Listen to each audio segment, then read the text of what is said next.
split up. Stay with the squad!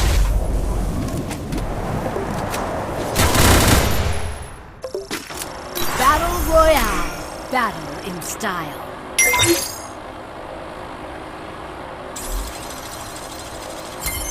Head there.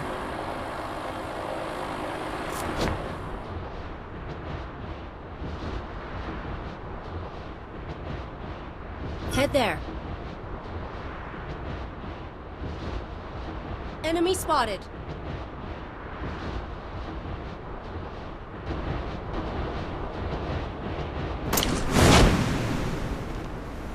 Head to safe zone.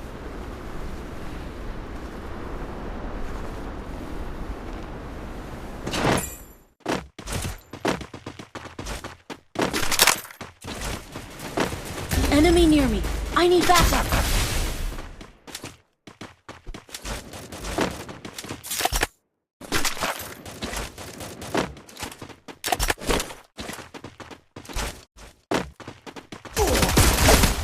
Help me!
Enemy near me! I need backup!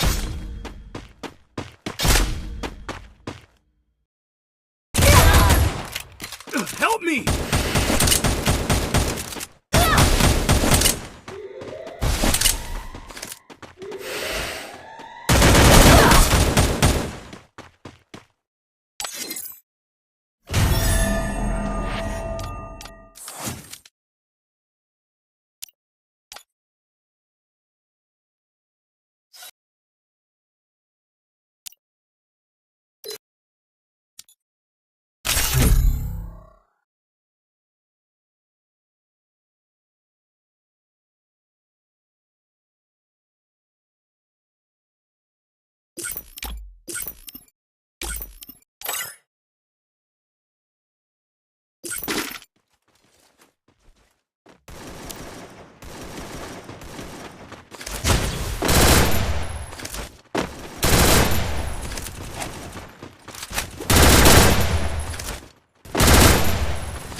Head there.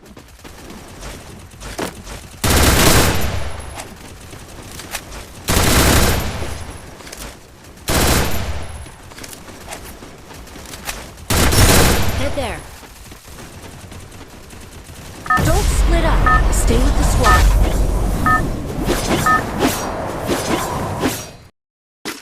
Head there. Battle Royale. Battle in style.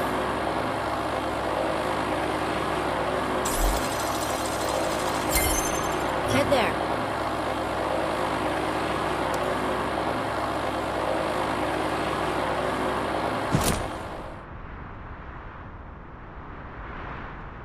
Head there.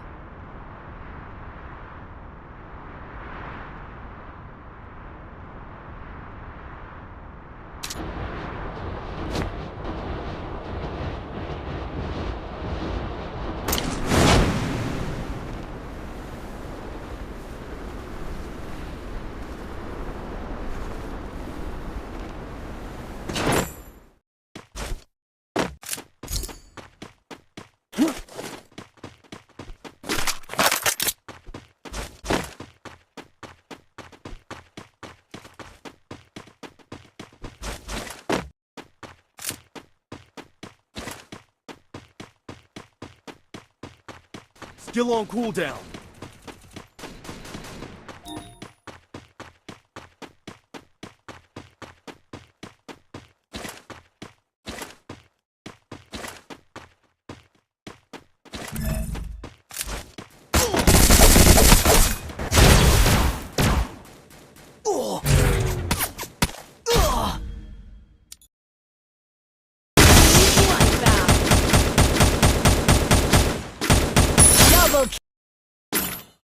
Skill on cooldown.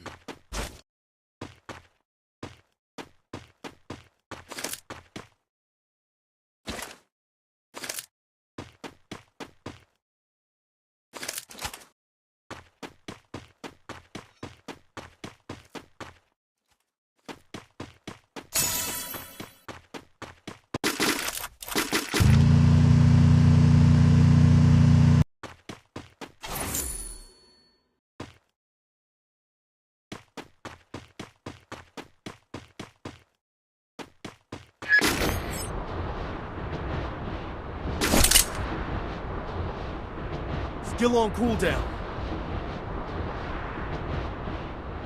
Skill on cooldown.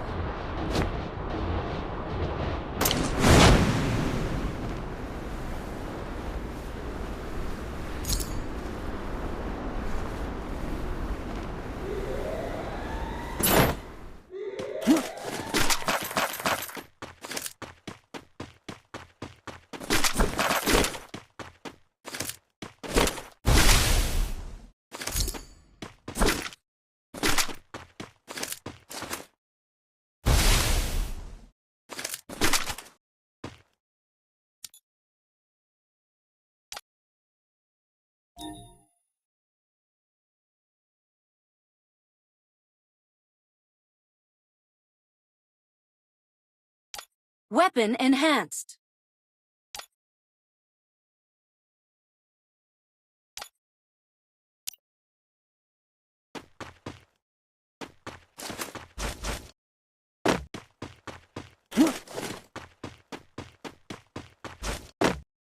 Weapon enhanced.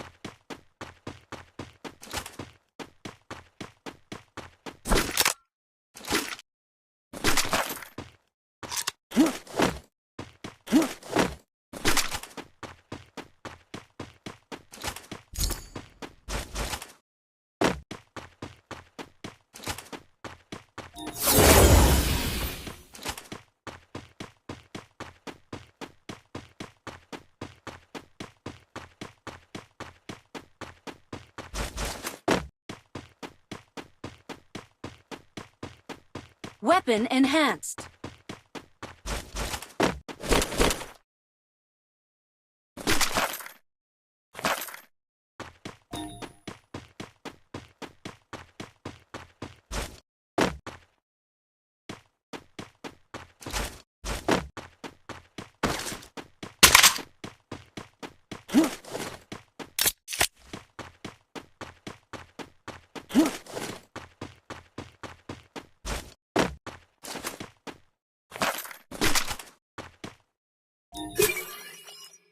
Weapon enhanced. Skill on cooldown.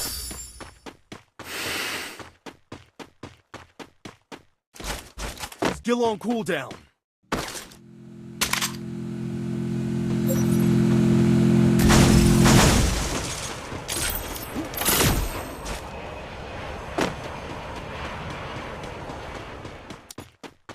Weapon enhanced.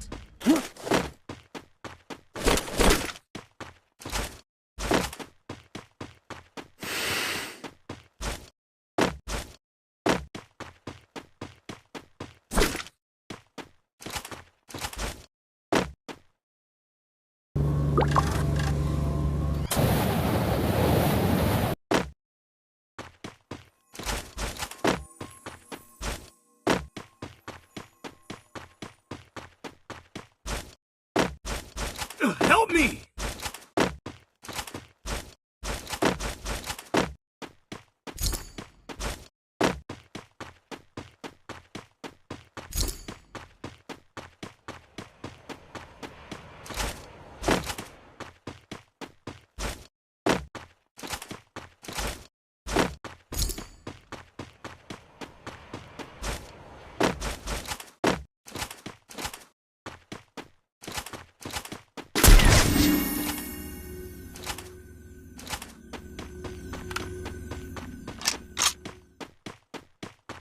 Weapon enhanced.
Weapon enhanced.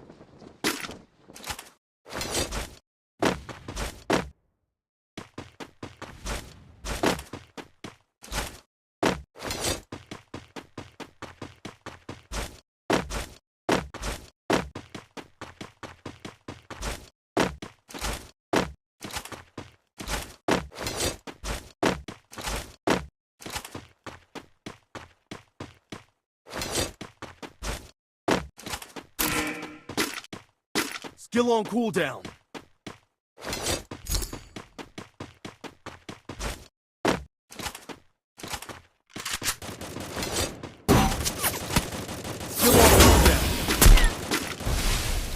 Skill on cooldown.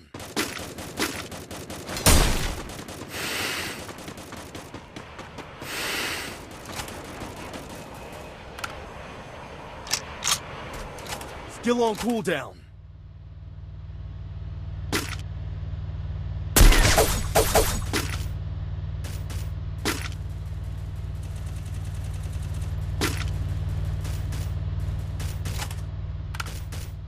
Skill on cooldown.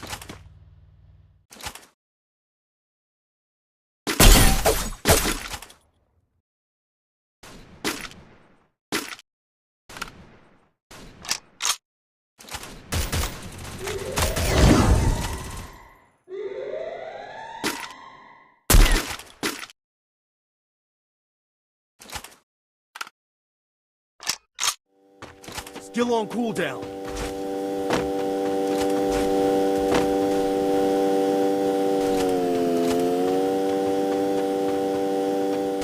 Skill on cooldown.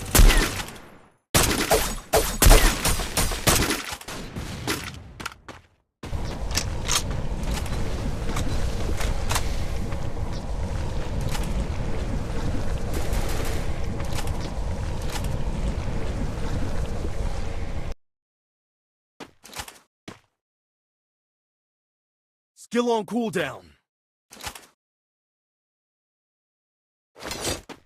Skill on cooldown.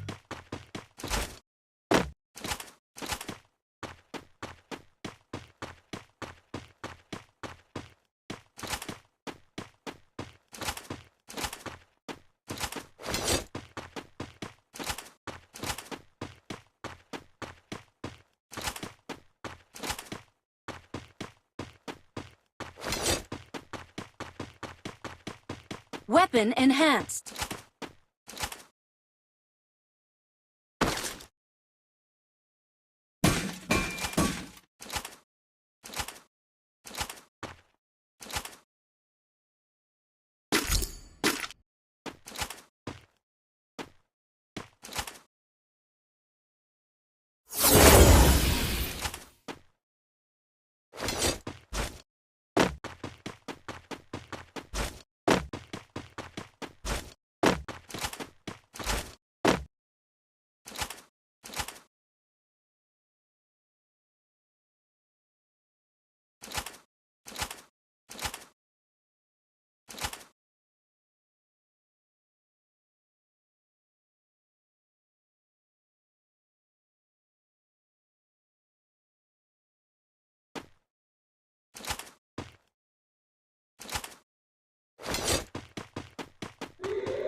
Skill on cooldown.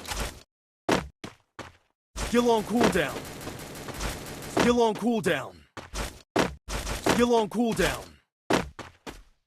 Skill on cooldown.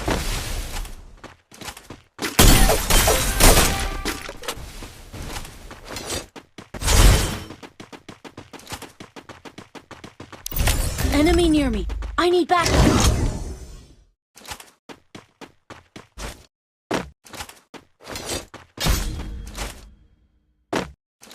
Skill on cooldown.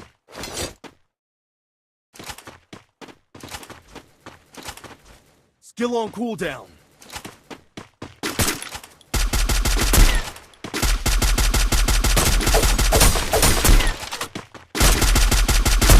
Head there.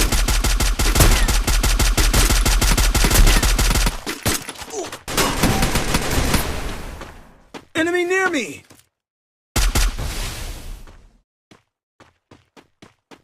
Thanks.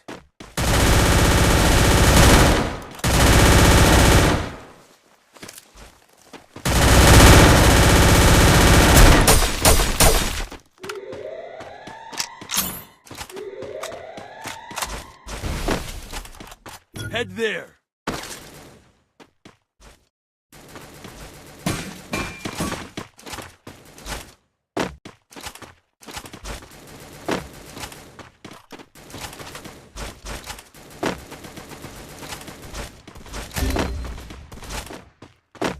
Help me!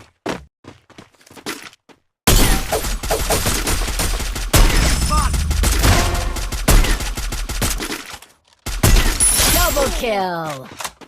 Ugh.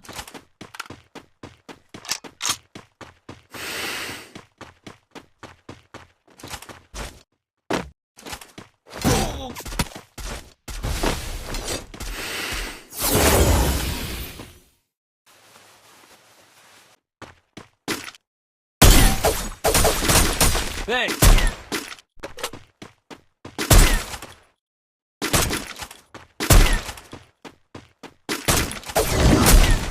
Enemy near me. Skill on cooldown.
don't have a main weapon yet. I'm not ready to fight.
Enemy very close.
Weapon in hand. Help me!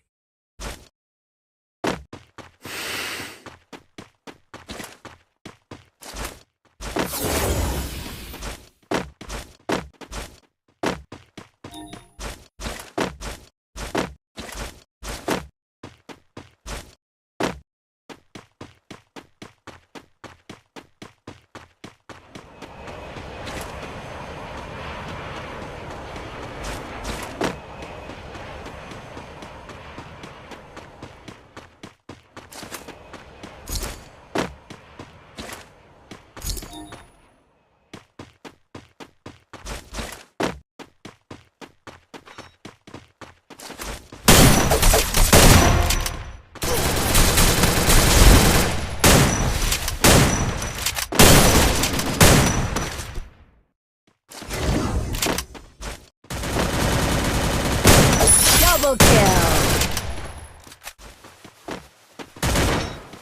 Go for the arsenal!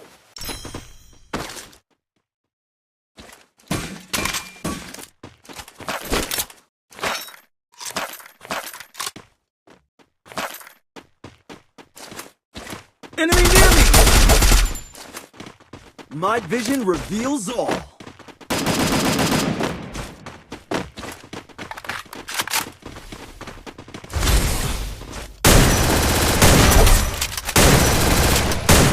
Triple kill. Weapon enhanced.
Enemy very close!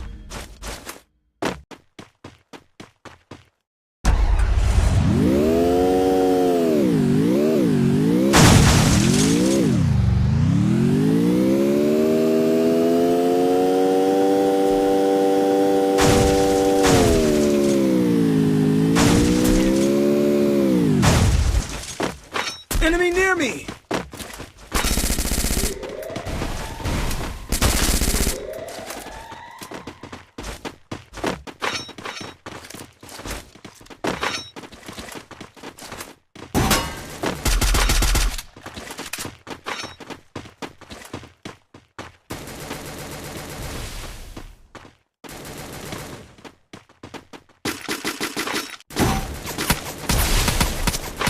My vision reveals all.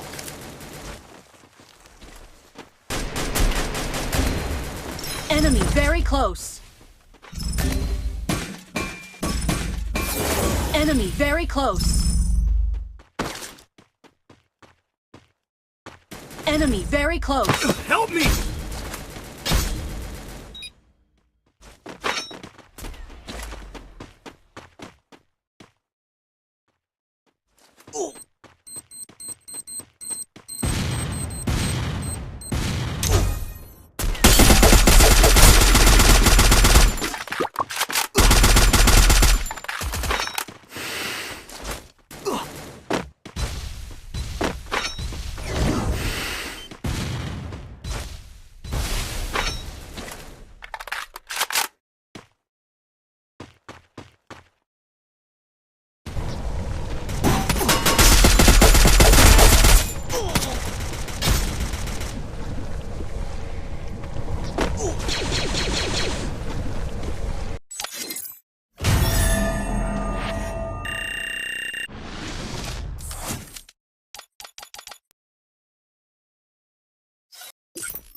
আরেকগুলো কথা কইতে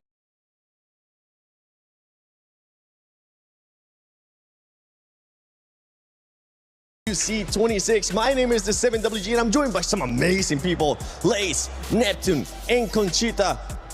Neptune, are you going to be cursing any teams today? One thing's for sure. If I'm going to cheer on a team, I just won't mention their name. Continuing the tradition, okay? How though?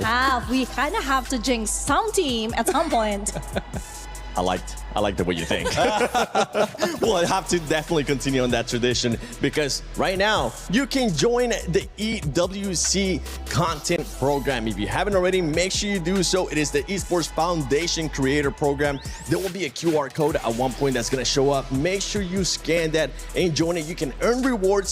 And if you end up being in the first place, well, depending on where you are on that leaderboard, you might end up getting interviewed by us on the final day of Free Fire. So go join the Esports Foundation Creator Program. And while you're at it, make sure you also check out the website for EWC and the app.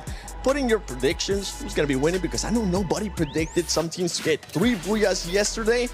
Maybe today it will happen again. We'll have to figure it out. But if you do end up doing that, use the hashtag EWC and hashtag EWC26 of any of the fun stuff that you enjoy here because we're definitely going to be having even more fun. And as Conchita just said, we'll be cursing some teams at some point. Neptune won because Neptune's going to be, we're going to be pretty much be What's Sherlock that team Holmes. again? Yeah, it's like, I don't know what that It starts team with an A, I think. Maybe not. remember. Maybe not. Let's take a look at the overall for Group A, though, because this group, I mean, Buriram started off consistent. And just to remind everybody the way that this is going to end up working out at the end of the day, especially after this 6 matches for Group A, the top 4 will end up going to the finals where we will have Champion Rush. From 5th to 10, they'll end up going to Survival, and the bottom 2, sadly, we're going to be crushing their keys. They're going to be going home, which, Conchita, I know you want to be here with us, but I feel like you really want to be down there crushing keys. You know, as an EWC newbie, it is so exciting for me to finally see the key crushing live, but also I'm devastated for anyone who has to be in that position. Okay, don't get me wrong. I'm not happy for that, but yeah, I'm excited. I mean, it's dangerous down there. I don't know if you know, last week we actually broke the handle and then all the keys just fell into its death. So, yeah, I mean, you can have eyes on an absolute chaotic sequence of events. That's what I'm all about, I think. Well, let's take a look at the overall ranking that I was hinting at earlier. There you have it. Buriram United Esports with those 3 booyahs, 132 points. And from the top 4 teams that you're currently looking at, Neptune, I mean, Gun Dynasty, they're able to be consistent and be in 2nd place after 6 matches, even though they didn't get any booyahs. Yeah, I mean, it's more of consistency and placement points as well as getting those elimination. And look at how close they are on Buriram United Esports. It's just the position they're taking as well. And it's one thing that to know for Gun Dynasty, they are like the first time that we'll be in here and we didn't expect anything from them. So I guess low expectation is an element of surprise for the team right now, and they're just capitalizing on that. And some of the other squads that are very close to getting that threshold right. We have Loud in there in 5th place. We got Team Falcons as well. Lace, I know you want to talk about them. We're going to be talking about them even more later on, but they do have a gap to make up if they want to make it within this top 4. Yeah, you know, they got a lot of pressure and a lot of weight on their shoulders winning that club championship, 2 years in a row. So it's going to be, you know, just something that, I mean, you got to get that more mentality in and try and obviously overtake some of these heavy-hitting teams, but making that lead, you just want to try and get into that top 4. Yeah, well, hey, you know what? Since we're talking about Falcons, let's continue talking about Falcons because this squad definitely needs to make sure they fully improve, right? Yeah, I mean, we saw it yesterday. They have a tough group consisting of like EVOS, AGA, Gun Dynasty, and of course, Buriram United. Falcons finished yesterday, obviously, with the 89 points, 22 placement points, and 67 eliminations, but not a single Booyah. We want to be seeing those today, Falcons. We will be seeing a lot of pressure on Fire, as he's like the only player remaining from the EWC Club Championship winning roster. So when we're talking about a pressure cooker, on Fire needs to bring it for the rest of the team. And, you know, they will need to lock in with consistency with both placement and elims if they want to be a part of that top 4 conversation, because I think they ended, about 26 points behind the top 4 cutoff. They're about 31 points ahead of Aurora. Sorry, Neptune.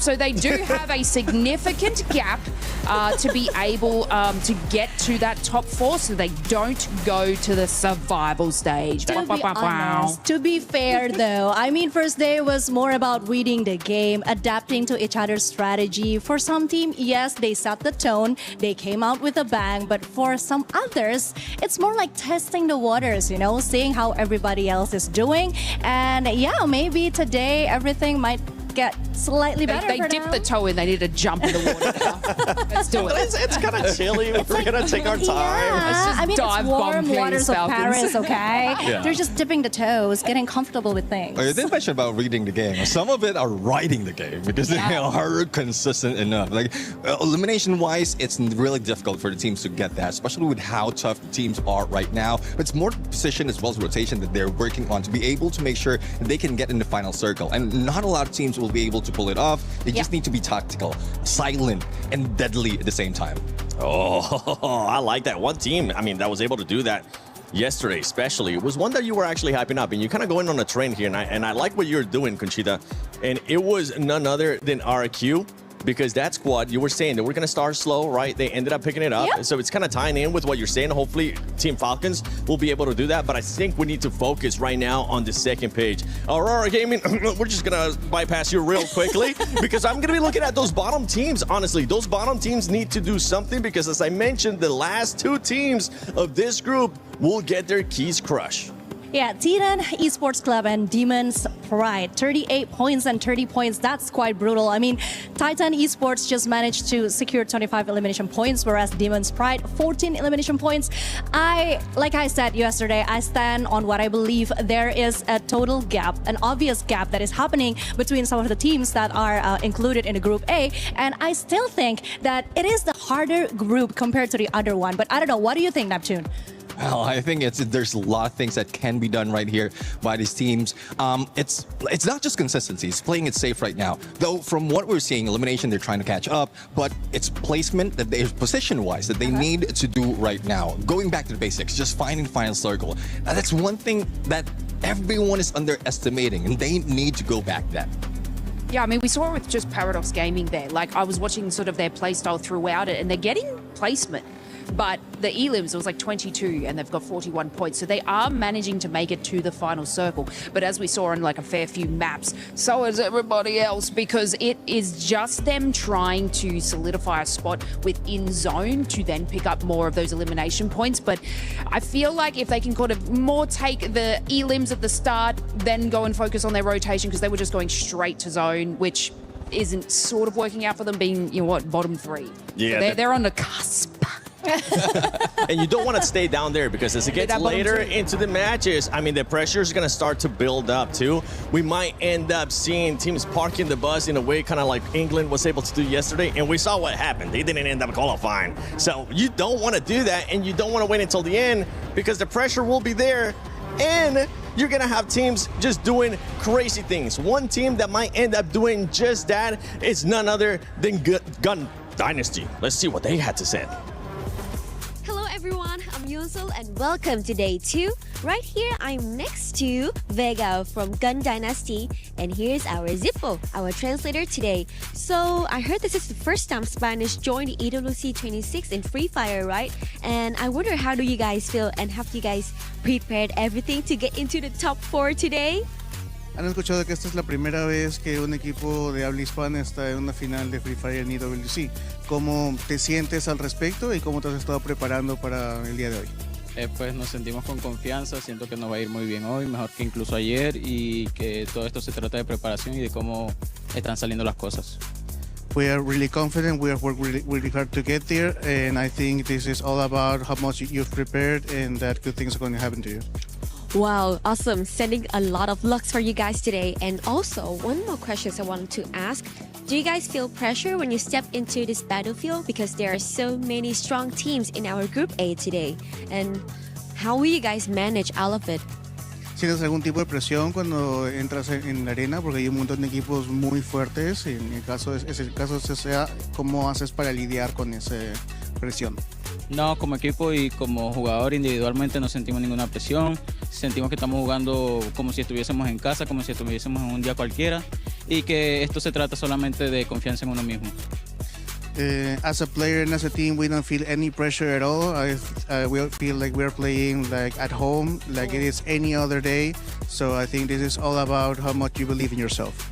Oh my god, this is so great because when you play on a stage, it's really different from playing at home, right? But hearing his answer, it makes me feel so good about him. So thank you so much for your interview, and also thank you to our Zippo as well, and good luck to you today, Gun Dynasty. Thank you for your listening, and now let's explore more in EWC 26. Well, Gun Dynasty, we're expecting that same attitude today. Not being nervous, not feeling any pressure, because one team that didn't feel the pressure yesterday was none other than our reigning champions, EVOS. And they started off hot. They were able to get a booyah on the second match. But I know today, for the PS5 story of the day, EVOS, we want to see what they're going to be able to do. Yeah, of course, because if we go back to what happened on day one, the highest score EVOS had was in game 2, I think. They got 12 placement points and then 17 elimination points, and that was the best of EVOS, the best game that they showcased the whole day. And I think the teamwork between Russia and the other supports are working so much better towards the end, and this actually the thing that separates EVOS from RRQ, if I can say that.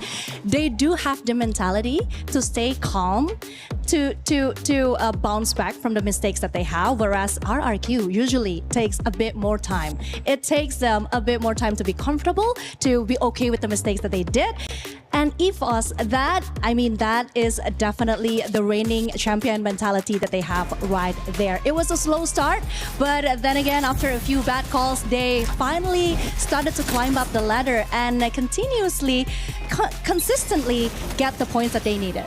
And something to keep in mind too with this squad is that they are currently in 4th place, right? So I'm hoping that today they're not going to start feeling the pressure right off the bat. They showed yesterday what they were able to do at the start. Did you see them possibly crumbling since they're right there in the 4th place, going directly to the finals or going to survival? Actually, it's quite the opposite. I'm still pretty sure that EVOS has what it takes to go straight to the next stage without having to go through the survival stage. 111 points, 70 elimination points. That is quite big for EVOS. And I'm not saying that just because I'm Indonesian, obviously, but I do think they have what it takes. Again, it's a slow start, but I think that's where it's different, because when we see the way of the other teams are playing, the other Southeast Asian teams are playing, they came out very strong. Let's say Buranam United Esports, they bring out the big guns from the very get-go, but EVOS, they try to at least read the situations first. They try to be comfortable with it, and that's exactly what they did. They got better and better and better each game. One team, Neptune, that's going to be hunting them down, making sure that they get within those top 4 is going to be none other than Lao, the Brazilian squads. It's not just Southeast Asia here. Brazilian squads have been able to show up, and I know you're keeping a close eye on what Lao is going to be doing in regards to their game skills. Yeah, exactly. Especially now, you did point out EVOS with the numbers. Loud is now 4 points behind them. So there's a lot of things that they can do right now in this fight. But just to look up on what they did in Val, they're one of the teams who managed to bring in the A124 combination together with Oscar as well as Steffi. So with that alone, you can see the intention. They're not going aggressive. They're just playing it safe. And I guess with that, they're just, as you mentioned, testing water. So this is where they might switch it up to a more aggressive play when it comes to active skills as well as position-wise. But hopefully that will not be read by other teams. You know what? You cursed the team yesterday. Today, we're going to blast the team. Which team are we going to blast? I need a quick answer, though. Lace? Oh, my God. That's it, quick. Okay, Neptune. I need to go back to me. I kind of don't want to say anything. Oh, my God. Buriram? No, I'm just going to she's going to go with an Indonesian team. Okay, let's just play it safe here. Let us know in the comments below who you're going to be going for, because day 2 of Free Fire at EWC 26 starts now.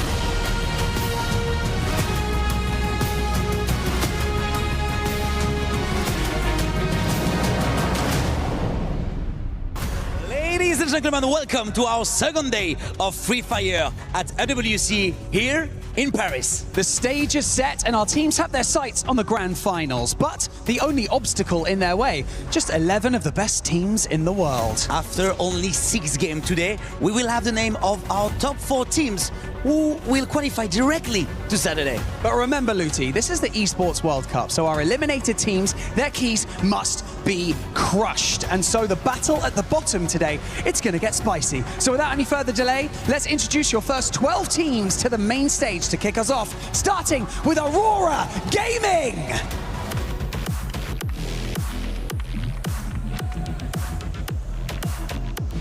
Team Apex Gaming.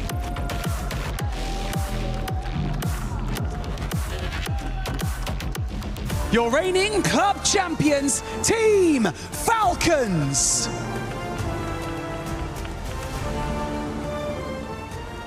AGAL.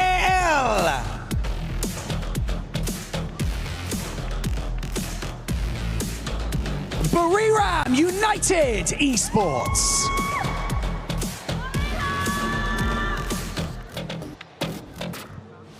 Your defending champions of EWC, Esports.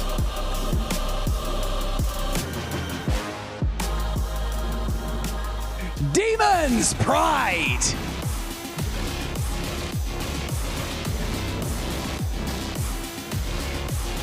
DRS Gaming.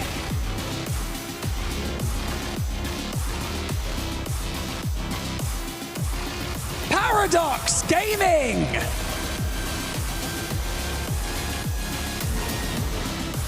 Titan Esports Club.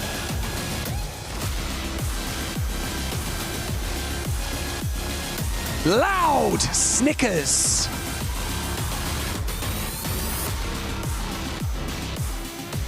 And finally, Gun Dynasty.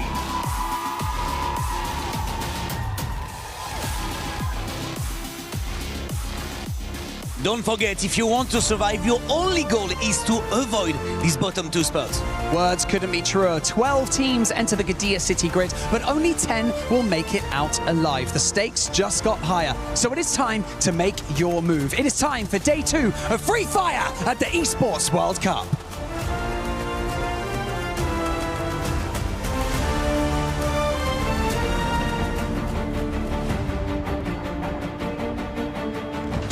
Four of the most dominant teams in the world will step onto the Garena City grid for the first time today. Teams who swept through their regions and left their opponents in the dust. But now they stand at the base of a mountain faced with an almost impossible climb. Well, let me take this opportunity to remind you that this is your chance to instill the fear of combat into your opponents. Don't hold back, don't hesitate, and trust in your teammates. Damage comes through, and Loud, all they have to do is just rush forward, and they're completely surrounded from every single angle, and Loud, once again, a booyah! MIB are lost, they turn it around, and Bobs is the last one standing. It's going to be very difficult, but also Bobs struggling unholy along with the help of MIB are lost, and it's going to be MIB are lost getting the very first booyah of Group B.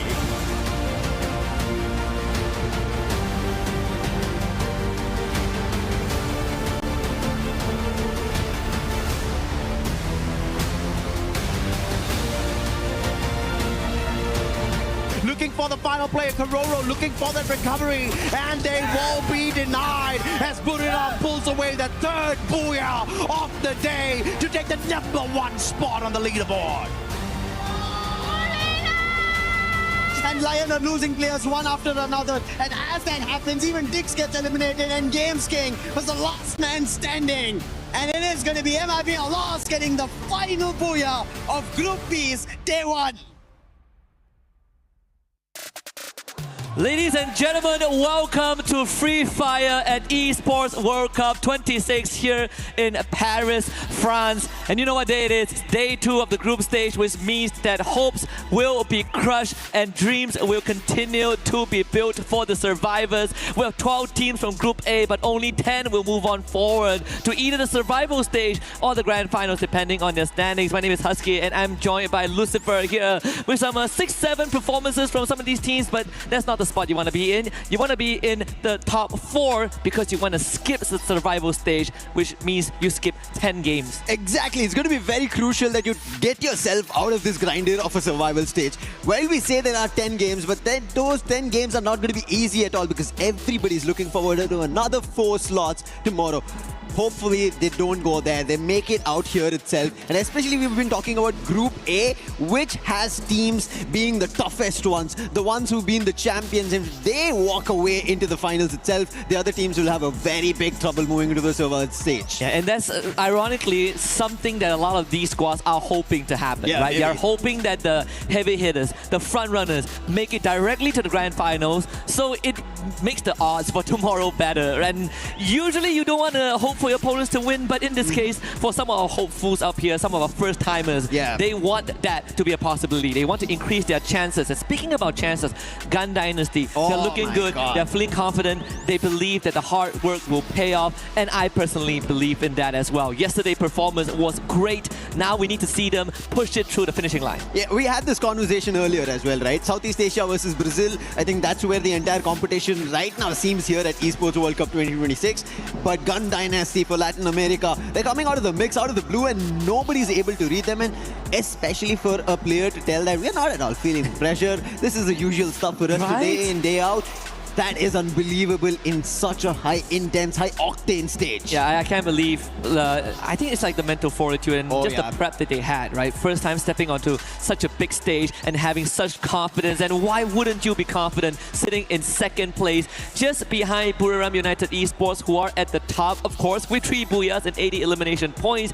But if we take away that 3 Booyah, Gun Dynasty isn't that far behind, right? They are only 3 eliminations behind Buriram United Esports, followed by HJL, and then our defending champions on 25, which is Evos, Laos Snickers as well, with 2 Booyahs under the bag. Team Falcons catching up in the later stages of Group A. The top 6 look incredibly strong, but then we see the separation between 6 and 7. Yeah, big difference around the 6 and 7. 58 points is where Aurora right now start off, and that's almost around a 30-point difference. This is not going to be an easy jump up, and that is the reason we've been talking about, like, yes, at the end of the day, we're going to be going to the Crusher to take away dreams.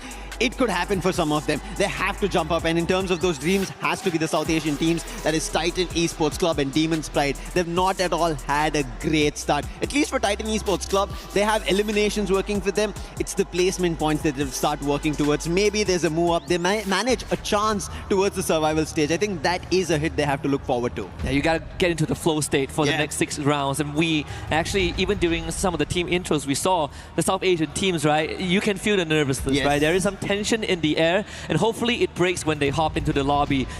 Yesterday was all about getting comfortable, right? Getting the seats warm, and hopefully when you sit back down, you are in the zone. You are feeling, comfortable enough to let yourself go and just play freely. And I think that's the toughest part. People always say that you play the best when you have nothing to lose, when you play freely and have fun, but it's pretty tough when you have so much on the line. But Gun Dynasty, it doesn't seem like they're thinking in that direction at all. They've been completely keeping themselves away from that thought process where there's a lot to achieve, lot at stake. This is our time on the stage. They are not thinking about that. They're making sure they put the best performance of Free Fire ever seen on the biggest of stages, and they're able to deliver. Sitting at the 2nd spot, 3 eliminations away from the team at the very top, tells you the caliber that they're walking here in Paris and looking forward to their global title, taking it away from EWC. EWC, yes, got their booyah, but is it going to be enough for them? And I'm going to take it a step further, Lucifer. There are 3 points difference in terms of elimination compared to BRU, right? Yeah. So the main difference is the placement. Because if BRU have 1 less booyah, Gun Dynasty would already be at the top, and actually it is closer than it is. And if you put that into perspective, it's a very scary thought. You said that, for a team that is on this stage, they play freely with as if there's no pressure at all. For a first-timer, it's even more. That is even more insane. So right now, I think hopping into today's games, the map rotation are going to be slightly different. Yesterday, we did have the more Indonesian heavy favorite rotation in the second half, but today we get double purgatory. And you know what that means? Brazil and Thailand are going to be elated, but we'll start it off again with the classic opener of Bermuda. Let's hop into game 1 of Group A on day 2. And this is where every team needs to start, especially the ones in the middle order as well as the teams at the bottom. If they don't start making points now, they will not be able to catch up to the race, especially because now the Crusher is in front of everybody. And the map starts off evening the entire playland into a half. And even when you look at your screen, ladies and gentlemen, you can see the amount of booyah some of these teams have acquired for themselves.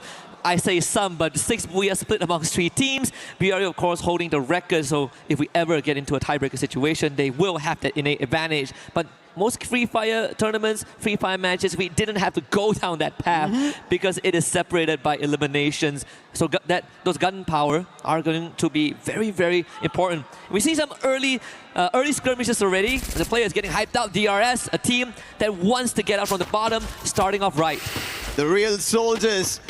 They've looked decent. I really like how they played. We were talking about them yesterday when we were sitting backstage and looking at their games. They start off well. They have their one-off games, and they did that yesterday as well. EVOS right now on a team that needs to get to the top spot. That is going to be Falcons. They're firing on them. Eliminations already, 3 totaled up. This tells you why they're the champs, why they're the defending ones right here on EWC. But now challenge coming in from Pina. He's already taken 1 down. Damage big time. And I think Abax is in big trouble. Glue walls help him out, and then running around the glue wall, he puts Pina down. Bailed out by the mini Uzi in the CQC. There's a full spray down onto Pina. 4 points for EVOS at the start of this game. But Falcon's not out just yet. In fact, the whole team has been brought back, so we're back to square one. DRS, though, continues to rack up points by picking up stragglers, this time from Paradox Gaming. And even Windy himself catching Alu out in the open, but again, the mini Uzi is the superior weapon. What an individual battle being laid down by DRS. Looking very confident today, and this is how they played their game number 1 yesterday as well. And I think this is very consistent performance coming in, especially for the team from Nepal. This is something that I expected when I was seeing these South Asian teams play out, and DRS are delivering. Can they deliver to the top 4 is a question, but right now another 1v1, and this time Pratik, he will not be able to take a hit because this time it's going to be Team Apex Gaming, who we spoke about, slowly make a comeback, and it's already started off finding the very first, and that's going to be Shoto, but his trouble is still not done. Around the pipes, it's going to be Stroex, who is trying to trouble him, but Shoto out in the open, not the best position to be in, but there are reinforcements. That is KD God, the IGL. He has to stand with the team today, and he finds the opening. And you had your opinions about these 2 teams that both started off good. For DRS, they are like the early round wonders. You need to see more consistency, but for TAG, they need some time to warm up. And I think it's falling into place for now as AGAL finds himself a basically isolated Axo. So that's their 4th point. Rest of Aurora Gaming out of there. Jun will have to drive along the coastline. But AGAL, we know when they smell blood, they are going to keep on hunting. So we'll check back in just a little bit.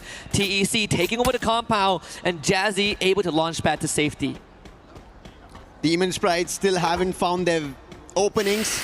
No eliminations, rather have lost 2 players. A Swab will be finally revived, but KD God on the other end still troubling DRS. Wait. Titan Esports Club versus Demon Sprite. Both these teams are at the bottom. Both of them need points. But in the mix of this, the last player, Jun, gets found, and Aurora are out again. That was scary.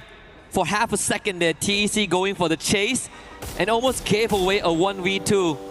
But thankfully, not a reality. Now, Apex Gaming continues to hunt for Pratik. Actually getting the Bison on the KD God. Instantly a recovery there. KD God going down again. Woman getting some magic done here. There is some recovery towards the very end, and thankfully TAG continues to thrive. 4 eliminations in total. KD God with 2 of his own, and this is what we need being delivered by him. He is the pillar of the team, like we were talking about Mafia from Total Gaming yesterday. KD God does that for this team, and as I said, slowly but steadily they pick up pace, and it seems like they are moving in the direction. Yesterday we did see one of the game where it did find eliminations around the double digits, but it's not going to be enough. Today they have to rake up a lot of points because the difference at the top 4 already sits at triple digits. Yeah, gotta keep up to that, live up to that name, right? Yeah. If you call yourself KD God, you better rack up some numbers here. Even for Titan Esports Club, they are now currently in 11th place. Last we checked in on them and the overall standing, they're 4 points already. That is, you know, in all honesty, in a lobby that already started slower than what we saw yesterday is a good thing, right? My personal prediction is that teams like BRU, they are going to slow down a little bit. They are already in such a comfortable spot. They're not going to be hunting for much. And this is actually a very good opening for teams at the bottom or the middle of the pack to start racking up some points. Hands down, that's right. This should be an opportunity that the teams in the middle order should pick up points, and that's what Paradox is trying to do. Already found an opening on Team Apex Gaming. Will confirm the elimination, Katie God, but quickly being hit upon. That's Shoto putting down Sneaky for his sneaky approach on his captain. And Paradox still having members around. It's going to be windy now. Enrique out in the open. Shoto wins out on that exchange. And Enrique now fully alone. Snipe not in sight at all, as Paradox Gaming pretty much separated on the map. And this is great for Apex Gaming. That's 7 points under the belt. Looks really good. They're playing together and it's working out. 7 eliminations, as you said. On the other end, Paradox, depending on their 4 eliminations that they got, they were also confident. But this is how the exchange goes. When the middle order teams finally find their fights, they're not completely sure about the top teams versus their own teams that they're fighting around the points for. When we go down the food chain, it is going to eventually come down to the placement points, right? Like the longer it takes for teams to get removed from the lobby, the harder it is to bag those placement points. And finally, we see the heavy hitters spring into action. Rasha completely ran over by Jonah there. The Valiant dash from the Oscar doing most of the work. Evo's Divine, or Evo's Esports in this case, not really looking for a fight, right? They lost Rasha, and that's what Evo's has been doing, I think, yesterday as well, where they were sending Rasha out on a one-man mission, and he's been holding the fort really well alone as a sniper. But Team Apex Gaming right now holding their own. Syljot and Shoto putting down Gun Dynasty. We were thinking about this trouble that might strike Gun Dynasty. Shiro trying to run away. Will that be possible? He's already spotted out. Last man standing right behind the glue wall. Finds an opening, but it's not going to be enough. His numbers are not that great. And Team Apex Gaming find another. That's going to be 10 total eliminations for them. And Benel is the last man standing. And Benel, coincidentally, is also the star of the team as he gallops away to try and find some safety net. Dinoculus used to scout out the journey in front, and for now it is clear. Might run into Takuri if he goes slightly further, but don't have to do so. Vending machine available. GD not out just yet. And this was a concern that Jill brought up before the show started, right? That Gun Dynasty, they had a great start. They were really confident, but there is a chance that they drop out of top 4 today. And this might just slowly manifest itself. We check back with them in just a little bit when Mandara getting absolutely fried in that hut with Limit watching from the side as well. The rest of Falcons about to surround their prey. Mandara with the Trogon, only good on the one. But no confirmation there as Falcons take him out. Losing players. Demon Sprite, they need eliminations, they need points. We spoke about this. Titan Esports Club at least picked up, but Falcons on the other end, they know what they want. They want to get to the top 4. They are right now missing on the top of the charts, and that's the reason they're running right now. And they've already spotted top 16 because he's been laying down glue walls. Guerrero troubled a little in the meantime, but I don't think top 16 will have an opportunity. On the other end, Team Apex Gaming. Wow. They again re-challenge Paradox and put the entire team out. And talk about a strong start as we check in the STC replay here. Demon's Pride, unfortunately, is caught in the cross, caught in rotation by Team Falcon. And of course, with the Skylar in hand, in the hands of Limit, it was easy pickings. Falcons raking up 10 eliminations, entering the double-digit club. 10 teams remain. We did lose Aurora very early on, like what we've seen yesterday. Paradox being the recent casualty. DRS still in the lobby, but with only one survivor left. Rimnam Village completely taken over by the Falcons as they make their nest here. We can expect a bit of a rotation afterwards because the circle did move to the eastern side of the map. Eastern and completely southern, and that is the reason we end up seeing teams here. But Falcon now have another trouble in front of them. The ones who they are sharing the overall rankings with, that's going to be loud in front of them. Takuri, the last one who is in the deep waters, will also be found and fished out. And with that, DRS are out. But right now, with the bolt maker being called, the fight breaks out between Falcons as well as Loud. Loud Snickers, they won this fight. They want to get back and make sure they stabilize their position. As we said, SCA versus Brazil. They want to make it Brazil, but it's not happening. It's a quick exchange. But BZP, he manages to confirm on Pina. That's a very crucial opening to taking out the CQC player. He also spotted the rotation of Guaksha, so Limit is not going to let it out of sight. Nix actually fights Limit, the backstab. Perfectly done, and BCP back up on his feet. Loud Snickers outdoing Falcons. Keroro on the run with the launch pad. BZP not able to find the track. And Falcons escape with their tails between their legs, but not fully clipped yet. Pina was brought back, but Loud Snickers now take control. What a fight that was to hold it off and BZP to put Limit over there. If he did not find, because Limit was already helping his teammates out with the sniper, and that is the reason taking out bits and pieces of Falcons worked out for Loud. First take down the CQC player and then go for the one in the long range made wonders. AGL on the other end, sneakily, they've been pulling up eliminations for themselves, 7 eliminations. And I think in the top 4 so far that we've seen teams, AGL are the ones who are very consistent, safe and sound, and not troubled by any team so far. Same as BRU, right? Both of these teams have been chilling a bit. We say that they have been taking it slow, but then when you look at the eliminations, AGL actually has 7 eliminations off screens, and most of it is just picking off stragglers and catching teams in rotation. But most of these teams, they were able to get those revives in, and this is why we still have 9 full squads, almost 9 full squads less for Demon's Pride. BRU now making their rotation just past Pochinok. A good chance that they run into GD again, who has been giving them some problems yesterday. Gun Dynasty, yesterday has been a problem for their own. Hopefully they soon recover. But right now, Demon's Pride, they spot a problem in front of them. That's going to be Loud. A quick run with a boost in the vehicle they took, and they take the compound right next to Demon's Pride. 3 players, Jazzy, Aswab and Madara, they have to figure an approach because Loud have been looking louder than ever here on day 2 for the top 4 spots. Absolutely. And it seems like Demon's Pride are thinking about standing their ground, but there could be intervention from Evos, who are right behind them, just silently watching this go down. We see the UAVs being sent out. And I think Loud Snickers are doing the good move. This is a very classic pincer, right? You surround the compound and suddenly whoever is in those buildings becomes the one that is trapped. DP are starting to feel that pressure. Yeah, today, I think Gun Dynasty, while they did not feel any of it yesterday, it is about qualifications. It's about keys at stake. It's about making it to the final. And right now, even Titan Esports Club on top of the silo start putting players down, doing the damage, and Evo's helping out over there. Unfortunate, one of the eliminations was stolen away, but they still have the eyes on the Falcons. The verticality has changed. Falcons are on the ground, whereas Titan Esports Club are on the roof right now. Yesterday we got very generous circles, but I think today things are going to only get worse. Look at the final circle. I mean, the circle's right out in the open, right? So if you are not good, if you are not comfortable with these CQCs out in the open, if you are slow in that decision making, that is going to be the difference maker. And I think it's a very good time to put our teams to the test. Who can survive a circle as brutal as this? Yeah, an open circle, and if you're able to stand your own, especially in game 1 of day 2, that gives you a lot of confidence moving further. And that's what Team Apex Gaming have done. They've started off great, but right now they have a challenge. All gamers global want to find an opening. Plethora of throwables being all tuned towards Team Apex Gaming. Flash freeze, nades, but now counter activity coming in from Team Apex Gaming, trying to push down AGAL. Shoto in the forefront using the dash, wants to find an opening, but AGAL are not giving space. And they took care of the UAV as well. Medic gun to heal Shoto back up. The tip of the spear for TAG lies in his hands. Barrow's getting flanked out.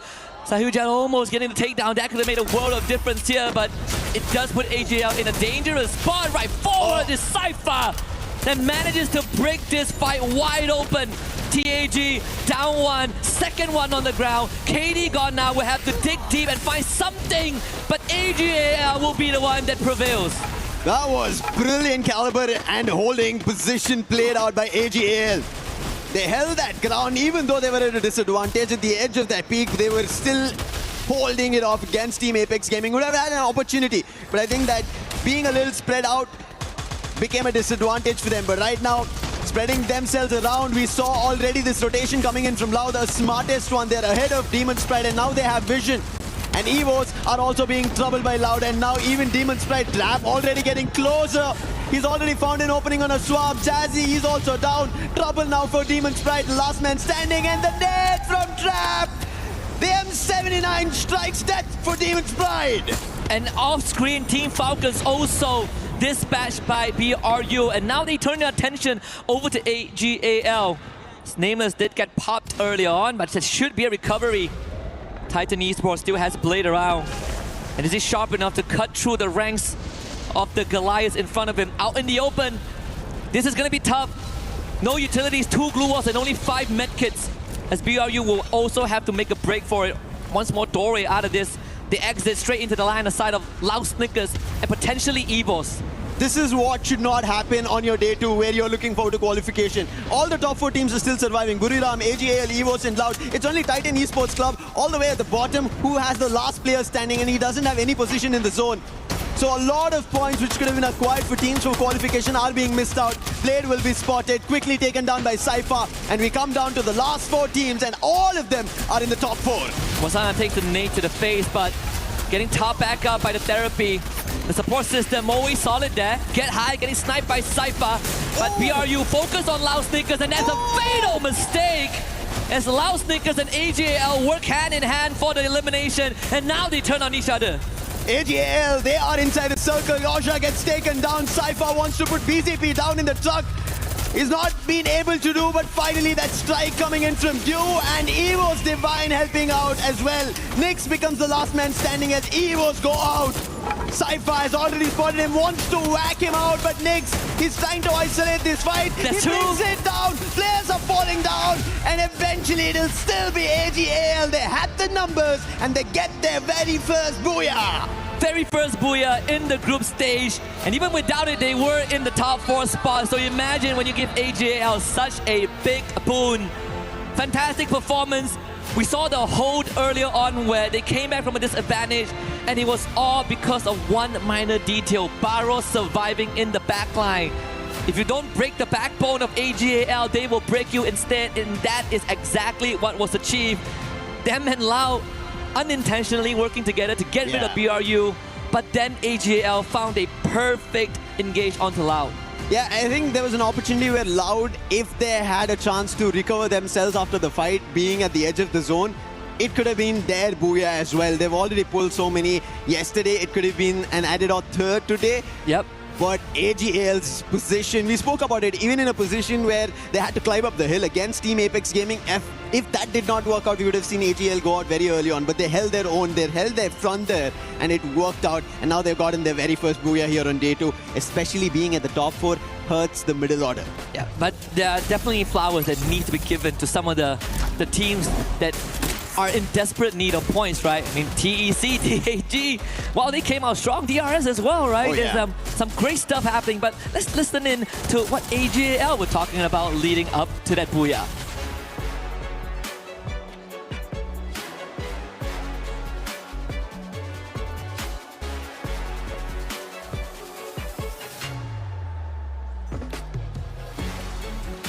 Again, another performance from AGAL that I think shook the opener of day 2, but I would say, right, this goes back to the potential of our secondary scenario. If this trend continues, then might as well let them go through. Let them go through, and we have some of the teams who are chasing for their qualification to Grand Finals play tomorrow. An extra 10 games, but I guess without these heavy hitters being a big threat, it makes the chances slightly better. It makes the chances slightly better if you think about the survival stage, but as you looked at the performance right now, the bottom dwellers, the last 2 who are there, even Titan Esports Club and Demon Sprite, they try to make it towards the top 6 teams, meaning they're acquiring placement points, they're getting eliminations, and they're trying to get themselves out of that elimination threat, meaning the middle order, now it's completely dicey. So you don't know who's going to get eliminated, so better be wary. Either you strike towards the top 4, or you don't know if you're going to get eliminated or not. Yeah, there's always that safety net, I believe, for any Free Fire competition, right? If I can't take that top spot and qualify, the bare minimum, I make it out alive to the next stage. And so if you can't aim for top 4, aim for top 10. But I'm not sure if it's going to be as easy as it sounds or as easy as we make it sound. Because look at Gun Dynasty, they were barely able to get 2 points in this game. That tells you day 1 and day 2 can be completely drastically different. It cannot replicate the same performance, and that's what even AGL, to get their very first booyah, allowed to go out like that, tells you that teams are slowly strategically planning their championship. They want their trophy, their key put on the shield. Yeah. What more impressively is how this group was a group of teams that basically they enter the boxing ring and they just start swinging, right? They're just filling their arms, they're trying to get some haymakers in. And then maybe after 6th round of just mindless brawling, they decided, okay, that kind of hurt a little bit. We got to slow down. And the teams that actually made it work are the front runners. AJL, very patient. BRU, very patient. Laos Snickers, very patient. Yep. And patience paid off. Yep. Completely. The top 4 teams surviving till the very last, and also being the last 4 surviving teams, that patience, that holding game off, actually playing as survivors and knowing that they don't have a lot at stake to go out. Whereas Gun Dynasty, something that we were talking about, if they miss their performance today and if Falcons rise up the ranks, they might get pushed down. We already spoke, yes, they have high number of eliminations, but that's not going to cascade and help them out to directly qualify if they don't put up a decent performance today. Yeah, I would say that they do have a safety net with the points they have, and let's see how much longer they can lay in that bed of roses. We're going to let them lie down and rest for a little bit, as we will be right back with more Free Fire action. Play is in our DNA. Whenever we let it out, it becomes our superpower. Now imagine an entire city being built to supercharge it. Kadir City, powered by Play. What an intense opener. AGAL secured the first booyah of the day. We are now back on stage with Mei Conchita Caroline, and of course, we have Yunsul here. That was exciting, right? Yes. What a game, what a match. I mean, what even is that last circle, Yunsul? That was crazy. That was really intense. Imagine we have 5 teams, very strong teams compete with each other. And lastly, only one survived, which is AGAL. And so incredible. I have been watching them since yesterday until today. And finally, they got their booyah. I was waiting for that for the whole day. Yes, and what's amazing is that AG actually scored the highest elimination points the other day in one game, and that was the 5th game. They got 19 points. I'm pretty sure they were able to be doing that again today, hopefully. But seeing what we just saw in the first game, I think things are looking quite promising, right? Yes, from what I can see from yesterday, they have been playing very stable.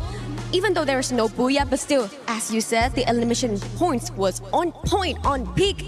They were doing so best, and today, finally, after game 1, they got 1 booyah. But still, the first ranking here is Buriram United Esports, which is 149 points for the first ranking. Well, this is our stage hit for the after game 1. Thank you, Conchita, and thank you for your listening. Let's head back to our casters. Thank you very much to our lovely angels, Yunsu and Conchita. We got a lot more in store here at the Free Fire at EWC 2026. Again, Paris can only get more and more lovely with these actions as we quickly drop into map number 2. And this time we're going to change it up a little bit. We did mention earlier on that the map rotation will be slightly different today. And AJL have started off strong with a booyah. So let's see if they can keep that train going. It is Solara that we drop down to.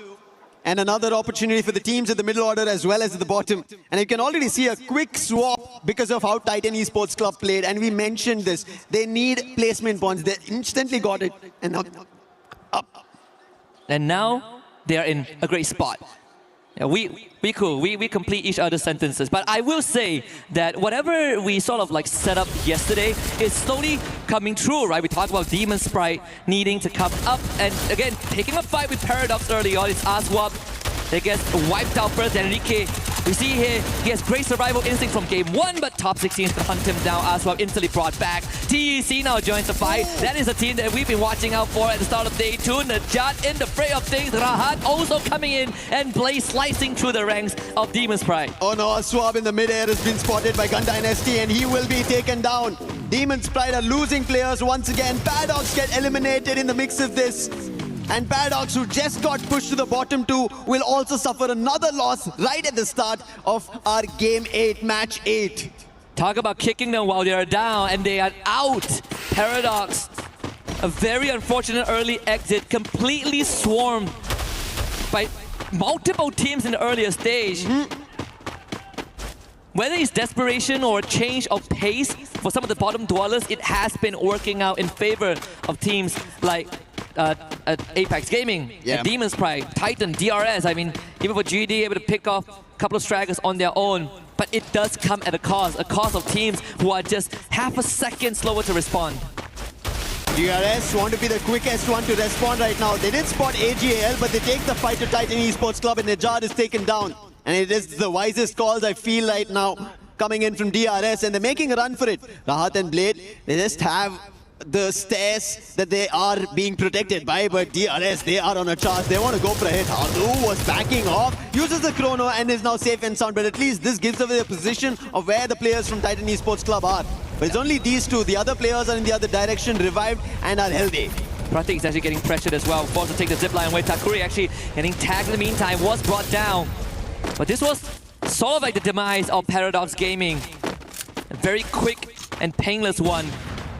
At least they take the bottom spot. Aurora still in this game, which is a blessing in disguise if you are a Malaysian team supporter here. But Blade just absolutely popped Rasha. Great shot from afar. Rahat called in for reinforcement. Aurora this time stand their ground and will not be taken out by AGAL in the earlier stages. Jun up the stairs. Cypher barricades himself safely. And Axel with the follow-up. Cypher is out. He'll be confirmed. It's up to Barros and Dew, who's in his flight mode right now, dropping in air. If he gets spotted out, trouble will strike. And Aurora, they need a game like this. They need a recovery game, and it might happen on Solara, where everybody's forced for a fight. Barros tried to hold his own, but he'll not be able to. At least the revive happened. Therefore, there is still chance for AGL, and they don't have to be worried about. However, Aurora, they needed these crucial 4 eliminations. The good news for Aurora is that they are not close to the bottom 2. But the bad news is that they technically only have 5 games to play, because game 1 they didn't really get anything done. So the catch-up game, and there's a lot more urgency for them compared to the rest of the teams.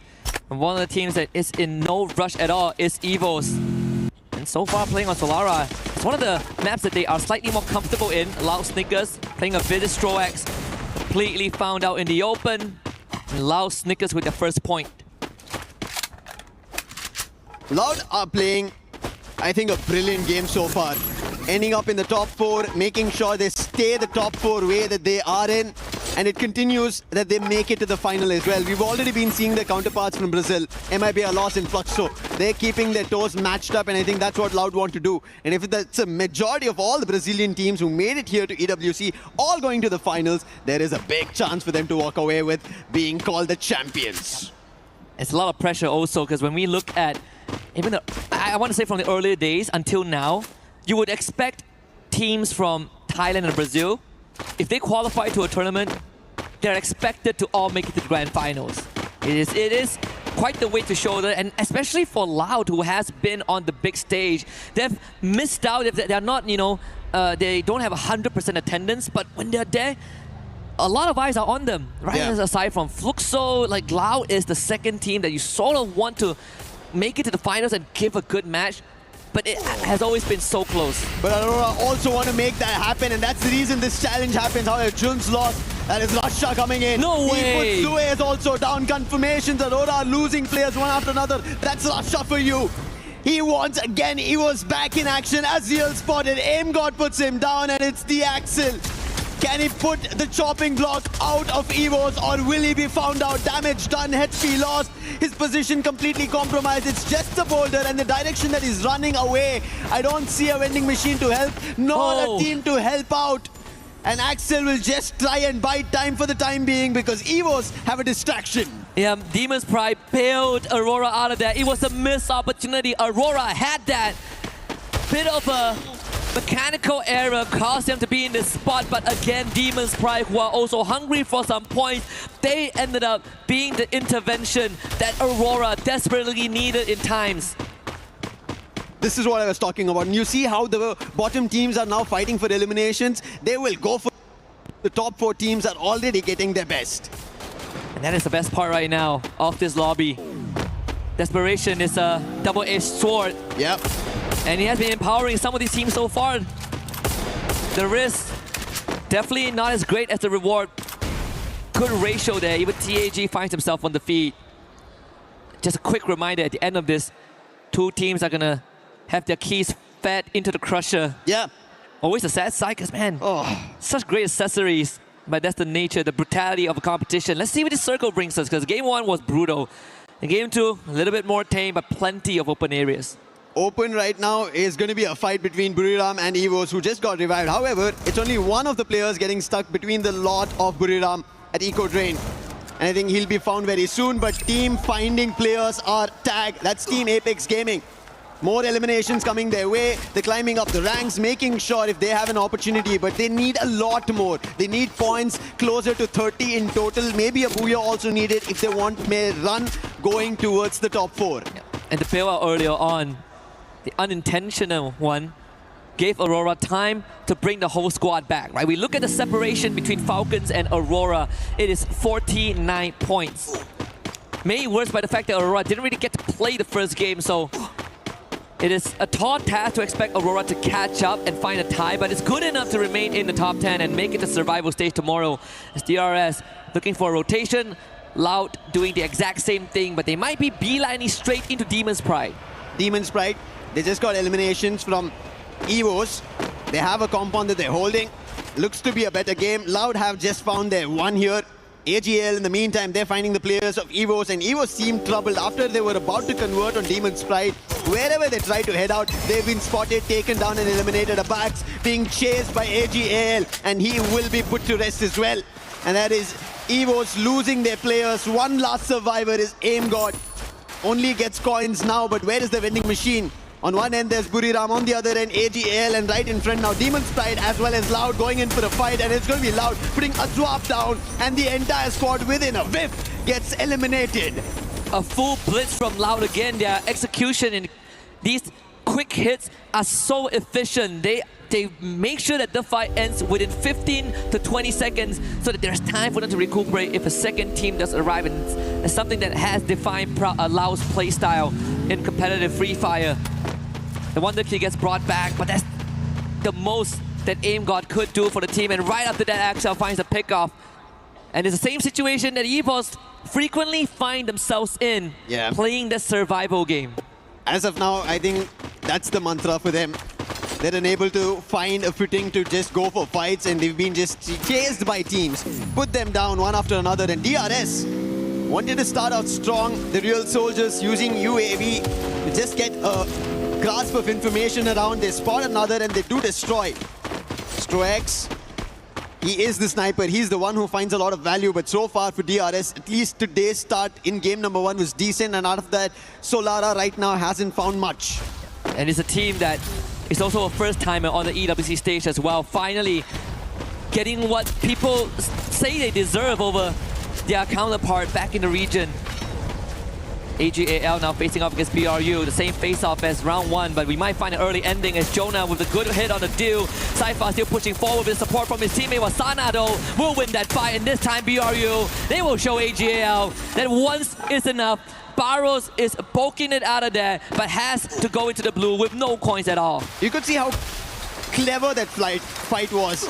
They used the Steffi, no throwables that could have been dropped by the side of AGAL, went in for a 4-forward fight, guns all out, and Buriram had the better of it, and AGAL could do nothing of it. It's just very strategic play coming through, and this is what makes champions. And you mentioned Buriram, they want their cabinet with an EWC trophy, and this could be one of their opportunities. Yep, it's the final piece of the puzzle, and how poetic it is that the final piece of the puzzle is fitting the key into the plaque. It's going to be a lot of stories being completed. I think, again, for BRU, the whole world is waiting with bated breath for that to happen. Alu ends up stepping on a landmine, and that should be the end of DRS as Guasha finds Pratik. Point number 7, number 8 for the Brazilians. DRS, they would just have to try and put up a fight, but unfortunately, not enough firepower in this case. Trap mentioned it's time for Brazil. It's time for Loud to get this trophy, and he is doing it for the team. Playing together, the last man makes a run, but how far can he run? Loud have another challenge. That's going to be Aurora this time. Back and forth. The compound was cleared by Loud. They took Demon's Pride out. DRS came for a challenge. They were pushed out. And now Aurora. Is the story going to be any different? Loud are going to just get eliminations after eliminations. And highest so far here on Solara, they're sitting at 9 in total.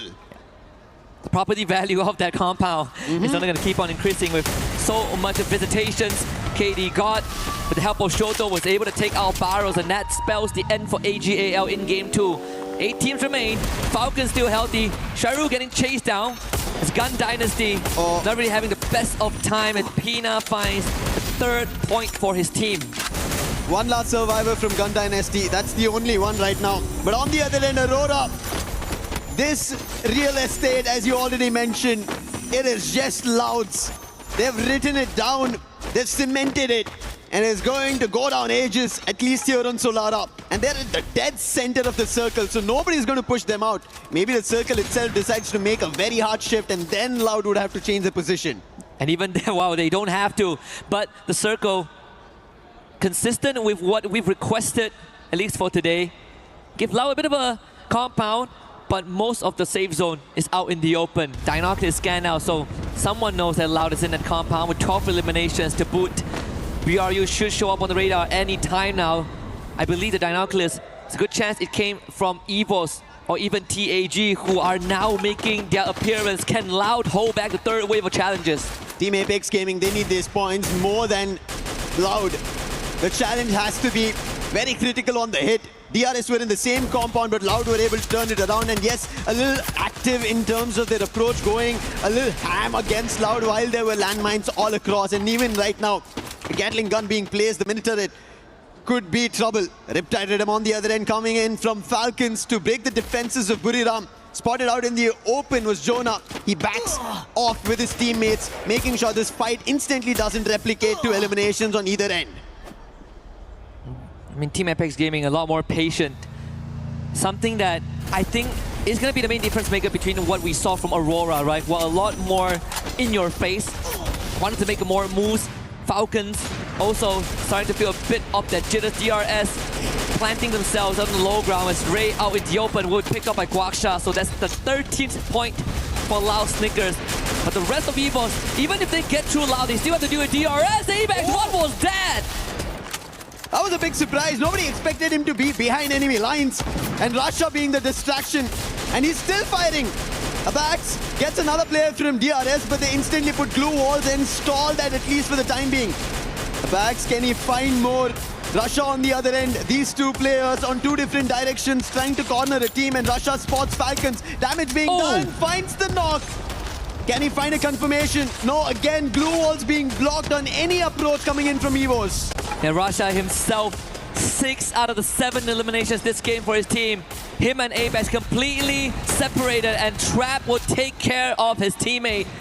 The Wonder Kid left to his own devices, and now the circle closes in. Even La will have to start evicting the compound. Riptide Rhythm goes absolutely wide there from TAG. So Falcons not really threatened, and they have such a good spot perched up on this boulder.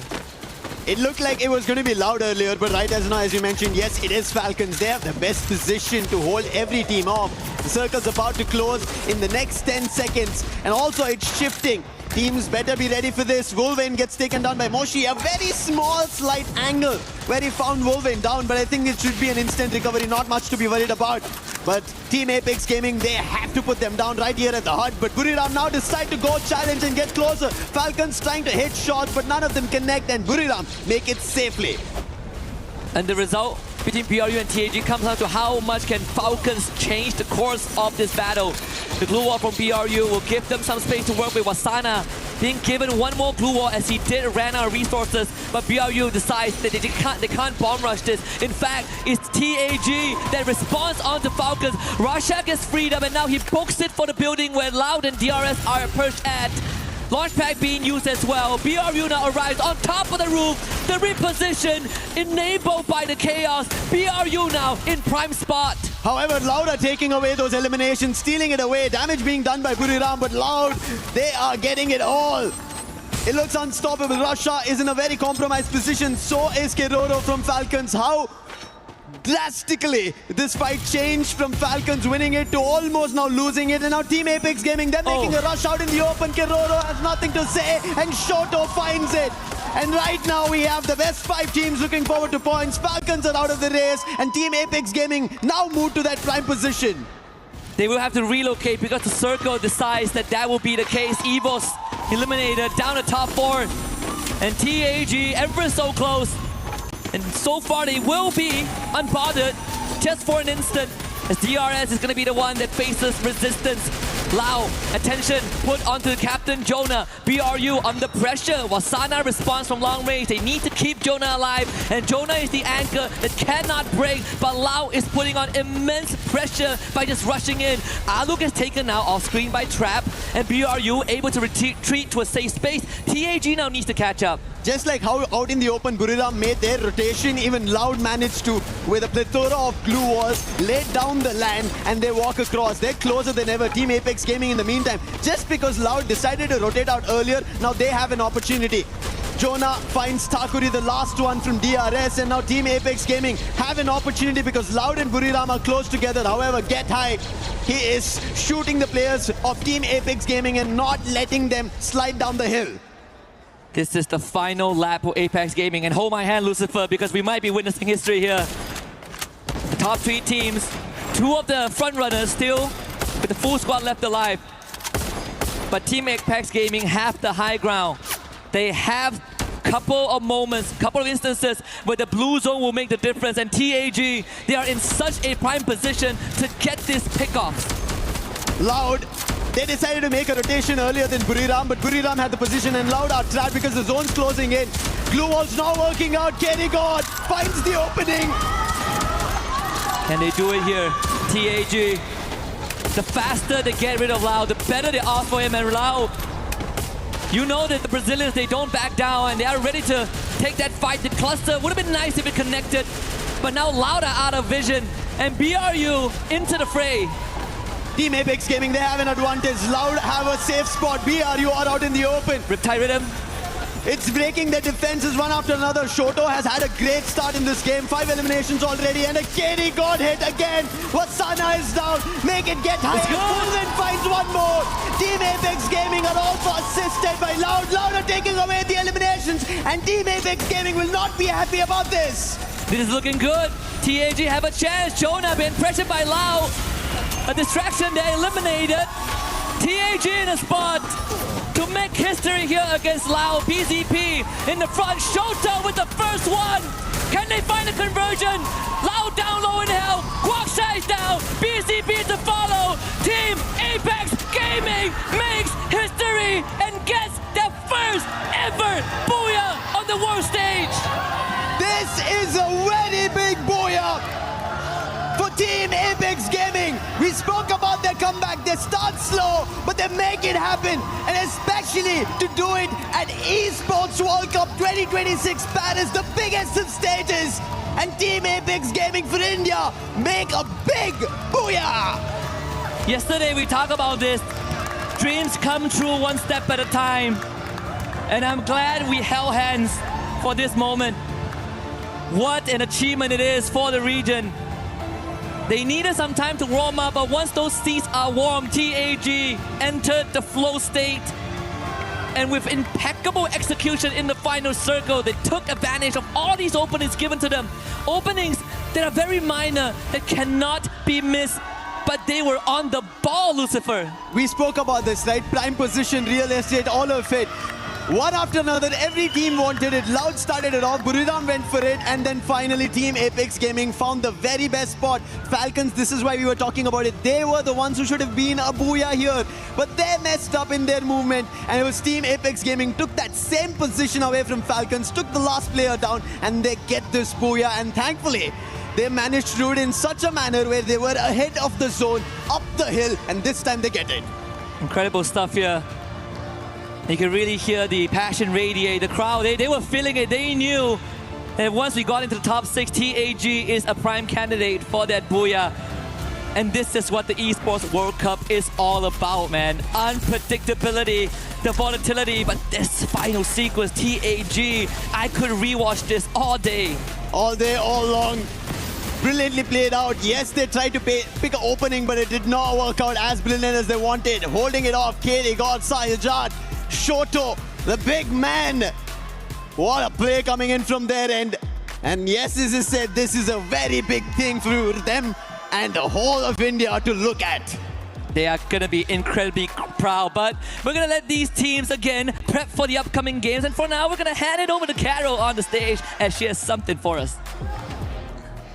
Hello everyone, I'm Carol Bombshell and we are back on stage and I'm happy to have this company here by my side, Nameless from AGL team. Thanks so much for your time. And yesterday we noticed that you guys got so close so many times to get a Booyah, but unfortunately you didn't. But today, happily you guys managed. How did it feel to get your first Booyah in the competition? ก็เมื่อวานนะครับแต่ว่าหลายครั้งเหลือเกินที่เราเกือบจะได้บูย่าเนี่ยแต่ว่าไม่ได้สักทีนะฮะแต่ว่าวันนี้เนี่ยเราได้ปลดล็อกที่ได้บูย่าแรกแล้วเนี่ยฮะรู้สึกยังไงบ้างครับครับก็รู้สึกปลดล็อกครับแล้วก็รู้สึกว่าทีมพวกผมพร้อมแล้วครับที่จะเป็นแชมป์ Yeah, I feel like we have already unlocked something and I think we are ready to become the champion of this tournament. I like your confidence. That's definitely the way to talk. Okay, so after finishing last year in the 5th place and in the 30 in the global finals, you are getting closer to win an international tournament. And of course, together with your whole team, does it feel like this is the moment to get over the line? ก็ในปีที่แล้วนะฮะเราได้จบไปทั้งที่อันดับที่5นะฮะแล้วก็อันดับที่3นะครับใน global tournament นะฮะในปีนี้เนี่ยเราขยับเข้ามาอีกขั้นหนึ่งแล้วที่จะได้เป็นแชมเปี้ยนนะฮะรู้สึกยังไงบ้างครับก็รู้สึกว่าปีที่แล้วทีมนี้ไม่มีผมครับปีนี้มีแล้วน่าจะเป็นแชมป์ได้ครับ Yeah, I think like because last year he not in the team yet, but this year he's here already, so everything should be fine now. Okay, are you sure? All right, I trust you. Okay, so there is really some tough teams in the way, of course. Buriram, Fluxo, maybe Arlos, all look very strong. Who do you think is the biggest competitor right now? ก็ตอนนี้นะครับมีหลายทีมเลยที่บอกว่าเป็นตัวเต็งนะครับไม่ว่าจะเป็น MIBR นะฮะแล้วก็อีกหลายๆทีมครับคิดว่าตอนนี้ทีมไหนเป็นตัวที่เป็นคู่แข่งที่น่าจับตามองมากที่สุดครับน่าจะเป็นฟุกโซแล้วก็เราครับ Yeah, I think it's gonna be Fluxo and Laos, which is like the most competitive team. Only Brazilian teams? Yeah. Okay, I like your answer. Thanks so much for the interview. Good luck in the next matches and the rest of the day. And that's it. You heard from Nameless from AGL team. And I'm back with you guys at the studio.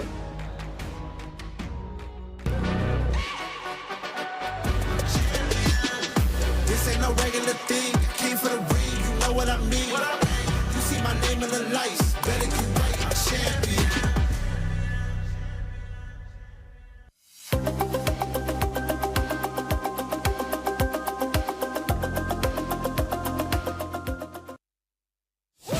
At this year's Esports World Cup, we're bringing you all the games you love, all the coverage you crave.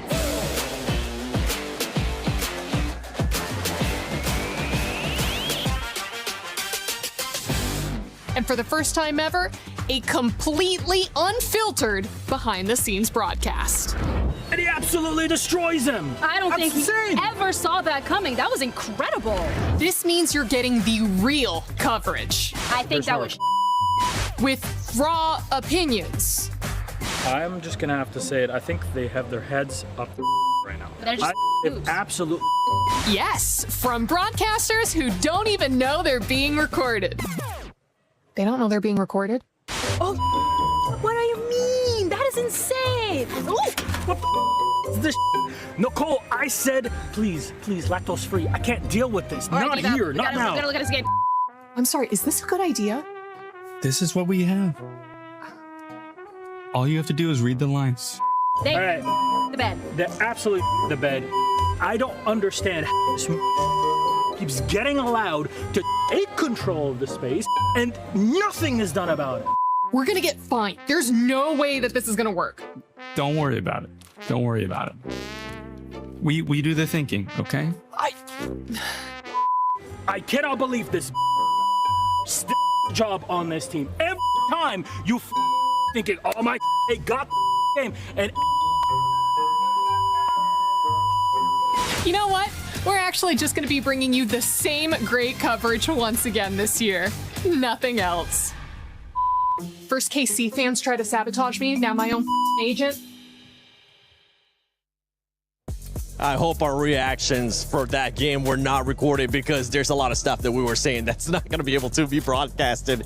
But India finally shows up here with the booyah, Neptune. Yeah, I'm really excited to see them play because even to set the expectation from yesterday, Lucifer did mention that they have a slow start and then they move up, but also in the last two games, they plummeted. So hopefully this is a different story right now, starting it off in game number 2 with that booyah. And it's good elimination as well coming from them.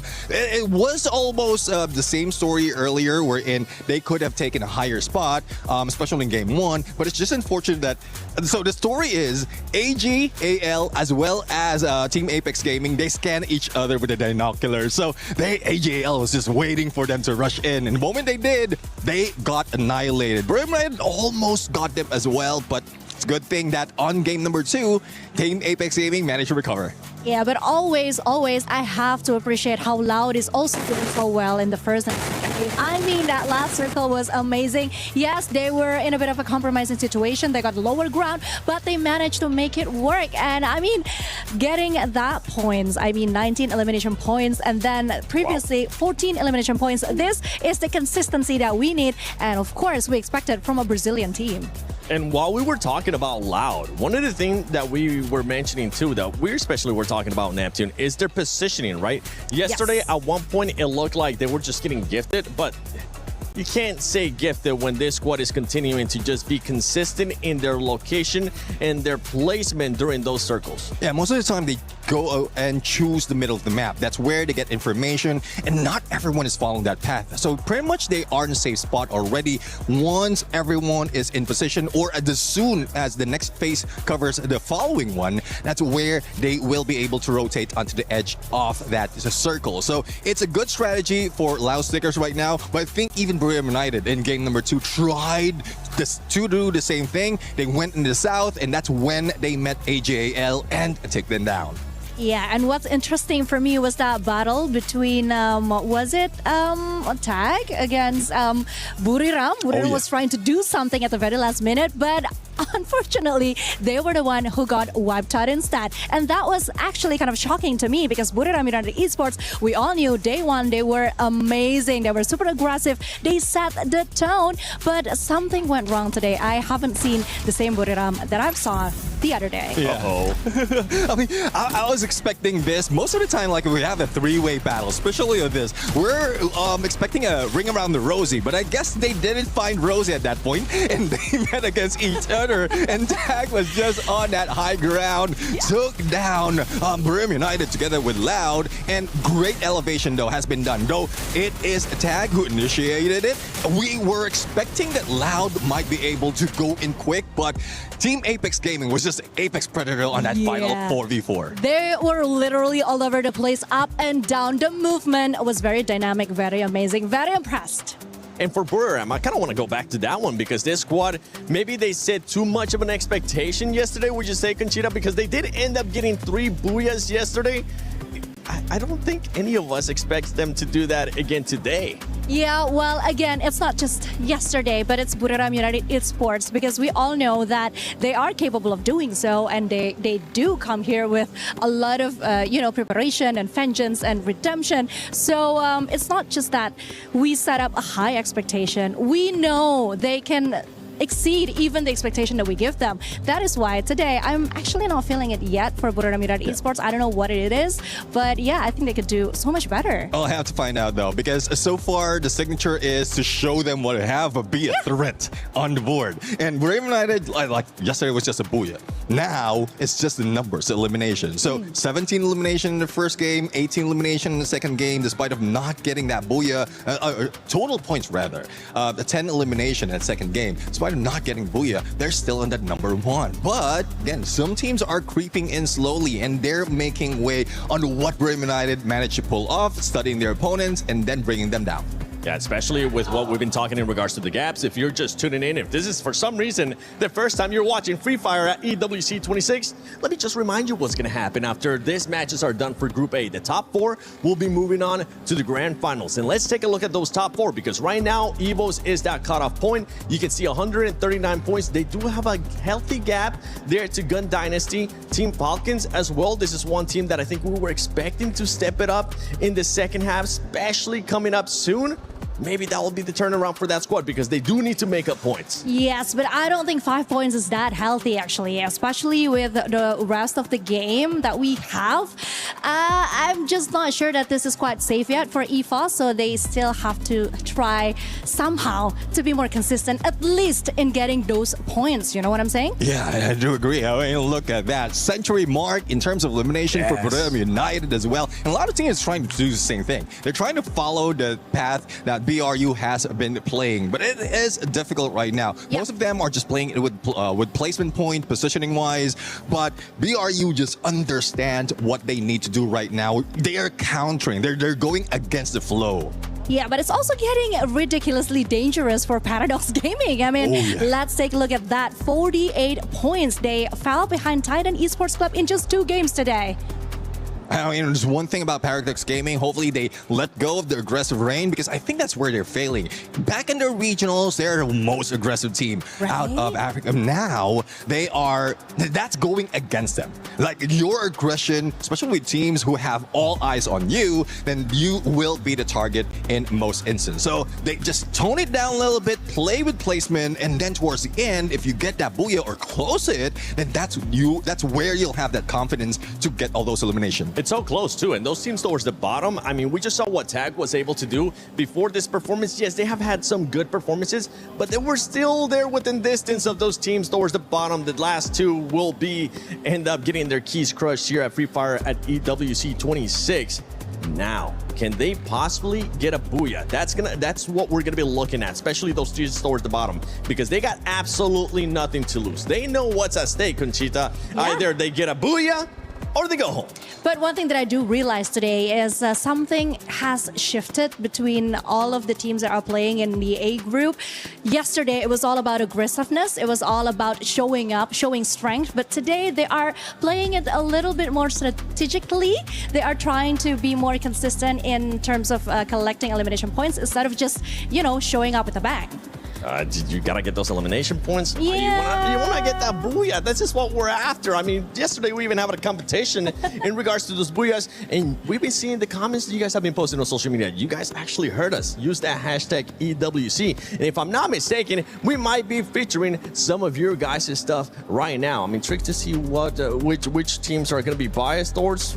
We're totally not biased whatsoever here on the desk. We're supporting everyone. It's not like we want all the top teams to continue to do great and take that performance. But you can see it right there towards the bottom. Xtune says Trap is the best bomber in the world, Neptune. Yeah, I mean, let's see though, because there's a lot of bombers being in here. And this is something that we were talking in the background as well. Though there are a lot of chances of the M79 grenade launcher to be used, not a lot of them are pulling it off. And not even every team is putting in the Steffi to prevent all those grenades. So I hope that we see those great bombers right now being capitalized, because there's not so much of going against them. It wasn't just Lucifer having the confidence in TAG. The fans are out there with the confidence as well. Whether TAG will qualify, which by the way, right now they're looking like they will be qualifying to survival unless they continue to have some more booyahs. Then maybe we have a different narrative here. They will play like beasts today. But I so agree, because then again, this is the Esports World Cup. Of course, we have to play our best. We have to give the best mentality, the best performance. That is what we expect and nothing less. So yeah, that's exactly what we want from each and every single one of the team that is competing today. I love this prediction there towards the bottom. AGAL, Loud, or EVOS. They didn't want to pick one. They're like, you know what? Let's throw 3 of the best teams out there from Group A and see which one actually ends up winning the championship. And I don't blame him, because right now there's so many teams being able to step up. We're looking at Demon Sprite on the screen. I know Pakistani fans were expecting a lot more out of this squad that is the champions from Pakistan. Can they possibly do it? That is the big question mark. What are we going to be looking for them to do different? I know we've been talking about the playing styles that we've been seeing out of their squads, maybe playing a little bit too passive, maybe being a little bit too aggressive. Neptune, what are you looking for Demon's Pride to do? Well, we know that for Demon's Pride in their region, they can be aggressive. They can be tactical as well. But again, there's a lot of teams who has read that already, who has been years ahead of them. Yep. So Demon's Pride just needs to stay in the edge right now. Use all the utilities that they have, especially those binocular skills. If they want to get a safe spot into the next phase or each phase of the circle, use those R-funds, use those binocular scans, so that at least you'll have a clear view of whether you're heading into danger or just in a safe spot. But that's only not only that. There's also those launch pad that is available depending on the map or which map we're playing in. If I'm not mistaken, the next map would be in Kalahari. So this is where those hook guns will be important. Their entry and exit would be much quicker compared to just walking around or running around. Now, one of the teams that Demon's Pride is currently hunting down is none other than Titan Esports Club. Yep. Conchita, what do they need to do to make sure they don't get hunted down and end up on those bottom two? Of course. I mean, the trend that we've been seeing, not just from today, but the match day yesterday, is that you don't actually have to secure a booyah. You can just consistently earn the placement points, that elimination points. So I think that should be the objective that Titan Esports Club is focusing right now, instead of trying to, get into a fight, a huge fight with any other team. Just try to make it more safe, more strategic, because I think if we're comparing skills and individuals, they do have what it takes to endure the game, Neptune. Yeah, exactly. I mean, Titan Esports Club, I think they need Blade to be as sharp as ever. It needs to be... Wait. She's going to take a second. Can we please go back to that player? Because he was just relaxing. He was in the mood. If I'm not mistaken, that was AJAL. And they were saying that now, after the performances that they saw, they're looking to be the champions. They're feeling that confidence, and boy, are they. Sorry, Neptune, we had to point it out. Now you can go back to it. It's just chilling like a villain right there. But anyways, going back to the point, I mean, Blade needs to be as sharp as ever. Get all those eliminations in, get that information on those rush. But again, it's not those careless rush. They need to be strategic. Kalahari is one of those wherein they can capitalize on their snipers to find their position first. But again, it's one thing it's a good thing that we are now on day 2, because they can review what happened in day number 1, especially in this map of Kalahari. And well, despite of not having that much of a gameplay in specific maps, at least they have a general idea of where the other teams are dropping or rotating. Let's take a look at the overall once again, just to make sure everybody's aware of what's happening right now. Gun Dynasty, I feel like today we really haven't seen the Gun Dynasty that we saw yesterday. True, because not only they haven't secured a booyah, but the points that they keep on getting the other day, that is something that we haven't seen today. I think that is exactly the problem with the way that the other teams are playing. They're no more showing aggressiveness. They are playing it more smartly, and I think that kind of messed with Gun Dynasty's plan and strategy. Yep. So it's time for them to adapt now, because actually they were one of the team that were very disruptive the other day. Now they are the ones who has to follow the rules, quote unquote. Yeah, exactly. I think the day number 1, they have that element of surprise. Yeah. Gun Dynasty just brought in the big gun dynasty. Ooh! See what you did there? Yeah. Well, it's his uncle in me. But anyways, going back. So they have that element of surprise. They were not caught off guard from yesterday. They have a lot of potential of elimination. But now, give these teams a day's rest, a day's chance of studying your opponent, and this is what you happen. Like, look at Gun Dynasty. They only got, 4 or 2 points out of game number 1, and then only 6 points on game number 2. It's not looking good for them, but it's a good thing that they managed to stack it up from yesterday. And right now, with the team being in 5th place, they are about 15 points away from EVOs. EVOs did start off good in regards to some of the placements, but we haven't really seen the booyah out of EVOs at any point. Remember, these are the defending champions of EWC, especially for Free Fire. Can the pressure end up getting to EVOs? I I think there's a possibility that yes, the pressure is on. They are feeling it right now because just the other day I had a conversation with some of the casters and they do tell me that I think it's going to be very difficult for EFOS this time, just looking at how they're doing at the regional, how this year has been for them. But deep inside, I do believe that they know exactly what they're getting themselves into. I mean, we can actually see the maturity coming from some of the players, especially Russia. We saw how he did that one-man show thing, right? At the previous game. Yeah. He handled that really well. We didn't see him as a teenager. We saw him as a veteran that is just know exactly what to do and can handle any situation. So hopefully if we're talking about pressure as the reigning champion, they should have had that nailed down.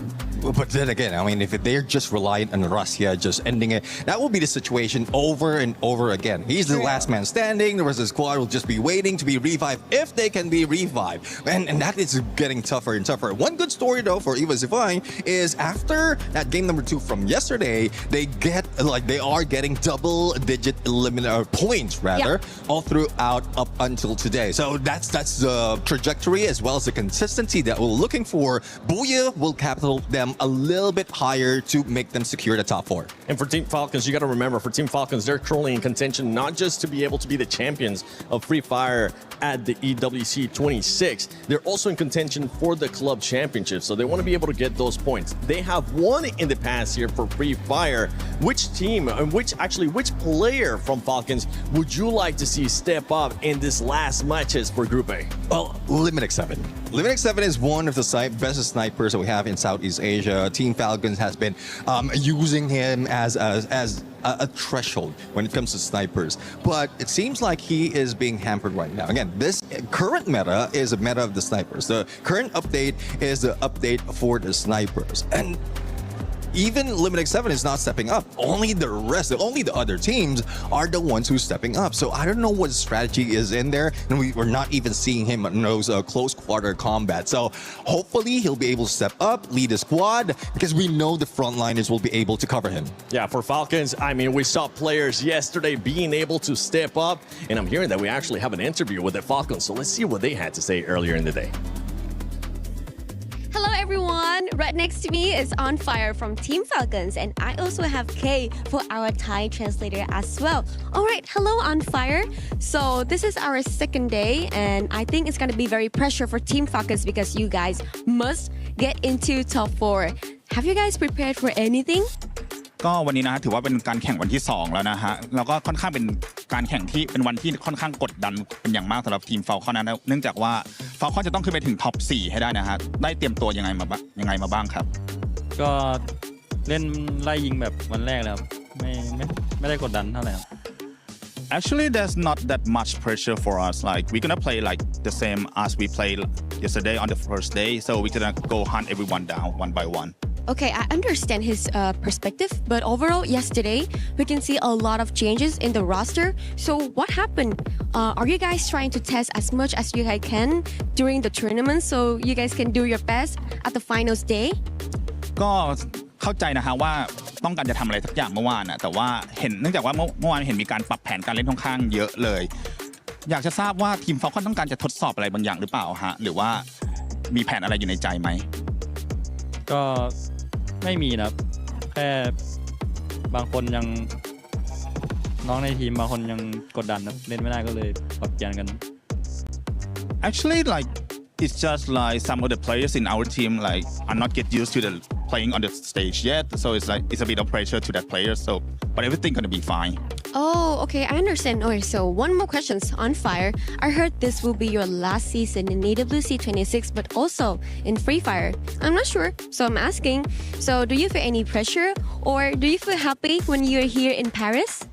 ก็อย่างที่ทราบกันนะฮะว่าปีนี้เนี่ยจะเป็นปีสุดท้ายของ Free Fire อาจจะหรือเปล่าก็ไม่มีใครทราบนะฮะแต่ว่าอยากถามว่ารู้สึกยังไงบ้างครับผมก็นะ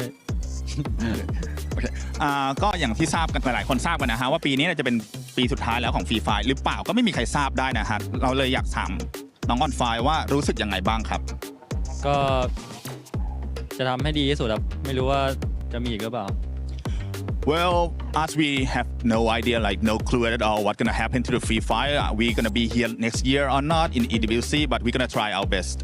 All right, thank you so much, On Fire. And I'm really hoping that you guys can rock back today because yesterday was not kind of smooth for us, but who knows, today they can jump back really fast. Thank you, On Fire, and sending a lot of lucks to Team Falcons today. And thank you to Kay as well. Thank you for your listening. And now let's go around, shall we? I like that for us. Okay, we're not biased at all. We're just a little biased sometimes. See, I'm not the only one. You're not the only We're one. not the only one. Yeah, well, I'll see now. Well, I think it's time to see if Falcons maybe is going to end up getting a booyah. Let's send it over to Lucifer and Husky. Team Apex Gaming, after getting their booyah back home, their fans feel like this dream which was surreal is now come into play, come into action, and now that will rally everybody to look forward to making it to the finals. And with that, we start our match 9 here at Esports World Cup 2026 Paris. And it looks like Group A, which was supposed to be the group of death, is also becoming a little bit of a comeback for some of the teams to get out of the chopping block. There might be still some big separations between 6th and 7th spot. Falcons still being the gatekeeper there, but Team Apex Gaming has proven that those booyahs, they make a lot of difference. They shoot up to the 7th spot. But when we look at some individual stats, the Wonder Kid Rasha still tops the chart with the most eliminations at 36, Trap and Cypher sharing 33 apiece, which means that these key players are always going to be the biggest difference makers, like what we've seen in the first 2 games. But now we head into Kalahari, and I'm looking at one team to take it back home, and I hope that that is going to be EVOS. You hope for EVOS, the fans hope for their favorite teams as a fight breaks out. Demon's Pride, they're still at the chopping block. They've not made their move. Paradox also the ones, and it seems like Enrique is in trouble. A bit of a tap dance there, Enrique. Still heading up for safety. Paradox. Are there any resistance? Jazzy has already chased down Enrique. So first blood achieved by Demon's Pride. Paradox with the instant revive. Madara with the chase down too. That's sneaky gone. 2 for Demon's Pride, but finally some clapback. But it's not a pick, it was just a knock, and therefore Demon's Pride will still be happy. They'll be getting 3 eliminations at the end of this fight at Foundation, but there's more that they have to pick up in case they don't want to be eliminated. Those keys are dreams to a lot. And coming out from Pakistan, just one dream is theirs: to stay alive, go to the survival stage, and it's not going to be easy because now in front of them there's Loud. And Trap is the 2nd best in the highest eliminations just after Russia. So it's going to be even more tougher. However, his teammates are not close by. I mean, as we get closer to the halfway point of Group A, things are starting to feel a lot more surreal by the second. Especially like you said, the dreams, right? These dreams come at the cost of someone else's. Yep. EVOS, despite having more of a tougher game too, we did hear what Conchita said. The survival instinct of the Wonder Kid kept them alive for longer than they should have. Just, you know, humanly possible. Trap with the pickup on the Madara. And even for TAG that had a booyah in the last game. Woke something up in Aurora, who wants to follow in their footsteps. It's KD God that gets chased down. Zuez on the case. And a full wipeout here, TAG, from riches to rags. This is not the result they would have expected. After getting a booyah, instant wipeout, but Aurora also needs something to say for their fans. Out of Malaysia, it's not an easy run that they've had. They've not made it to many of these stages, and finally coming out, they want to make a wave, and they do it. Maybe Kalahari, even Neptune mentioned, the hook comes coming in, the game is going to be faster, the sniper's going to try and battle it out, and the CQC, it'll be undefendable. When we last checked in on the overall ranking, Gun Dynasty pushed out a top 4. Yeah. Currently sitting in 5th spot. First 2 games hasn't been kind, and it seems like it will only get worse as Benel hasn't really found anything. Same for Vegas. And in front of them is BRU, the worst possible entity to go up against in this case. AGAL dispatches of Paradox Gaming's members. Sneaky, he's also been spotted. It's going to be trouble. He's the last one. Is he close to the vending machine? He's making a run for it. I'm not sure how many coins he has. There you go. He has 1,100. So he should be able to bring back some of his teammates. But you can see AGAL, they're already a run. They do not want to let Sneaky survive. And Sneaky is just running across the compounds to figure out if he can dabble around, confuse the opponents. But it doesn't seem like it's happening. and very soon he will be found and Paradox will be put to an end.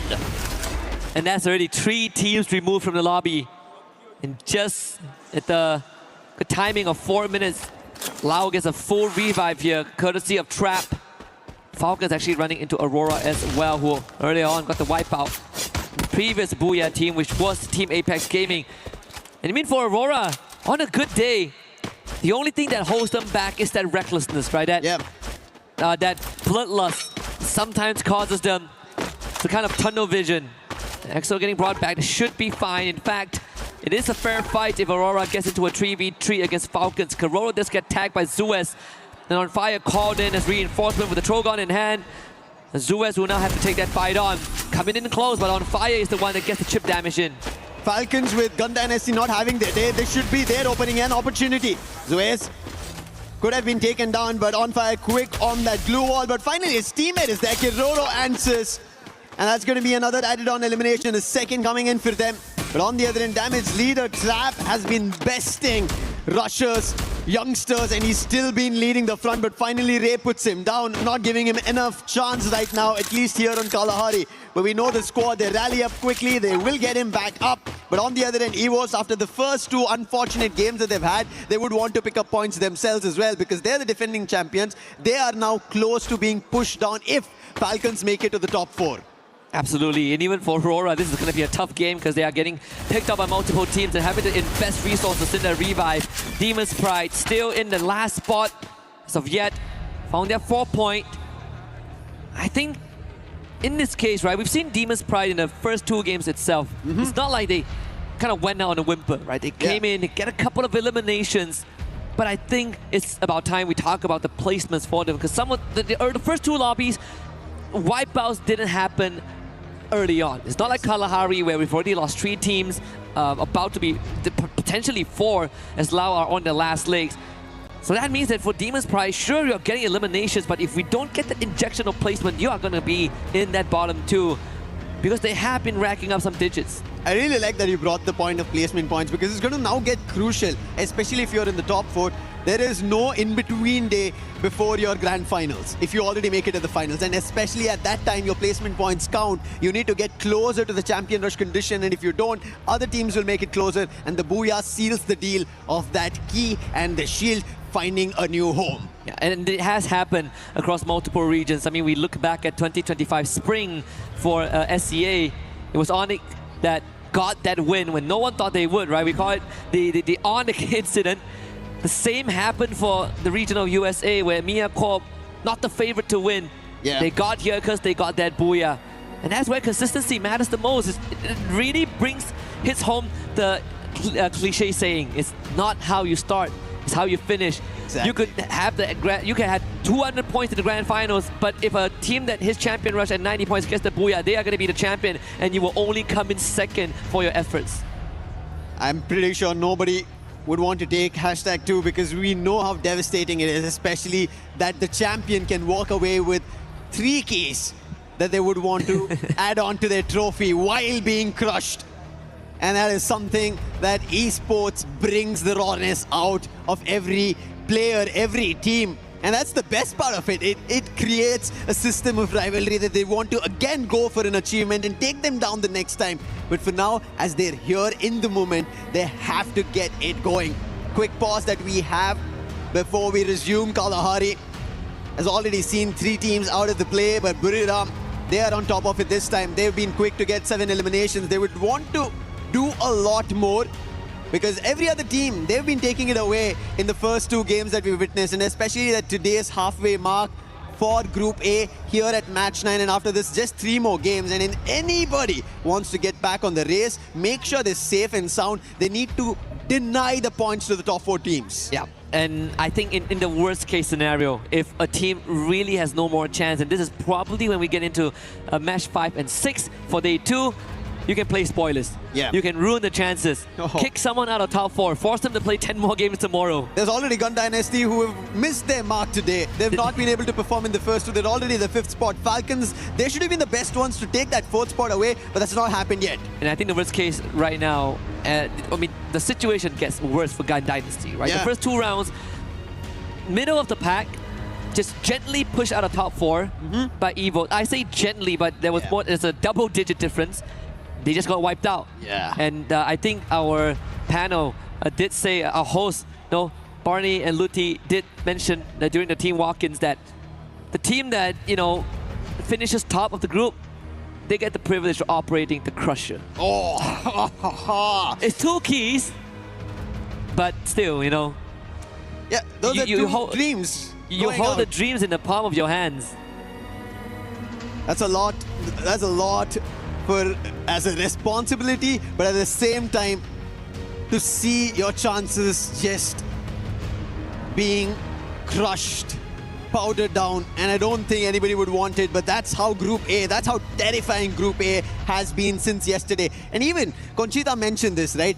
Such a drastic change between Group A's performance on day 1 and day 2 of how teams have become tactical, strategic, thinking about their chances, thinking about the number of points they need, thinking about can they make it out and survive further. Yeah, and I do enjoy the effort of some of the teams, some of the unproven regions. We saw TAG, but we put Pakistan in the conversation, Demons Prior, Paradox from Africa, Titan Gaming as well, DRS, basically those at the bottom. Even Aurora, they're coming out a little bit more harder. They're coming out with more aggression and sure, double-edged sword, but they're getting the work done, right? This is some of the initiative that I think took them some time to get used to, but now when the tension breaks, you see Demons Pride coming out with a couple of eliminations and they need to patch that up with the placement points. I like that there is a little bit of a tension break also in this pause happening on stage. We ended up seeing the 6-7 and DRS. They have a total of 67 points. We were literally talking about this, right? Like, are we going to get an opportunity to be like, oh, this, BRU, they have 161 points, and then we move down the list, and it was like, oh, DRS 6-7. Yeah, wish dreams do come true on this stage. Yeah, for us as well. Something that we wished for earlier, it happens. And it transcends generation. I think that is the best part. Right here. Of course, we are going to have it sorted out, and it's good that it's still in the first phase, right? I say in the first phase, we lost 3 teams. It's and Kalahari. And it's Kalahari. It's very brutal on Kalahari as the grapple guns come in.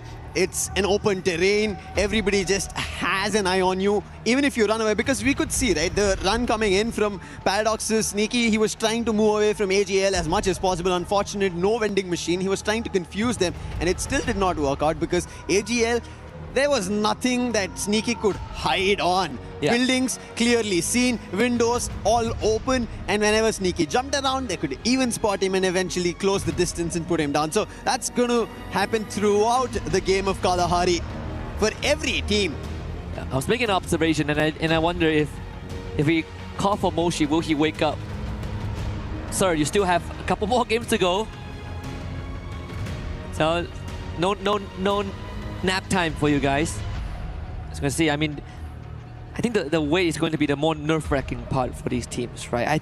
It's also a matter of like you get into the groove, things are going well, and then someone slams on the brake.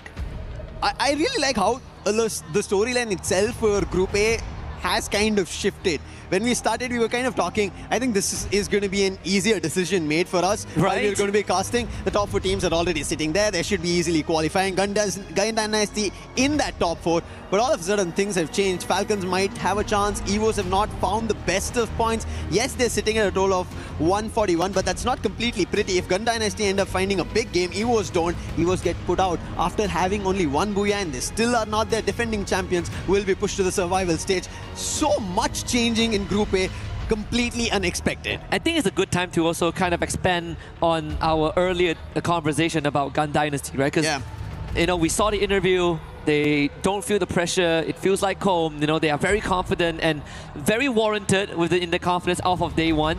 But you also told me back in the green room that there's a good chance that GD falls out of top 4. And I want to expand on that.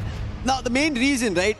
This is something that I've seen in circuit of Free Fire, that some of the teams have a lot of energy coming in, a lot of aggression, and it transcends into points. But day 2 is when they have to keep that consistency going on. But by that time, teams get exhausted. Their playbook falls short, and I think maybe a tad bit for Gun Dynasty, that's the main factor to affect. To add on to that, that's where I thought Ali, they should have a chance today later in our Group B matches, just because they had aggression on the stage. Yes, they were not happy with the result because they also almost had a booyah, but that also helps them refine those mistakes that they did yesterday, maybe to qualify today. Yeah. And again, the detail on the plaque, nothing is given, everything is earned, written in the native language of EVOS. In this case, it's Bahasa Indo, and it applies to across the entirety of EWC, across the game titles, and it's in the native language of the team that wins it. It'd be great to see it maybe in Portuguese if a Brazilian team brings it back. There is a good chance that has been the story. And I think, you know, the interesting part is always that we look at the Thailand as the best region. Yeah. And that's only because we see them more often. But we get onto that world circuit, suddenly Brazil is in the conversation and the playbook completely changes. We even see the bullseyes kind of shift, right? At first it was just BRU. If we take BRU down, we own the world. But now it's the entirety of Thailand. Yep. Indonesia starts to step up. And I dare say South Asia, India, Nepal, Pakistan have a dang good chance of making something happen. But I mean, even for Demon's Pride, smiles on their face, completely different from the walk-in where they... Oh yes. Where, you know, you can feel that nervousness. Now, I think they're just enjoying the moment, and maybe that's the best way to survive another day. I think that's something while we were back in the green room, we all were talking, right? Some of the teams need to have some fun. Even Neptune mentioned this. You have to take these games at least with a bit of fun. If you don't, if there's too much in terms of thought put into it, a lot being, I would say, relayed between each other, a lot of talking that you should be doing this should have gone better, and all of those thoughts will eventually make you a lot more nervous, anxiety running high. That will end up messing your performance. And I think it's time to have a little bit of fun, to bring back the game that you use in your own region, where you top your region. That has to be brought back. That element, you have to isolate yourself. Like, I think that's what Gun Dynasty were channeled into yesterday. If they channel back that, today they should be back in the top 4 and pushing competition out. Yeah, if we have seen TAG achieve that history for the region of India with that very first world stage booyah, I think Demon's Pride has a good chance, right? Yes. We were going through the narrative and you were telling me that, you know, as much as we see Hot Shot on the world stage 2 years in a row, Demon's Pride, you know, were technically the better team, but they just couldn't be the ones that qualify. Well, now they made it here. Yes, they made it here. And if they are the rightful ones, they're the ones that, you know, deserve that spot. It's a long time coming. Took them 3 years. Here they are. But so far the team feels like it has been slightly reoccurring, right? With the region still at the bottom, and I'm looking at Demon's Pride to change that. One more region to change this fact is going to be Bangladesh. I want to see Titan Esports Club. They're the giants of the region. Even expected Straw Hats, but as of now, it's now worked out. But Loud, the last one, BZP gets picked out, and that's going to be an end for Loud Sneakers here on Kalahari. Yeah, when we look at the replay here, Benel just had no way out, and that was the wipeout onto Gun Dynasty as well. That is a major setback. The captain of BRU turning it up when it's needed. And they have found DRX Pratik also removed.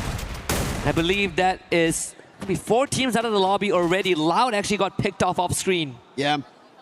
Last player, just as the game resumed, the player got picked off, did not have a chance to go in for a revive, and this is how brutal as we get to the halfway mark, at least halfway in terms of the 6 games they had, but they're already at match 9, 3 more games left, deciding the fate of whether they qualify directly into the finals or they'll be pushed to the survival stage or completely knocked out of the tournament itself. But still, Loud's captain, Trap, who was there with an interview on stage, still being the player at the 2nd spot with the most eliminations next to Russia at 33. That says a lot about Loud.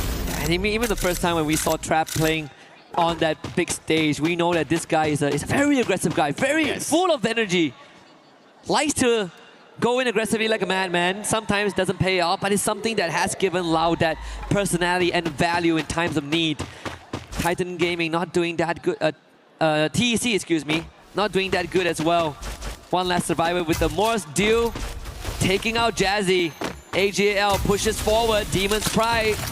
This is the ultimate test if they can make it any further, but with Aswap being taken down and Madara removed as well. He's only top 16 to make this a run and keep it alive. The revival does come through, only enough for 1, but 1 is better than none. Yeah. It's better than completely getting eliminated. Top 16 position, yes, no, and they are surrounding him, making sure he has nowhere to run. And that was a quick movement coming through. That was just distraction over there for top 16. And he'll also be picked up. AGL scoring total 8 elimination, 4 going in for Dew. And Dew has been phenomenal today. The sniper coming into play. They started with the very first booyah and they're continuing those spree of eliminations. I mean, Dew has always been the player that no matter what happens to a roster, you want him to be the constant. And yes, it has been so many years. I remember first time seeing Dew, it was back in 2022, and they came close to a global trophy. That was taken by BRU under the leadership of Jonah. Imgod on fire here. Falcons, you just say there is the race between Falcons and EVOS, and so far EVOS are winning. Imgod forward with the hook gun to hunt for more of those Falcons members. Limit X7 out of it. But Karoro, unfortunately, still exposed. It's going to be tough for him to run away. Ray's gotten closer. This tower is not going to protect him. He's trying to use the edges. The Kalahari. It's not going to work out. Karoro's completely surrounded now. Can he isolate the duels throw? No dash as available for Imgod. He used it all to make it here. Damage being done, and finally Kiroro will be put down. EVOS making sure the competitors for them in the top 4 run are going to be vanquished. They'll be shut down, making sure Falcons move to the survival stage and not take away their very own position at top 4. We did sort of establish this. This could be a EVOS Memon Kalahari. Ezreal. Good stuff from miles away. Nailing the 5th one for his team. One of the few imports we have for a Malaysian team. In fact, the very first player that was imported was Crime MKS from Indonesia. And ever since then, it has been working well, improving the ecosystem over the years. And I'm happy that Aurora has made this change and made this move. And not just bringing in Ezreal, but giving rookies 2 years ago like Zuez and the EXO, the veteran, to lead them. And it has paid off so far, but of course, it's more to be desired if Aurora wants to catch up. Yeah, there's a lot more to be desired, but the circle has its own desires of troubling teams. Moving completely northwestern, and none of the teams are inside the circle. Everybody's trying to use their binoculars, but nobody's getting a hit inside the circle because there's nobody at foundation. And finally, EVOS, they decide that's going to be our position, our command post, which has also not seen action so far like Refinery, even though there are teams. It seems a little surprising that we've not seen Refinery and Command Post being a hotspot. Yeah. At least for this game, it's because the circle doesn't favor it, right? Yeah. If not, BRU is going to be there until, ends of the world. Moshi finding Ask What? Refinery is going to be the next control point that BRU wants to wrestle over. Top 16 next on the list. Wasana chases down Jazzy. And unfortunately for Demon's Pride, they got out of a tough situation earlier on from AGAL's Jaws, only to run into another Thai Titans. And now it's everyone for themselves. On the other end, it's going to be DRS trying to go in for a second chance. Titan Esports Club, they're about to lose their players. Blade is down. Seems like he's not going to be sharp enough today. Neptune mentioned he has to be for the team.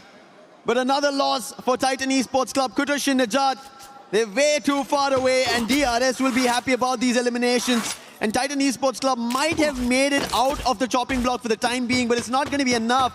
If Demon's Pride end up finding points, they might decide to rank up. 57 is where Titan Esports Club is sitting at. Demon's Pride is at 46. Paradox out of this game at least. So if Demon's Pride have an opportunity to score at least 8-9 points, they can instantly take the position away from Titan Esports Club. Or at least kick Paradox down to last place, which technically they've already accomplished. It's a scary thought, and if you add on top of that, if DRS starts getting some points, then we form the separation between them and the bottom three. And it's a scary thought if you are Titan Esports Club in this point of time. But I guess the blessing in disguise is that DP, they have been struggling quite a little bit in the hands of the Thais. BRU finding Blade again, who just got brought back. So the bottom dwellers are getting fed into the meat grinder. Buriram on the other end, they find Demon's Pride. We were just talking about them need points. A swap gets eliminated. And if that continues, a lot more problem. It seems like Buriram are also spotting Titan Esports Club Rahat. That'll also be quickly picked up by Moshi. On the other end, Aurora on Falcons. Buriram finally going in for a full-on fight. Madara is the last one. He's behind a glue wall. Jonah has already called it. And the entire squad is rushing to him. And with him going down, that's the end for Demon's Pride. They wanted to rank up. They wanted to get eliminations. But it seems like Titan Esports Club, the worry at least on Kalahari, will die down. They have one more chance at least. blessed by BRU. 17 eliminations and counting. Now it's the move to Foundation. At least to the western side of Foundation. You have Kororo planted right in the middle, but Falcons suffered some heavy damage. And in fact, Kororo is the only survivor, so they should be a non-factor if you are concerned about Team Falcons. TEC split up, which we did see, and Aurora on the radar as well. This is quite the clear path to push through. They have stragglers like members from TEC and Falcons to get a couple of free points. They could start with Rahat if they want. Buriram now a little trouble because AGAL have started to fire. Taken down the captain Jonah. On the other end, Aurora trying to hold off at the edge of the circle, but the circle will also start shifting as the zone is completely shrink. They'll only wait and try to see if they could spot somebody. In the meanwhile, at a distance, Boltmaker being spotted. That's going to be EVOS fighting for elimination. And EVOS, we spoke about them. They had the advantage inside the circle. They laid their foundation, but unfortunately, the circle did not allow it. It forced them. Apex will still be able to find Takure is out. And now on Buriram as well, EVOS still firing, finding elimination and also helping out AGAL in the mix. And again, for the third game in a row, the circle forces everyone to go into the open as the ultimate test. AGAL on your screens, 11 eliminations, and the second one could be confirmed if they remove Ray, but Ray gets picked back up. Cypher instantly with a double up and putting immense pressure on the EVOS Divine, forcing those blue walls out. Rasha has already ran out of that. Defenses dwindling for EVOS. AGAL continuously displaying lead at them. ABAX needs some help. AGAL finds another one. Everybody needs help right now, even DRS. Falcons, the last man, Keroro, gets taken down. That's the end for them.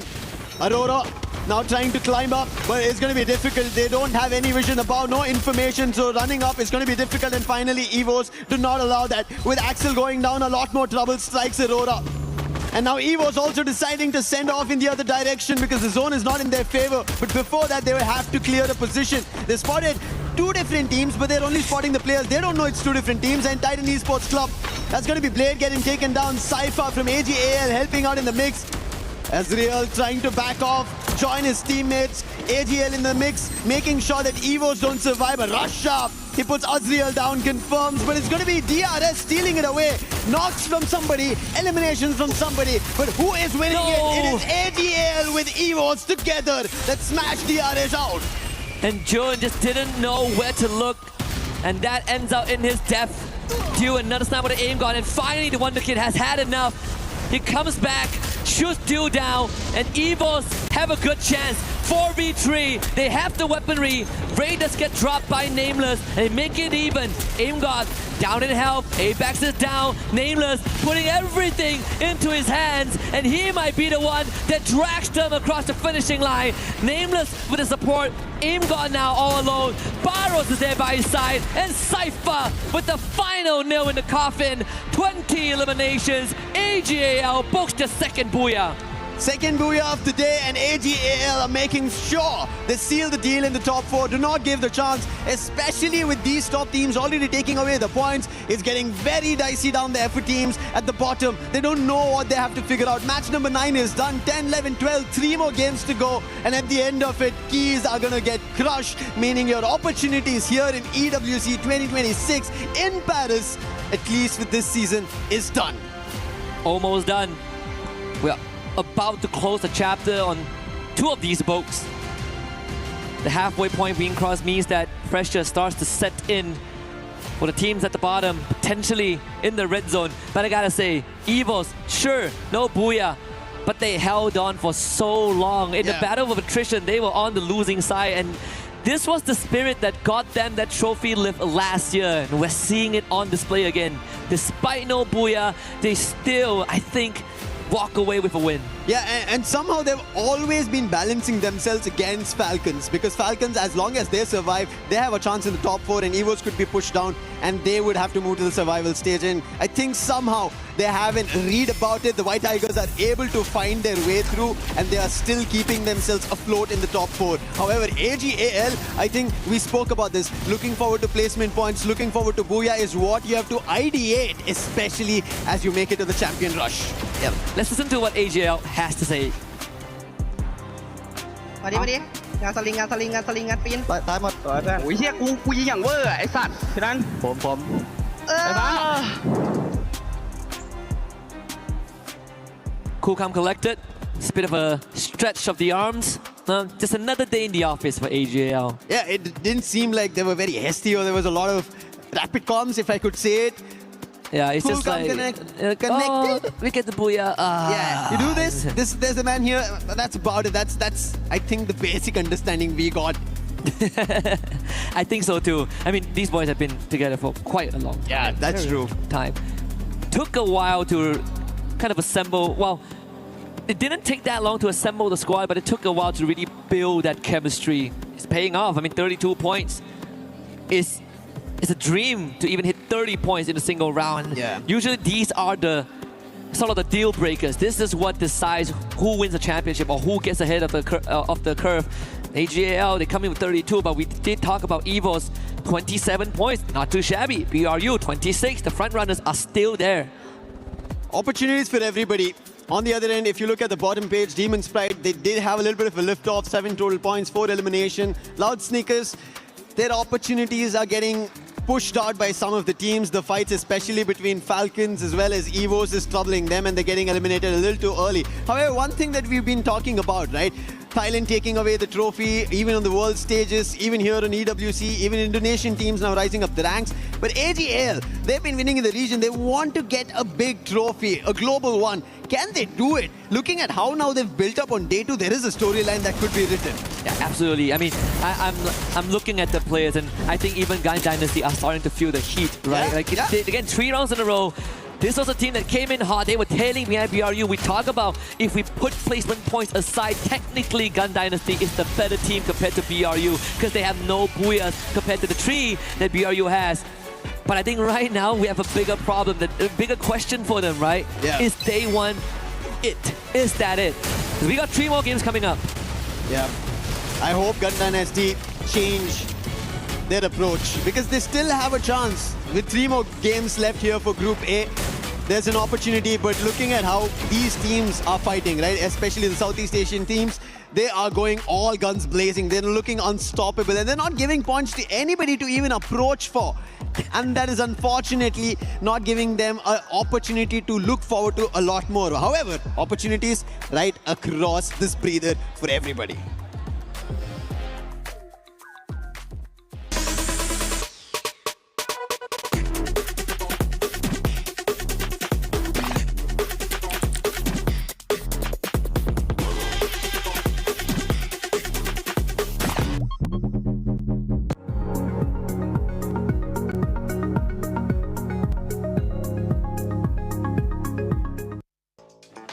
Barney and Ludi, we accept your challenge here in Kadia City at the Golf Predetermined Tournament. Lace and glitter.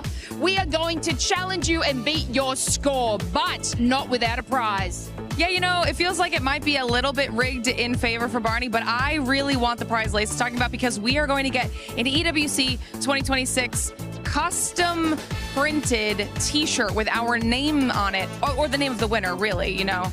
So that's what I'm aiming for. Yeah, and we want to win because we love competition. So let's fire away, Glitter. Come on, stand over here. Get the position down. We have to beat these boys. All right, looking great. Play golf. Ready?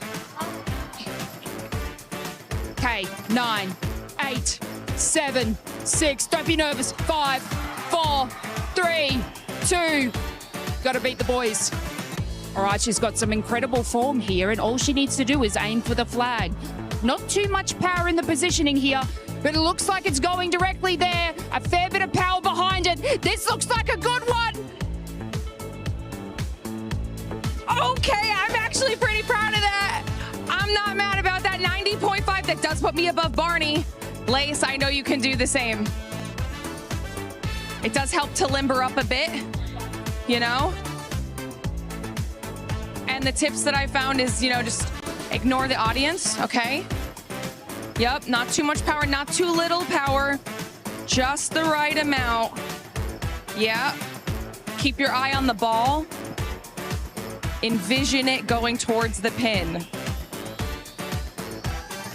You can do this, Lace. We gotta show the boys. Oh, it's looking good. No, it's okay. It's getting close. Rolling in. Oh! You did beat Ludi. You did beat Ludi, though, to be fair. Not too shabby, Lace. I mean, look, as long as we beat them, that's fine. But of course, we want to challenge our next people. We're looking at you, Severed and Neptune. Are you up for the challenge?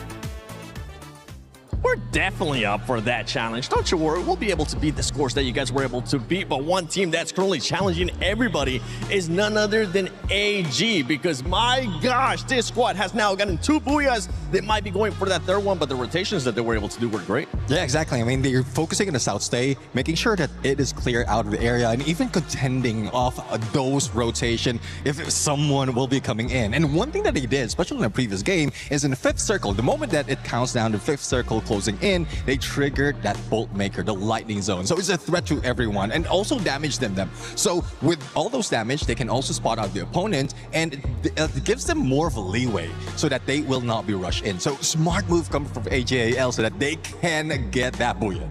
I love that we have one of the best analysts here for Free Fire, none other than Neptune, being able to break down all the rotations, the skills in the game.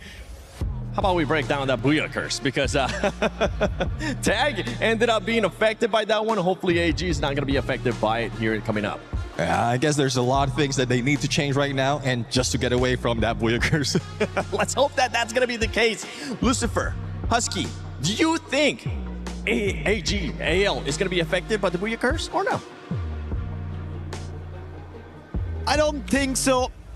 There is a chance that they want a title. We've been talking about their counterparts, right? They've been taking these titles, the global ones, the world stages, and AGAL have always been getting closer, have been getting the #2s, but finally, is this the stage? Esports World Cup 2026, all gamers global, actually go global.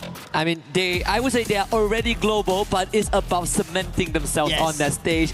Funnily enough, the first and only world trophy, global trophy that they have was under the category of Clash Squad. Exactly. But we know the motherlode, the holy grail is Battle Royale. That's where the spirit of Free Fire is initially sold from the start of time.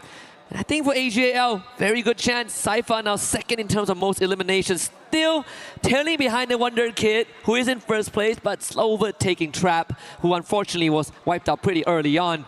But we still cannot look past the fact that snipers are pretty important, as top 3 most damage are all in the sniper role. As we head to Purgatory, it seems like the flight path had its own course of mind, completely Southern favored. However, still teams managed to make their way around the fields, but the fight already breaks out just because of how unfavorable the flight path was. Loud are trying to answer back to Falcons. It's been an exchange. Trap will be able to get back next. So 2 eliminations for Falcons. And on the other end, we did end up seeing fights that Falcon want to now stand tall on against Loud. And Loud, with those eliminations, as they managed to grab on one, can they find more? Gun Dynasty, they're against Demon's Pride. But as we see the feed as well, it seems like Team Apex Gaming are now, they're breaking their own curse. They found an opening against Aurora. Yeah, I want to see the earlier pep talk just now was going to bring some breeze on life in the GD. So far, it doesn't seem to be the case. Demon's Pride standing tall. But there is response. Benel, yesterday he stepped up, and now he is stepping up finally after the halfway point. David with a great follow-up. Exactly what Gun Dynasty needs. And with Gun Dynasty back in a play like this, there's an opportunity that they stand a chance to get back to the top 4.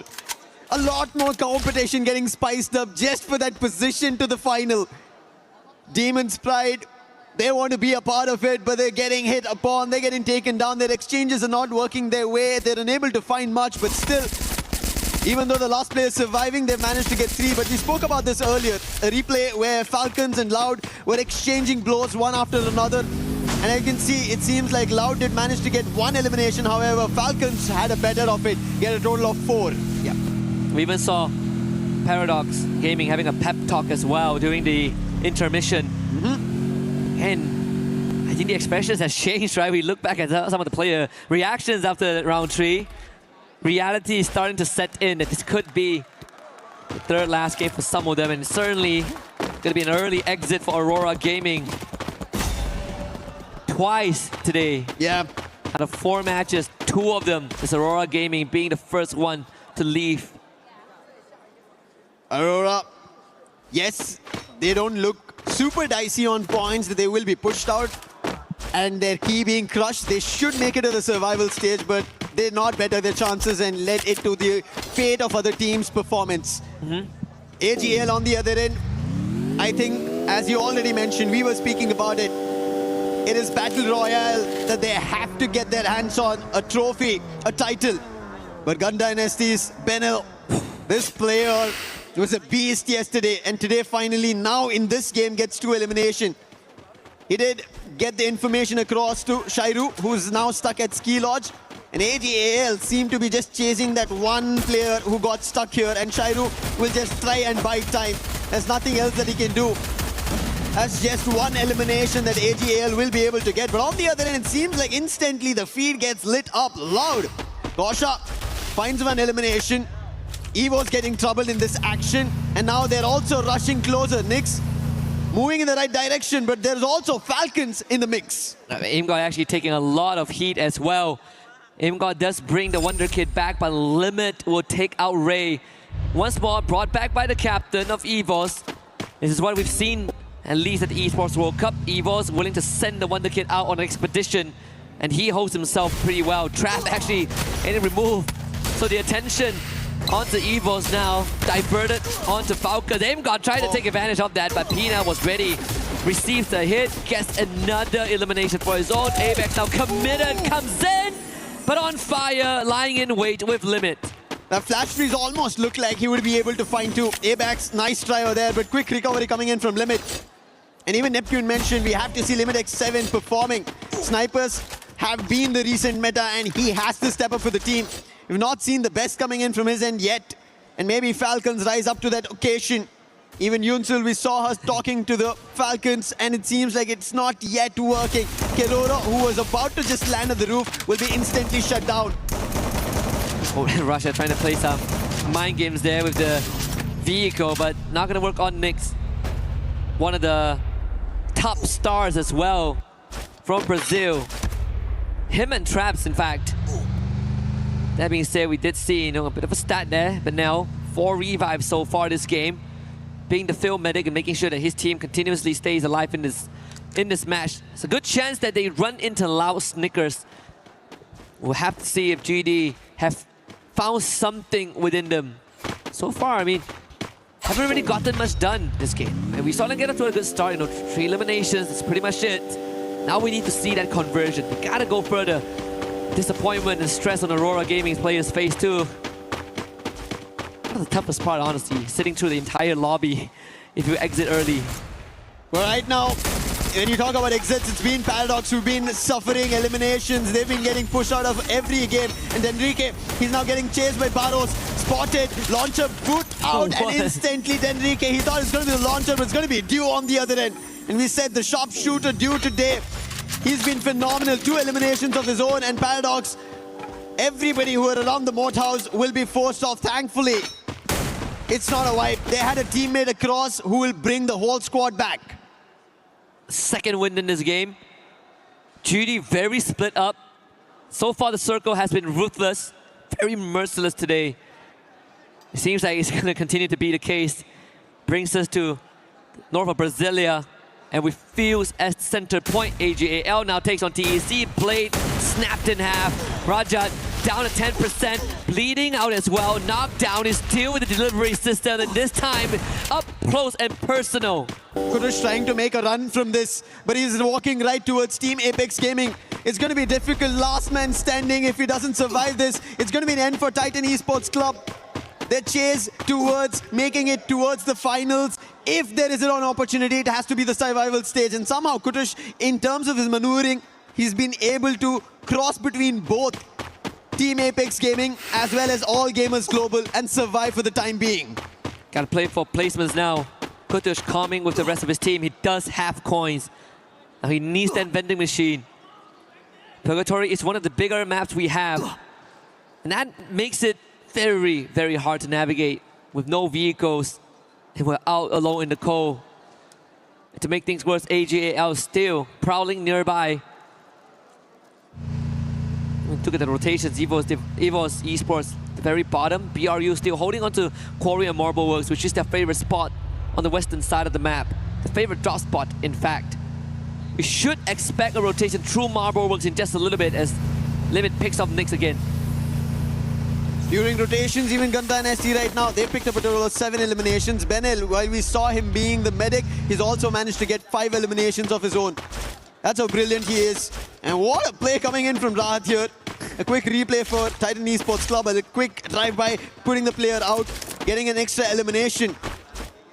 Gun Dynasty, they have to find a lot more as such, as we just witnessed. But on the other end, it seems like Team Apex Gaming were about to go for a fight, but they're stuck in between two teams. On one NVC, DRS, on the other, that's Demon's Pride. So it's a sandwich situation. They have to get out of it very soon. I think Paradox also switching it up. This is one of the few games that they are able to really not get into any altercations early on, which is something that they've been trying to avoid. DRS in the crosshairs of David. Yeah, the shots gotta be good. Gotta hit harder, gotta be a bit more sharper. Missed opportunity there for Gun Dynasty.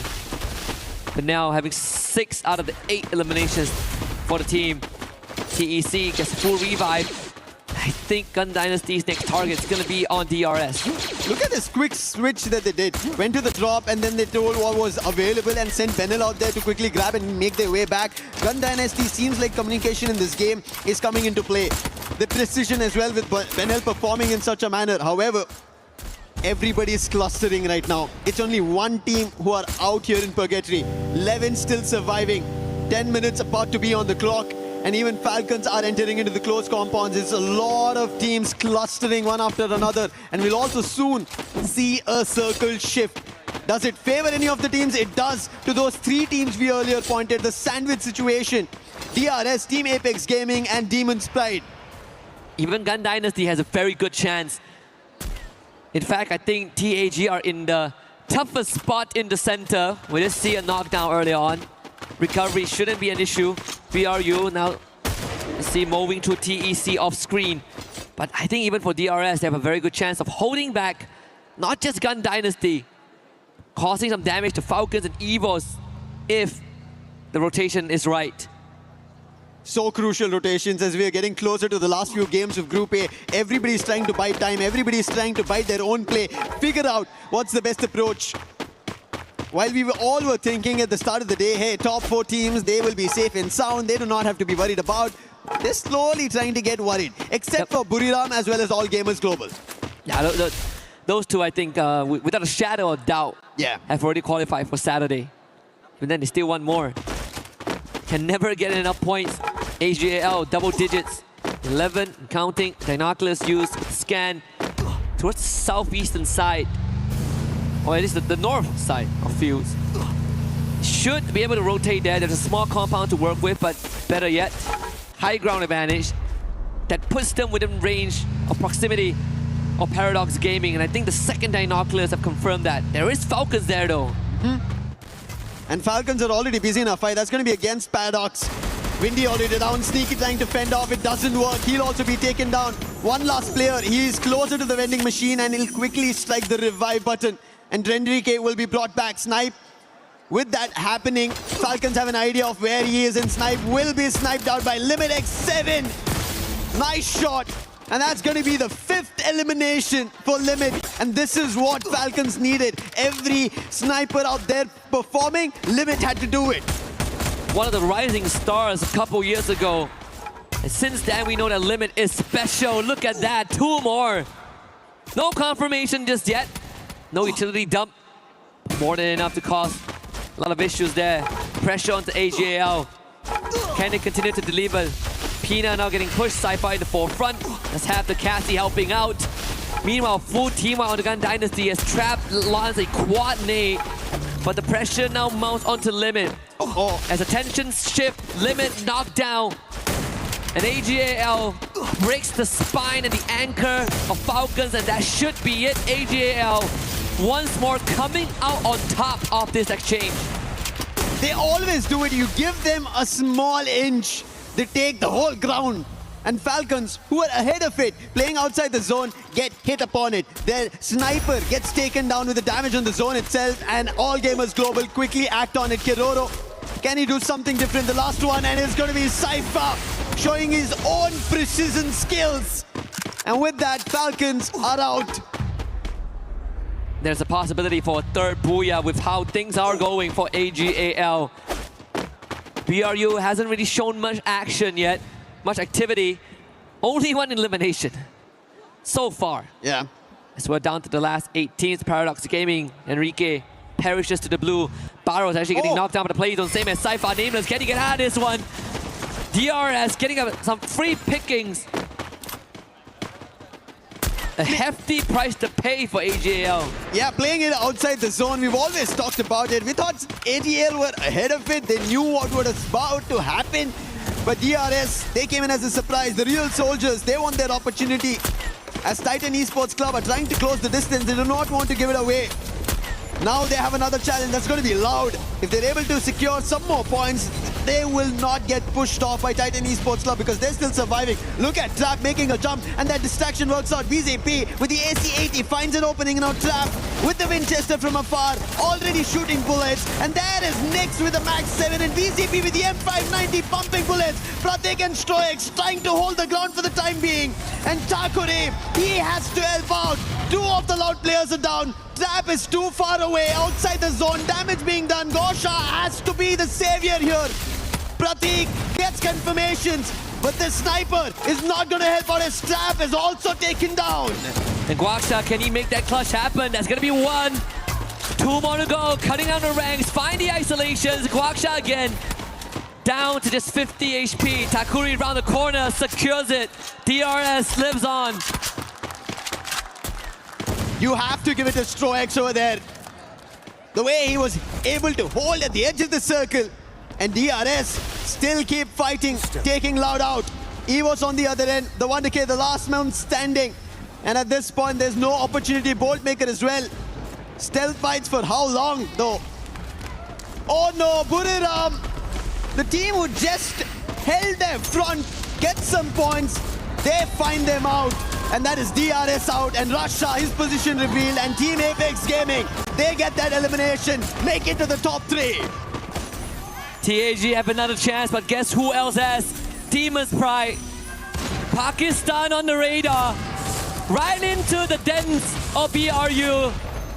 With some help from TAG, they might be able to get it done, and BRU now facing a 4v8 odds. Jonah good on the 1. Jazzy knocks down. Wasana ready for the rush. Madara shot down as well.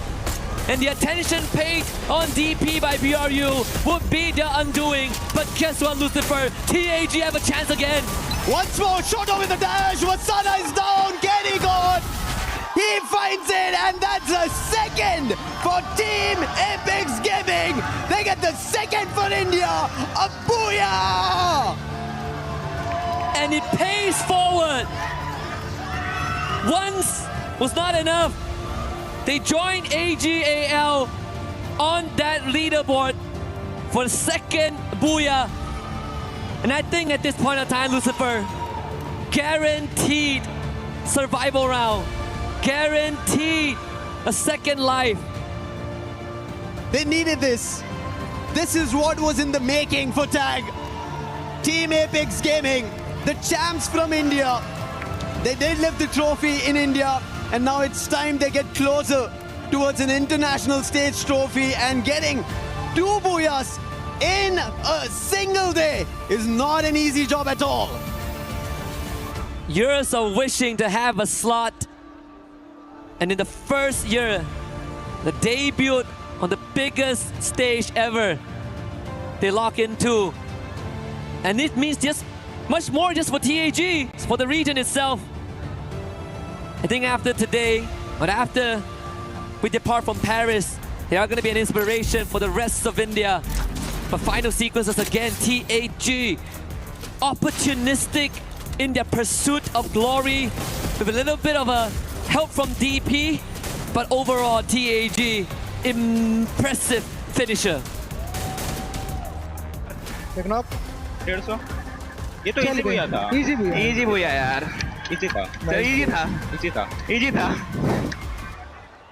Just like we spoke about AGL, right? Cool, calm, and composed. And that's what Team Apex Gaming do here. It didn't look like they were rattled by it. They clearly positioned themselves ahead of the game. And as you can see, they said, this was a booyah written for us. Yep. Easy booyah, in the words of the players. Yeah. I don't blame them. I mean, again, they were, it's either BRU get their fourth in the group stage, either that or Pakistan gets their first at the hands of Demon's Pride, or TAG getting a second, and we know which one is written in stone. I mean, if you are BRU, what are you worried about, right? I mean, you're doing great regardless. But with that being said, I'm sure that some of the players have something to say, and we have one prepared with Nix.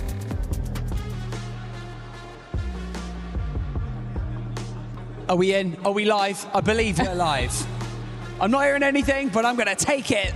How's it going, everyone? We're back on the main stage. We do, of course, have Nix here joining us from Loud Snickers. My name's Barney Banks. I've got Carol Bombshell joining us here. We're going to ask some questions. Nix, let's kick things off. Let's talk about strategy, okay? Because yesterday, it seemed like the gameplay was very slightly different. Today, you seem like you're getting a bit more aggressive. Eliminations are coming in. Was that the plan, or is that just the way that the games have gone today? Falando um pouco sobre estratégias, a gente viu que ontem vocês começaram muito agressivos, muitas eliminações.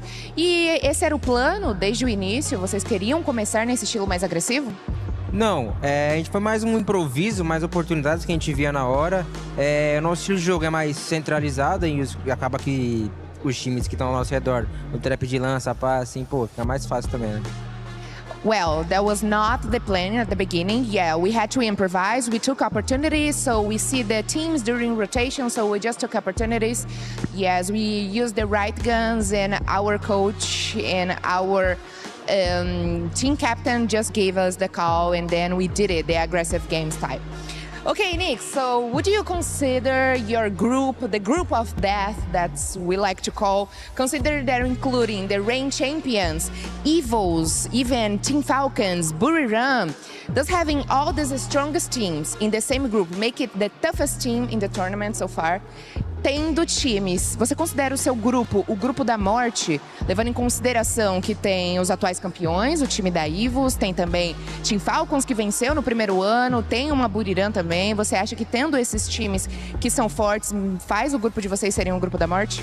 Eu acredito que sim, porque se não fosse por isso, não seria campeões mundiais, né? São times que são muito bons em endgame e acaba que no endgame esses times que são muito bons dá uma dificuldade assim. Eu acho que o nosso grupo é o da morte, mas a gente também somos bons, né? À toa que estamos aí distante do top 5, se eu não me engano. Yeah, definitely we consider these teams the group of that. Of course, we are among the strongest teams here so far. And having like the reigning champions and also Team Falcons who won EWC 2024 definitely make this group the strongest so far, especially because we have all this kind of teams here from Thailand, Indonesia, but also we are not behind them because we reached the top 5. You're definitely not. You're performing incredibly well so far, and obviously a few more games to go to close out the group stage for you guys. Now, I want you to cast your mind back because playing regionally before you got here onto the global stage, you guys are playing incredibly well in Brazil. So I just want to know, did that boost your confidence coming into EWC, knowing that in the later stages of this tournament, you're likely to face off against some of your Brazilian rivals? Bom, chegar aqui como os campeões, né, do Campeonato Brasileiro faz com que vocês consigam chegar aqui nesse momento mais fortes, vocês consigam jogar um pouco mais parelho. Você acha que essa confiança, de fato, veio junto com vocês? Sim, com certeza. Não tem nada melhor que sermos campeões, principalmente dos campeonatos oficiais que teve no Brasil, que é o FFWS e o Clash Masters. Acaba que, sim, a gente chega muito confiante porque, querendo ou não, a gente acredita, o nosso time em si, que Free Fire é bastante confiança. Tanto é que no dia de hoje a gente teve algumas quedas muito boas justamente por causa da confiança. Vinha time, nós chegava e matava, oportunidade matava. Isso, querendo ou não, leva o astral do time dentro das partidas e acaba que, sim. Well, definitely arriving here at the EWC 26 as Brazilian champions definitely give us a lot of confidence. So we arrive here knowing that playing Free Fire, we need to be confident here. So with our team, we had really good talks, really good chemistry, and we team up, and that's the results. The results don't lie. Perfect. Nix, for us to finish our interview, one more question. Your country mates performed well in Group B last night. How are you feeling about Fluxo and Lo's performance yesterday? I forgot to translate. That's okay, that happens all the time. Nix, você viu, né, as partidas dos jogos de ontem, né, do Fluxo e do time da Luz. Como é que você se sente vendo os times brasileiros também indo bem por aqui? Cara, eu fico muito feliz, mesmo sendo rivais no Brasil, a gente ainda continua sendo brasileiro. Eu sempre torço pelo melhor do time da Luz, dos moleques do Fluxo também. Eu fico muito feliz de ver, porque eu não gosto, sendo bem sincero, eu não gosto desse gringo não, mas só dos brasileiros só. That was a good answer. You're gonna like this. Okay, for sure, I'm really happy for Fluxo and Los because we are all from Brazil. And of course, we want Brazil on the top. It doesn't matter. And especially because I don't like these other teams here. I don't like the other regions. So yes, Brazil on the top for sure. Okay, thanks so much for the interview. Good luck in the next matches. It was a pleasure to talk to you. And we are back in the studio. You are back in the studio.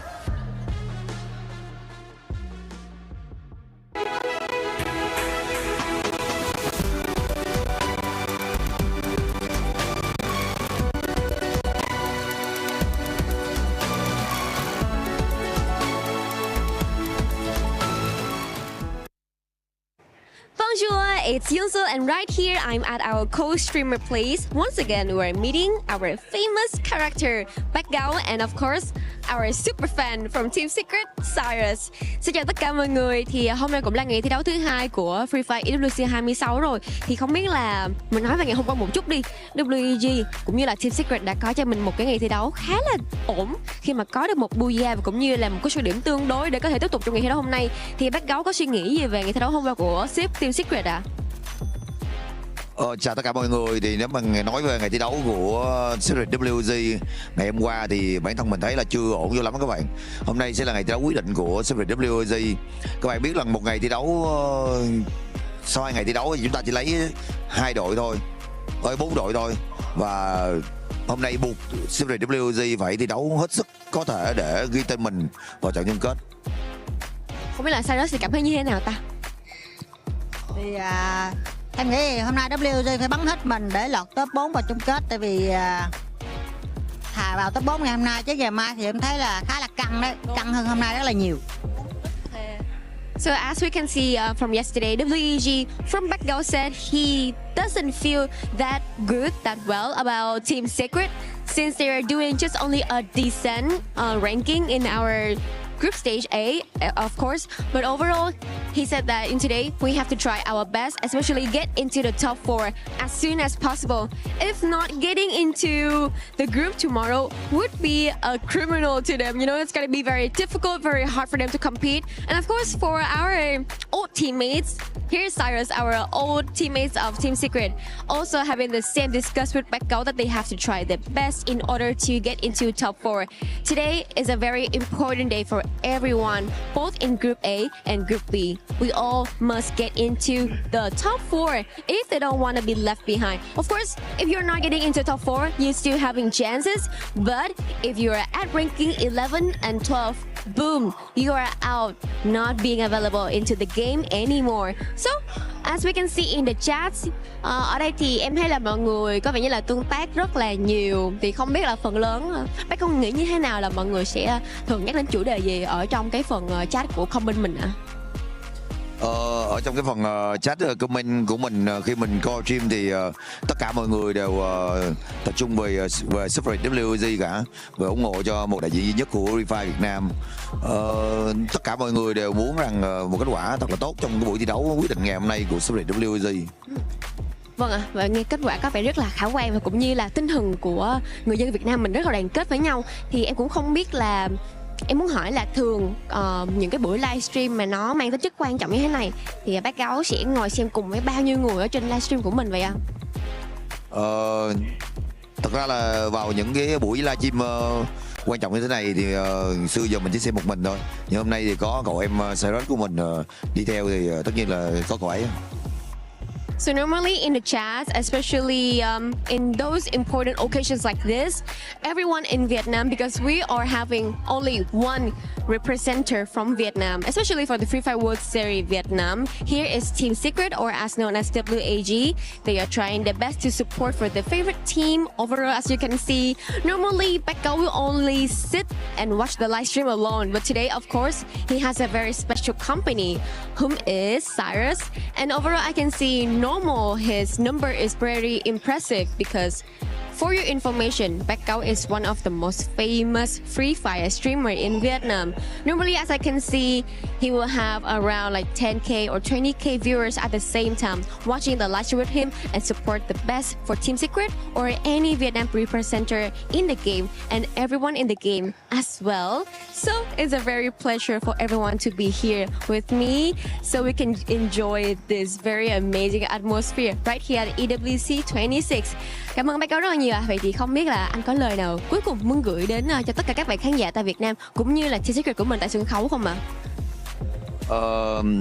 Mình mong rằng tất cả các bạn đang coi livestream ở trên toàn các kênh sóng của Free Fire Việt Nam sẽ cổ vũ hết mình cho Series WAG và đồng hành cùng họ hành trình này nha. So, here's one last thing I want to send to the viewers. Please continue to support for Team Secret and of course to all of the rest team at EWC 26 Free Fire at this time. Thank you so much for your cooperation in this interview and we will catch you guys later. Seven, the camera's on. Seven, wake up, Seven! Sorry about that. I was having deja vu. I was dreaming that AG and Tag won again. They did! They actually ended up doing it again. It actually happened! It's not your dream! Especially Tag getting off that booyah curse that we saw earlier from them. I mean, this squad has finally been able to step up considering that some of those top teams have been slowing down. And I'm looking at Falcons and Gun Dynasty. Well, it's really getting tough right now for Gun Dynasty because it seems like the 3 games, it's something, there's a lot more that they can do right now, but I think they might be able to catch up on the second half, but we'll have to find out though if they'll be able to pull it off. Yeah, I mean, Gun Dynasty in Groups Day 1, they actually have a 12.8 elimination average and 4.75 for placements. And guess what they've dropped down to for these matches? 1 for elimination and 3 for placement. Ooh. That is quite a significant sort of jump from yesterday's performance for Gun Dynasty. And then who is trailing on their tails? Team Falcons. And I mean, I did sort of touch on this at the earlier stages. They needed to have a little bit more of eliminations under their belt to be able to push themselves up into that top 4. And with their track record right now, I mean, they're doing it. Although they sort of fell out in 8th place in that last match, they did have about 14 eliminations as well. So this is like the consistency and the massive advance that Falcons needed to be able to keep themselves out of that survival stage. Yeah, I do agree. I mean, hopefully they keep up that consistency because there was one time when Team Falcons was hunted by Aurora Gaming. And it's tough. All right. Hopefully that doesn't affect Aurora Gaming. You just had to talk about Aurora Gaming somehow. I said I won't be saying the name once again. But anyways, Aurora Gaming was just like eliminated as he's trying to go for a revive. It's just unfortunate. They had to stay outside of the zone. Aurora Gaming can soak up full squad, and then the moment that one by one Team Falcons going for those revives, Aurora Gaming is just capitalizing and shooting them down. But this is exactly what we expect to see from the EWC, right? Yep. Apex, they weren't so great yesterday, but today, 17 elimination points in just one game. That is so amazing. AGAL, 16 elimination points. It shows that the team that weren't performing so well yesterday are finally feeling the pressure, and being under that pressure lit the fire under their bottoms. So yeah, that's exactly what we're seeing today. Neptune gave him a nickname, Taggle. Because it's Tag and AGL just winning. We came up with Taggle. Yeah, and that's these all we got. are the improvements that we need to see, and we wanted to see from them. And we got to see those improvements because they might be listening to us. If I'm being completely honest. Lucifer, yesterday, he was able to say Tag is going to wake up in the second day.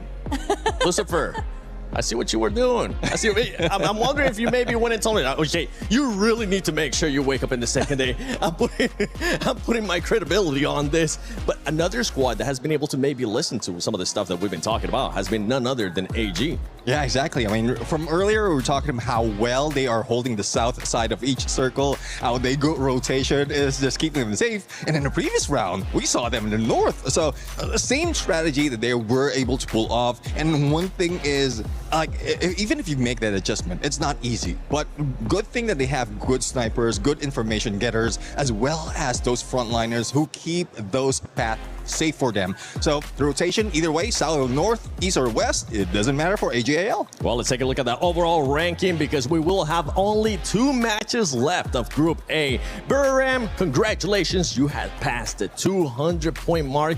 I think it's safe to say that all the sports squads might end up going to the finals unless we see an absolute just crush of emotions, and Team Falcons doing amazing.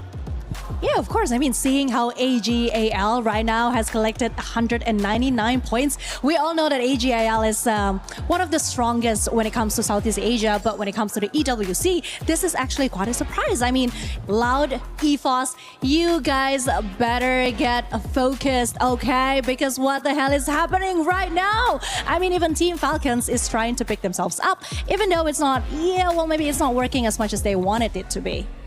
Yeah, and if we have a look at this, so we've been talking about the AGAL and their consistency is still shining through. Buriram United as well. If we look at Loud, Loud up to about 8 matches had 10.8 limbs average with 9 placement, which is probably our top team that is focusing on those rotations. So it looks like that's not really going to the case for them going into these games. So like you said, Loud, gotta keep your wits about you because Team Falcons are sort of solidifying that path into performing with the E-limbs and also the placement points. So this is something where Loud needs to keep on their toes for. Now, not only for those top 4 teams going to the finals, the bottom 2 teams will end up going home. With those 2 games left, I see Demon Sprite finally being able to climb up. They're 9 points away from Titan and Paradox as well. Possibly, we could see another shift here on the leaderboard, Neptune. We'll have to fight. Let's see, though, because even against AGAL, they're struggling. Earlier, I thought that Titan Esports Club will be able to bring a fight against AGAL, but with Katush, the only one remaining in this point, on 1 point in that game, it was hard. It was difficult. Even with the Moors, he couldn't use that stealth bite to get away. He couldn't be stealthy enough to pull away from that engagement. Yeah, I was just concerned about DP or demons because all I'm seeing is that terrible calls after terrible calls. And it's like, it's not even about the bad strategy, it's positioning as well. So I'm really racking my brain to like, how can we help them? How can we make them feel more comfortable and at least try to do something more? Because it's just sad to see at this point, honestly. Some of those teams that were supposed to be listening to us aren't listening to us. And the ones that are currently secure in the finals, for some reason, they're listening to us. I talked about this team earlier, actually, and it's none other than Loud. We were talking about positionings with what AG has been able to do. Loud, I feel like this top teams might be using this last couple of games to try something different because we didn't see Loud in the middle of the circle this summer. Yeah, I mean, they took the position of AGAL on the south side, outside of the circle, so it's a good strategy as well, like halfway through. If you will be read out by the other teams, you will be anticipated by the other teams as well. So you will have to switch it up. You have to change your approach. Otherwise, you'll be targeted so much. And you did mention how critical it is for the top 4 or for them to get in the top 4 and secure it. Yeah, you can't sit in that top 4 and be like, oh, my job is done here, because there are people tailing on you that also want that position as well. I mean, no one wants to go to the survival stage. They don't want to have to fight again. So this is where these next couple of games are going to be incredibly crucial for these teams. And, we have been touching on, I think Buriram United, you're kind of safe. Like, that is an exceptional lead for them. But, I mean, mid-range of this leaderboard need to be able to be a little bit more cohesive and get those placement points on top of getting eliminations. Because, yeah, cool, you can make it into that final circle, but everybody else wants that same kind of action too. So we need to see obviously exceptional eliminations right at the start and a little bit more strategy to push themselves into that final zone and be able to secure a spot there. Yeah, I mean, there's still 3 places up for grabs, right? So it's everyone's game. I think it is time for us to see what's going to happen next. Oh, I'm going to save us the curse, and I'm going to send it to the casters instead. Oh, yesterday, we were able to bless some teams, wondering if they were going to be able to get 3 booyahs. We have 2 squads now. with 2 booyahs apiece. So Husky, Lucifer, are they gonna maybe get that third booyah or no? I am pretty sure at this point of time that anything is possible, and I'm looking forward to see if AGL can get that third, or maybe TAG. But I gotta say, spicy words from Nix, from Lau, and Conchita's takes have been getting hotter and hotter. Yeah, I'm throwing my book out the window. Yeah, I'm here for the vibes, man. Exactly. At this point, none of the things that happened yesterday in terms of points, in terms of how storylines were built, are all broken down as we see the flight path. This time at least a tad bit better compared to the previous game that we ended at Purgatory. But yes, a great end for Team Apex Gaming in India. And now another opportunity for AGL to get their third here. And again, like how Buriram did, maybe even AGL do a 3 for themselves. I mean, BRU hit the 200 point threshold as expected. First team to reach there. Wow, plenty of eliminations on that feed as well as teams started off hot. Well, this say Shoto really coming alive. Paradox, unfortunately, almost snuffed up of theirs. Madara, get a confirmation. That's the second one for Demon's Pride. Should be able to get the pick up there. Jazzy though, under fire. As pressure mounts. There is Apex nearby with Evos by their side. Yeah, this is not the best of the battle, but look at Shoto. He has looked like a beast, completely going all in, the rusher. And now again, another opportunity that he wants to strike at. And there it is. Before going striking, he goes in for a revive.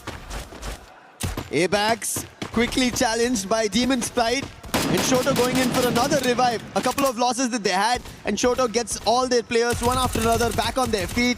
Going and getting in. One last player left from Team Apex Gaming. And Shoto right now doing the magic to get the Apex back. And after an extended breather, suddenly this match 11 of Group A turned into the Wild West. They are still going. Top 16 needs assistance. Apex getting gunned down, but Russia that covers the flank. Madara ends up losing out. Demon's Pride needs to find a way out of this. They are slowly running out of gas, but Evos with a choco right around the corner. It's Jazzy confirmed. Demon's Pride vanquish. Match number 11 this is, and Demon's Pride going out at this point makes their chances and their keys all going out of their hands. Evos on the other end, they'll be happy. However, tag not yet because Wolvin just got taken down by Loud. BZP and the team's very first elimination. And Sahil Jad in a complete different direction. Tag spread around the map itself because this start was not great for them. They're unable to replicate what they just did in the previous game. And I don't know how, right? One game they got a booyah, did not make the best in the second, and then coming back to the next, again another booyah. A little back and forth happening here from Team Apex Gaming. Yeah, we actually have a terminology for that. It's called the RRQ experience. In a way, sorry RRQ fans. You know it's true. You know it's true, Conchita. I love you a lot. But I gotta say, after match number 10, we already see the clear hierarchy, right? Top 4 confirmed. Even if Falcons go on a miracle run to do it in 2 matches, highly unlikely. So now it's the fight to not be in the bottom 2. But even then, with Demon's Pride out, they only have one more chance in match 12 to do so. Paradox hanging on by the skin of their teeth. They gotta find a revival to get back into the game. But getting the game going is going to be due. Elimination, damage all being done. Aim God now taken down by Titan Esports Club. That was one of the players, but there's still a challenge coming in. Ray, he gets taken down. Titan Esports Club, they get challenged by Aurora. And look at the Axel's position. Completely unthought of, and Aurora taking this as an advantage. And Titan Esports Club, all they want is making sure they secure their survival state chances. And a challenge coming in from Azriel is good to deliver one, but then the entire trail of Aurora follows through. And Titan Esports Club, they lose their players one after another. And it's only up to Kutush, and Kutush has always been the savior for this team. Forced to slow the pace down. Not really close to his team, but the Dynamo clear from top player confirms the absence of anyone there, so he can't get the revive going. Nameless and Cypher linked up. Shoto, great snipe on the trap. Kutush with the full revival there. TAG racking up steady points. Nixaro actually finds deal with a P90 of all things, so the sniper of AGL will need to be brought back, and that's will be the case. As Lau makes that rotation, BZB wants to push the envelope. Loud. They are in the top 4, and as you said, they're just making sure they seal the deal with match 11 and match 12 on board. AGAL trying to get closer to their booyah so that they can cascade in the champion rush. But right as now, Aurora, they're biting their chances, trying to get better, and they're picking on DRS one after another right at the vending machine at Zipway. Not even giving them a chance to breathe over there or even counteract. Wait a minute. And look at that. Instantly, they go for a hit list and goes to Loud's Gosha. Aurora has 16 eliminations. What? Yeah. How much has happened? That happened. Wow. Where did that happen? We'll see in the replays. Yeah, we looked away. We looked away for just a little bit. Yeah. You see that, Neptune? Thanks for not mentioning Aurora. And Aurora, big picks. They did trouble. Titan Esports Club. Those are some of the eliminations that they managed to get. And right as now, being troubled is going to be Paradox. Falcons, in the meantime, they are trying to go in for a challenge. FGL being used to force on fire, not getting closer. Fire battling with fire, using a chrono, but not for long. And Zuez puts him down, and another back coming in. Aurora, 18 eliminations. It looks like Aurora are taking this chance as the top teams have decided to silence themselves, at least here on Nixaro. Aurora are going all out. Another challenge, and Limit X7's positions compromised. Riptide his defense, not great. Azriel tried to jump closer. Unfortunately, the landing was not that great, but what can Limit do? He's stuck in a very hard spot, surrounded by the entirety of Aurora. Yeah, missing, unfortunately, airballing the Riptide Rhythm is going to put him in a rough spot. I think Aurora really fueled by the early pickings that they've gotten, now seems to looking to build themselves into an unstoppable fourth circle, move south. But if Aurora can clear out Limit from the area, they get such a stronghold in that area around Zipway. I think the best part of Aurora right now, again, chances of making it in the top 4, pretty much unlikely, but they could cement the position to one of the generation record run. Remember, so far today, the most elimination a team has gotten for themselves is 20. Yeah. Aurora is at 19, 18, 19, so they're already looking to break a record. This is around the 7-minute mark, right? Right at the end of the game. So Aurora, in a brilliant run, for the time being, even EVO's trying to stretch that towards 10 of their own elimination. Tag, they find Kutosh over there. Seems like the elimination feed slowly, right now, lighting up one after another. AGAL picking off the last player of Paradox, and that is Sneaky out. And Paradox, just like Demon's Pride, their chances are looking bleak. Really falling out of their hands. Some hit scratches there from Paradox. The only thing that they could hope for right now is for TEC to be next.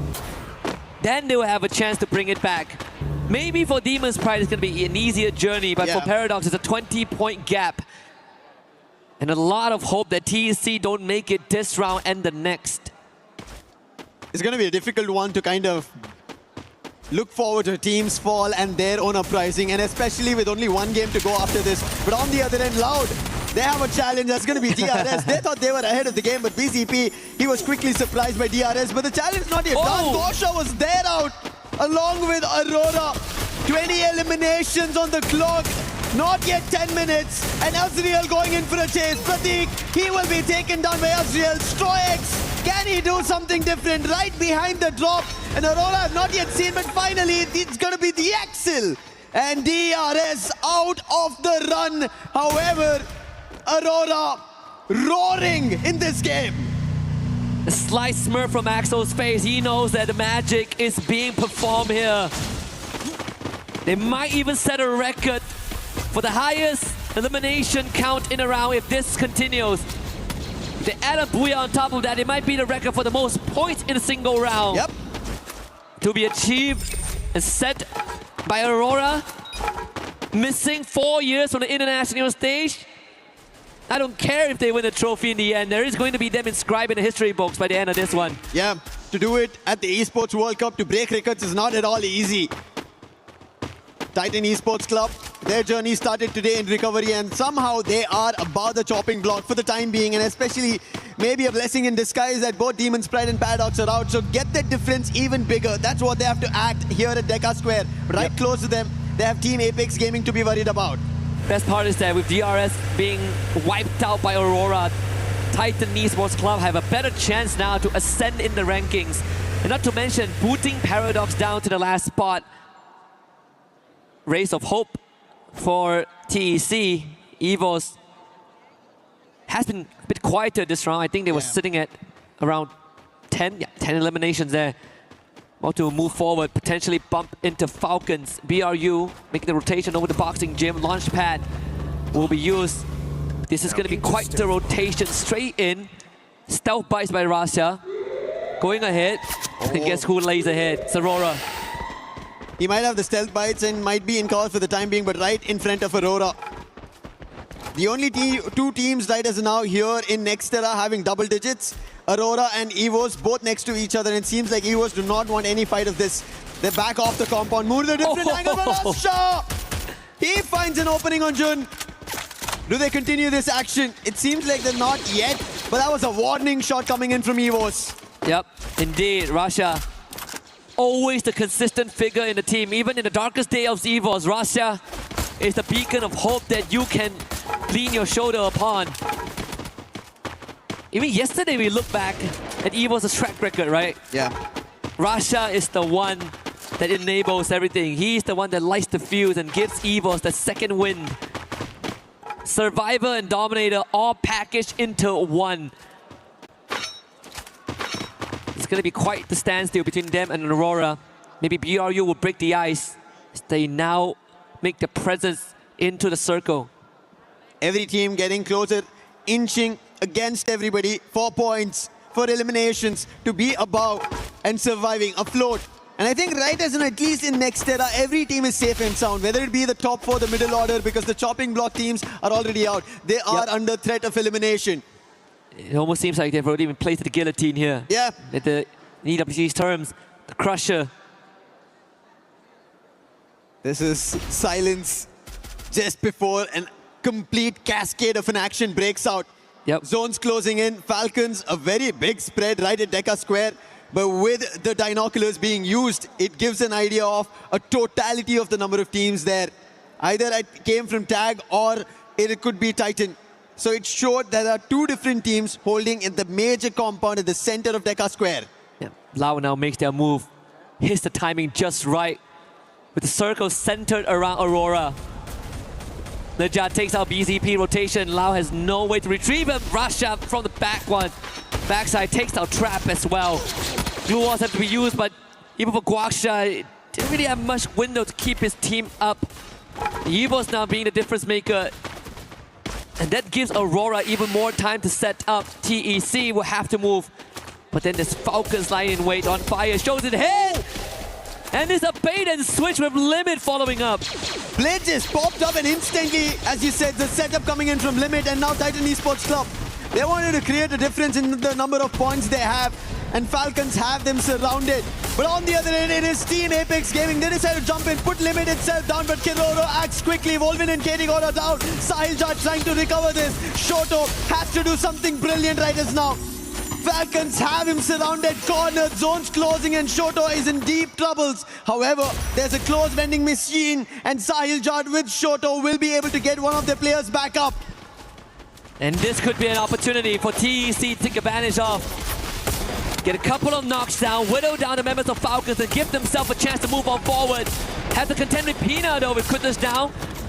And they will have to get that revive going again. Every single second spent not rotating, it's going to be detrimental. BRU up with the monster truck. There is going to be pressure. Aurora, they gotta receive this hit. Can they overcome BRU? As they crash through, hops on top of the roof. Falcons wipes out the members of AGAL. AGL going out. Aurora have a chance to make the biggest record here at EWC 26 in Free Fire. 22 eliminations. They died down after that 8-minute mark we were talking about. We're talking about chances dying out. Team Apex Gaming here in Nixaro. They lose their chance out. However, still chances for Titan Esports Club to rake up points, but they're under the axe of the Axel. And Zuez also helping out, and that is going to be an end for Titan Esports Club. 24 in total eliminations coming in from Aurora. Buriram know this is happening, but that's happening right below them. Is there a change? BRU might be the only person that can, the only team that can stop this carnage from the Malaysians. Of course, with Azrael leading the charge as well. Axo onto limit this time, out into the open. Aurora not overheating this time, get high. Removed from the equation. The clutch factor of BRU no longer in the conversation. And Aurora, new surge of confidence, new found hope, now takes on BRU, and they are on top of the roof. A fight between Loud as well as EVOS. But EVOS, they have the numbers. Loud don't have it. Riptide Rhythm coming in, trying to fend it off, but it goes towards Aurora. The Axel's down, but they are quickly recovering. That's the best part, as you said, they are not overheating. Jun, he stepped out, quickly spotted multiple players and backed out. On the other end, Limit taking an advantage on Buriram out in the open. Buriram thought they're going to be ahead of the circle. The zone shifting, they wanted to take an advantage of it. It did not work in their favor. Aurora on the other end, back into the compound, pummeling bullets towards Falcons as they did trouble Buriram. You want to talk about David versus Goliath. Aurora is the underdog right now. 25 and counting, make it 26. Azrael with his 7th. Side by side with Jun. They make it to the high ground, and now EVOS is going to be the next on that hit list.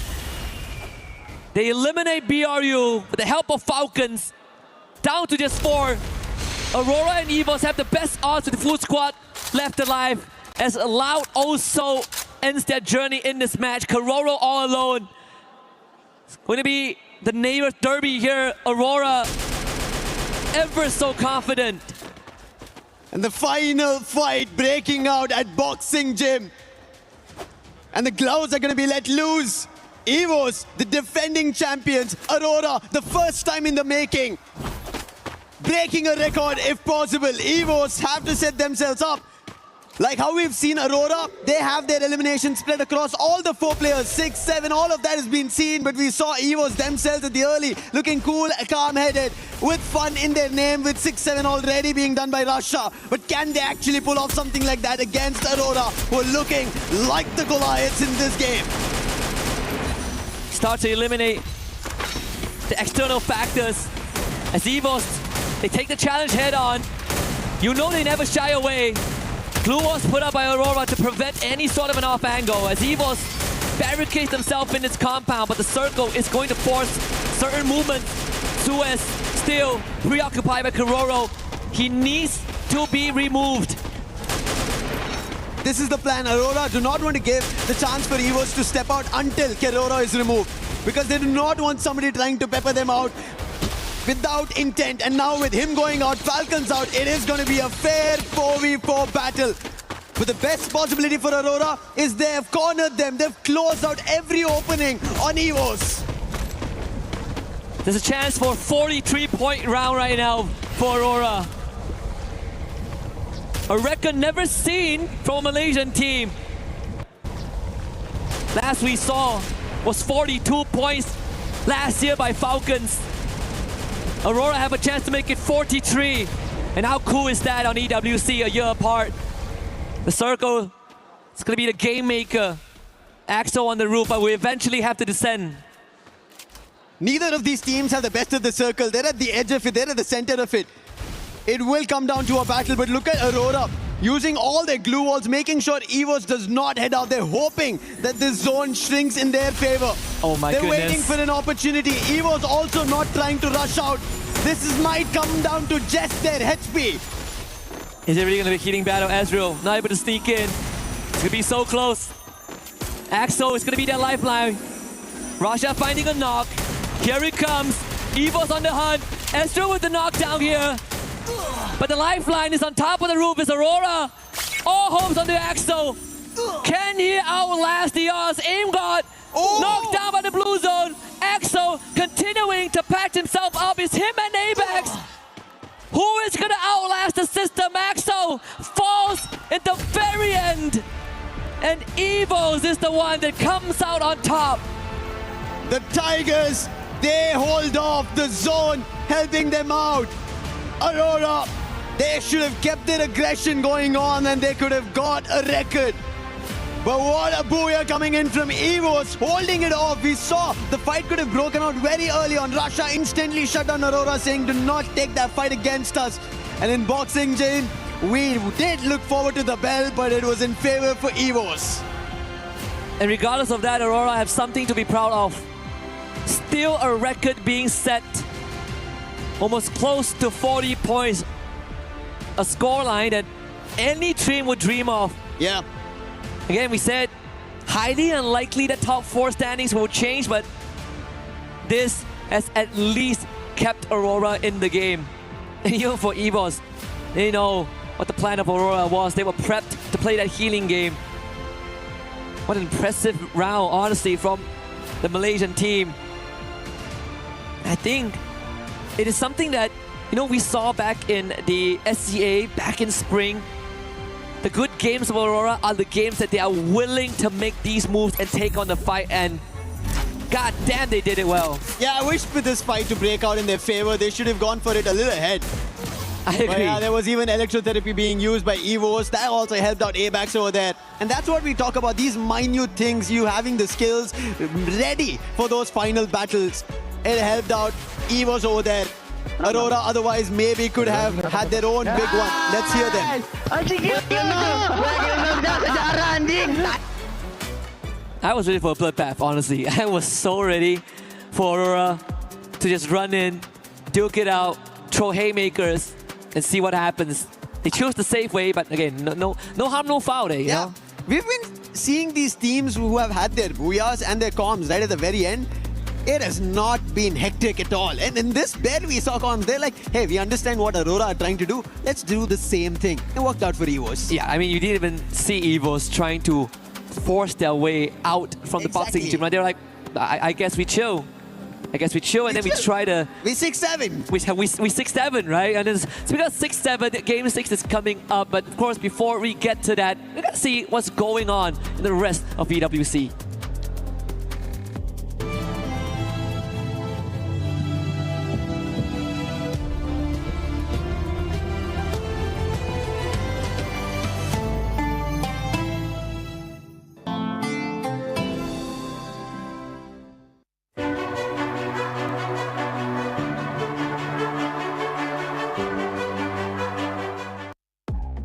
Me, there's a machine. I don't really understand how to play or how to use it, so I'm gonna ask this man right here. Hello. So can you explain how can we use or play this? Because I really want to give a try. Yes. So it's easy. I will push the start button and you will have 5 seconds to prepare and it will start falling down. You will have to catch them all. So there are 10 in totals. And once you catch one, you can drop it on the floor. Wow, this game is gonna be very hard. It's about flexible testing. Okay. Let's see if I can do it or not.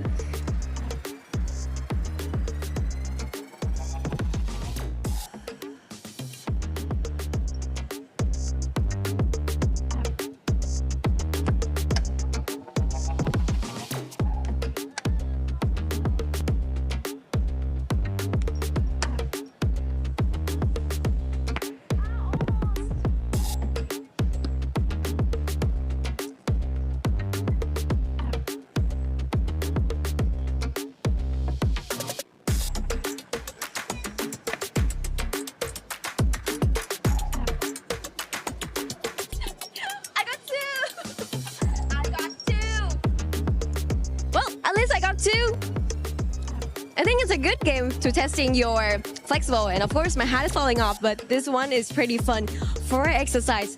Let's move to the next one.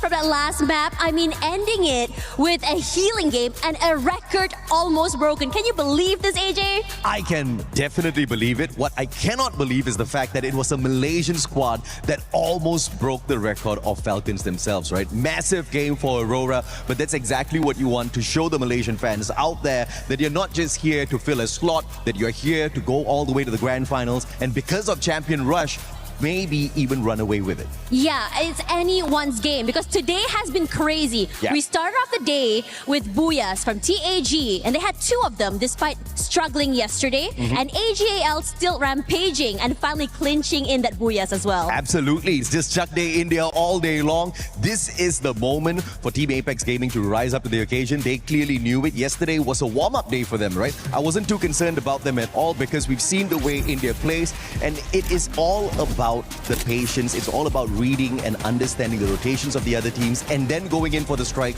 when you truly need to do so. And today is the day. Perhaps they might not get the early access into the grand finals, but what they will most definitely do is not get relegated today. Down at the bottom, Paradox as well as Demon's Pride, they are the ones who are in a little trouble. Yeah, it's looking really scary for them as well, especially as you know, it is elimination day after all. You do not want to get dropped today. You either want to be at the very top all the way to finals, or you want to at least survive for survival stage. Absolutely, and obviously you want to get in there a tad bit earlier, but there is no harm whatsoever in playing that survival stage, right? You've got an extra 10 games to go through that also gives you a little bit of extra warm-up before you play the grand finals. But obviously the Super Titans want to get in there early, and Southeast Asia, as expected, finding dominance there. Now, the surprising thing is Loud, even without a dominant run today, are still in the top 4. Yeah, they still are. They're still farming. They're still going crazy right now, and I am very excited to see what will be happening. So, after this, we've got the final game. It's the final showdown. It is the final opportunity for the two teams down at the bottom. The ones they are chasing, though, is from Bangladesh, TEC. Now, they've done good enough so far to stay clear of that bottom spots, those two bottom spots, but they're a little bit too close to being uncomfortable in the competition. This is that round. I'm expecting them to make a breakout run.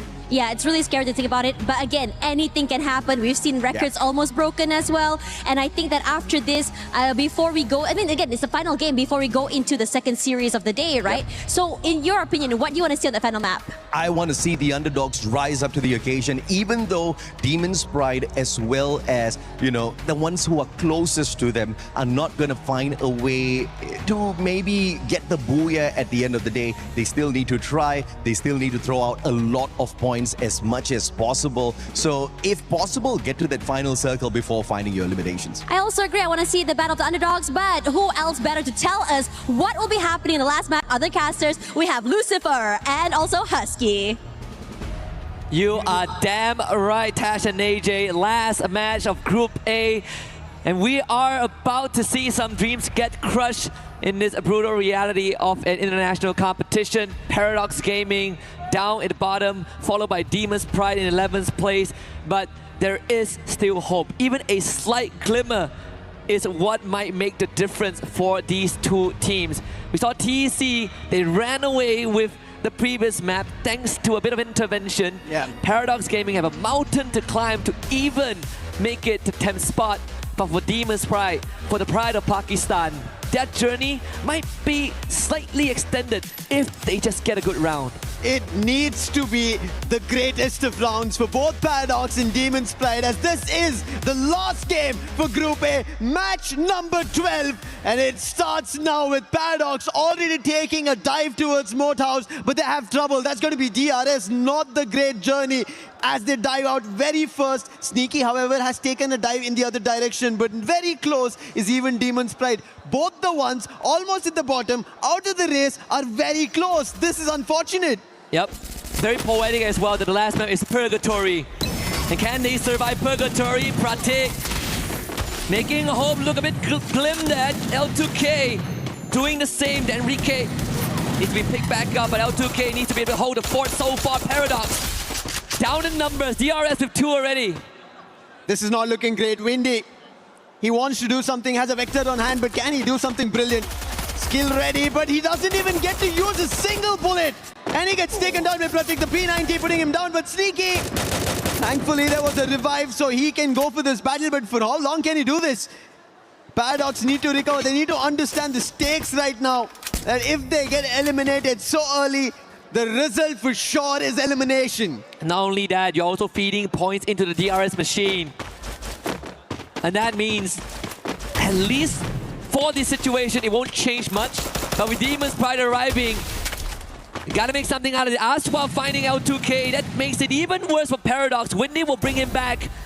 Finally, Sneaky getting the job done. Getting the first for Paradox. A step in the right direction. Strowax will want to find revenge. But Sneaky is doing its absolute best to stay alive. But Strox pulls out the sight and ends Sneaky's streak. Madara now is going to queue up and see if he can make something happen. Demon's Pride, they also need points. If it was Paradox and they were battling against them, that would have been extra points. But DRS, they're safe and sound. So battling with DRS could be trouble. And they've looked better so far in the entire journey of the 12 games that we've seen. Hope Demon's Pride are prepared for it. One thing for sure, in the intention of moving towards moat houses, the fight is isolated. Whatever happens, you may be able to recover it. But can it work out? It doesn't. Both top 16 and Madara, they get taken out. And that does not look good at all. At least for Demon's Pride and Paradox, they're still in it. Still a chance. TAG, on the other hand, not doing that well. Madara gets brought back. Gun Dynasty, watching that top 4 slip away. Now, we'll have to see if they can at least end on a high note. Doing like what Aurora did in the previous round. Almost 40 bomb. Gyro getting spotted out by Jun. That's half his health bar gone. Aurora, just before this, they had only Jun surviving, but thankfully got the whole team back up. So his life at this point, losing it out is okay. But on the other hand, as you did mention, going out with a bang is something that Gun Dynasty should expect and should replicate, because their top 4 chances are now gone. Unfortunate for them. The great run that they had on day 1 cannot do or say much here on day 2, because the Southeast Asia and Brazil, they went all out. And again, going in for a battle is going to be EVOS and AGAL. Not yet found an opening. Bullets being exchanged on either end. Dew now gets closer with his sniper. Can he find the opening? Yes, he does. It's going to be Ray getting taken down. Confirmation not yet there. Aim God running right across. Ray's confirmation will follow to Dew. And now Cypher following with ABAX going down. AGAL looking better, but finally taking a hit on Dune. Now it gives a chance for EVOS to get back into the game. Aim God's gonna get surrounded as he revisits that area. The double back for AGAL paid off big time as they picked off the majority of EVOS and forcing them into that revive game. Dune doesn't even go down.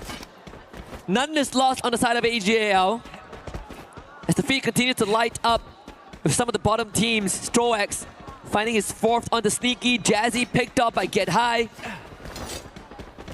Things continue to develop in a negative way for Demon's Pride and Paradox. TAG needs to find a way to get woven back into action, as Azrael also destroyed by Pina. Falcons at Central, a UAV to scan. They do not find anything. On the other end, Aurora, we spoke about this. After almost a record-breaking performance, this last game of Purgatory is now working in their favor. Last time it was Jun, this time it's the Axel. On the other end, DRS are still hitting on Paradox, getting extra eliminations from them. Quick on the revive, thankfully had enough coins to get the whole squad back up. What is this again? Demon's Pride and Paradox one against each other. And Windy quick on the revive. Madara had the same intention as well. But at the end of it, it's going to be Madara who gets that elimination. And that's going to be a second. But DRS is still close by. If Demon's Pride as well as Paradox keep going at it like this, their chances of making it up will not work out, because TEC, they've already picked up 5 eliminations of this game. With top 16 going down. Again, a reset, a hard reset onto Demon's Pride. Madara would just have to make that rotation. Blade making good on his opportunity. Takes down Wasana in the meantime. Players of Paradox on your screens. Again, it's going to be tough. Sneaky losing out again. And like you said, Lucifer, this cycle of point churning, if it's not into the pockets of Paradox and Demon's Pride, yeah, there's no chance. Not sure what the thought was. Maybe they both wanted to go for a drop clash, and DRS ended up becoming the surprise. And DRS are getting those extra points at the time being. TEC in the meantime, they are getting their own eliminations. They're already, we saw just before this, at 80 points. So a chase towards them is going to be very difficult for both Demon's Pride and Paradox, and especially they're losing players one after another. Finally, somebody has taken the most eliminations away from Trap, and it's going to be Sci-Fi, and that's what I'm pretty sure every fan of AGAL will be happy to see. Yeah. Russia still in first place. Yeah. At least tied up with Sci-Fi. the previous Clash Squad tournament, he actually is the most damaged, the highest damage dealer, and no one could get close to him. Yeah. Even though they didn't win the whole thing, and that's the craziest part. Wasana actually getting removed. But now, coming to life, Gun Dynasty, that's exactly what they need. Maybe the last game, but still, give it your all. A warning to the teams who will make it to the survival stage. That's what Gun Dynasty need to look forward to. Paradox, in the meantime, do get another revive again to their teammates, but driving away their chances. A Titan Esports Club from Bangladesh, something that we were looking forward to. When we speak about South Asia, yes, India now looking great, especially after Tag getting 2 booyahs. I'm pretty sure teams from Bangladesh would want to do it because they're Straw Hats in our Group B as well. They've not looked great. At least Titan Esports Club have taken it up a notch. Yeah. And it could be a source of motivation for Mia Corp too. Yeah. And it's the first time for South Asia, but they have had a slight taste before this. But for USA, absolute first time. Demon's Pride, unfortunately, the journey might have just ended here at the foothill of EWC 26. All eyes now on TEC and Paradox. 27 points to tie. The highest of mountains for Paradox to climb, but they're still in it. These are the numbers that we kind of talk about when teams need to get to champion rush. How far are they? How can they deny teams? But right as now, it's about staying alive. And that's going to be an even tougher task to dabble and work around. And I think Paradox, they have a long statement to do if they have to put up a performance like this. Because we've not seen so far, 11 games they've played, we've not seen them pull off a double-digit game. Yeah, it would be a lot more reassuring if TC didn't also have 8 eliminations under the belt. Yeah. The break even. And that is going to only make things harder as more teams get removed. Strox taken now by BZP. It's a good time to kind of lay it out on the table as well. This last round, a lot of what's happening is inconsequential if it doesn't directly affect Paradox. Paradox, every time they take a step, they are either surrounded by DRS or being challenged by somebody else. This time at least, they've fended off DRS. It's only going to be Pratik and they instantly surround him. Nice. Quick on the take is going to be Sneaky. Happy on that elimination is also going to be Paradox. But they're not out of elimination. Loud is getting closer at that ski lodge's end. Forge is above. Can they forge their very own key that stays alive? At this point, it looks tougher than ever. And remember, with that elimination, they tie up with TEC again. Yeah. 27 points, the count starts here. Enough bodies to go through, but with the right placement points. Not the best challenge right they have. DRS, they somehow were able to fend off. You can see Takuri did get the whole squad back, but look at Loud. This is how they challenge, going directly in. And Trap puts the player from Paradox down. Now Windy, he spots them from afar, thankfully. None of the players from Paradox were close by, and Loud did just get one and try to back off, but now Nix has spotted them. That will instantly tell Loud to go for the next fight. Yeah, forget about a hit and run. How about hit you straight? Again, Paradox sent on the run again. You look at the radar, Paradox actually have a good spot to not only get the revive, but reset again. But for Loud, they've already cemented their 4th spot.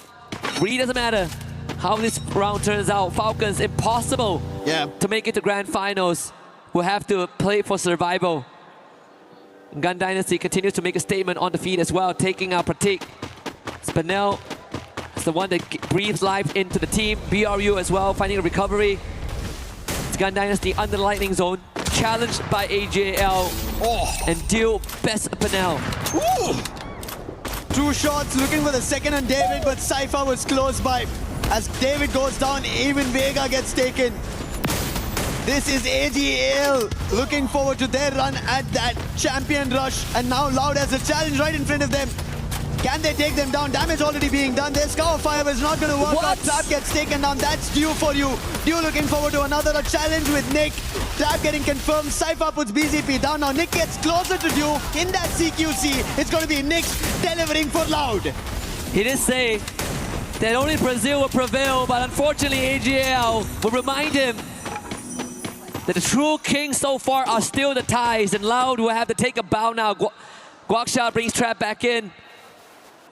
Another reset for Aurora, blowing all of that steam in the previous game and now sitting at no eliminations and a rough round ahead of them.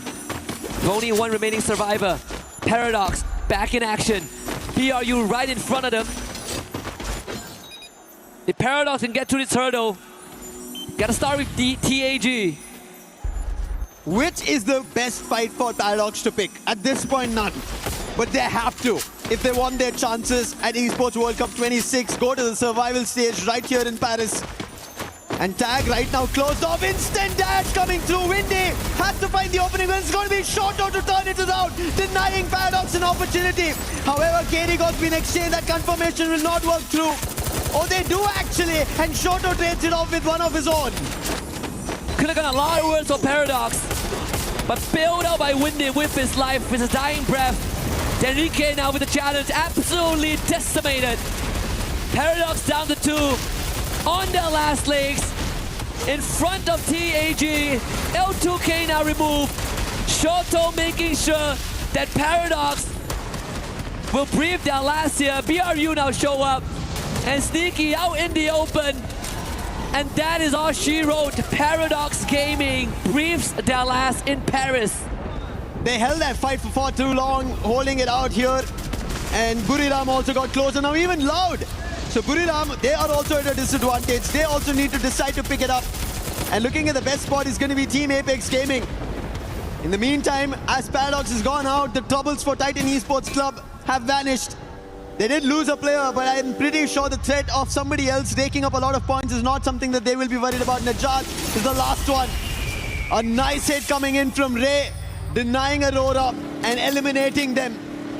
Evos, they use their binoculars. They spot 7 players. And that's going to be Loud. That's going to be Buriram along with Close by Team Apex Gaming. Najat trying to time this perfectly. He's behind all the enemies who have already made it inside the circle. And I think Titan Esports Club are making sure no second chances left to anybody, that they still have points and they qualify, make it to the survival stage at least. Yep, they've done just enough for another 10 rounds tomorrow. So from this point onwards, there's no more consequences to whatever happens. But it'd be nice to get the booyah to add on to that record. And GD, they're doing the Aurora run, man, Lucifer. Yeah. 18 eliminations. They've gone big. Gun Dynasty now in a cluster though. Loud has spotted Nejad. So for his survival, it looks not that great. He should be picked off very soon.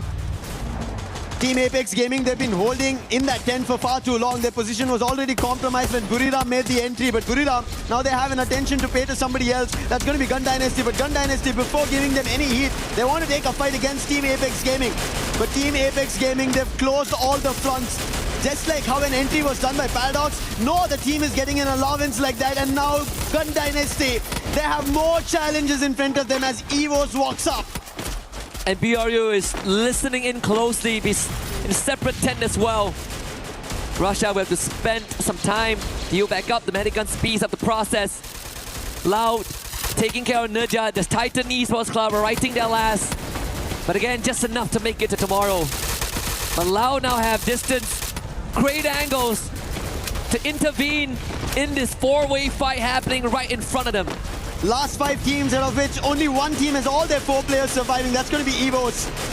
Sahil Jad, Shairu did blow open in a place to enter the doorway, but it did not work out. Sahil Jad was holding it off.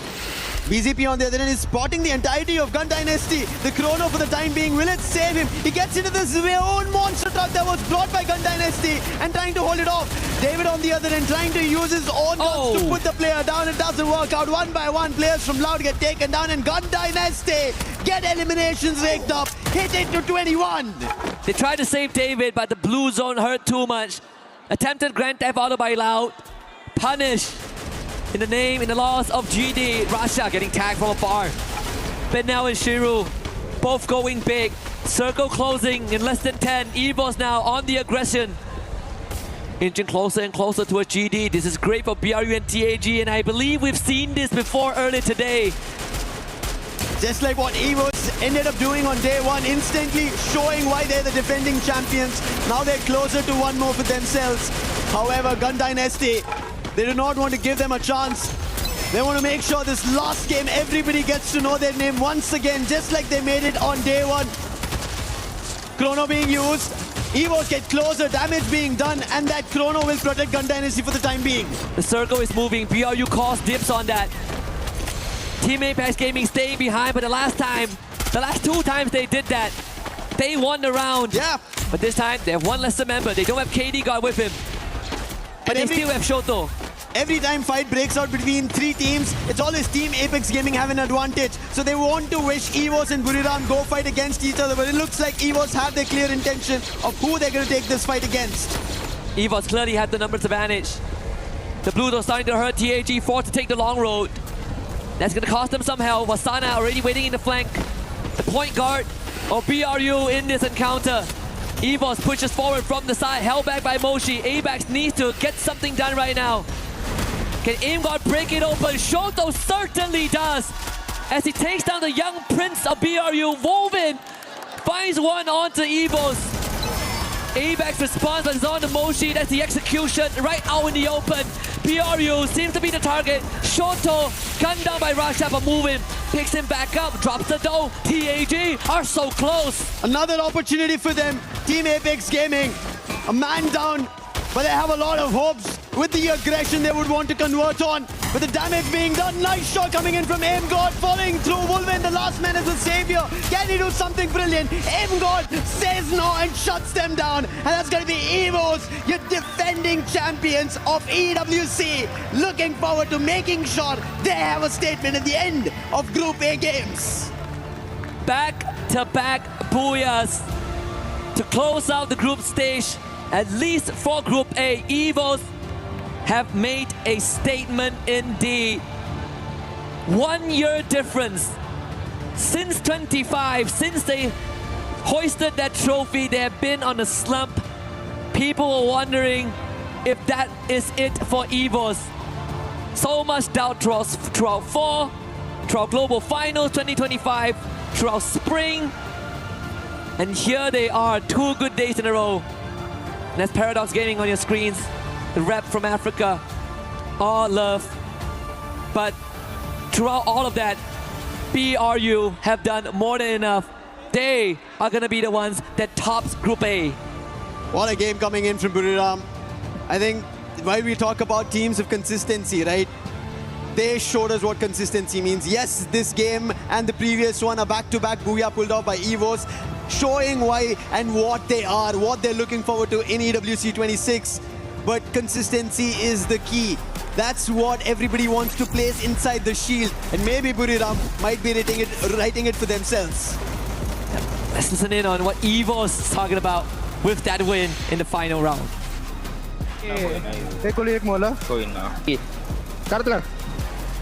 Wow! Boya lagi itu dia. Boya anjing. Itu dia. Akhirnya nge-kill dia akhirnya. AimGod standing up before the fight even ends, but hey, it's set in stone. Even though EVOS, they got that back-to-back booyah, but again, Buriram United Esports done more than enough to be at the top of the group, and you know what that means, Lucifer. Yeah, they're gonna pull the trigger. They will. 2 keys will be crushed.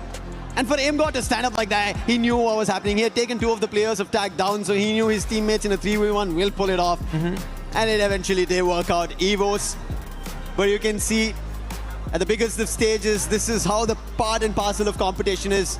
Paradox, they're happy on one end that they were able to make it to such a big stage, represent their region, and put a performance that they could deliver on. And on the other end, Demon's Pride, this was their very first time from their region, and they wanted to make sure they put up a big performance. They tried their best, but the level of Group A being the toughest did trouble them. Yep. Of course, the Latam fans here in full force, and that's just a fraction of it. I mean, for Africa, it's the first time for the region, but for Pakistan, it's not the first year. Yeah. And that's the contrast that we see on the stage right now. They can still walk back with their heads held high because they have done more than enough to showcase their best on the world stage. And I'm pretty sure there's more to come. There is a lot. That's what we look forward to from every team whenever they step up on a stage like this. And this is how we love to see things like this. But on stage, we have Barney ready. Let's send it to him.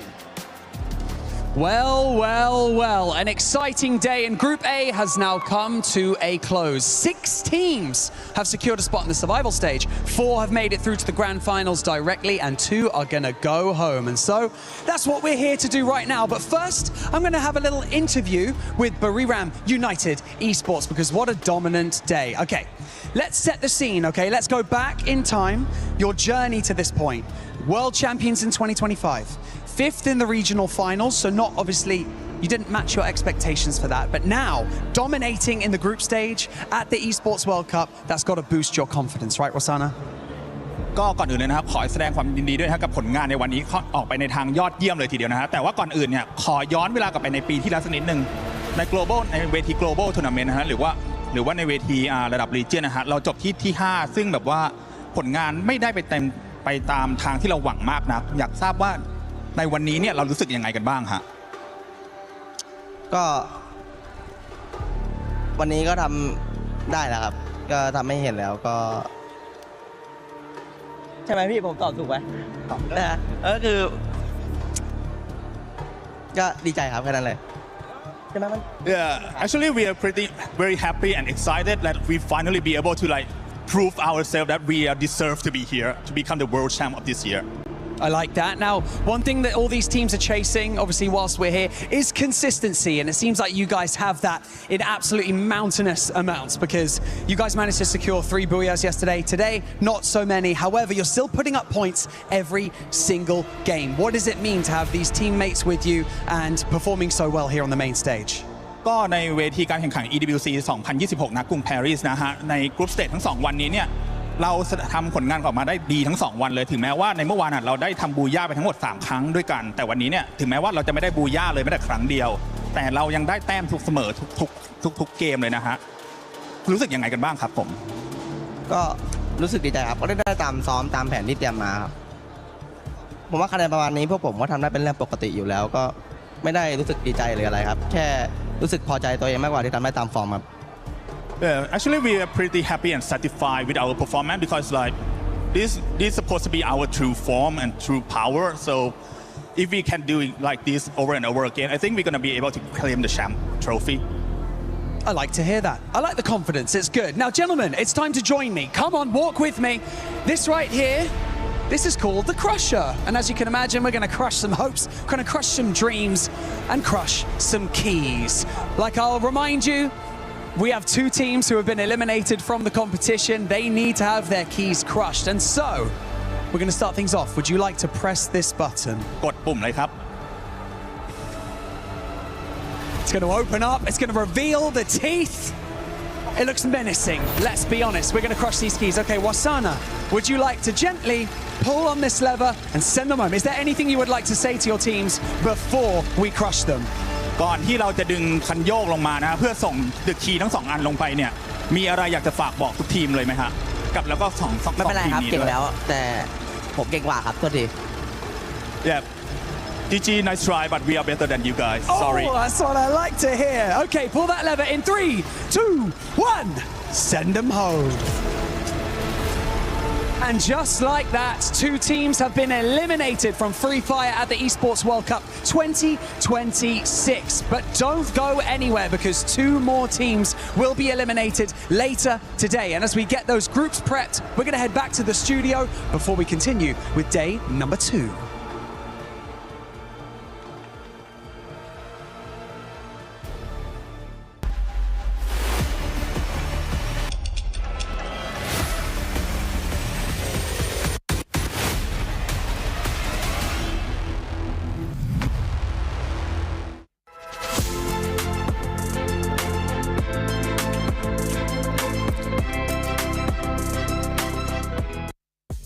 Now, something that really hits close to home, and one of the things that we cherish the most here at the Esports World Cup is support for our players on the main stage. And one of the most incredible things is, of course, when families, fathers, sons, brothers, mothers are here to cheer for their children and for their siblings on the main stage. It truly is amazing. I've got Shailesh here joining me, Shoto's father from Team Apex Gaming. Shailesh, tell me what it's like being a dad. I'm a dad. I have a 4-year-old son. What is it like to cheer for your son on the main stage at an event like this? it's great to cheer for your son, especially if he's the 18-year-old son and who is doing something which I don't understand. So you can imagine it's very difficult to cheer for him. But once he won the Indian Championships, before that I was a tough opponent of his. I used to refuse and deny him whatever he asked for. But after he won that, I knew he was passionate about this game. So you can imagine I've got 4 other family members with me. I have spent so much money to come here to support him. So that says it all. Now I am one of his biggest fans. I love that. We managed to convert you to being a fan of esports. That's brilliant. Madhvi, what is it like being here as a mum? I think that one of the most important things is to teach your children to chase their dreams, right? And now Shoto is chasing his. How does that feel? It's a proud moment for me as a mother. He's playing very well, enjoying. He's playing incredibly well, especially today. After yesterday, okay? Yesterday was a struggle, an uphill battle. Today they're playing so well. Yeah, tell me how it feels. Yeah, I think 2 games is quite the progress, I would say, because I think yesterday it was kind of a struggle for almost every single player in their team. But finally they have proved themselves and made a great comeback, which I'm sure a lot of people, even in our home country, India, are proud of. I love it. Shoto's family is going to be happy because Tag is going to survival stage. As we saw, the first keys being crushed here for Free Fire at EWC 26. None other than Demon Pride and PDX. But we'll talk about that later because we're going to be talking about the teams that are in the top 4 and will be going to the finals. One of them, Buriram. Very consistent 2 days. Yeah, consistent as heck, but it seemed like they did run out a little bit of speed from day number 1. I felt day number 1 was explosive for them, and it felt like today they're maybe in power saving mode, but after all, they're still up there in the lead. Do they really need to rush a little bit more? Yeah, absolutely. I think Loud was on power saving mode as well. They didn't really need to do much. They were just being very consistent, very average games, and they still remained up in the top. But what's interesting is Gun Dynasty kind of slowing things down today, intentionally or unintentionally. Unfortunately for them, Loud has taken away their spot in the top 4 already. They get to move on into the grand finals. But more importantly, it was the storyline of who's at the bottom. And Titan Esports Club, TEC, many doubters out there. Of course, tons of supporters as well. They have managed to save themselves from relegation. Just barely.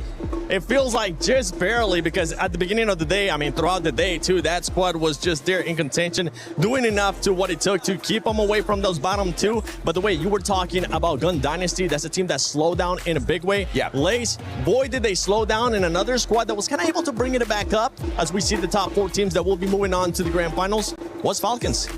Yeah, I mean, Team Falcons, you know, I sort of said that this is something that they need to showcase a little bit more grunt into it, and boy, did they do that. So from up to about 10 matches, they were about 9.4 average kills and to 4.4 placement, which is actually beating, you know, teams like Gun Dynasty, who, you know, just brought it back in these last couple of matches. So seeing that sort of like, I guess, competition between these 2 teams, Falcons, Gun Dynasty, is obviously what makes these storylines so fantastic.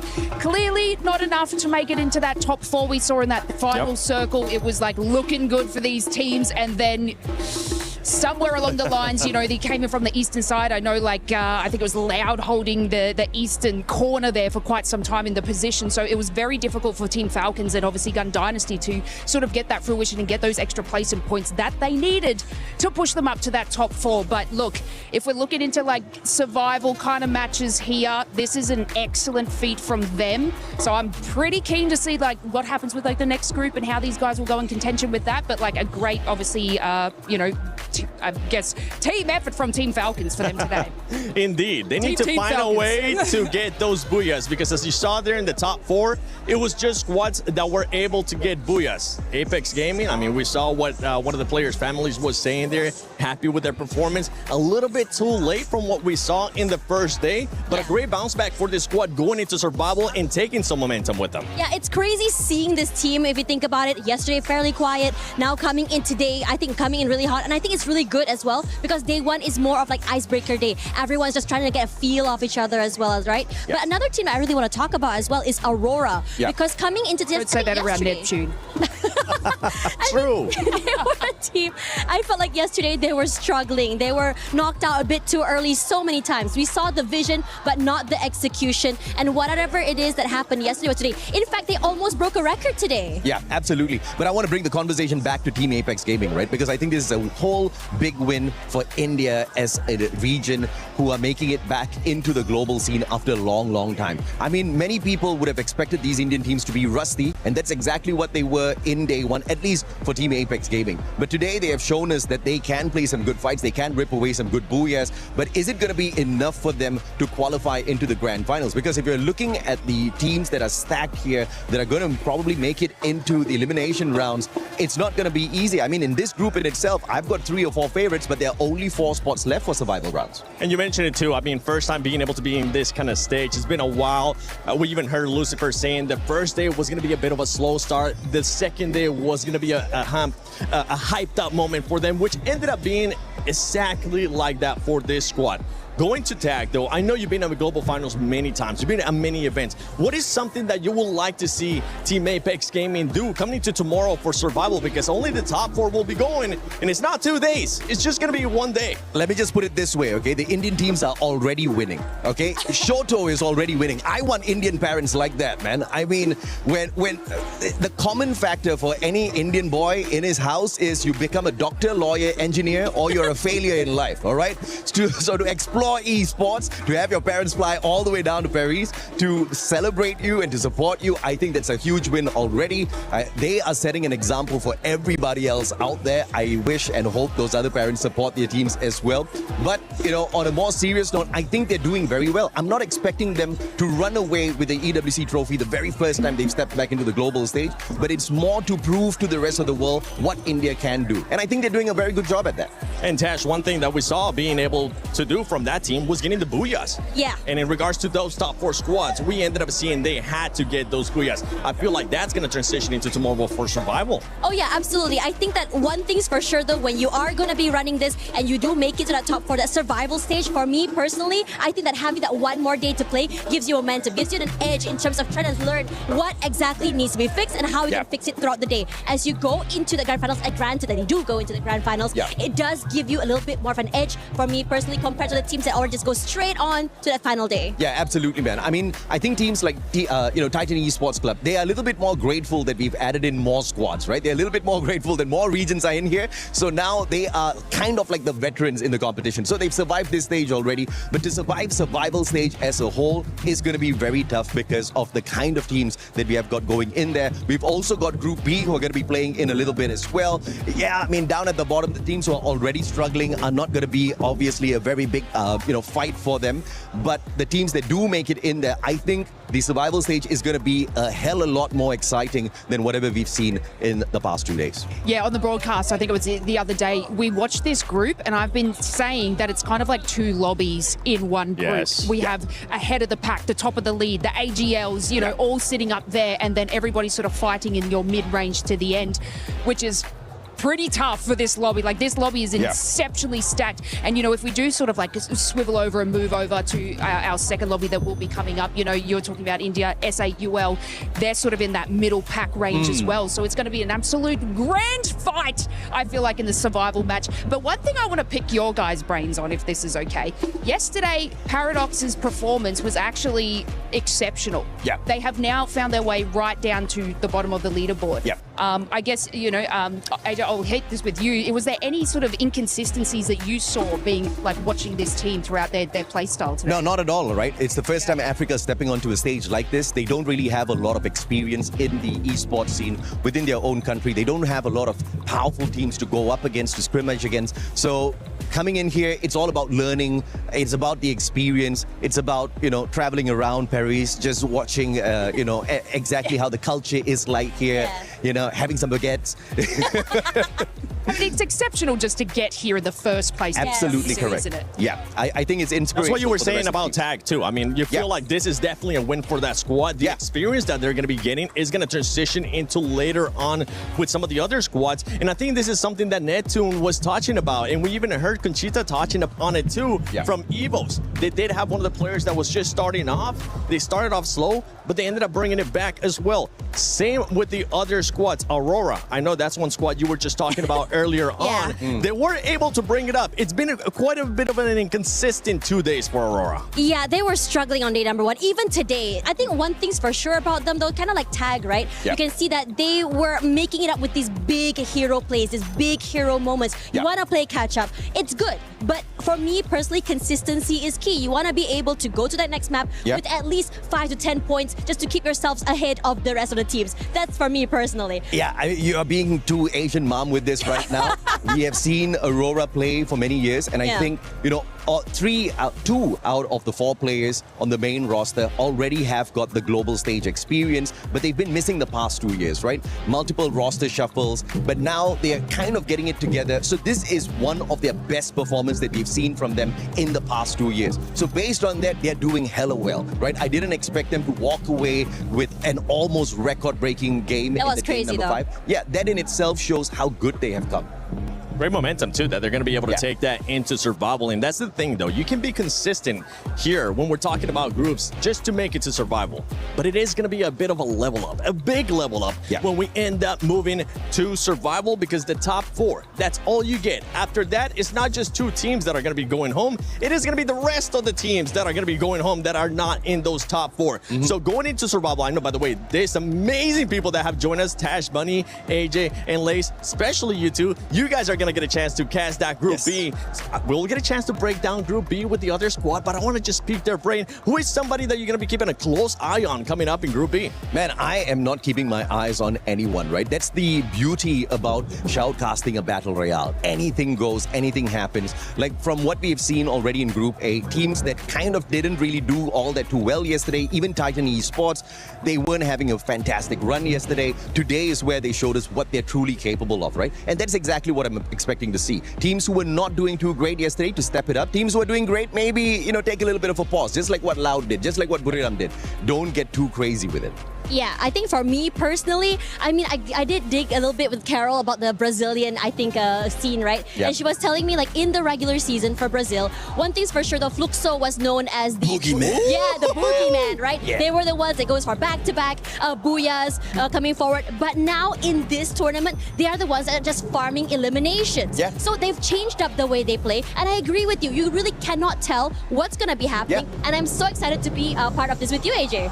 Likewise, Tash, right? And, you know, speaking about Fluxo, I am not too worried about them at all. That's the team that we are definitely going to see at the Grand Finals. I'll be shocked if we don't see Fluxo in the Grand Finals. I mean, let me give you my little opinion here on the end, guys, because I shouted it from the rooftops right at the top. We need to look at Team Secret, guys, okay? I have placed them as my underdog, all right? The very underdog! Yes, and if we saw from there, like, obviously, groups from yesterday, shaky start, but then they pulled out these Bazingas just to skyrocket up the leaderboard. So, you know, I don't want to jinx them. I know we're all about jinxing, unfortunately, but this is going to be one team that needs to obviously make this happen. Yeah. And I'm going Team Secret. I mean, this group has been just talking about when we went to Group A, it was pretty much Southeast Asia. When we went to Group B, it was none other than Brazil. You can hear the crowd in the background. You can hear them getting hyped up. And for everybody currently watching at home, don't forget, support your local team. Get into Free Fire. Make sure you support your local team, whichever one it might be. You can be biased. It's okay. We try not to be biased here, but sometimes it ends up happening.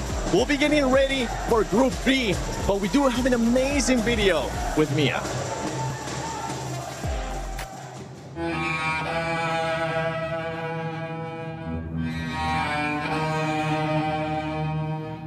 Yo estaba en el trabajo y ya cuando estaba bajando camino hacia la casa ocurrió los temblores. Ya cuando nos frenamos y esperamos que pasara los movimientos para poder pasar, porque yo iba a pasar por un túnel.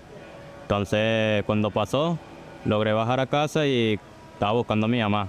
Ya cuando la encontré se encontraba llorando y cuando pasamos al apartamento la encontramos los bloques estaban partidos, tenían...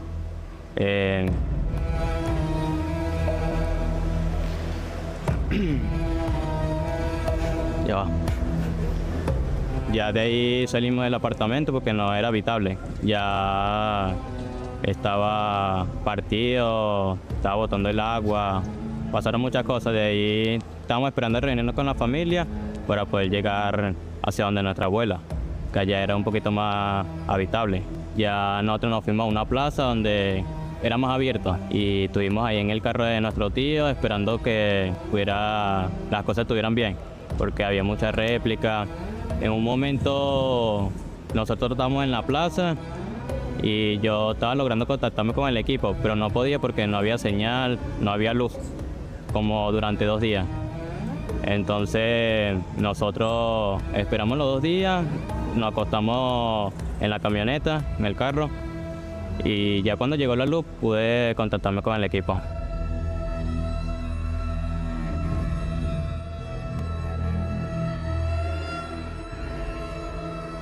Right after the earthquake hit, I didn't realize how hard the earthquake had hit. It had happened right when we were going to join Discord for a meeting, and I ended up not joining the meeting for another reason, and found out a couple hours later that it was tragic. It hit me pretty hard emotionally. You know, these are my boys, people I spent time with, and then not knowing from them for hours until it became days for some of them. El medio de la nada accidentado pues. ¿Qué opinas, Capa Flow?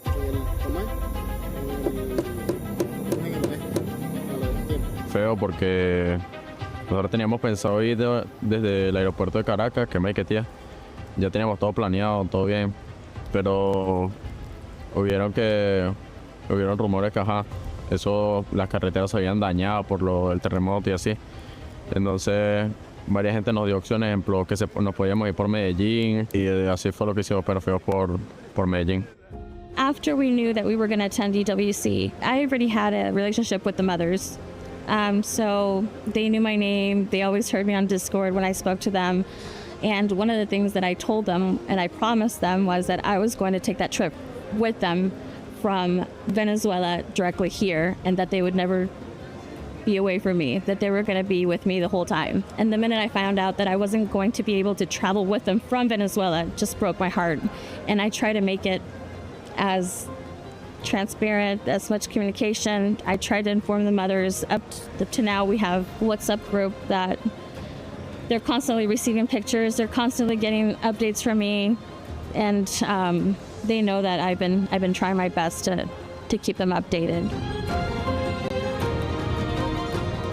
Lo más difícil del viaje fue separarme de mi familia. El proceso de tomar la decisión fue hablarlo con mi familia, porque no estábamos seguros si ellos me querían dejar ir, porque como había muchas réplicas y estamos en familia, no nos queríamos separar.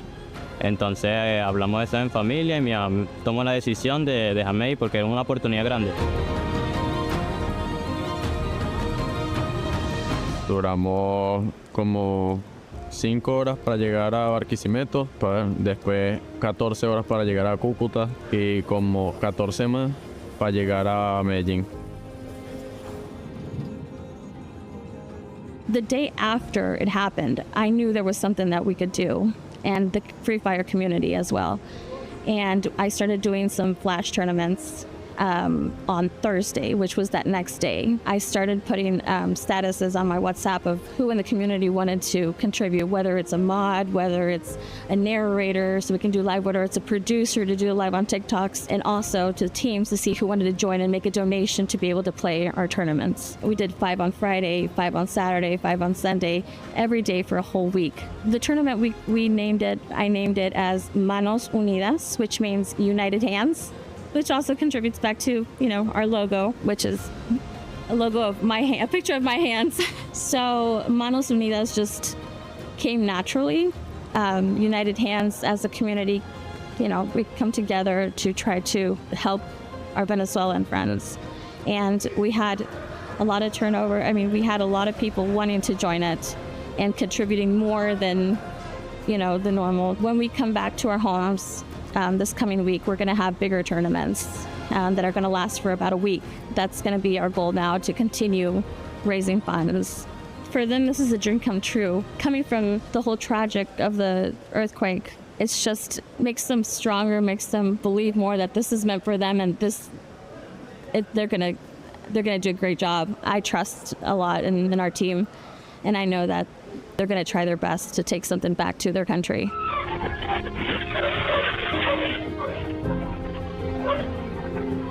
Pues que todo es un sacrificio, que sigan su sueño, así que nosotros pues aquí vamos a demostrar y así.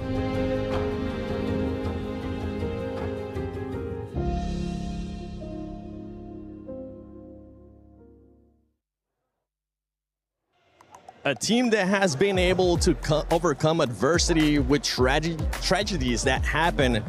But at this point, I mean, they're just trying to reach the pinnacle of Free Fire at EWC 26 and trying to find a way to get into survival, trying to find a way if they can maybe make it to finals. And to be quite honest, it is going to be a hard road once again because this squad is starting not in the best positions for day 2 of Group B. Yeah, it is definitely a hard climb for Mia Corp, but hearing what they have to go through, it is such a miracle for them to be here with us today. And of course, it's for them, it is also a milestone and something that they can forever be proud of. So yeah, this is just one of those stories that gets you thinking of how grateful and how easy you have it in life compared to others. Yeah, I mean, one thing is I personally saw their qualifiers into EWC. I was shoutcasting their games, and this is a team that really surprised everyone. We really didn't expect them to get in that champion rush condition, and I'm like, the story that they have, they fight through it, they manage to just go with what is needed for them, and they didn't have that much of booyah even from the group stage. It's only grand final, so it's just the effort that they put in to get here that is what we are looking forward to. Yeah, you can just see how much it means to these people. You know, they're going through all this sort of, you know, we talk about the mentality of performing on a stage like this, but also, you know, you got to add the pressures or what's going on at home and everything around you. So just to be able to, you know, we were saying before to the other guys, just make it to Esports World Cup is a fantastic feat in itself, of course. But look, the battle's not over yet, Seven. It's not, definitely not. Yeah, the battle's definitely not over yet. 33 points they're truly having to overcome to make it to the top 4. But as we saw in Group A, that's going to keep moving along the day. They just have to make sure they are consistent.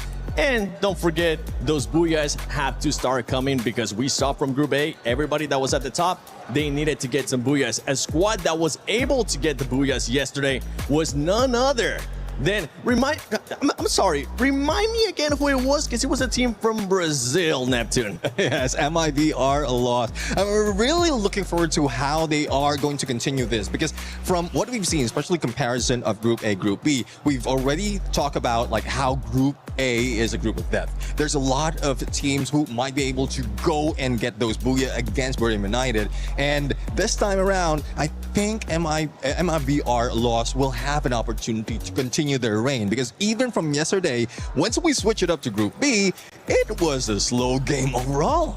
It really was. It really was, Lace. I mean, we felt like the pace definitely slowed down in regards to what we were seeing in comparison to Group A. Yeah, I mean, even if we look at like the leaderboard at the end of the day, it was super close compared to our first lobby. So they can interchange and obviously work their way up to be secured in that top 4 position. But what I want to do, Seven, okay, is I want to give you a reason. All right, you saw me before saying Team Secret. Oh! And I want to tell you why. Why? Okay? I want to tell me why. Okay, so I want to tell you why. Sitting in 6, you know, I'm always going to look at sort of that middle pack just under top 4.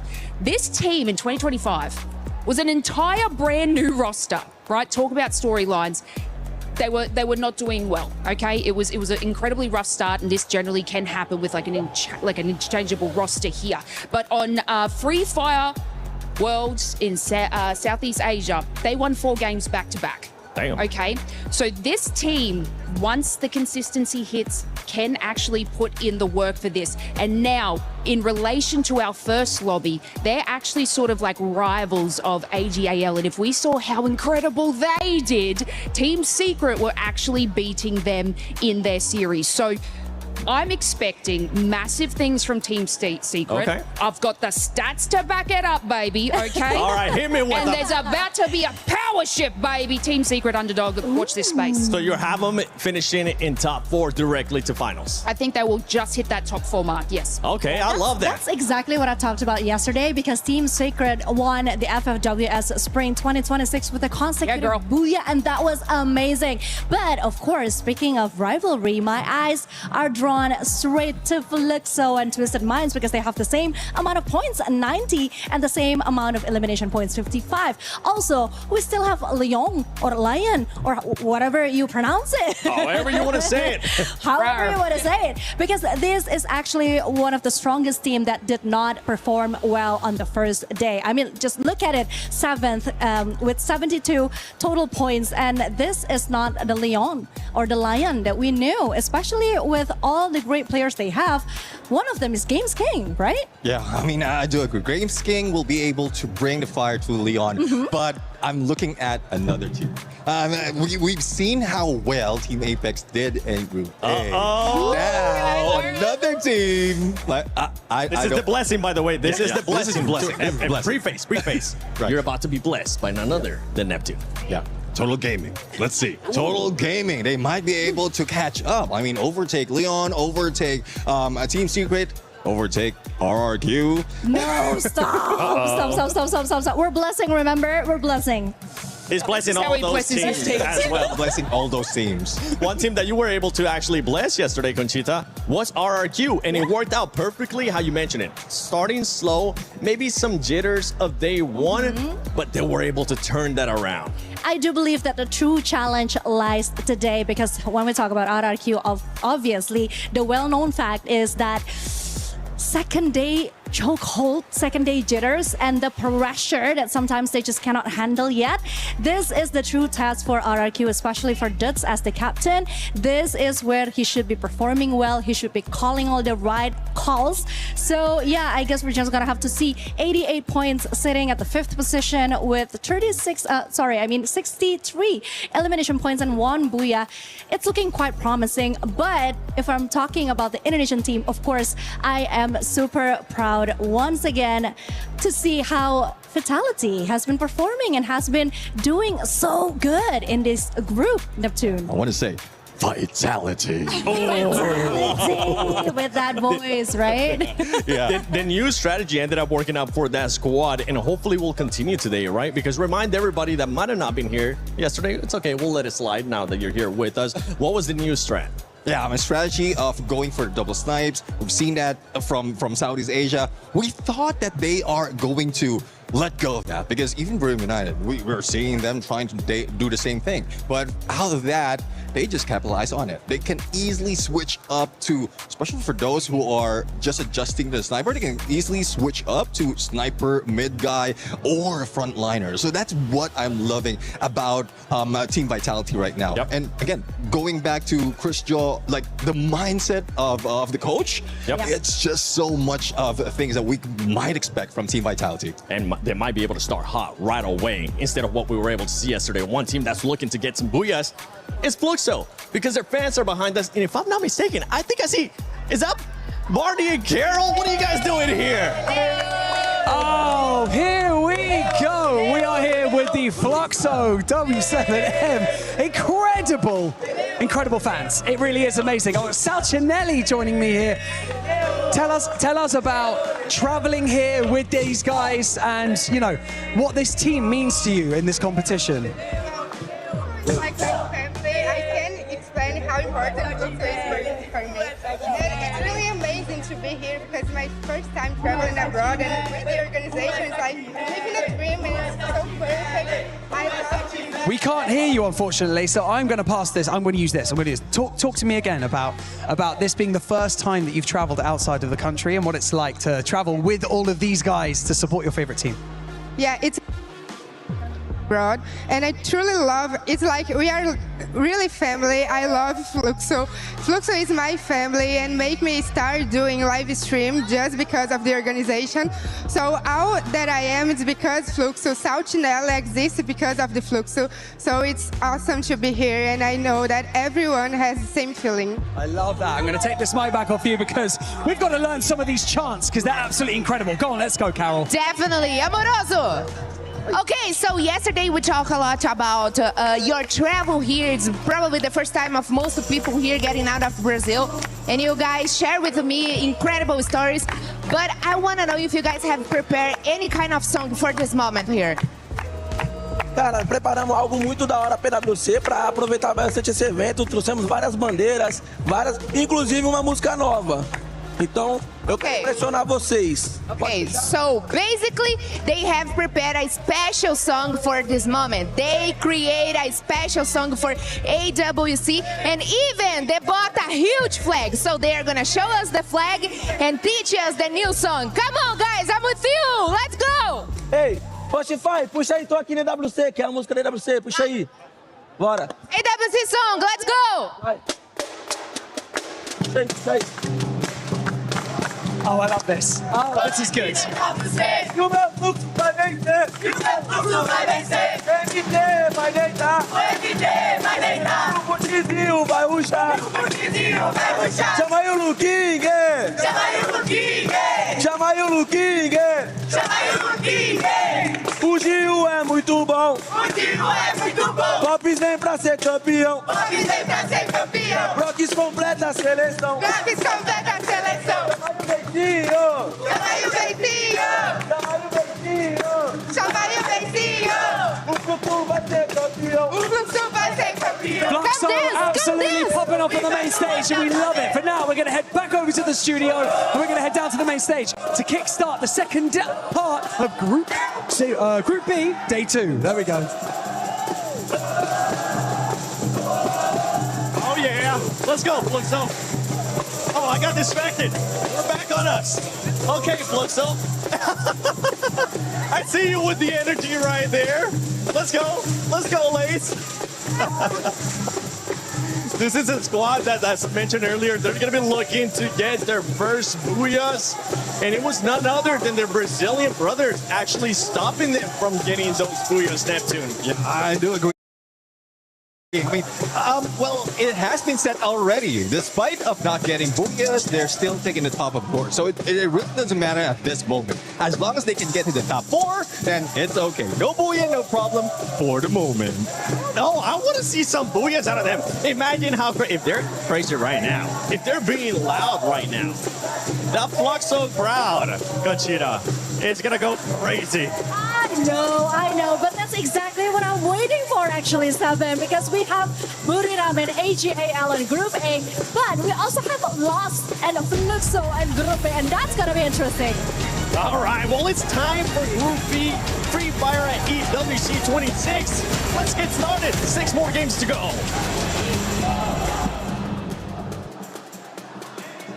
Half of our players now know their fate, while the other half is ready now on this Guiria City Ride. That is right. 2 teams have now been eliminated from the competition, so the tension just got a little bit thicker because the consequences just became real. Indeed, Bonnie, there is no room for error anymore. With only 6 games left, it's crucial to hit the ground running Day 2s now. Look, expect insane plays, expect heartbreaks, but above all, expect absolute chaos. And so, with that being said, it's time to introduce your next 12 teams to the main stage to fight for survival, starting with the Mia Corp.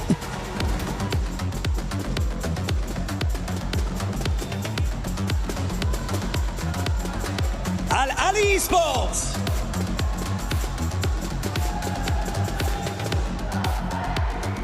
Team RRQ.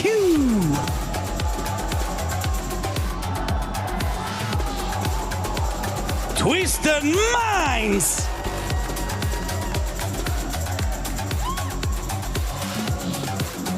Team Secret.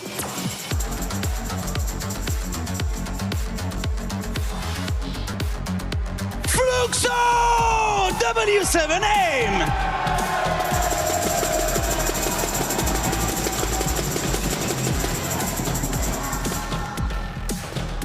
Total Gaming Esports IQ.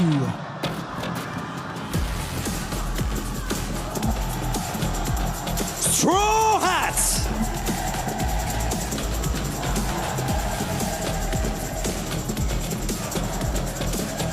Lion.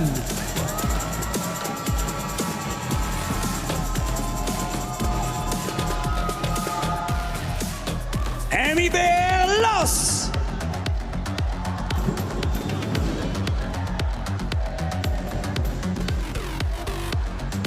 S8UL Esports.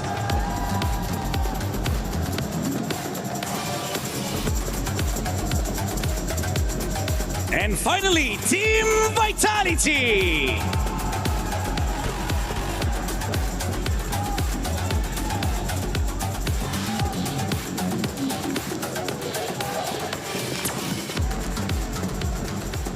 Here we are, our Group B is ready. Anything can still happen, and no one is really safe. We've got $1 million on the line, the survival stage around the corner, and our grand finals reserved for just the most elite teams. And so with that being said, it's time to close out the group stage of Free Fire at the Esports World Cup.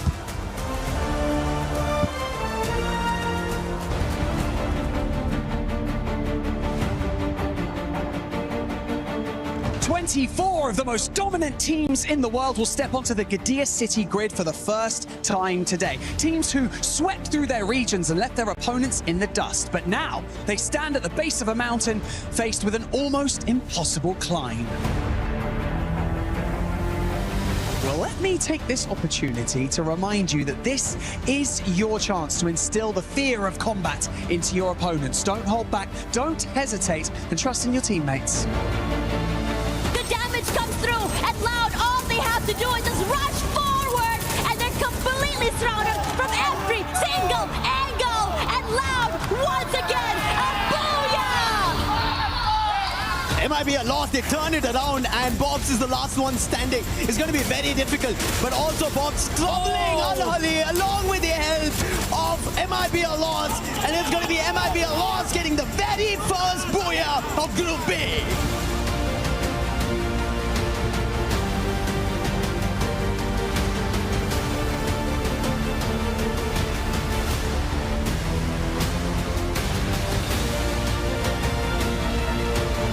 Looking for the final player, Kororo looking for that recovery, and they won't be denied as Burinov pulls away the third booyah of the day to take the #1 spot on the leaderboard.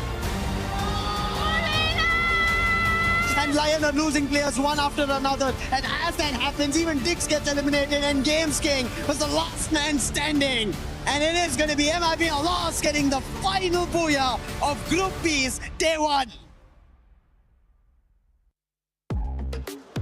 Our eyes on the teams who are in the top 4 slots as well as the bottom 2. Today is the chance for early qualifiers. Today is an unfortunate moment of heartbreak for 2 teams who will get to go on a little bit of a holiday here in Paris before they fly back home. But who is it going to be? Mia Corp Straw Hats down at the bottom, and SHUL a little bit too dangerously close to them.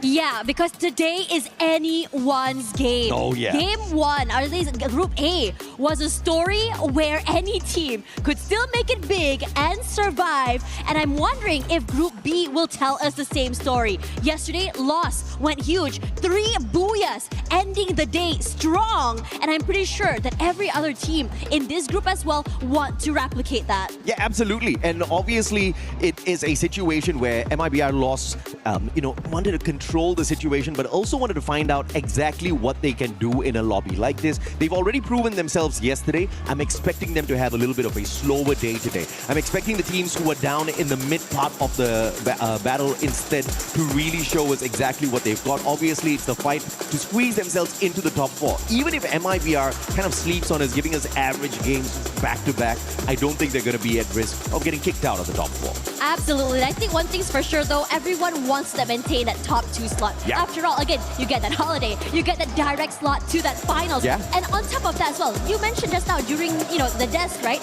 About how hard it would be to be playing through that survival stage. It's going to be hard, it's going to be lethal, and most importantly, it's going to be mind-bogglingly stressful. Yeah, absolutely, because we have got the best of the best from around the world. We've only got the 4 slots. I guess a little bit of a blessing as you take these Super Titans out of the race. Now you get to go up against teams who are maybe just a tad bit better than you, right? Because you're taking out the teams who are down at the very bottom, so no easy picking. I think it's going to be ruthless. It is going to be very challenging for the teams to maintain consistency when we get into the survival stage. But of course, beyond all of that, if any teams do manage to show us a constant streak throughout those 10 games, I mean, color me surprised for sure, but I'm looking forward to a situation like that.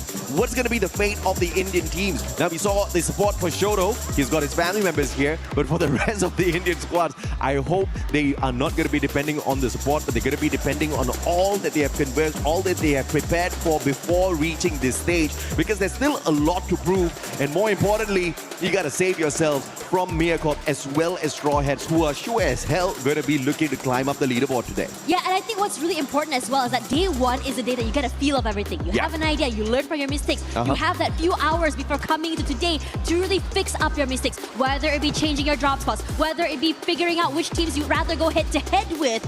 And that is why, it's really scary today. Definitely, I think the heat is up. Everyone's playing a little bit more faster compared to cautious compared to yesterday, at least from Group A that what we've seen. I wouldn't be surprised to see it here too in Group B. Absolutely. Fluxo, the potential of them going all out today, I really don't see it, right? Because at the end of the day, this is a team that usually flies under the radar, and when it's definitely needed at the finals, that's exactly when they show you what they're truly capable of. That being said though, 2 years back-to-back, they haven't been able to grab that trophy. Not only were they not able to grab the trophy, they were nowhere close to walking away with the trophy here at the Esports World Cup for Free Fire. So perhaps they want to change their tactic up a tad bit this time round. They're currently sitting in the 3rd spot, not too far away from MIBR loss. I feel like 1 game can allow them to catch up. 2 games should allow them to overtake MIBR loss. But that is, of course, a question. Is MIBR going to allow such a thing to happen today as well? Yeah, because yesterday they were on a streak. They were taking advantage of the fact that everyone is going to be cautious. It was very high-risk play, but it worked out very well in their favor. And now today, after hearing about what's happening in Brazil, right? Them in the regular season, how they were the boogeymen, how they were always back-to-back-to-backing when it comes to those booyahs. Can they bring that happening here today? Because definitely they had changed their strats from yesterday till today, but that is why things get really interesting, because definitely all eyes are on this top 2. I'm sure no way in hell do they want to go into survival stage when they have the capability of making it into the top 2. Yeah, and shout out to Chris Joe as well. Vitality has been whooping some butt out there on the battlefield. Who would have expected Vitality to do even better than their Brick Brothers RRQ, who yesterday did manage to walk away with 1 booyah to their name, but not in the top 4 just yet. Vitality, on the other hand, are doing better than Fluxo as well as Twisted Minds. This is a big factor. I feel like they definitely need the confidence boost. Seeing Vitality make that early access into the grand finals is definitely going to be fantastic for them. We've got the RRQ fans out here versus the Fluxo fans as well. Yeah. Who can be louder? Who will have these smiles on their faces by the end of these 6 games? And also, most importantly, who will be silenced by the end of the day as well? I'm really curious to see who it's going to be. But we all know who's the loudest of RRQ. Conchita in the backstage. She was screaming for them. I highly doubt Conchita only screams for RRQ. That woman is unbiased. She wants to scream for everyone, but she sees the potential in the kingdom of RRQ. But I have to tell you, the Fluxo fans are a tad bit more lively, right? I want to see that exact same energy from the opposite end as well. RRQ, y'all need to stand up. Y'all need to make some noise, baby. Y'all need to yell, that's for sure. Give your energy to your favorite team as we go into this game. Oh, they're starting to dance here. There we go. That's the energy. More energy, RRQ. More energy. Yeah, I want to hear them sing. I mean, we hear a lot of the Fluxo chants, right? Yeah, so I need to hear them start singing, start yelling, because they do have a chant, by the way. Yeah, absolutely. I mean, we're eventually going to hear it. And I hope they continuously cheer their team on, because the kingdom of RRQ just tend to get disappointed a tad bit too early sometimes. And I know RRQ is not really looking to go wild out there on the battlefield today, but it would be nice to have that early access into the grand finals. But knowing the team, knowing how they play and how they do love getting some extra experience out there, seeing exactly how well the rest of the teams can do, I think RRQ might be taking it a tad bit slower this time around as well. You also have to look at the teams who are trying to maintain the top 4 spots, right? Twisted Minds, Fluxo, MIBR Lots. These 3 teams are going to be very difficult to knock off of that perch. The closest ones that RRQ understands in terms of rotation, in terms of their play style, is going to be Vitality. So maybe some infighting. Maybe we're going to find a little bit of a battle between the 2 Indonesian squads out there. Yeah, Conchita said that's a term for that in Bahasa Indonesia. Perang serumpun, she says. All right. Yeah, so that is something that I wouldn't be surprised to see as well. I do agree with you. The rotation is going to be happening. They can go for that as well. And I also really am excited to see if any of the bottom teams could actually just really surprise us as well. I think Total Gaming Esports as well didn't really have the best of days yesterday. Maybe a reset today would be something. I mean, you talked about how this is the first year that India has made it into the big stage as well, right? You want to get back after a long time, Yeah, after a long time. Now, you know, you want to get experience. You want to really get into the groove of things. It's so different playing from the Indian stage to a global stage with so many different play styles out there in the open, and they've definitely learned something from yesterday. Tough lessons were learned yesterday for sure. I think IQ Total Gaming, SHUL Esports, they have a very heavy burden on their shoulders, because if you look at the size of the fan base in India, expecting them to perform, it's absolutely stressing, right? Some of the other teams who don't really have a huge support back at home, they've got nothing to lose. They've got nothing to worry about. Not many people judging them out there. Every mistake that the Indian teams make, on the other hand, you're going to see some harsh comments on YouTube. You're going to see some harsh posts later on. So they need to avoid that. But of course, they need to play for themselves. This is something that they've been working for the past few years. And this is where you really have to go all out. Everything's on the table. But even if they do not do that, I'm not going to be tickled by it at all. As long as they avoid the bottom 2 spots. Because I do want to see more from the Indian squads. So having them at the survival stage, I think I'm going to be quite happy about it. Yeah, I think I'm also very excited to see this as well as we go into this later. I think one thing's for sure though, when you talk about so many of these teams, compared to say Group A, which means I would say a cutthroat group, Group B I think is something a little bit more anyone can be making anything happen, right? So that is where we really have to be paying attention. Yeah, absolutely right. If you look at whether or not Group A truly was cutthroat, yeah, you've got so many Titans in there, you see a lot of eliminations, but because you don't have as many Titans in here in Group B,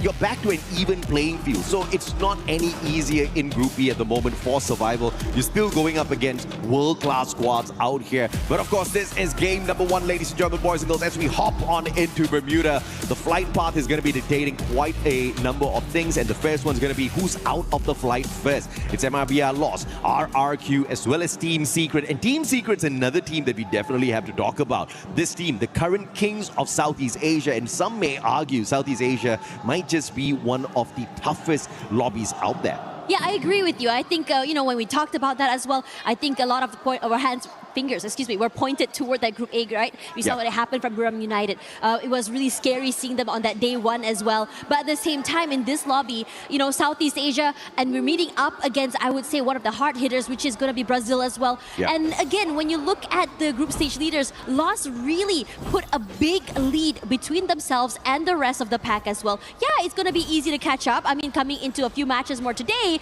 if they can maintain that consistency, or many other teams can do so. But right now, undeniably, at least for day 1, Southeast Asia is at the top. I mean, Southeast Asia being at the top is no surprise to me at this point of time, because of what they've shown us historically, what they're capable of doing. Al Ahly, on the other hand, yesterday, I feel like they had a decent enough run. Sifu was knocked down, but Simox is there to find the instant recovery for his buddy, and they will not have to waste their time going in for the revival. But it looks like Vitality wants a big fight. The launchpad is going to be putting them in the best spot to knock down Simox. Sifu, barely any health left on him. He's going in with the medkit, double Riptide Rhythm, breaks down his defenses though, exposing him, but Diggs is just a tad bit too busy, patching himself up. On the opposite side, Vitality versus RRQ. This is an infighting. What was that? Serumpun you said earlier? Perang serumpun. Perang serumpun. That's exactly what we're having out here between the two brothers. Yeah, and now Dudes on the very top side here, putting in the damage from above, and Joel will be the one. No, it's not, because Dix is there to make sure his teammate remains alive. Rans also falls, and Abai falls to reposition, finding a different way to bring his team back into the game. Oh, looks like this little battle between RRQ and Vitality might have to take a pause here as Straw Hats drops by to say hello. This is the survival battle for Straw Hats. Can they overwhelm RRQ, who are already hurt, already injured? They just need to take 2 players out of the equation, but that is easier said than done. Vitality is not abandoning the compound just yet. Straw Hats picking each other right back up, and they're sticking together. They do have a chance in here if they can continue with this level of aggression. This is exciting already. We already saw or anticipated what was going to be happening early. Now, Vitality waiting in the wings, hoping to see who shows their hand first. Straw Hats waiting. Who will be the one to show his first shot here? Dix takes a bit of jig damage, but never more than that. And for the rest of the team, Vitality, at least for Dix, he's gonna be completely crunched from multiple angles here. What are you gonna do when this collapse happens? Yeah, information comes on through, and Straw Hats flood in, getting their 5th elimination. This is what you gotta do if you're the Straw Hats. Kaizoku Oni, Orewa Naru, that's what they want to say as they rise up to the top. But unfortunately, only one can be the King of Pirates for the squad, so they'll have to figure it out between themselves exactly who's gonna be that Joy Boy, Joel, as well as C-Bank. Team Vitality taking quite a beating very early on in the game. They've got the coins to bring back their buddies though. But only one revival here. Joel still needs to hit those coin machines that are in the compound. Leon, on the other hand, in a little bit of a pickle here if SHUL gets this vantage point and takes Della out of the equation, who's trying to put a little bit of distance between himself and SHUL. That one shot finding the connection. Della still alive and kicking out there on the battlefield. Troll shut down by Joker. The flank around the right with the BSK allows Leon to take control of this compound. Yeah, crazy stuff coming from him as well. And it was almost like he was really undetected throughout the entire moment this was happening. SAUL not going to be reacting off this though. They're just going to be chilling and waiting and biding for time as time goes. And I'm really curious to see what's happening on this side, because Huang has been already knocked out by Nix here, by Mia. And this is another team that is really trying their best to keep themselves still in the game. Leon, yesterday, they had no placement points off of Bermuda and 5 eliminations. So they have to be really careful to not make that same mistake here. Once again, Straw Hats continues to pop off. This time, SHUL loses yet another player to the Straw Hats. 6 eliminations strong. They're looking for more. Buddy will find his back to that Mag 7, and Shocked will shock the world as he overwhelms them. Straw Hats rising up to the occasion here. And SHUL having their souls reaped away. It is incredible to see this coming from Straw Hats. Definitely motivated to move around the area. More proactive, in fact, compared to yesterday. Oh, yeah. Really eager to take these fights around the area. There were 2, 3 teams already they've gone head-to-head against. Straw Hats yesterday in Bermuda picked a total of 4 points. Now, just through the eliminations, they've got an 8 already. So they're double better than whatever they were yesterday. And we're just kicking this matchup off. And that's the kind of hunger that you see in the squad. How much more can they deliver on this battlefield? They need to keep their confidence at an all-time high, and clearly this first game helping them do exactly that. But if you are Straw Hats, you definitely want to calm down a tad bit and focus on those circles, focus on your rotations a tad bit more as well. You don't really want to be playing your luck with too many of these early engagements. Yeah, now toward Bima Sakti, we are going to be looking at a team. Oh no, looking here over on this side. Well, Jack already sniped to his death so quickly. Joker is on a rampage, doing so much damage with just the snipers. Yeah, Joker's just annihilating with the VSK. Beautiful stuff out of the guy. Once again, 5 eliminations out of the 7 that the squad has so far. We already said this is the meta of the snipers, and Joker clearly understands that, wanting to take maximum advantage of that. Della catching up with the rest of his buddies as now Straw Hats once again ends up in a very early battle. I am not liking this, but can they overwhelm Leon, who's just not the best at Bermuda in this lobby? Yeah, they just have to just move away here as well. So Shocked is going to try and find a vantage point forward. Della and also the rest of his team quickly finding time here. Who will get a double kill there somewhere? And even bringing his teammate back into the game, but Joker's not done quite yet. One more, and Game Sting down. But the shots from Joker is absolutely annoying. But thankfully, Leon does not have more numbers here alive to pressure Straw Hats. They back away. They call a truce for the time being, and Straw Hats will be able to pull Nil back into the game as well. Look at this phenomenal performance from Straw Hats. 10 eliminations already. Crazy. This is their best run so far. Yesterday, they got nowhere close to 10 eliminations in any one of their games. Yeah, it's such a change in tune as RQ will be the one in trouble next. Pain from above as TG pressure them. Bullets upon bullets. A bit of a reprieve as they did manage to get the resets. And the Collapse hasn't happened quite yet. Abe moves forward. Mal knocked down. And Abe is the last one alive. Has to survive this to bring his team back into the game. During an interview, Dut said that yesterday was supposedly their warm-up day. But they're still facing so many problems by so many different teams in these rotations. Abe just trying to make some magic work out of this monster truck's gonna find that gravity is not gonna be on his side. So unfortunately for him, he cannot drive away. But even if he did try, Shanky would just snuff him out in an instant. You've got Aztec there as well with an AC-80, so it's just not gonna be possible for Abe to save himself at the moment. He's just gotta hope and pray that by some luck, IQ Total Gaming just walks away from this bridge, giving him a little bit of a leeway to escape this sticky situation. RRQ left with their final player, and potentially after that Vitality, what is that? What's the rumpun? Perang serumput. Perang Yeah, serumput. Perang serumput. Perhaps that put them in a tad bit of a pickle. And speaking of Vitality, you're going up against Miacorp, and Miacorp cannot afford to lose this battle. And if they can take down Vitality, that should definitely boost their confidence quite a little bit. Vitality were on fire yesterday. Yeah, and I think one thing's for sure that we wanted to see Mia just try their best to not only just survive, but also be able to bring themselves into more than they just bottom two. Now, this shot by Diamond was just nasty as well that happened just now. In fact, he had moved around the area, got 2 snipes, and he was undetected throughout the entire time. Crown 98, definitely a weapon of choice for many of the players here, because of the advantage it gives you out there on the battlefield with a little bit of an assistance. You saw the deadly timing from the guy, but Sibank now. Trigger discipline is there. Straw Hats understands the situation, and they will secure the vending machine for themselves as well. Bangladesh still has got their dreams alive through Straw Hats. Yesterday was a disappointing run. Not a single match they managed to walk away with more than 5 points. Today, on the other hand, in this first game in itself, Straw Hats sitting on 10 eliminations. In fact, they are on fire with the eliminations. They're the best ones in this lobby so far. If they can keep this up at least for 3 games, they sure as hell will be able to escape doom from the bottom 2 spots. And you know, I think we didn't really see too much from Lost, but finally they did show their hand just now. They got a pick up onto Abe, trying to bring his teammate back into the game. Yeah. They did manage to come back online though, so that's really, really important for RRQ. Regardless of that, still surviving alone with the Abe. Now it goes back to his team. I think it was Dudes that he brought back. So he has to be able to find a way to not only bring his team back into the game, but also survive. There we go. I think Mal is already back into the game as well. So this is massive. Yeah, very good play here from Dudes. Managing to bring his buddies right back in, triple revive. And they pick a great spot at the observatory with the tanks of the R1's Dinocular scan, spotting no players there. They'll have to tank a little bit of damage from the circle, but they do have a double team booster on their side. Dirt's in a little bit of trouble there.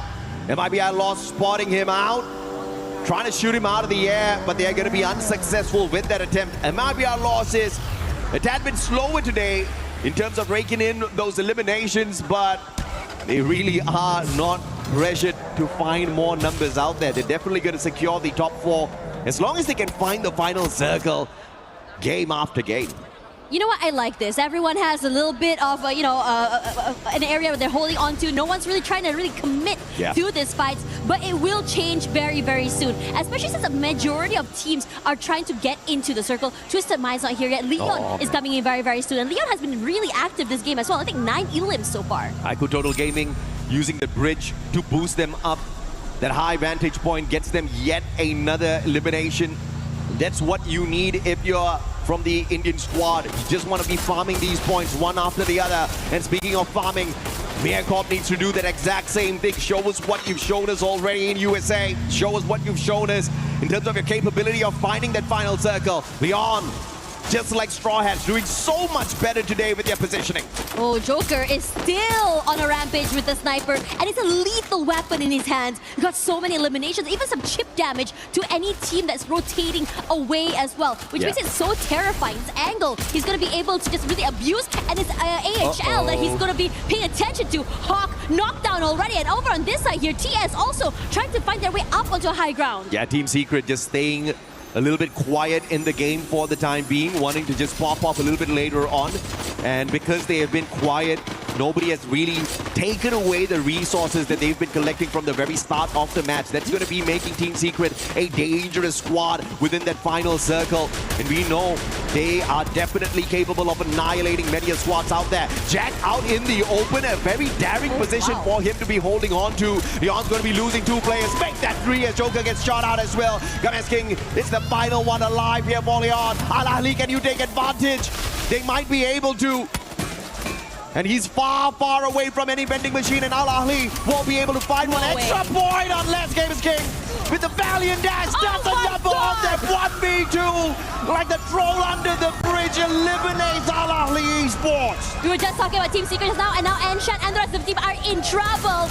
Gio rushes forward, and now knocked down by Bobs. They were very much ready for it. Fluxo is now here. Bobs barely alive, but somehow TS will be the team to pull themselves forward, but not for long, because Lost is close by. MIB Outlaws just taking advantage of that situation, but now it's a battle between SHUL as well as Lost. Ra1 knocking Jack down to the ground and taking him out of the equation. Noor's out as well.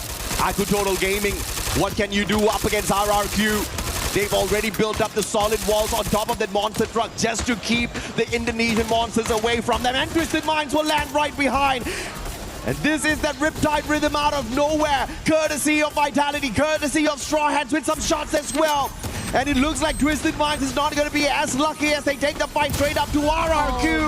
But X-Bossy lighting up the battlefield, kicking RRQ out of the lobby. It is insane seeing how Twisted Minds just rush forward, destroy RRQ, who were sandwiched between these two teams. Now TG going way forward here, going to take this fight head on against Twisted Minds.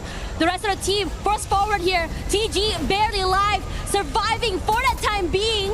But now with so many teams pressuring them, Aztec takes a lot of damage already. But they're doing their best, just really lock themselves in behind all those glue walls. Yeah, Aku Total Gaming has lost a ton of glue walls already in the battle. They need to take Twisted Minds out of the equation, loot them up so that they can continue to play this all the way down to the very end. But MIB are lost, closing in the distance, tossing out those nades as well. And the God Nade gets a double for them. Rigby with the double, and he goes in for the annihilation. And just like that, Aku Total Gaming out of the equation. Twisted Minds up against MIB Outlaws. What can Southeast Asia do against the racing Brazilians? Well, Diamond's already knocked down already and forced to move away. They have to go for this reset. Teammate brought back into the game, but the timing from Lost is too much to deal with. They're fast and they're furious. Knocked down already, but still have to worry about the rest of the team below, because General knocked down, Diamond still alive. Rigby should have no problem bringing General back into the game. Yeah, recovery is there. A cheeky nade here from Diamond. Can he get one? Ra1. It's all up to Rigby, and Rigby, an absolute solid player for MIB Outlaws in this lobby. 8 eliminations for him alone, and he was definitely cracking it as the Grenadier of the squad. But now trying to get off of that bridge is going to be a tad bit tough for Lost. SHUL Esports out as well, but placement points wise, they do manage to walk away with something decent here. MIB Outlaws out. As mentioned, the pressure from the circle just a tad bit too much, but Leon hanging on for their dear lives. A huge improvement from yesterday at Bermuda. Yeah, Vitality still healthy right now, knows where Games King is, and despite his best efforts, will be knocked down as well. A valiant effort by Leon, despite Games King being alone. That 1v2 win plus the multi-frags that he got before going out is insane. This is what I talked about. This is what I said on the stage. Today, what we expect is the teams at the very bottom to make it into that final circle. Eliminations or not, I don't care, but this is what we want to see. Straw Hats and Miakov showing us that they've got the fight in them. They take each other on, and Bangladesh shuts down Miakov, booking an appointment with Vitality. Vitality wants to go for more. Who knocked out already? Nil as well. The jump shots are good. Koja on a rampage, and they are chasing for the final member of Straw Hats Team Wipeout, and a booyah for Vitality to start off their day. Vitality. At one point, they used to be known as the Falcon Hunters, and they were just purely disruptors of the lobby. No one expected them to dominate. We just expected that element of disruption out of them. But now, you can't expect them to walk away from lobbies consistently. Yesterday, they showed us that consistency. But I want to take the attention away from Vitality and their booyah. They already got a lot of praises from the casters yesterday. Today, the ones that deserve the praises is Mia Corp as well as Straw Hats. The absolute determination to stay alive, and Straw Hats actually walking away with 10 eliminations and surviving long enough to get into that final circle shows you that hunger. So SHUL, Ali, they better watch out because the two from the bottom are looking to rise up. Yeah, both SH and Mia making it to that top 3 as well, raking in a lot of points as well coming into this one. So the race is on right now because again, it can be anyone's game. Everyone was thinking the bottom 2 might not be able to come back today, and they are showing us otherwise. Eliminations coming in from SH as well as the tenacity to survive by Mia is something to be praised. And even then, we're seeing so many teams even individually pop off. Leon Joker just now was going crazy. I believe also Games King was able to not only win a 1v2, but before going down to Vitality, he got 5 eliminations. Absolutely. But of course, we got to bring the conversation back to Vitality at a certain point as well. Chris Joe, the main reason why these guys turned from disruptors into absolute monsters out here on the battlefield. He has certainly guided them well to the top. But can they stay at the top? Can they hold on to those top 4 spots and find the early qualifier into the grand finals is going to be a big question, because the move that Vitality pulled off in the final battle sequence was exactly what got them the booyah. They did not wait for Straw Hats to complete their battle first before taking advantage. They were already taking shots at them, whatever angles that they could find, trying to weaken the Straw Hats crew, and then with a proactive rush to take them out of the equation as well. This is a huge improvement from Vitality, and that is what the other teams need to fear. The fact that they've got a coach that is absolutely brilliant to tell them exactly what they need to fix. If you look at what Vitality did at Bermuda yesterday, just 4 placement points, 5 eliminations. They had a rough run in the first game of the day, but today they twist that around. But they have to make sure as well that they don't run out of gas because they are stepping on that pedal a tad bit too much. Now, Dash and I are going to take a tad bit of a breather. We'll be back with you in a bit. Human body was built to move, not trapped at a desk in one singular posture for 12 hours a day. It's time your chair evolved. This is Secret Lab Titan Evo. Ergonomically engineered for you, gamers, hybrid workers, artists, backing your every move. He thinks he can come in here and play my game. He knows nothing but go! Tyler 1, you're done. Raw energy. Blow the house down. How do we do yesterday? How was your mental after yesterday? Oh, so we are going to try to do our best today. So we have all the hopes and trust that we are going to make very good than yesterday, so we are positive today. So obviously, new day, you're saying that you were able to reset a little bit and you feel like you'll have a much better performance today? Yeah, we are going to do better than yesterday. What has it been like working with your team here at EWC and competing on the stage? I mean, we are going to be like try a lot of bad things together, and be here today is like a good feeling that we are all together and can be here competing with a lot of teams. Well, I know that there's definitely a lot of people pulling for you guys as well. So obviously this is a quick chat, but thank you for taking the time to talk and best of luck today. Thank you. Ladies and gentlemen, you are right here in the heart of France. It's Paris, Free Fire at the Esports World Cup 26. And we have a bit of a review for you for the first game of Group B. It's Husky and Lucifer, and things are only getting started. We see Straw Hats making the top 3, and that was something that we were hoping to see from yesterday, and they've done it. I think this is what I was waiting for. Even in Group A, right? The teams at the bottom make a comeback. Titan Esports Club did it. I was about to bring that verticality where, hey, there's Bangladeshi team who've already made one through into the survival stage. Straw Hats started off, and they rightfully did from game number 1 itself. Absolutely. I mean, from what we've seen from Group A earlier on, when TAG got 2 booyahs, I think that really set the stage. If a region like India, who has been trying to prove themselves for so long, can do it, why can't the other people do it, right? Why can't the other squads step up to the occasion? And I think the best part right now is that we have some of the super fans in the house, with Fluxo on one side, on my left, with RQ on the other side, and they are here in full force.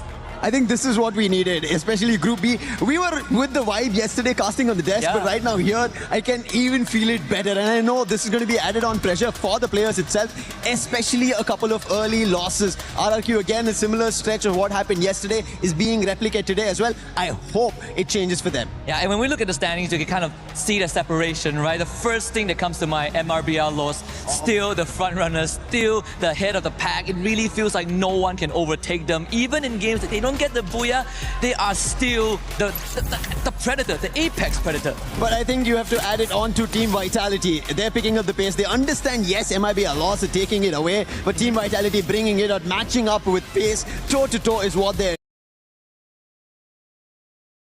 looking forward to, because they also be at the top 4, they make it to the final. Yeah, and I think at the end of the day, Team Vitality, RQ, the Indonesians, they have plenty of fans there, even though we saw RQ super fans in droves, but I can assure you Team Vitality is also on the support list.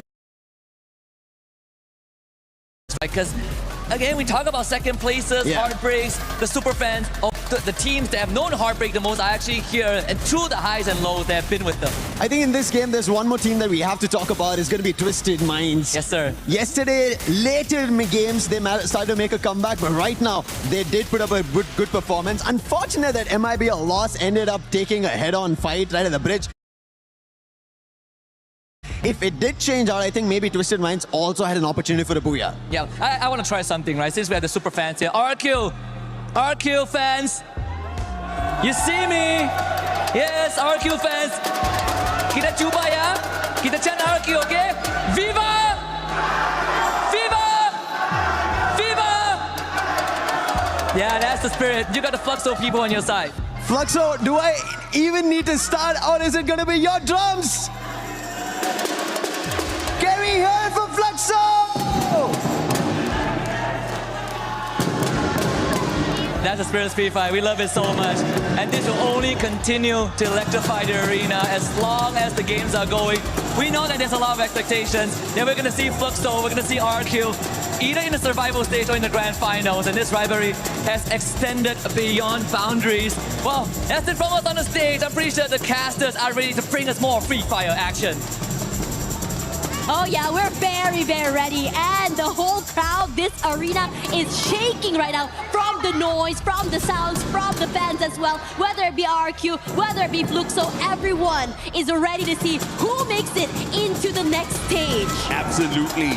Now, yesterday, I have to say it was not the best run for Leon, right? But today, when they opened up Bermuda, I have to say this has been their best performance so far, hands down. 12 eliminations, 7 placement points, a total of 19 for them to match up to their performance at Nixaro. And this is exactly what you need if you want to show that you are well prepped for the grand finals. Is it going to be enough for them to squeeze themselves into the top 4? If they keep up this performance, that's definitely going to be the case. Yeah, now coming into this one as well, when you talk about, just for Leon, just about so many of the teams, we talked just now a bit about what to see at the bottom of the brackets, right? Yeah. And now suddenly everything's shifted. What we thought we knew about all these teams yesterday has changed. Mia looks different day and night. Even Straw Hats starting off very, very strong. Yeah. If you had missed map 1, please go back and look at it because it's crazy. Yeah, from being nowhere close to making a break away from that bottom 2 spots, they picked up 22 points. And I'm talking about Straw Hats. That is phenomenal. Yesterday, throughout the whole day, we saw Straw Hats pick up I think about 24 points in totality out of 6 games. So to pick up 22 from just one match shows you that they are a very different squad today. You cannot underestimate them. You cannot count them out of the race just yet. But MiaCorp, I have seen better from this squad within their own region. I'm still... I'm unfortunately going to be Asian parenting them at this point of time. I'm expecting more, although they got into that final circle earlier. More consistency for sure. As we hop on into game number 2, this is going to be that battle at Solara. Yeah, Solara was very, very interesting yesterday as well. It was, I think one thing's for sure though, we saw a lot of not only just moments where people were like moving away and running away, but we are seeing on top of the rail fights, chases as well around the map, and it's going to be very exciting. Now, we saw a bit of a glimpse of what we could see from SH as well as Mia. I am wondering to see whether or not this momentum will continue into this map. Yeah, absolutely. Straw Hats down at the aquarium, but they have to be really careful. They've got a split drop, which means they do have a little bit of an insurance policy. But beside them, the other team that has got a split drop is the one and only Fluxo, who got taken out of the lobby a tad bit too early. I know they weren't too happy with their performance in Bermuda, which means they are the bleeding predators at this point of time. And a bleeding predator is a very dangerous predator. MiaCorp, on the other hand, Beyblades already sustaining a shot to his chest. But they do manage to quickly reposition off of those slide rails, looking to find a little bit of extra loot here at Riders Club. MIBR lost up against Twisted Minds though in a very early encounter earlier, and Rigby taken out early, but of course the team's not really going to suffer bringing him back. That's just one. But IQ Total Gaming could just be taken down here by a good performing Leon. Games King down on the ground. Della for the instant pickup, and they want to put on that pressure. Shanky backing away, all alone now. Games King with the Mag 7 will take him out instantly. And this is trouble time. IQ Total Gaming left with one final survivor, but Mafia buying an insurance policy back for the squad. That one revival is going to keep them in for a little while more. I think it's super exciting to see this happening because we were talking about how Lion just now was having such a great game. They were very aggressive. Hold that thought, shocked. Instant kill, headshot. Eliminating Abai so quickly. But now he is in trouble since all eyes are on him. Yeah, Rand's looking for a little bit of revenge shot, but great defense there with a double glue wall. Medkit's going to come in handy at this point of time. We'll catch up with Straw Hats later as we spot out the players on the side of Vitality doing battle with Twisted Minds. 2 eliminations in hand already for Twisted Minds, and they're looking to take this out of the equation. The Indonesian player, Valiant Dash, breaks down his defenses, and the Bass with a sliver of health cannot sustain as Joel from behind the glue wall hits him with the M82B. Yeah, he's keeping his teammate alive as well. All eyes, and he's definitely noted jump as well. A lot of damage onto him, but cannot keep him alive and deny that point because Diamond is close by as well. He's going to try for more. Diamond's going to go in for the rush here. Gets tagged up by Joel. He's got the car 98, so Diamond can't mess around. M82B will find the access behind the glue wall as well. Diamond in a lot of trouble here. Joel with the advantage, and Koja with the flag. The VSK puts the guy down. And Twisted Minds will understand that they're not messing around with a small squad here. Vitality, do you go for the wipe? But there's Shanky interfering in the battle, and that forces the reposition out of Vitality. Yeah, they do not want to deal with this too early as well, but great work coming from them. They have so many high grounds and angles held to be able to trade off one another. But meanwhile, for AHL, all eyes on the Fluxo side. They want to take this fight, but Fluxo, and you know how they play, they don't want to take this fight too early, putting a bit of space between each other. Let's see what will Al-Alhi do here up against one of the biggest monsters you can come across. The one and only Fluxo. Not powerful just because they've got a huge fan base behind them. They've got a huge fan base behind them because of what they can do out here in a lobby like this. Sifu tagged up, Butch is in, walking in, Valiant Dash breaks down the defenses, but could not go in for that instant shot. Sifu looking for that recovery and gets his own blue wall broken down here, but the backup from GU and the Cord will give him the advantage, and Butch is in, follows up with the M590 shot. Al-Ali now in a lot of trouble. As Remind quickly tries to back away, Car 98 in hand, but there's nowhere to run. Fluxo's on the hunt. Yeah, and you know that while they are chasing, they are almost like a boa constrictor who does not want to let go of the prey. Shots to Remind, but he's managing to stay alive for the time being. But Bob's heavy on that pursuit. The Bobs should be able to find this elimination here, Remind. Outside, Bobs with the Woodpecker. Not finding the shots on connection, and Remind actually manages to scurry away. The vehicle on fire though. Remind, what an escape from Fluxo.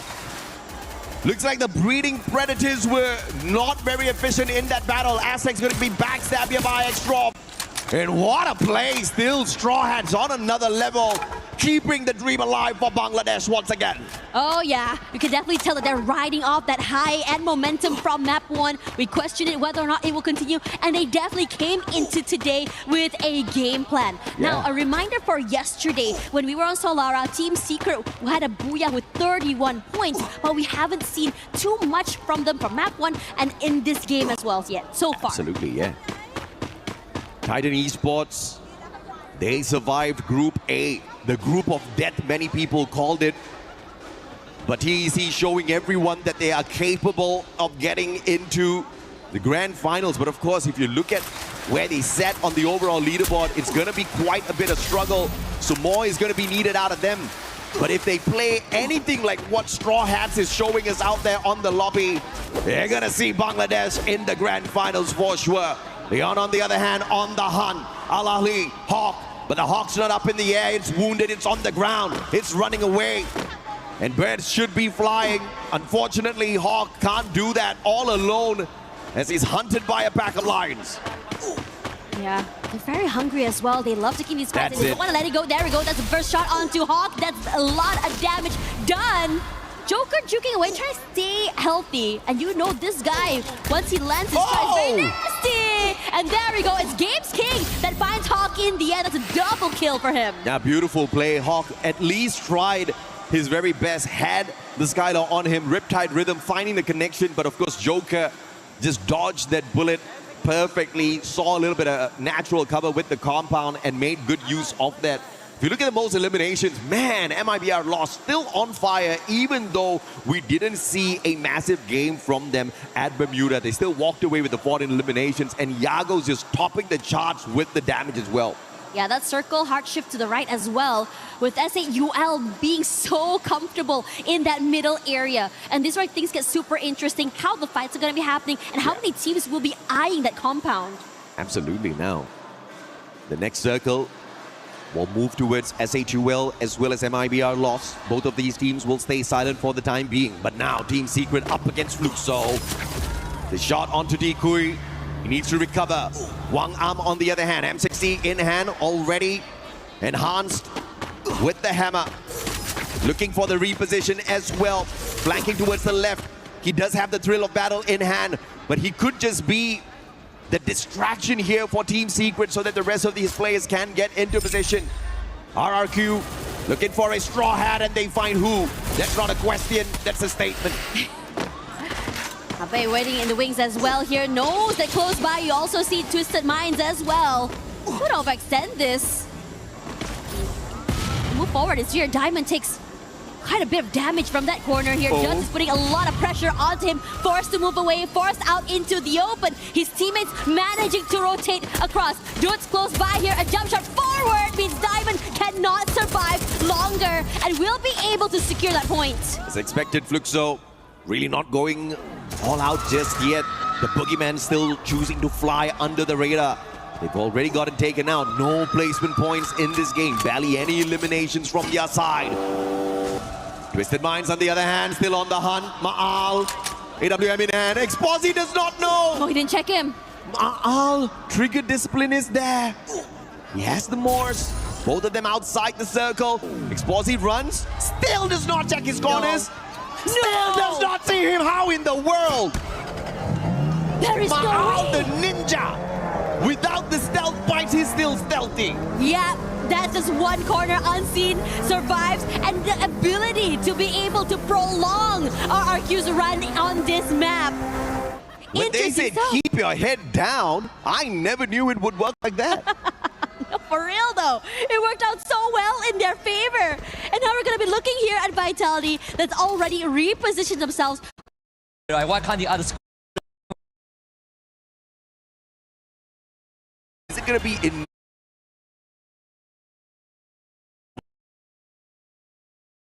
eliminations in out with the flag. The VS in the battle. Other. Tagged up, Butch in. 90. So far. Absolutely. For sure. Want to let it go. There we go. For him. Yeah, beautiful. We didn't see a match. Shift to the We'll move to it. He needs to recover. RRQ. Goes by. You also see your judge is putting a cannot Using to fly under the radar. They've already gotten taken out. No placement points in this game. Barely any eliminations from their side. Twisted Minds on the other hand, still on the hunt. Ma'al, AWM in hand. Exposi does not know. Oh, he didn't check him. Ma'al, trigger discipline is there. He has the Morse. Both of them outside the circle. Exposi runs. Still does not check his corners. No. Still does not see him. How in the world? There is Ma'al, no the ninja. Without the stealth bites, he's still stealthy. Yeah, that's just one corner unseen, survives, and the ability to be able to prolong RRQ's run on this map. When they said keep your head down, I never knew it would work like that. Aussie showed Ma'al. Oh yeah. Now CMOX is in trouble as the rest of the Lions look to go for the hunt. Finds him in the corner. The Valiant Deck breaks it in the end. He's so quick to take him out of the game. Well, PLS1 stole that one away. Beautiful play! And Gabez King gets knocked down as well.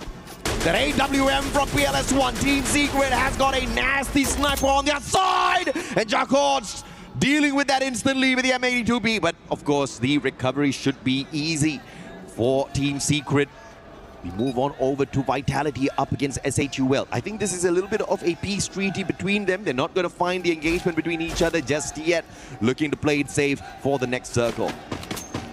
Yeah. Southern side here in control of the Lions. Well, meanwhile, close by, we also have Team Secret. I think they definitely had their eyes onto the members of RRQ here. Yeah. And meanwhile, for the Straw Hats, well, surviving this long and still at the very top of the lobby, it is terrifying seeing this team activated on the second day. Absolutely. Can we see yet another Bangladeshi squad survive the group stage? Unbelievable survival play from TEC. Titan Esports just showing everyone that the dream can be kept alive. And Straw Hats again, early game, 10 eliminations already. Yesterday, man, they were just down in the dumps. But today, Straw Hats just showing us they're awakening their conquerors hockey. This is knocking everyone out without even bumping into them. You just...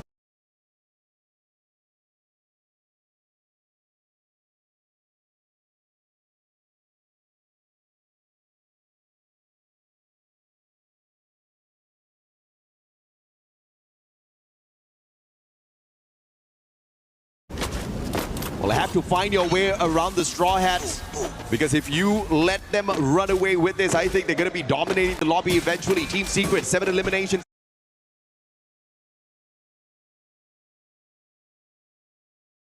in hand.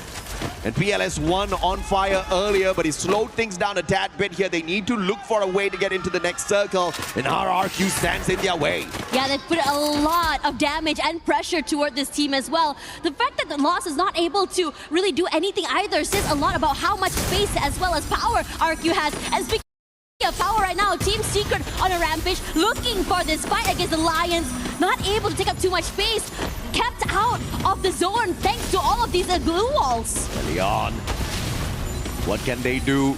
A little bit of a panic here because the circle's looking for them, getting the damage in. Team Secret is trying to gatekeep Leon. RRQ, Straw Hats on the way, Bangladesh looking to sneak away the points as the third party. Y'all better wrap up your act right now, Straw Hat says, because we will not have a choice. Whoa, RRQ! God, nade from the master Grenadier Dukes himself. Beautifully done, and they had so many close calls in the beginning of the game, and they're looking to keep so many of these teams out here. Team Secret in trouble. The Lions taking in so much pressure from RRQ as well. Della knocked down and trying to be able to be brought back into the game, not able to do so. at St. UL Esports, taking out Vitality. Talked a little bit about the aggression from the Indian squads. Team Secret shut down as well. You can thank RRQ for that. Who would have expected them to step out of their own safe zone to take the fight up against two teams who were looking for their defensive spot? So a little bit of proactive action there from the Indonesian Titans. Leon's out of the equation already. We're left with 4 squads in here. RRQ, MIBR lost. Miakop and Straw Hats again getting towards that final circle. But Josh wearing a little bit of a boo-boo there, looking for the pickup from his buddies. Yeah, time is dwindling and no space to move because Lost is here pressuring the Straw Hats. The shot goes huge. Neil knocked down. Shocked is waiting to be the next one to fall, but they're able to recover. Who as well? Taking a lot of damage here, but RRQ on a hunt, getting active. Might be a loss. RRQ taking the fight straight up to them, which gives the big opportunity for the two underdogs down at the bottom to run away with the booyah. Straw Hats and Miakop, they just need to stay silent for the time being. RRQ takes the fight to them. Round 1, Yago taken down. Ma'al with a super snipe. Dutzdo traded out. Shock taking advantage. This is Straw Hats hopping on in, trying to stab RRQ in the back. Oh, the Straw Hats still survive, but RRQ is the team who's on fire right now, surviving healthy with the 4. Both these two teams, Mia and Straw Hats, started the day at the very bottom, and they're survived again at the top 3 here. Shots knocked down already so quickly because Mia has their eyes on this team. Going for more, Mia will get 2 more points. Abitomaki Balubasi, Bangladesh, that's the kind of spirit we want to see here in EWC. But now the battle is the 2v4. The odds against Mia, and RRQ will use the odds to their favor to walk away with a booyah here. And they want to show they are alive and kicking, and they want to make it into the top 4 for the early qualifier to the grand finals. Oh man, RRQ had so many close calls with one player left alive, whether it be Abe, whether it be Duds, and somehow still being able to bring the whole squad back into the game, recover, and get that booyah is insane work. Yeah, after a bad run at Bermuda on this game 1 for day 2, RRQ shows that they definitely can step it up. And Solara, not necessarily their best map out there, but they have shown that they have got that veteran experience, and a little bit of the circle, a little bit of the action on the battlefield favored them in multiple of those situations. Ma'al could have gotten taken out a tad bit too early, and the recovery could have been RRQ making it back, like you said, almost annihilated on that recovery, still met back with Twisted Minds, took them out of the equation, got to that final circle, and if they were not proactive, they would have gotten taken out a tad bit earlier already. But Dudes with the master grenade onto the Team Secret players, because Team Secret was in the best spot to shut down RRQ. It was honestly crazy being able to see that, and I'm curious to see what exactly the comms were in that fight in particular, because it must have been huge knowing where the nade happened and they just go all the way to the end. Gol kiri satu, gol kiri satu. Ayo. Knock, gol kiri. Bisa yang belakangnya. Mati. Nice. Man, Dudes is just a monster with those grenades. The accuracy, the timing, he cooks it up so well like a chef, and when he serves it, the dish is absolutely deadly. Yeah, honestly, there was just so many hero plays coming in for RQ, and it's also a testament to not only their teamwork, but also their individual prowess from every single one of these players. It's always really, really fun to be able to see these things happen as well, because for RQ, they always come so close toward the very end. And I think, you know, after the interview, they said that this year is the year that they think that they had learned so much from the previous years, and this year is the year that they want to be able to get that trophy. Straw Hats showing the will of D is alive. You cannot take them out of the equation. You cannot count them out just yet. On the first page, they sit right here. Yesterday, just about 24 points from 6 games. Today, back-to-back, they've scored more than 20 points, or at least the 20 points in the second game. Earlier, it was 22. 44 in just 2 matches. Straw Hats is just showing us a very different version of themselves. I hope they can keep this up. This is going to show the rest of the world of Free Fire that the dream can always stay alive as long as you make those plays. But of course, on the second page, Team Vitality getting knocked out a tad bit too early alongside MIBR loss as well as Twisted Minds. Yeah, and I think that in this situation, there's a possibility that you're not expecting some of these teams to really go activated on day number 2. Yeah. Vitality did try to survive, but they got overwhelmed from so many different teams as well. We saw Dix getting knocked out so quickly, so many times, and separated from the rest of his teammates. I think in this situation, Vitality need to find a way to not only survive as a team, but how they approach fights. And I think awareness might be something they want to pick up as well. Yeah, absolutely. Straw Hats, unfortunately, they have to make sure that they don't hold on to such angles in the future because their feet exposed, no glue walls to protect themselves. Many teams found that to be that weak point of the squad, and 2 players got taken out of the equation a tad bit too early. If Straw Hats had 4 survivors down in that final circle to play for the Booyah, on the other hand, I think that would have been a much better chance for them. But of course, these small little mistakes is exactly what they need to fix. But of course, we've got an interview on the stage. Let's catch up with you guys in a bit. All right. We are back on the stage with me, Conchita. And of course, we have Joel from Team Fatality. And we're also joined by the pretty Yunsu. All right, let's have a bit of a chit-chat, shall we? Because I am so amazed by the way that you have been performing today. So yeah, the first question is, Joel, we all know that this is your very first international event since joining Team Fatality. How is the pressure difference? How are you handling it? Jadi Joel, ini kan kita tahu ya, pertama kali nih event internasional, ya kan? Sebelumnya pertama kali keluar negeri kan waktu itu World Series. Sekarang akhirnya ngerasain international event. Pressure-nya seperti apa perbedaannya dan gimana juga cara kamu menghandle tekanan itu? Kalau buat tekanannya ya biasa aja sih. Kalau soal pressure juga kita udah biasa turnamen-turnamen internasional juga, jadi ya aman aja. That is such a nice answer. So basically what he said is that, what pressure? I'm not feeling pressured at all. I'm just being myself, calm and collected, because this is something that we're not new to. This is something that I've trained myself to, and I'm just ready for anything basically, because I don't see any pressure coming from any of the other team. So yeah, that answer actually shocks me too. He have grown up a lot. I have been following his, his path since 2024 until now, and wow, he changed a lot. All right, up to our second questions. You start off a day with the very first Booyah and build up more a gap in the finals qualification. How much of a benefit will it be to not have to play in tomorrow's survival stage? Nah, ini pertanyaannya menarik banget nih. Kalian kan tadi membuka hari di grup B dengan sebuah booyah, yang artinya kalian juga nambahin jarak poin dari tim-tim lain yang harus ngejar tim Fatality. Sepenting apa sih sebenarnya buat kalian sendiri menghindari survival stage? Seru apa? Apa pentingnya kalian menghindari babak survival? Karena kan kalau yang kita lihat di top atas itu bisa langsung melangkah ke babak selanjutnya. Sepenting apa untuk langsung catapulting diri kalian ke babak berikutnya dibanding harus lewatin survival stage? Kalau untuk ngelewatin survival itu menurut saya terlalu jauh lah. Ya kita pengen buru-buru lolos aja. Well, a very short answer and a very confident answer. Well, we don't want to waste our time. We just want to make it quick. We just want to make it to the next stage and not go through the survival stage because, again, it is a waste of our time. All right. Show us more. Yeah. We would love to see more from you guys. Yeah, I hope he can back up this answer seriously. Okay, so last question. We've seen a lot of teams start slowly this event. How important it is for you to show your best game in the group stage and build confidence heading deeper into the competition. Ini kan kita lihat beberapa tim tuh memulai perjalanan mereka agak sedikit slow nih. Apalagi kalau kita bicara di grup B gitu kan. Sementara kalian agak sedikit berbeda.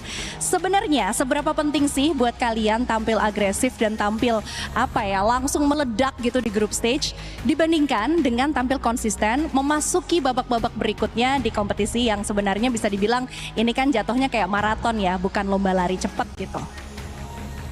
Situasional aja sih, kalau emang kita lagi pengen agresif ya kita agresif, cuman kalau kita pengen defense. Nggak ada penting-pentingnya juga, biasa aja. So of course, what he's saying is that, well, the teammates are also complaining behind you because of his answers. But basically what he said is that, well, it is important to play great, to perform well. But then again, when it comes to being aggressive, when it comes to getting as much points as possible, it is very strategic. It's something that they will adjust according to the gameplay.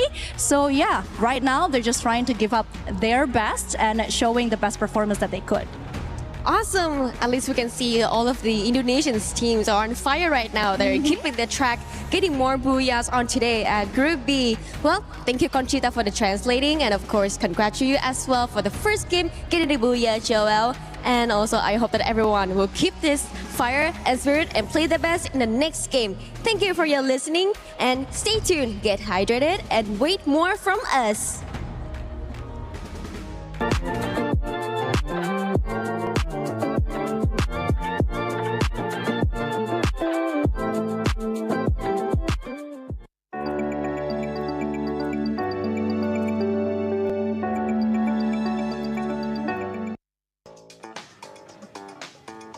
Hey, Seven, what do you got there?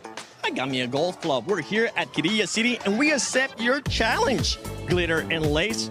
You guys ended up getting very close there to first place, if not first place, but I think we got what it takes to beat it. So why don't we get started? Yeah, I mean, you start off. I'm going to start this. And let's see what you got. Gonna lie, I'm a little bit nervous here. Well, there's no need to be nervous because we got 7 woods. There goes for a swing. Is it in the green? Ooh, 89.4. You know what? I'll take it. It says too far, but I'll take it now. It's time for your turn, Mr. Neptune Happy Gilmore. Let's see what you got. Let's see if you got what it takes to beat 89.4 or maybe make it even better. As we'll get started here with playing golf. Let me press the start right here. Okay. All right. You got this. You got family watching back at home. Anything you want to tell them really quick? I got this. He's got this. Let's see that swing too. The prep is going to be up. That was a practice. Practice. Yeah, just a practice. He's got this. He's got this. Oh my goodness. Oh my. No. Don't break that just yet. Oh, 82.1. You know what? If you are in Paris, if you are at EWC 26, you can actually come check this out at Garena City. But for this one right now, I mean, I think it's actually time we challenge somebody. Yeah, let's go. Let's do this. So you know what, Husky, Lucifer, let's see if you got what it takes to beat our score. Hello everyone, it's Carol Bombshell again. I'm happy to be back here on stage close to Fluxo's crowd, Fluxo's fan. And I'm also happy to be here with the 2 influencers for Fluxo. I got Raja and Ale Mazy here with me. They have been done such a great job with the Fluxo's crowd. And I want to know, Raja, what's the feeling to be back here at the EWC with your team now? I'm really happy to be here today. I love EWC. It's just the best tournament ever, and it's really good to see my team playing, and they are doing really well, and we're about to win this tomorrow. Oh wow, such a great confidence. I like that, girl. Okay, Ale Mazy. It's special to have you here for the first time watching your team, and I want to know, do you think they will qualify direct to the Grand Finals? É muito especial ter você aqui juntinho com a gente, torcendo pro seu time. Quero saber se você acha que eles vão se classificar diretamente para a final. Com certeza, vai dar tudo certo, se Deus quiser. Hoje a gente vai sair com essa classificação. E é isso, gente, vai dar certo sim. Segue o fluxo que os meninos estão preparados. E a torcida aqui tá preparada demais para essa festa. Of course, they will make it to the Grand Finals today, okay? So we are very happy to be here. We are very glad to support our team. And we're gonna see each one of you cheering for Fluxo in the Grand Finals. And follow the flow! Thank you! We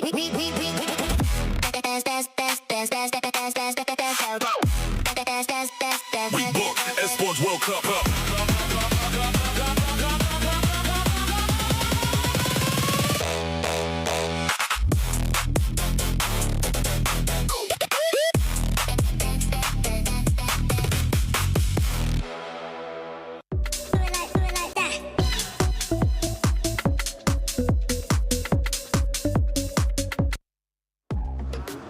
Neptune's swing was a little bit off. But don't worry about it, because hopefully Fluxo will be able to come back. But actually, Fluxo hasn't been performing that well. Sorry, Carol, don't worry. We'll get a chance to talk about that. By the way, Carol, Bombshell, Neptune, and Lace with us. But to recap the first 2 games of Group B, Vitality. Yeah, I mean, definitely. Vitality has been great from yesterday. Now they are dominating. And it's not only them. I mean, even RQ did manage to get that booyah. So there's just a lot of hopes right now that's coming from the team. And the climb for the top 4 is just getting easier and easier. Even for the interview coming from Joel, I think like he's just too confident that they will be getting there quite soon. Well, let's talk about that actually, because that confidence, it's good to see, Lace, but sometimes we've been seeing maybe too much confidence come back and bite you in the you-know-what. Well, all I know is that we beat you in golf, so I'm just going to hold that in my heart. But look, obviously I've been following the storyline of, Team Secret as my underdogs, okay? So in that position, they were in that southeastern corner there with Bayside, and it looked like that they were going to, have a nice little easy rotation in. And I think this is probably why we've brought Carol up here, but they managed to get a team wipe on Fluxo down in that corner of Bayside. But it was a bit of a treacherous kind of rotation to that zone, because they got held out by the likes of RRQ and also, what was it? I think it was Team Lion as well. So it was a very tough trek for them. Obviously, we're talking about the pace and slow and steady, that sort of a situation, but they are not getting enough of those E-limbs and placement to be able to beat these sorts of teams. Now, I want to bring into the conversation Lion. Yep. Okay. And, Conchita obviously had a conversation about them too, but this is exceptional from them. They have absolutely dominated and moved up there. They are in the conversation. They are up in those top teams and battling it out in those final zones. Yeah, I do agree. I mean, there's a lot of history right now coming from Lion, especially Gamesking. He was left in there alone, but even solo, Lion. Gamesking can still get all those eliminations in. Like the fighting spirit coming from him and the team. I'm really loving it. They might be able to break through and bring down Twisted Minds. We're going to look at number 6, because Fluxo, this is a squad that everybody expects them to go directly to the grand finals, but right now that's not the case. They're 17 points away from top 4, Carol. I don't understand why you guys invite me such in this moment that Fluxo is not doing so well. What's the point? They still did fantastic yesterday and are definitely in contention. So one bad game doesn't mean anything. Yeah, I know. I mean, they started really good yesterday. They had such a good confidence, but at this point, they should not going like that, because last year reminds me of last year when they were not doing so well, and then they lost completely their confidence. So if they keep doing the same performance, probably their worst nightmare will come for them. All right. Hopefully that worst nightmare is not going to happen. Now, you have a lot of experience with Free Fire in Brazil, and I know you know a lot of these players. They do have a superstar when it comes to Fluxo, right? MT7, the MVP out of that region as well. Do you think this is going to affect him in any way, shape, or form? Because they do need to do you feel like they need to make it in the top 4 instead of going to survival? Of course, definitely they need to make the top 4, but yeah, answer your question, definitely that can keeps getting in MT7 mind. But you know what, this regular season in Brazil, MT7 was the MVP with 330 kills, 330 eliminations. So he knows what he needs to do to step it up and be on top, and also help his team to step it up. Maybe MT7 is the fire that the team needs right now. Yeah, we saw some stats there too from Vitality and Loss. Remember, Loss was able to do amazing things yesterday with those 3 booyahs. Today, we've seen some stuff here and there from them, but Vitality, I mean, if we talk about what we saw yesterday out of Group B in comparison to Group A, we saw a bit more of a chance for some of the other squads to kind of come up, and that's exactly what we're seeing right now in Day 2 when these squads are trying to make sure they push for that top 4 with 4 games left. Yeah, I mean, what I'm seeing right now is in comparison as well as a cut-off line for getting top 4. It's much lower right now in Group B because of how close it is against everyone else. So that's one thing that they can take advantage of, because it's easier enough for them to climb up like 1-2 spots, especially for those teams who are very, very close to the top 4. But there's still a lot in contention right now. After 2 games, we still have 4 matches. But as Carol did mention, like if you lose confidence, then even with it being easy, you might still lose it. Yeah, I mean, if you take a look at that, like the cutoff, isn't like so coherent, like you said just before, but basically Team Secret is probably that line there at 90 points at the moment. Then we move over to Fluxo, which is 92. So this is an incredibly close leaderboard for these mid-range teams to sort of intercept there. So like you're saying, there's still a chance. Carol, don't you worry, girl. Like they have every opportunity in these next couple of matches to bring it home for them, but it is incredibly close. So let's hope that, we can get the Fluxo spirit here a little bit higher, and they can, definitely rile them up and get them some more eliminations. You know what, girl? I really hope Fluxo makes to the grand finals, but right now we already got loud, so we already have Brazil in the grand finals, and that's good. And talk a little bit more about Los. It's good to see them. I mean, of course, yesterday they were the best team for Group B, but it's good to see them still keeping their regularity here. So I think maybe this is one of their secret. They are really good to keep their game regular. I know the fans want Fluxo to step it up and just start getting those booyahs, because they have yet to win one. Let's see if that's going to happen with the 4 games left of Group B. AJ, Tash, take it away. Thank you very much, Seven. At this point of time, I just want Team Secret to get a booyah just so that Lace can smile a little bit more. Yes, I agree.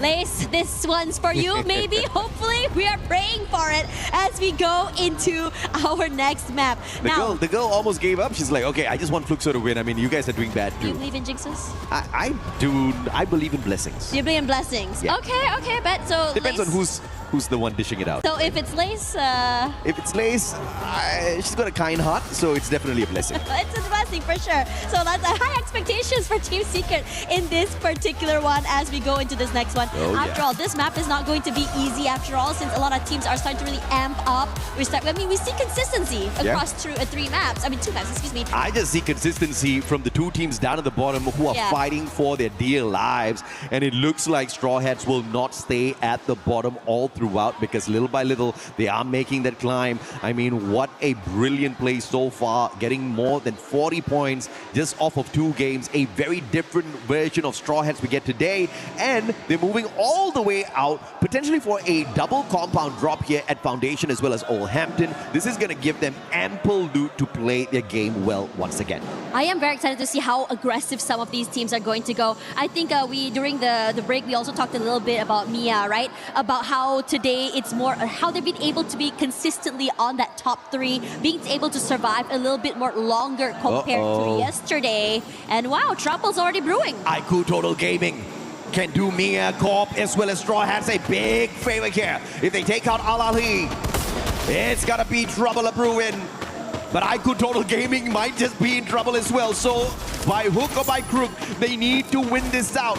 Perhaps the winner of this battle will stay alive in the competition. Looking at how Mia, Corp, and Straw Hats have woken up once again. Beautiful time turner off of Shanky. And the charge buster in his hands actually pops off. Zimok's taken down. Shanky gets the win. 3 eliminations already. And Al-Ali, I think this is the end for them. Lions on the way in. And the Joker will not be messing around. Shock knocked down. MIBR Lost will find the Straw Hats on another part of the map. And that's about it for Al-Ali. They're about to be pushed down to the bottom 2.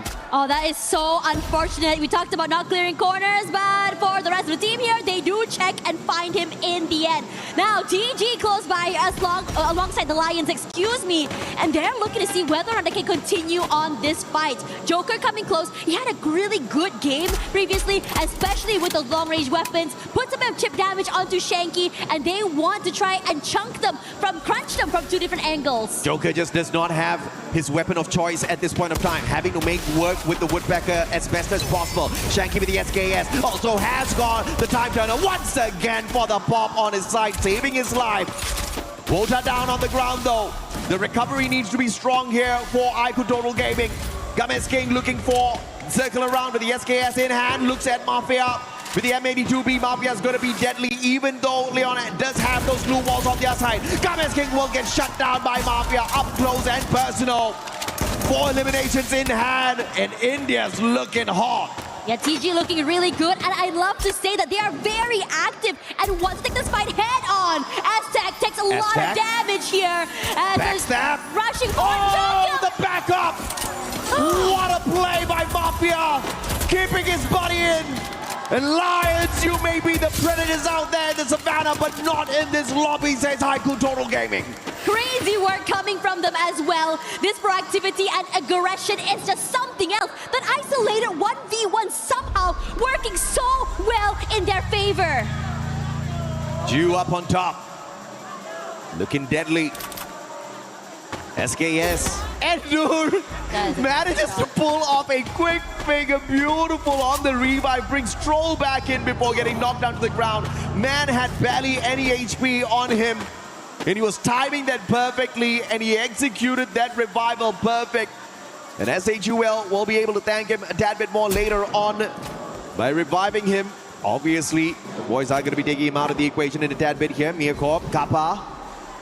It's the ice grenade to weaken him a tad bit here. 2v1, but Kappa will stand no chance.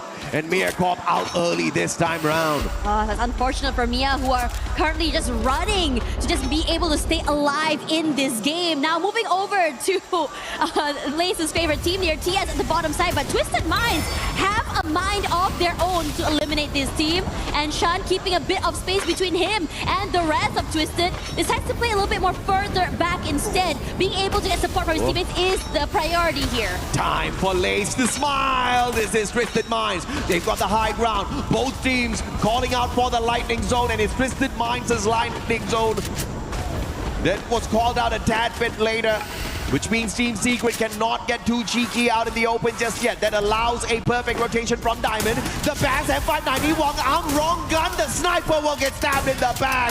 The Bass gets lucky with that ambush.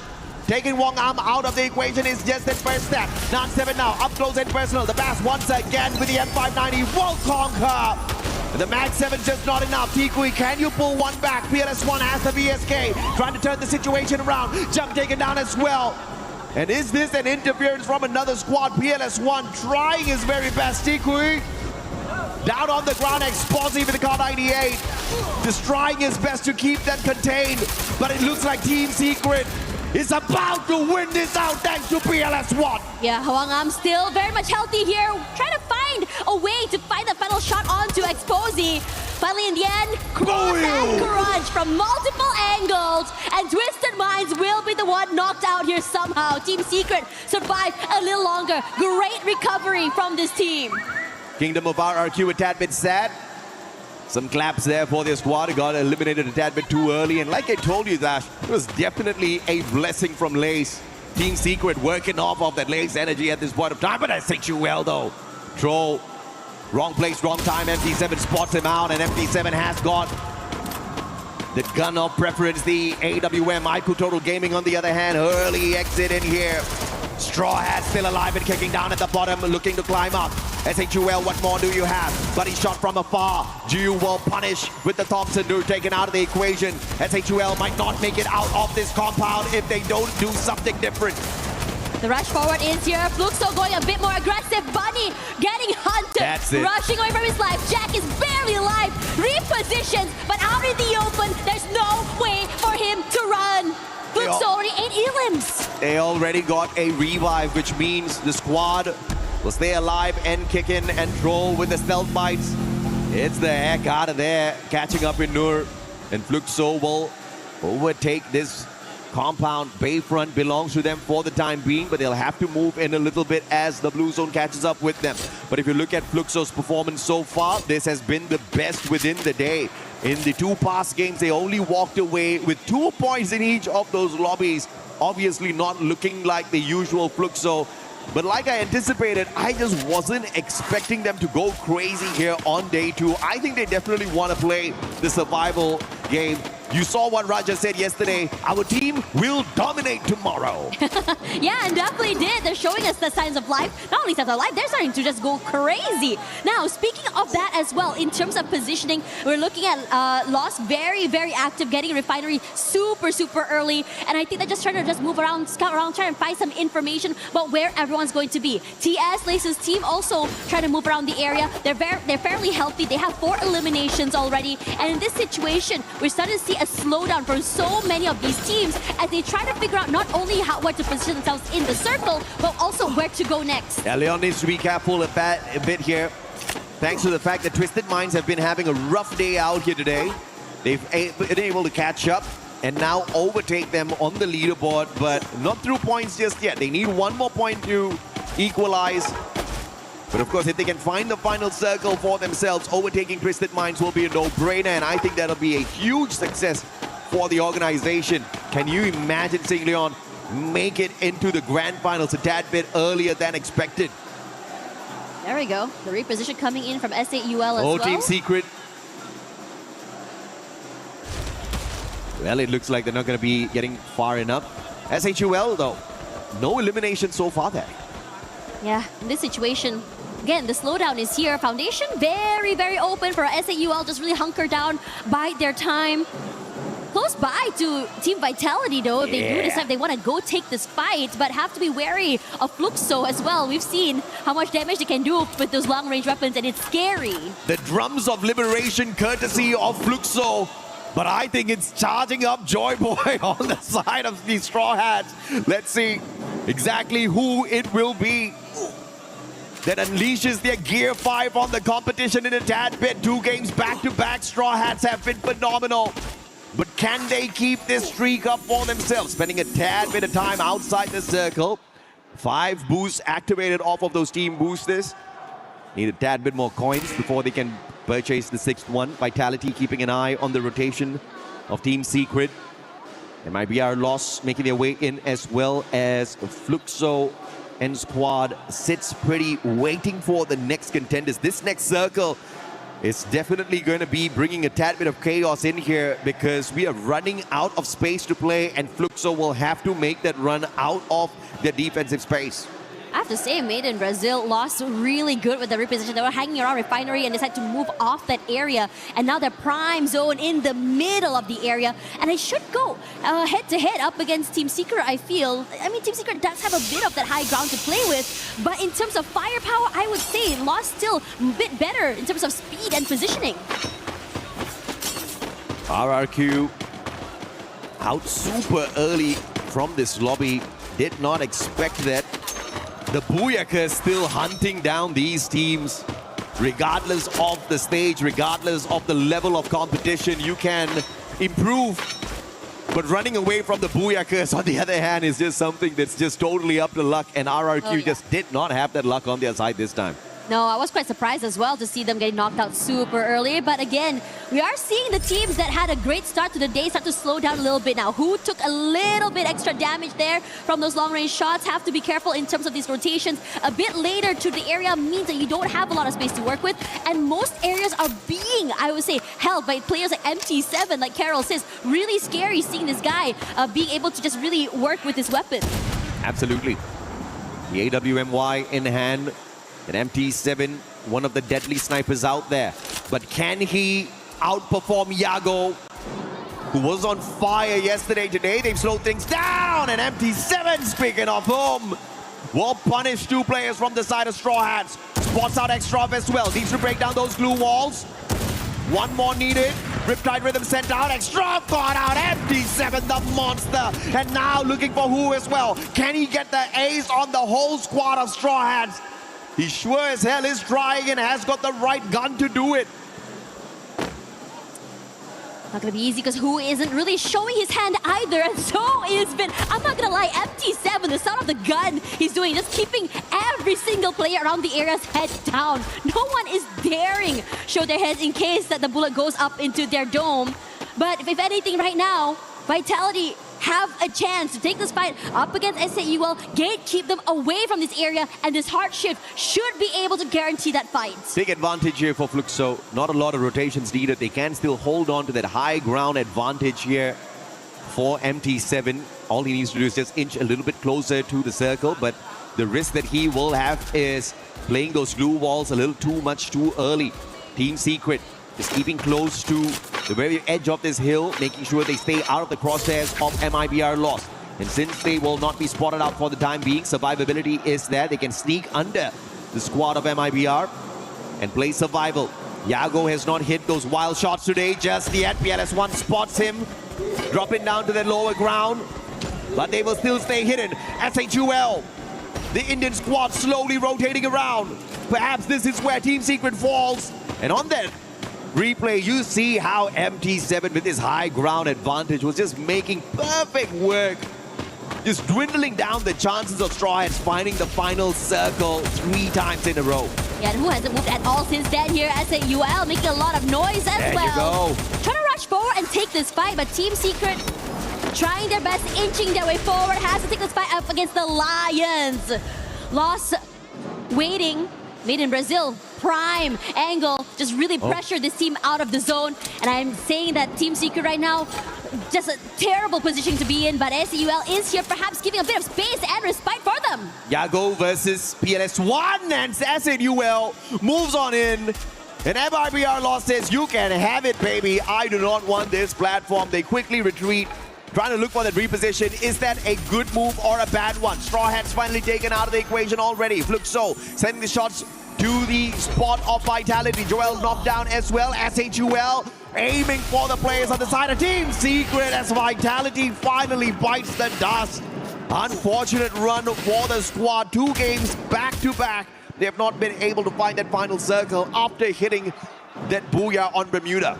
Versus maybe a real, not too sure about that, but a team that's being blessed right now, maybe Team Secret. We'll see how it goes because they are currently being pressured. They don't have a lot of space to work with, forced to rotate forward, and Joker keeps a close eye on both these players. Barely alive, jumps forward, somehow surviving in terms of rotating here, but have to deal with SAUL. You gotta hit it when the window messes with your aim.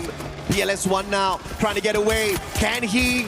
Yes, he can. Beautiful jump pad reposition by PLS1. And the sniper of the squad gets caught out by Della. AC80 perfection from Leon. Once again, waking up in the competition to stay in contention for the early access into the grand finals. This is perfect from them. But Fluxo still alive and kicking, and they are catching up. Look at the monstrous run. 14 eliminations strong for Fluxo. Tikui in trouble alone, somehow managed to get 2 players knocked down, but not able to secure those points. Bob somehow from far away also gone down to Tikui here, trying to find that final member left. A 2v1 in this corner, but the damage is too much to deal with. He heals up, and he's just waiting and biding for time. SAUL forced to reposition. He does break one and goes for more. Tikui, how are you doing this? Finally going down to Fluxo. Tikui, you monster! Capped that valiant dash for the final moment and backstabbed them as they would try to run away, but MT7 is the biggest winner of that equation. And Fluxo looking to dominate. 2 Brazilian squads here. And it looks like Leon's gonna be hopping on into play as well. What can they do? The LATAM squad up against 2 big Brazilian giants looking for the booyah. Jacon gets knocked down to the ground. Riptide Rhythm takes away his opportunity to be picked up. And MIBR Lost will shut down the opportunity for Leon to run away with this game. Fluxo on the other hand, alive and kicking up there with the high ground advantage. Joker versus MT7, this is gonna be a good fight. Yeah, trying to rush forward here. Joker has to be careful not to get eliminated. He is, after all, alone, but not able to find the angle. Nice Jumps forward. That's the kind of patience play. Supremacy with the reposition. Now Leon staying alive for LATAM, but pushes in with the M590. Might be able to take him out of the equation a tad bit too early here. He jumps away from that high ground advantage now. Tagged up by the circle. This is just not the best situation for him. Barricades himself in. MIBR Lost spots his glue walls and looks for the annihilation. Grenade toss behind the glue walls, and General taken out. Round 1 as well, and Fluxo cleans up house. and makes that comeback with a solid booyah. The boogeyman is back, baby, and it's looking really good right now.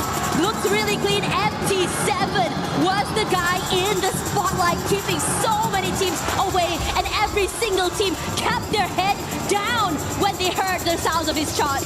The very first booyah here for Fluxo in the group stage. SI anticipated the team flying under the radar, but if they make it into the top 4 whilst flying under the radar, you have to acknowledge they are a massive threat. I don't think Fluxo's trying. I think Fluxo's just chilling and they're still doing so well. Yeah, just really taking their time, and it just felt so effortless seeing them play that map. But for the rest of the teams, though, everyone had a labored map. Everyone that was consistently on that top 3 earlier now knocked down super early. You know, as the Straw Hats weren't very comfortable. Mia wasn't very comfortable. RRQ got knocked out early as well. And it is impressive to see this shift from so many of these teams as we go into this third map already. Absolutely. And the teams that need to step it up, definitely your eyes are going to be on the teams who are looking for the early access into the grand finals. Twisted Minds, 3 games in a row, have gotten themselves twisted into a little bit of a confusion because they can't seem to find the big points. But one team that found big points, 33, the one and only Fluxo.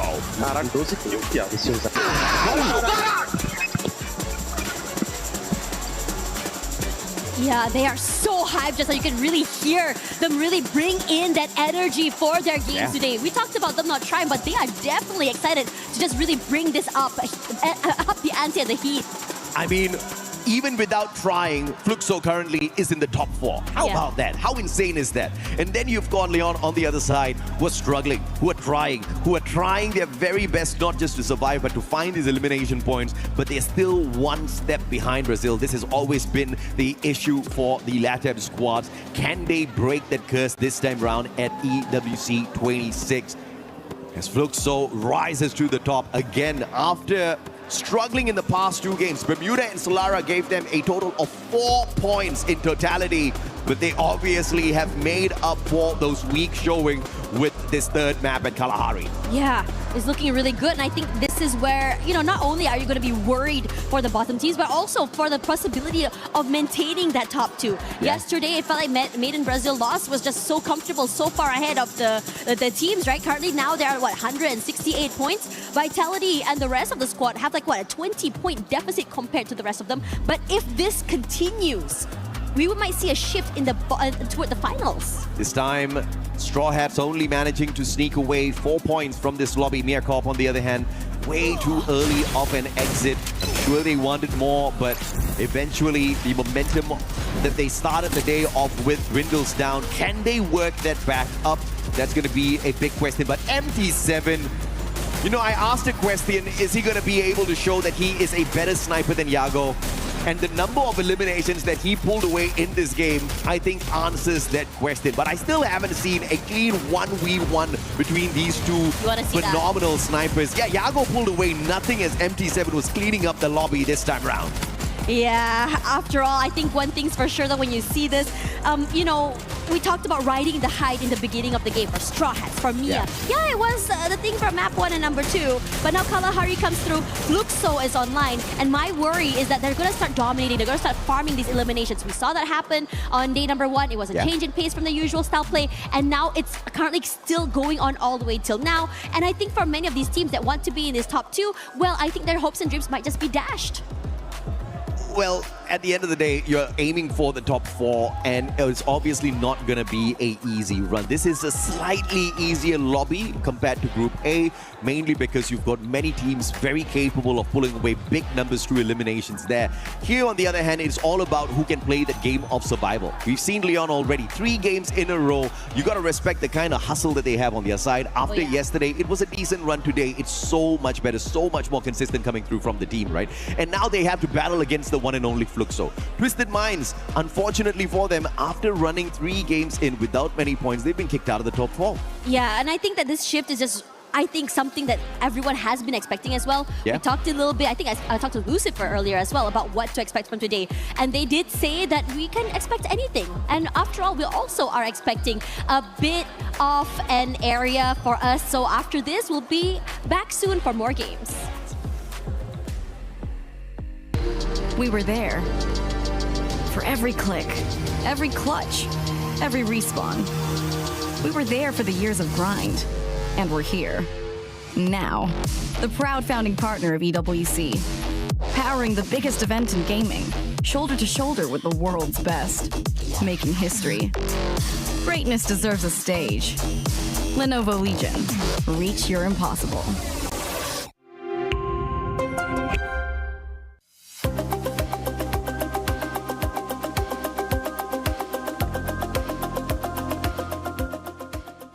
He can come in here and play my game. He knows nothing but go! Tyler Wine, you're done.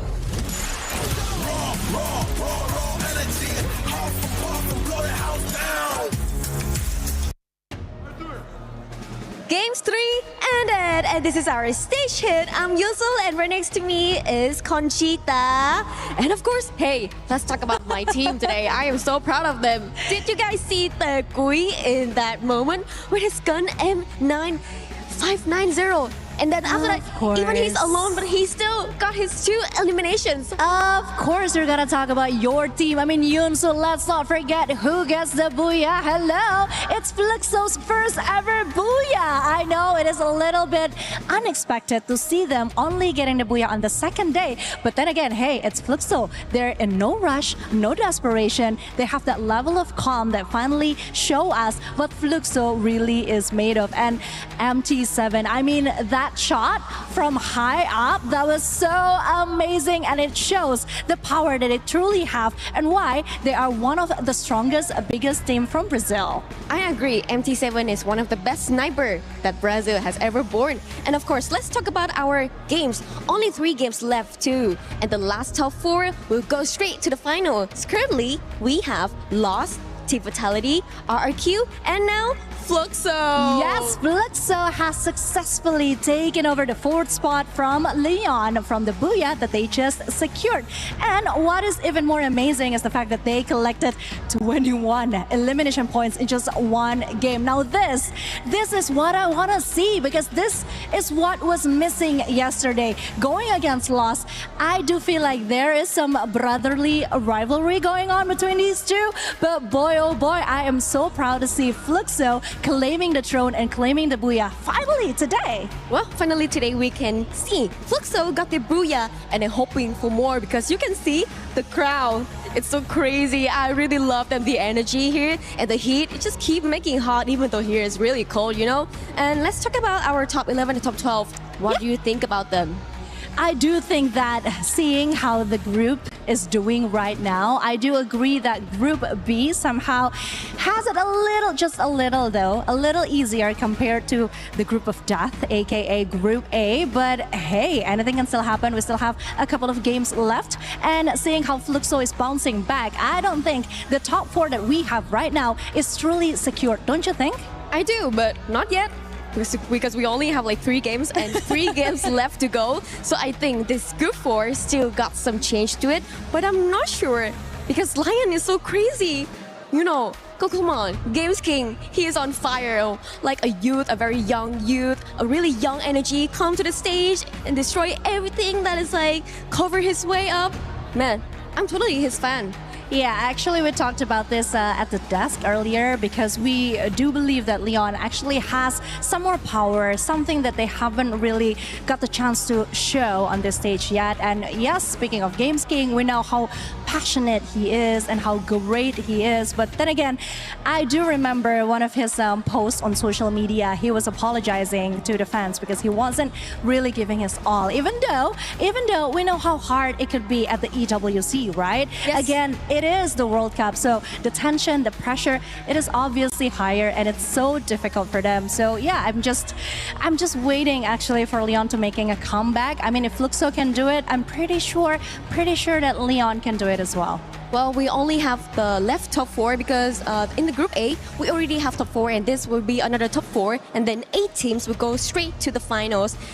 Don't let yourself step into the survival mode tomorrow because they're only gonna pick 4 teams out of 12. Yeah, and honestly, it's just gonna be harder for the team because, hello, it's called survival stage for a reason.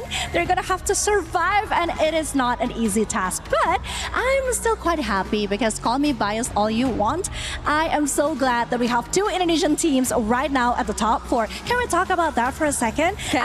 We have Team Fatality. Sorry, I gotta say that one more time. Team Fatality, as Neptune would say, and RRQ. I mean, they are doing good. They are consistent, and yeah, I just can't wait to see the rest of the games today and who are advancing to the next stage. Well, I'm happy for you. Guess I have to wait for my team. So, Conchita? Yes, I think it is it from now.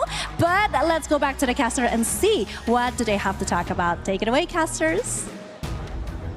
Okay, things are heating up right now. Yeah. I mean, after all, we are talking about the teams that are, I think, supported by both Conchita. We're also talking about teams that are supported by Yunsul as well as Lace as well. But the team that is currently on top, after all, is Fluxo. They are heating up. They're looking very aggressive. MT7 is starting to come online, and it is looking very terrifying. Well, not on top just yet, but definitely getting there if MIBR does not wake up in a monstrous way, right? We did see them get to that final circle this time around, walk away with the second spot, but just 4 eliminations to their name. Obviously, that's not going to be enough to protect your throne, but they've already put a phenomenal distance between themselves and the rest of the squads yesterday, so they do get a little bit of lag time here.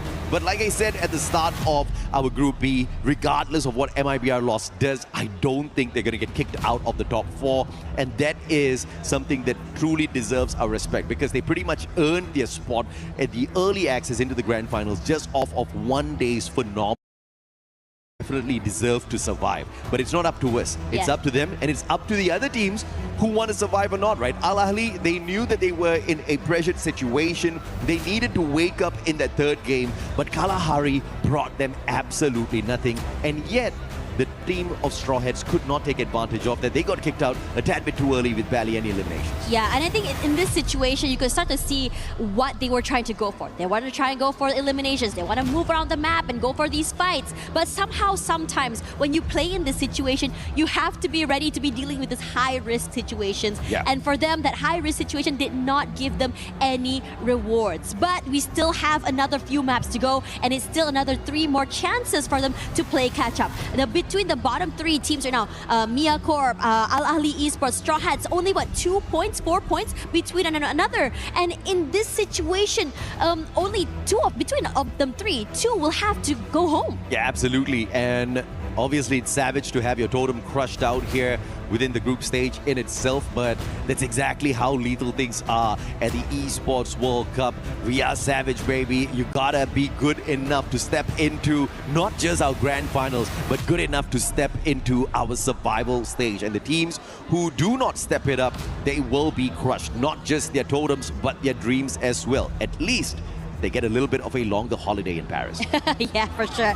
And I think in this situation, right, I mean, for those that are not going on holiday, you know, you play another extra day, you have to go, you know, you have the stress to try and survive today, you have to survive again tomorrow to be able to go to that grand final. Regardless, the next map is now here. I am curious to see how things are going to go today. Are teams going to just change up things? Are they going to be able to just go very aggressive, just start to farm up those eliminations? Or are we going to be seeing a more passive approach for some of these teams as well? Because after all today, I mean, the interview just now we have Joel, they said that they are playing very dynamically based on how exactly the rotations and the circles go, and they don't want to just go aggressive the whole way. I say wow because you have more words than what Joel gave in that interview. I mean, the guy was barely giving us any answers, but you gotta love the fact that he was cool, calm, collected, he was confident. He was like, yeah, we're just doing what we always do. We're going out there, we're kicking some good butt.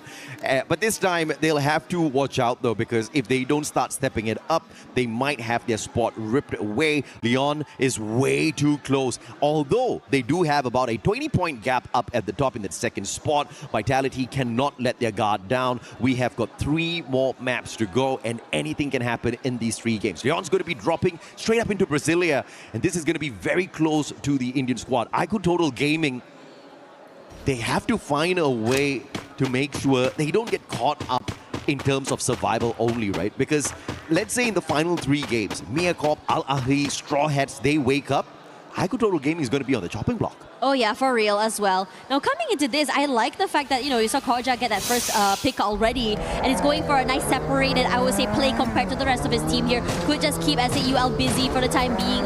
And now Koja getting his 1 pick off already means that he's going to be able to just rendezvous with his teammate, or he could go to Brasilia, get a bit of a vantage point, an idea what's going on, wait out the initial fights, and then, I don't know, third party. Oh, the drums have started.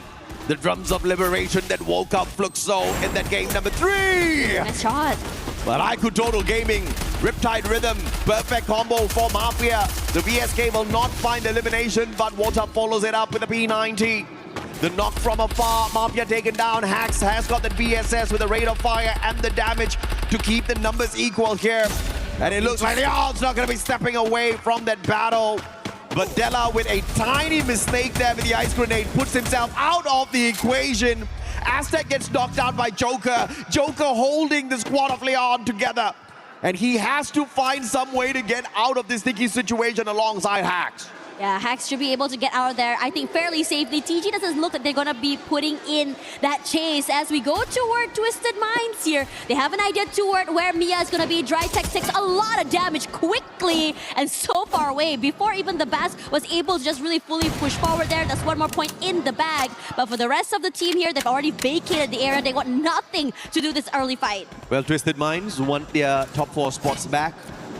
But what's the odds that we get 3 Southeast Asian teams qualifying from Group B as well? I think that's too much.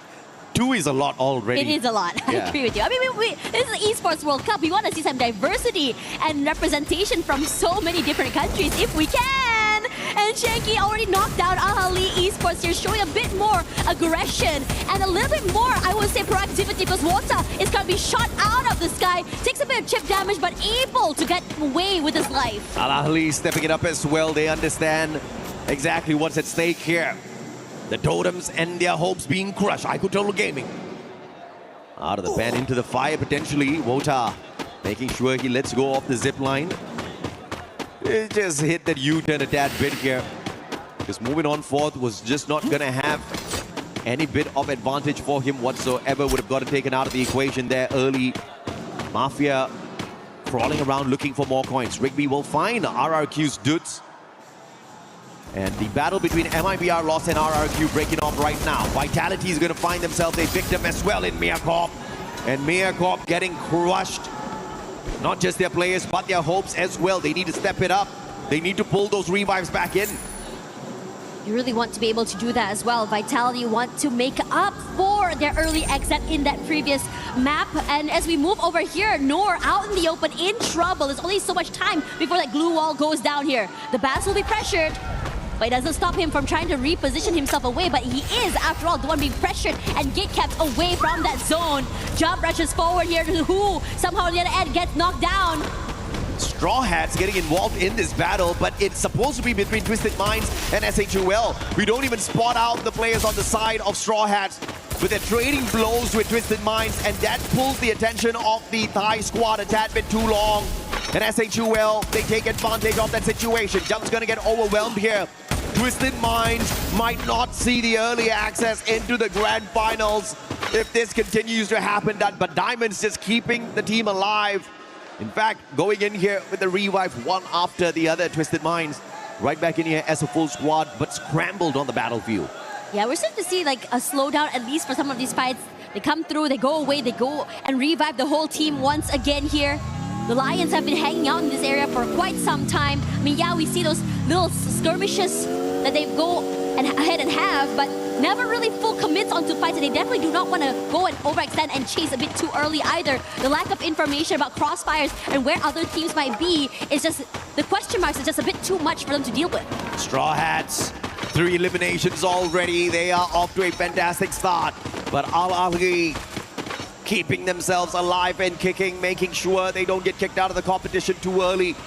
The focus For me personally, is definitely on the lower side of this leaderboard. Who gets their totems crushed today? We've got 3 more games to go for them to save themselves from annihilation. And Miacorp's just one of those 3 who are desperately trying to stay alive. Those revives have been solid for the time being. SHUL, on the other hand, 90 points on the leaderboard.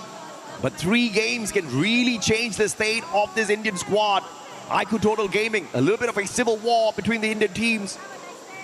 And SHUL will be allowed to survive a little bit longer by the looks of it.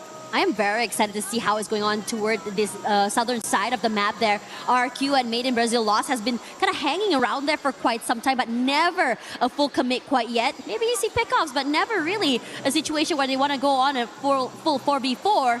And we see some pressure coming in from Team Vitality as well. Team Secret taking the bridge, crossing over. 1 into play.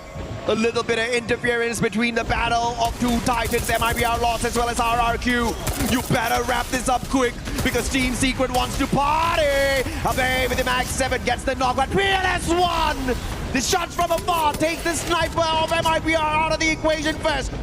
Yadaral as well as round 1-7. Desperately trying to look for survival. Ma'al, can he find the angle as General scurries towards the compound to find the vending machine? 700 coins in his pocket, he can afford 1 revive. But can he get there? Wangam says, hell no! This MIBR loses their 3rd player, and Team Secret the biggest winner of the battle at Central. They had such good timing getting into the area as well. Finding General, adding another 1 point to the board for them as well. Full control of the side. Now Fluxo is coming close into the area, and this is interesting. On 7, he's going out surfing. Boy's got his priorities right. He's trying to find the rotation outside the circle. Battle between SHUL and Twisted Minds. Not looking too good for the Indian squad. But they still do have some viability here. Noor stabbed in the back by Diamond, but he pulls off a double revive before being annihilated with that VSK up close and personal, which keeps the hopes and dreams of SHUL pulling more points in this lobby alive. Here we go. Definitely heard the sounds of the rotations coming in here. Fluxo close by, but over on this side, the Lions are starting to just find the members of the Al Ahly squad. Moves away into a corner, but cannot break into the compound quite yet here. Hax is close, jumps forward, decides to move away. Oh, can they get away? Al Ahly will allow them to back away. Just too afraid to go all out in that battle because they understand the 3 past games where they have tried, they have been snuffed out, and they just chose the safer route this time round. Team Secret up against Fluxo on the other hand. Who's going to be the mighty one? PLS1 up against Yago. Here comes the weight as well, trying to find a perfect angle and opportunity to strike. MT7, apologies. Yago's going to be pissed. I left the team a long time ago. I'm not going back there, Mustachio. Wangam backing away. PLS1 understands that the lightning zone is not one that you mess around with. That forces them back into a little bit of hiding, opening up a little bit of space for Fluxo to rotate away, looking for the circle a little bit earlier than Team Secret at the very least. And this is a great situation because they are closer. They can also pressure Team Secret since they do have to find a different way to get into the zone. And they do just that. Instead of going for a full-on fight up against Fluxo, they're going to rotate toward that southern side there. That bridge is, I think, right from the cross either as well, excuse me. As we look at the rest of Team Secret here, have a bit of a top-up as well for their supplies, but Fluxo already close to the zone, and it's curiously enough, this fight against Vitality is about to get really hot after this. I'm sure they definitely have a launch pad here, so they're not too worried about the position outside the safe zone at this point of time. Probably going to be laying it out at the beach and taking a quick jump in. Those binoculars need to be used first. Yago brings back 2 of his buddies on the side of MIBR Lost. And the hope is not lost just yet for them to hold on to the #1 spot by the time we bring Group B to an end. Purgatory is a huge map, and that's why you've seen a lot of these touch-and-go eliminations coming on through. And we're almost back to a full lobby as we approach the 12-minute mark. Can't believe Everyone is still all so healthy as we come into this stage of the game. Usually it's so hectic. The full-on fights happening, and Fluxo catching the members of TG, rotating into the area. TG nothing to do with this. Decides to just move away, not really paying attention to Fluxo, focusing more on the repositions. This is a rough one. Time turner pulled up perfectly for SHUL, but they're going up against the Titans of Indonesia. And RRQ just runs through SHUL, reaping away their souls one after the other. And the chances of survival for Troll is really low here. Outside the circle, has got those glue walls to protect him, and he lucks out. RRQ does not commit. They back away from the opportunity as they focus on Team Secret instead. Yeah, and this is huge because Team Secret is currently not only outside the zone, but also pressured.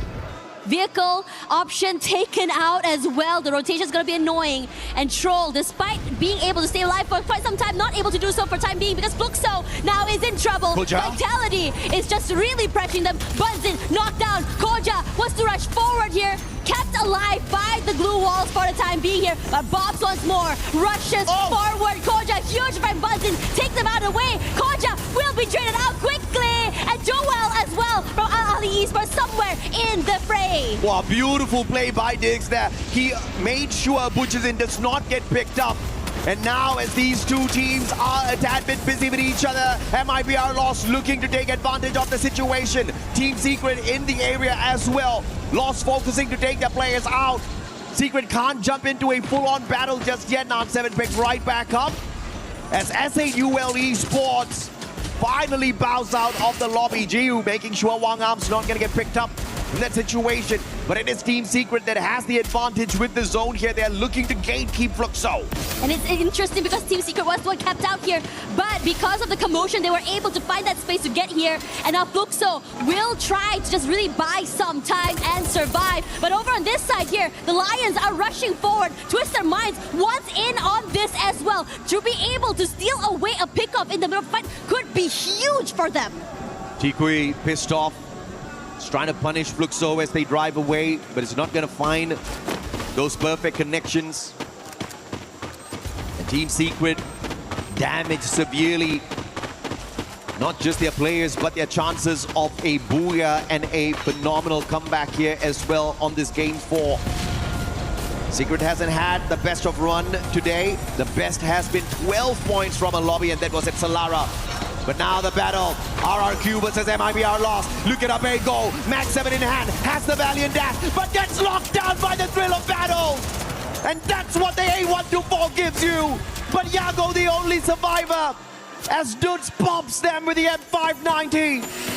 And the sniper can't do much but to disengage and look for a vehicle, to look for a vending machine. But Team Secret bows out before MIBR Lost gets taken out. Crazy work. RRQ able to come back into the game as well. Yago needs to be able to survive longer. That's it. But the pressure coming in from the rest of the RRQ squad is just too much to deal with. And they're eliminated. Remind sneaking that point away for the squad. Every single sneaky point is going to make a big difference for Al Ali. Not just to survive, but to make sure they keep their hopes alive within themselves. Who knocked down to the ground. MD7 sharp shot straight to the head. Riptide Rhythm's going to be breaking down the defenses, opening up the house here for Fluxo as well. But they refuse to step on in. Miyakov right behind the squad, so Straw Hats can't go anywhere. Stuck between a rock and a hard place. And Mia can take advantage, but it is the Straw Hats that turns things around. Bobs catches out a player from the side of Mia as well. And it is Miyakov that gets annihilated instead of the Straw Hats. Clearly, you cannot cage a cornered animal because Straw Hat now decides to move forward here. Truckstop already knocked down here as Fluxo tries to find a way into the zone. They're gate capped. They don't have any space either, but they can buy their time. Hoping to see who exactly will be crossing paths here. Twisted Minds should be able to backstep onto TG. But at the same time here, Fluxo goes head-to-head against Al Ali Esports. Man, Al Ali, Remind is going to be the playmaker here. Put up another grenade, baby. The M79 making magic work for Al Ali. 3 Fluxo members taken down, make that 4. And reminding everyone that Al Ali's no easy picking. As TJ rushes forward here, that's not a space to work with. But the ones to go down here is not going to be them, because Twisted Minds completely annihilate this team. Lions cannot survive, hunted by the Twisted Minds. A lot of space to work with, and now SH waiting the wings, who almost enough time but survives a little bit longer as Sek is just waiting and biting for time, but who falls? The efforts were from Twisted Minds, but the winners of that battle were the Straw Hats, who sneaked away those points from them. But that's all they're going to be able to eat off of the efforts of Twisted Minds as they personally take the Straw Hats out of the equation. But a valiant effort for the Bangladeshi squad to find the final circle. Al Ali, on the other hand, with the survival gameplay, will no longer be able to pull away points as they get tortured in the hands of Twisted Minds, looking for their comeback match. And this is it. One more player to shut down, to walk away with a massive booyah for Thailand. Waiting in the wings here. There we go. And always it's going to be them. Incredible work coming in from Twisted Minds, just completely collapsing. Looking good. A lot of respect given as well to really cinch up that game. Damn, what a play, what a comeback. Twisted Minds in the past 2 games, they had an accumulated 10-pointer. 7 from Solara, 3 from Kalahari, but they definitely broke away from their unlucky streak here at Purgatory, making sure to farm on anyone they spotted out there. Straw Hats did eat off of their plate quite a little bit, and that does not result in a super monstrous round for Twisted Minds, but they didn't need it. They already had a ton of eliminations on their side, and it looks like the hopes of making the early qualifier for Twisted Minds might not be over just yet. But it is exciting. It is absolutely exciting because they flunked out in the first 3 games. The rest of the teams have managed to catch up. Fluxo has caught up, Leon has caught up, and they are all now so close to each other at the top of the leaderboard. But from down the bottom, Straw Hats as well as Al Ahly making a great run this time in this Purgatory map. Yeah, we're starting to see them really come online. Aggressive as heck as well. We saw a lot of movement coming in from both these teams. Yeah. And I have to say, Mia was just so interesting just now. They were in a situation that they should have won that fight, but somehow Straw Hats being able to turn around the game. Regardless, Fluxo currently waiting on the stage. Let's see what they have to say. Hello everyone, we are back on stage here and I'm happy to be here with my colleague, Barney. Thanks so much for joining us on this interview, MT7. And actually, I want to hear Fluxo's crowd! Such great support for you, MT7, definitely. That's super fans. Okay, so yesterday you guys had such a great, amazing debut here. Was so nice to watch you guys, even though you guys didn't get a booyah. But today you had a slow start. What went wrong those first couple of games? Ontem vocês conseguiram fazer uma estreia muito boa, mesmo que vocês não tenham conseguido um booyah. Porém, hoje vocês começaram um pouco mais devagar. O que aconteceu nos primeiros jogos que acabou dando algumas coisas erradas? Bom, a gente teve alguns erros coletivos nossos. Então, acho que foi por isso que a gente começou jogando mal. Depois a gente saiu para conversar. E conversamos legal, apontamos erros para consertar e acabamos consertando para a terceira queda e conseguimos meu booyah. Okay, so actually it was some mistakes that each one of us did, like the whole group, the whole team. After that, we team up again, we talked with the coach, and we decided to fix some little mistakes that we were doing, and that's why we got a booyah, because we could finally step it up.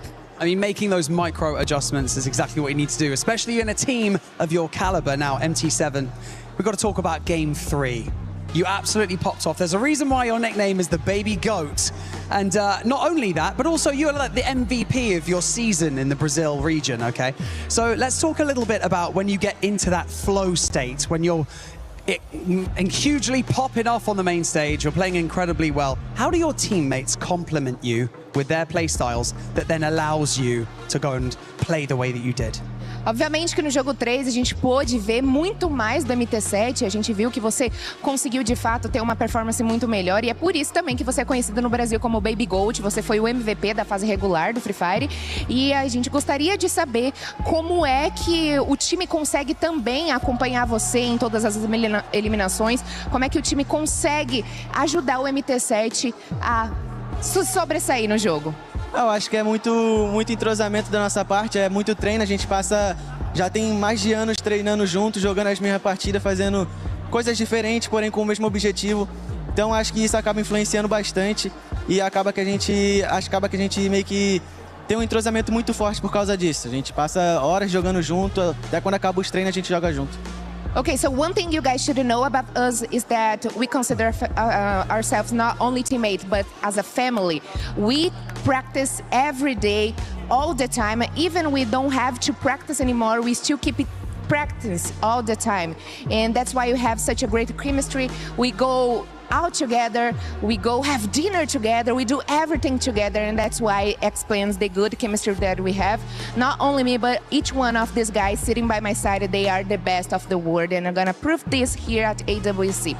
First, to finish our interview, there is a really special question here, and I want you to be honest on that, okay? So you were the MVP of Free Fire World Series Brazil, despite not winning the title. Do you think you can win MVP again here at AWC, or is this challenge even harder, even bigger for you? Você foi o MVP, né? Finalizou ali a fase, a FFWS Brasil, com mais de 300 eliminações. Você acha que você consegue ser o MVP aqui no EWC ou esse é um desafio maior para você? É um objetivo que eu sempre quis, que é ser MVP e campeão. Acho que por mais que tem os caras estão muito aqui na frente, mas mesmo assim eu vou ir atrás, porque é o meu sonho ser campeão e ser MVP. Então, por mais que possa estar difícil, eu ainda acredito nisso. It looks hard, definitely. Is this a big challenge for me? But that's my goal, that's my dream. I don't want only win this. Of course, this is the most important thing for me and my team. But also, I want to be the MVP. I want to be the winner of AWC 26 and wear the crown of the MVP of AWC 26. So that's my dream and that's my goal, and I'm going to do everything to reach that. That dream could definitely come true. MT7, thank you for joining us in this interview. We really appreciate it. 2 more games left to go until we close out the group stage, and they're going to pop off. We can, of course, imagine, and it's going to happen right here on the main stage. But for now, we're going to head back to the studio right after this.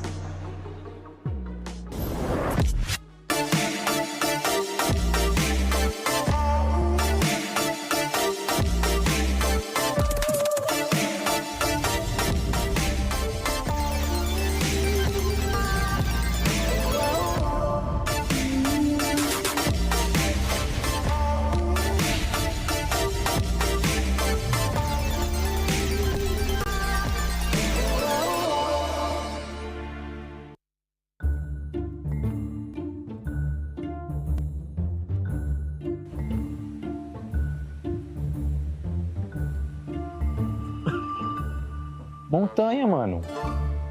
Torre Eiffel. Escada. Viver. Escada. Torre Eiffel. Buia. Buia.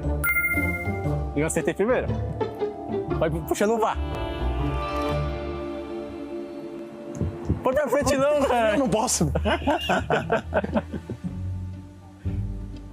Procurando. Macaco. Que isso?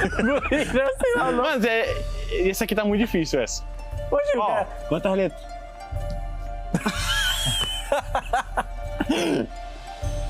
Uma palavra. Uma letra. Uma letra. Comer. Um hambúrguer. Não, um croissant. Uma maçã. Banana. Banana, cara. Hambúrguer. Eu amo hambúrguer. Hambúrguer. Pão. Um pão. Complicou a folha. Pão. Um pão. Pão de queijo. Pão de queijo. Um pão. É um pão. Você correu. Você corre. Correu. Um pão. Você correu. Você correu o pão. Você correu. Trava aí. Você correu. Você correu pra pegar o pão. O pão. Correu. Isso aí, o que é? Isso aqui, isso não. Ah, tá, o pão. Correu. Você correu o pão? Eu matei o pão. Não, o pão. Tá. Correu. Ele roubou teu pão. O pão correu de você. Correu. O pão correu dele? Pão. De você? Do pão. E você? E você foi atrás dele? Atrás dele. Do pão. Sim. Você, pão. Correu atrás dele. Você correu atrás de mim com o pão. Correu atrás dele. Isso!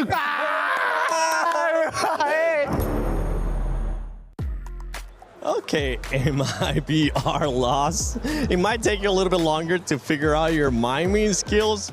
And today's taking a little bit longer to get a booyah too, because this squad has not been able to get one. If we actually rewind it, though, we gotta talk about the Brazilian squad that was able to get a booyah, and that's none other than Fluxo. Don't worry, we'll be able to break down a little bit more of the game that just happened, but I want to go back to Fluxo because this is the one thing that they were missing out on, Lace. Yeah, I mean, if you had to look at that like final zone and that split hold that they had, I thought that it was going to be like a little bit of a difficult feat after how many eliminations they had under their belt going into that match as well. But of course, they needed this. This is the booyah that they needed, because on day one, they were sitting at like a 9.2 average elims and what was it, 5.9 placement. And before that booyah, they were actually on 0-1, Yikes. which is after match 3. That's not a great time, but that booyah brought them to about an 8.3 in elims and a 4 average in their positioning points. And I mean, if you just look at the this fight that they had between, I think it was them and Team Secret, just Central, and they literally decimated them. I want to sort of bring like Team Secret into the conversation with Fluxo, and the reason being is that Team Secret are getting eliminations on the edge of zone, but they are not moving from that. You could see the fight that was happening between these two teams sort of in that south, southwest corner, and Fluxo made the decision to rotate early. They're like, okay, nothing's happening from this fight. We're not winning it. No exchanges are happening. They're like, we're going to rotate. And they did. And then you saw, if you like, Team Secret try to follow suit, but they were decimated at that end of zone. So these decisions from the likes of Team Fluxo, and we heard it from MT7 as well, saying that they saw that first match. Yep. They didn't want a bar of that anymore. So they made a decision to do that. And that's exactly what is showcased. Yeah, and for Fluxo, this is something that they needed. Not only the booyah, but we need to start seeing them being a little bit more consistent, because at one point, and I mean, when we end up seeing that overall, you'll see how tight everything is within this group. It's not decided just quite yet. A team that was able to get just a booyah, none other than Twisted Neptune. Yeah, I mean, Twisted Mind, aggressive? At last. Finally. I mean, Twisted Mind, I mean, they are aggressive way when the first time we saw them is now showing up once again. I mean, there's one thing that we expect out of Twisted Mind, and this Thailand team has been one of the threat that doesn't really care about the booyah. So I don't even know why they got a booyah. I guess they're only getting up on the elimination, just getting on the board right now. That's the aggression of Twisted Mind. Just different from what we've seen in other teams from Thailand. But now they're going strategical. They're not going aggressive right now. Half, if not like 3/4 of the game, they were just hanging tight, just waiting for the opportunity and getting all those eliminations. I know why they got the booyah. I was following them yesterday, Neptune, okay? It was after such a, they started at those first 3 matches, throwaways. It was not great for Twisted Minds, but then they started their rotation and getting those placement points. And what did I say? The kills come to them. So it was only a matter of time. I thought the booyah was going to happen yesterday for them, like I was really hoping, but they got it today because they're following the same formula that they were doing in those final 3 matches of groups yesterday. A team that's putting gotta pick up my themselves there. cards. Yeah, I was about to say, you just I threw need them them, back. bro. There goes all your notes over Don't there litter. on the floor. Don't litter, I will pick it up ladies. after production, I promise. Now, Conchita, actually going to some of the Indonesian teams as we'll see the overall ranking here. Yeah. You can see Team RRQ right now in 4th place, but they're being followed by Fluxo. Yes, it is not safe at all. I mean, just by looking at what Twisted Minds just did in the game that we have just finished, they sneakily crept up to the 2nd position, and that was supposed to be the safe zone for Team Fatality. I mean, by the way that they're playing today, the consistency that they've been showing, apparently it is still not enough. And if we're talking about RRQ, like I said before, this is the true test that they need to face. Are they ready to really be clutch about this couple of last games? Because if we're talking about them, again, this is where they usually shakes, and I would really hate to see that happening again. Gonna be looking at the teams that are currently in contention to just make it to survival or end up going home, because this race is actually tight as well. You got Al Ali there with 92 points. Straw Hats trying to chase them down with 85, and it's a bit of a toss-up, Neptune, on who's gonna be going home and who's gonna be going to survival. Even Mia, if they ended up having a good game here with 2 games left, they could put themselves in contention for that last game to make it to survival. And what's making it difficult for me, Corp, as well as Straw Hats, to really move up is they're going against each other. I mean, they're going passive approach to just buying their time, making sure that they go into final circle, and then that's when they meet up. They're not even getting that a lot of elimination, so that would be difficult for them. And we also saw on that last match in Purgatory, we're in Al Ali. They was practicing that backstage, by the way, guys. Al Ali. It's the same boys making a comeback. The Neptune special. Oh yeah. I mean, M79 coming from Remind. That grenade launcher was just deadly, and he timed it well. Everyone's in a compound, everyone is one space, and he just wrecked them with that M79 grenade launcher. Yeah, we just wish that we could have seen this sooner. You know what I mean? Oh, yeah. Like, this is something that we need them to show from yesterday, day one. This type of hunger that they are finally wanting to fight for their place. I mean, the next game, Nixaro, this should be interesting. It should be interesting. And looking at Nixaro, looking at Purgatory too, I'm going to go with you, Neptune, for this one. Which team do you think will be stepping it up here in Game 5? Well, I have 2 teams that managed to get a booyah already. We have MIBR Loss as well as RRQ. But in terms of numbers, especially in terms of placement point, MIBR Loss has been consistent in this map. There's also Lion who might be able to catch up, because in terms of when it comes to elimination, it's quite even across the 3. It is very even across those 3. With Loss, I mean, if they do end up getting points, this squad is just going to keep propelling themselves even higher to 1st place, because nobody's going to be catching them unless we see something crazy. Oh, did I just curse them? Hopefully that's not the case. But for some of the other squads, right, RRQ, we're talking about Vitali as well. They need to make sure they come in clutch, as you've been saying. This is the time for those Indonesian teams. I swear, we're not biased here, especially with Conchita. We're not. Well, they need to be clutch. They need to be clutch, and this is something that Fatality has actually proven that they can be. But again, if we're talking about RRQ, this is where the true testament really comes, because I really do want them to exceed. I really want them to finally overcome whatever it is, whatever curse or whatever jinx that they have right now. But that is not what I've been seeing on the last couple of matches, because again, I feel like they are slightly declining, and that is not good. So this better be a wake-up call. I mean, the way Al Ahly came out of nowhere and really performed well on that last game, that should be something that could wake, RRQ from the deep slumber that they're in right now.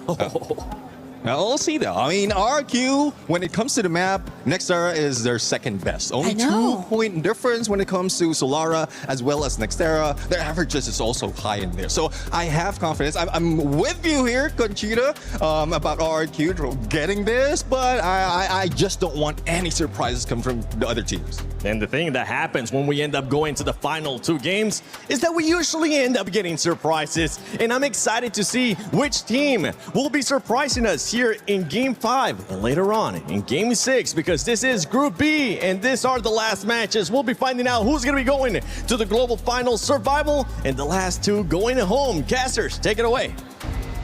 Thank you very much, Seven. And I think Al Ahly's definitely feeling the pressure, right?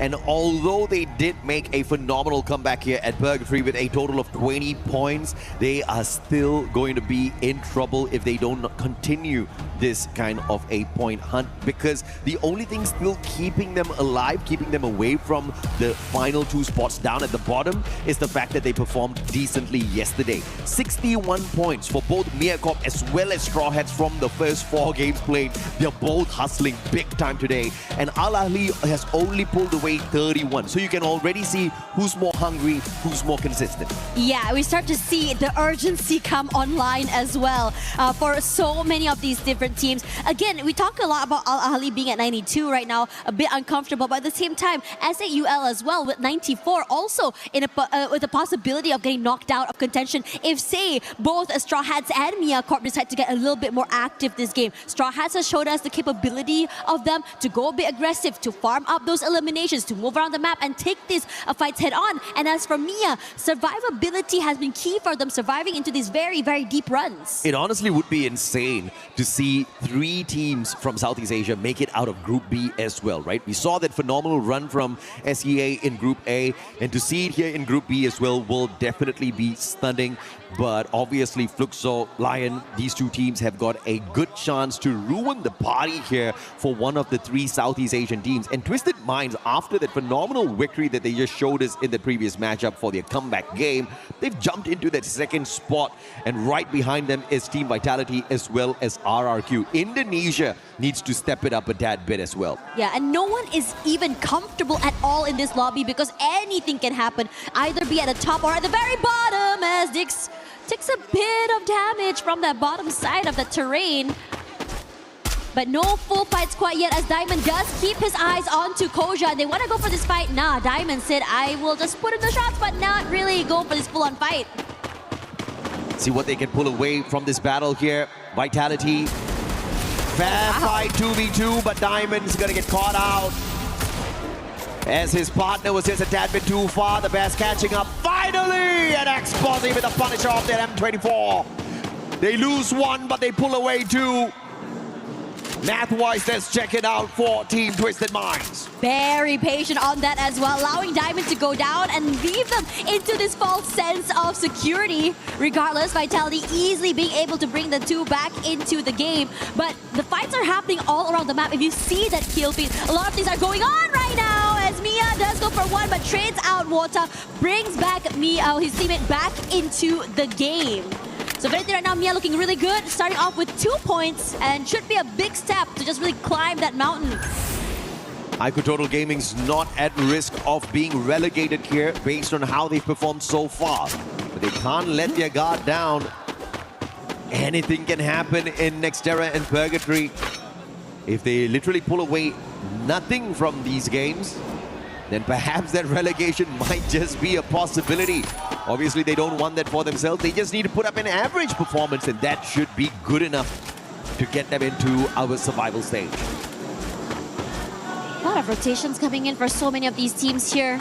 Mia just now holding on the area, also being able to be chucked down there by the Twisted Minds player. But for now, for the rest of Twisted Minds here, very, very healthy and happy in Farmtopia. Meanwhile, for Team Secret here, want to take this fight against Mia. They weren't able to get a few eliminations earlier onto this team, but the rest of Mia hunkering down, taking their time as well, hoping they don't get discovered by the rest of the team. As Nyx puts in a bit more pressure to Anshan 7.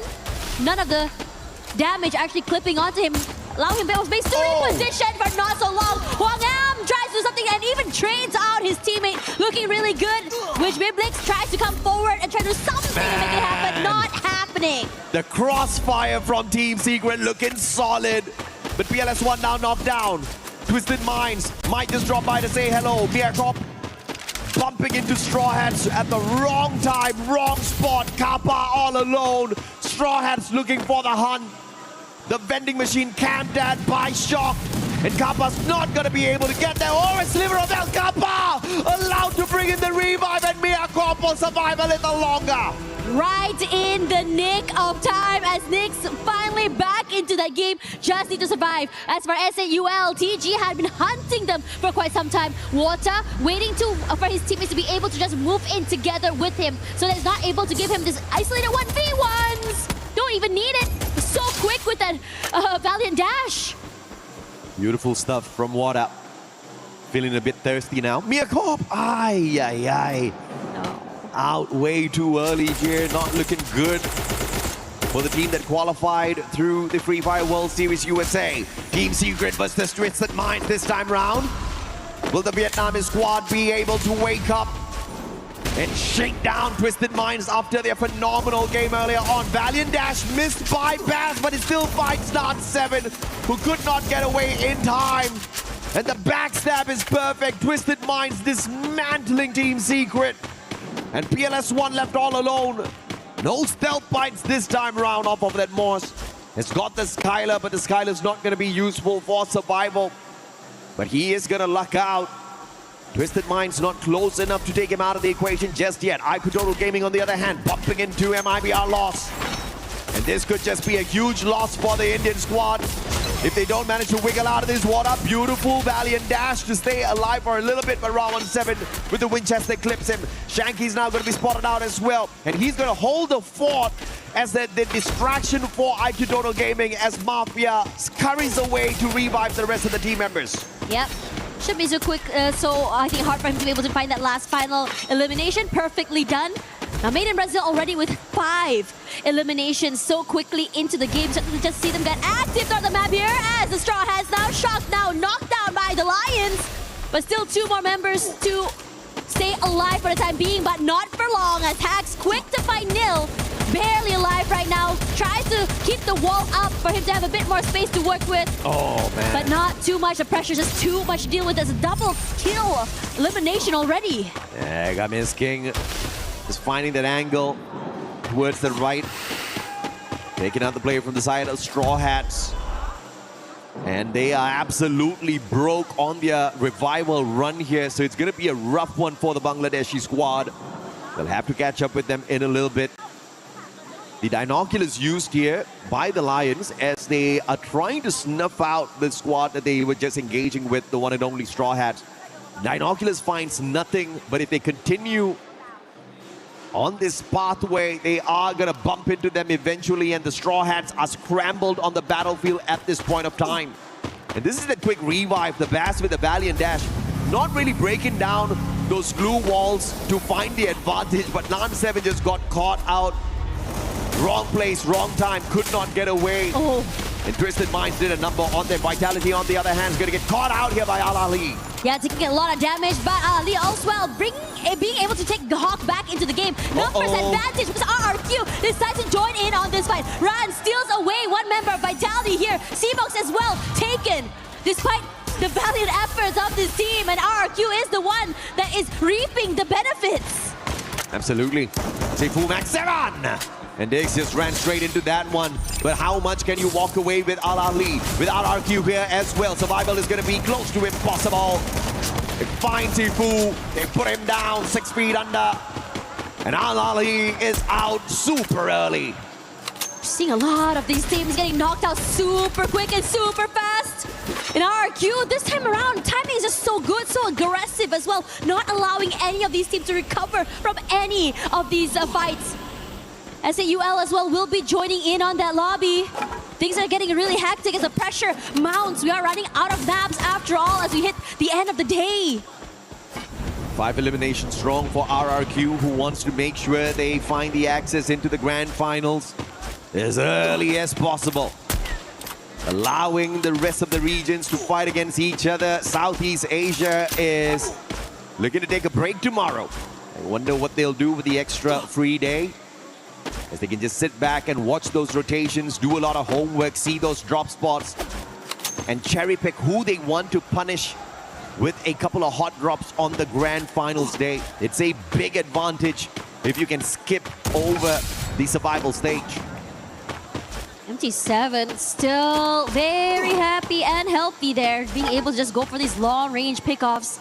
As for the rest of the team here, Straw Hats, who able to just really survive for the time being, but this three-way crunch from three different angles, I'm not too sure how long he can survive this. Maybe hopefully steal away a pickoff, not happening. Quick to just take down the glue wall and just finally going down to General. It's not the right strategy here for Straw Hats as they just scrambled on the battlefield, but I understand as well, right? Because both the players just looking for those coin machines, trying their best to revive their downed members. But that has kept them scrambled continuously. Without the support of each other, the rest of the squads are going to have a field day running across them, picking up easy points one after the other. Luck is still keeping them in the race. Those Straw Hats have got one final survivor tasked with reviving the rest of his team members. Let's see if or not Nil will be able to pull that off for the squad. Looking over toward the southern side here, Twisted Minds and Lost as well is about to get super hectic there as the rotations are happening. RQ looking very comfortable just over toward the Deca Square. They have compounds in their control. But as for the rest of the Straw Hats, survivability is going to be a problem. So does General, gets knocked down here. The Bats leading the charge early in this fight. And it's looking very, very terrible for this team. The Bats knocked down, stolen away. 11 eliminations already for Twisted Minds here as Lost tries their best to keep themselves in this game. Barely alive, knocked down there. Rahone tries to find a different angle to work with. Not able to do so. Finally find one in the end. No, it's Diamond with the long range pickups to really just knock them out of this map. Absolutely dominant battle from the Thai squad. Twisted Minds, twisting MIBR Lost inside out on that fight, and Team Secret using the high ground vantage point to take down a player from the side of IQ Total Gaming. The pickup is instantaneous. No doubt at all, they definitely have a Tiba on their side, and they will drive out of the confines, and Team Secret will not be able to continuously punish the squad. Great rotation by the Indian squad to disengage. Fluxo looking to just really wrestle away this compound from RQ. But kept at bay for the time being thanks to these glue walls. Just has to find a different way into the area instead. Want nothing to do with it, but Twisted Minds are here as well. Nil just got shot out of the equation here. The reason why Straw Hats are still alive and kicking in this lobby is because of him. A phenomenal triple revival. And Straw Hats stand a chance to overtake Al Ahly as well as SHUL in this game in itself if they can get to that final circle and pull away some solid eliminations. They've got 3 survivors to complete that run. IQ Total Gaming losing Mafia. Vitality spotting him out. The Lions saving themselves as Team Secret send that Riptide Rhythm their way. PLS1 deadly with that shot. But the active skill will not give them the elimination points as the Lions quickly reposition. Yeah, and Team Secret is running quickly out of space as well. Like it or not, you're gonna have to go down this terrain and take this fight. But it's had to be a bit more patient, hoping that the Lions just move away. After all, the circle is to the southern side here. A bit of space to work with for them, so the rotation should come through. But have to be careful because over on the other side of TG and Vitality just hogging on to that area. Whose binoculars was that? Either way, IQ Total Gaming and Vitality looking at each other out. Vitality spotting out Straw Hats as well. They don't care who they shoot at as long as they can pull away some extra points before getting into the thick of the action, thinning down the numbers of your opponents regardless of who they are. That's the game plan here for Team Vitality. RRQ versus Twisted Minds. Great rotation by the Thai squad. Those glue walls used perfectly. And Straw Hats being dismantled by Team Secret. One final survivor. The game where they could overtake Al Ahly as well as SAUL. Both those squads can thank Team Secret for giving them a huge advantage now. And it looks like it might be over, but extra! What a phenomenal play, but that would not continue. 2 knockdowns. But he's eliminated from the lobby before he can find the confirmation. And IQ Total Gaming faces the same fate as well. Yeah, MT7 online as well. All eyes and so aware of the rotations coming in from the different parts of that map. Anyone crosses the peripheral vision immediately has the dome of their head popped here. But Team Secret finally into the circle and into the waiting arms of another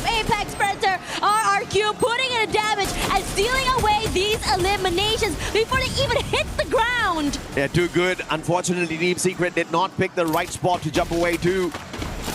But shot out of the air and annihilated by two squads through those shots. Twisted Minds looking to make a back-to-back super bomber of games.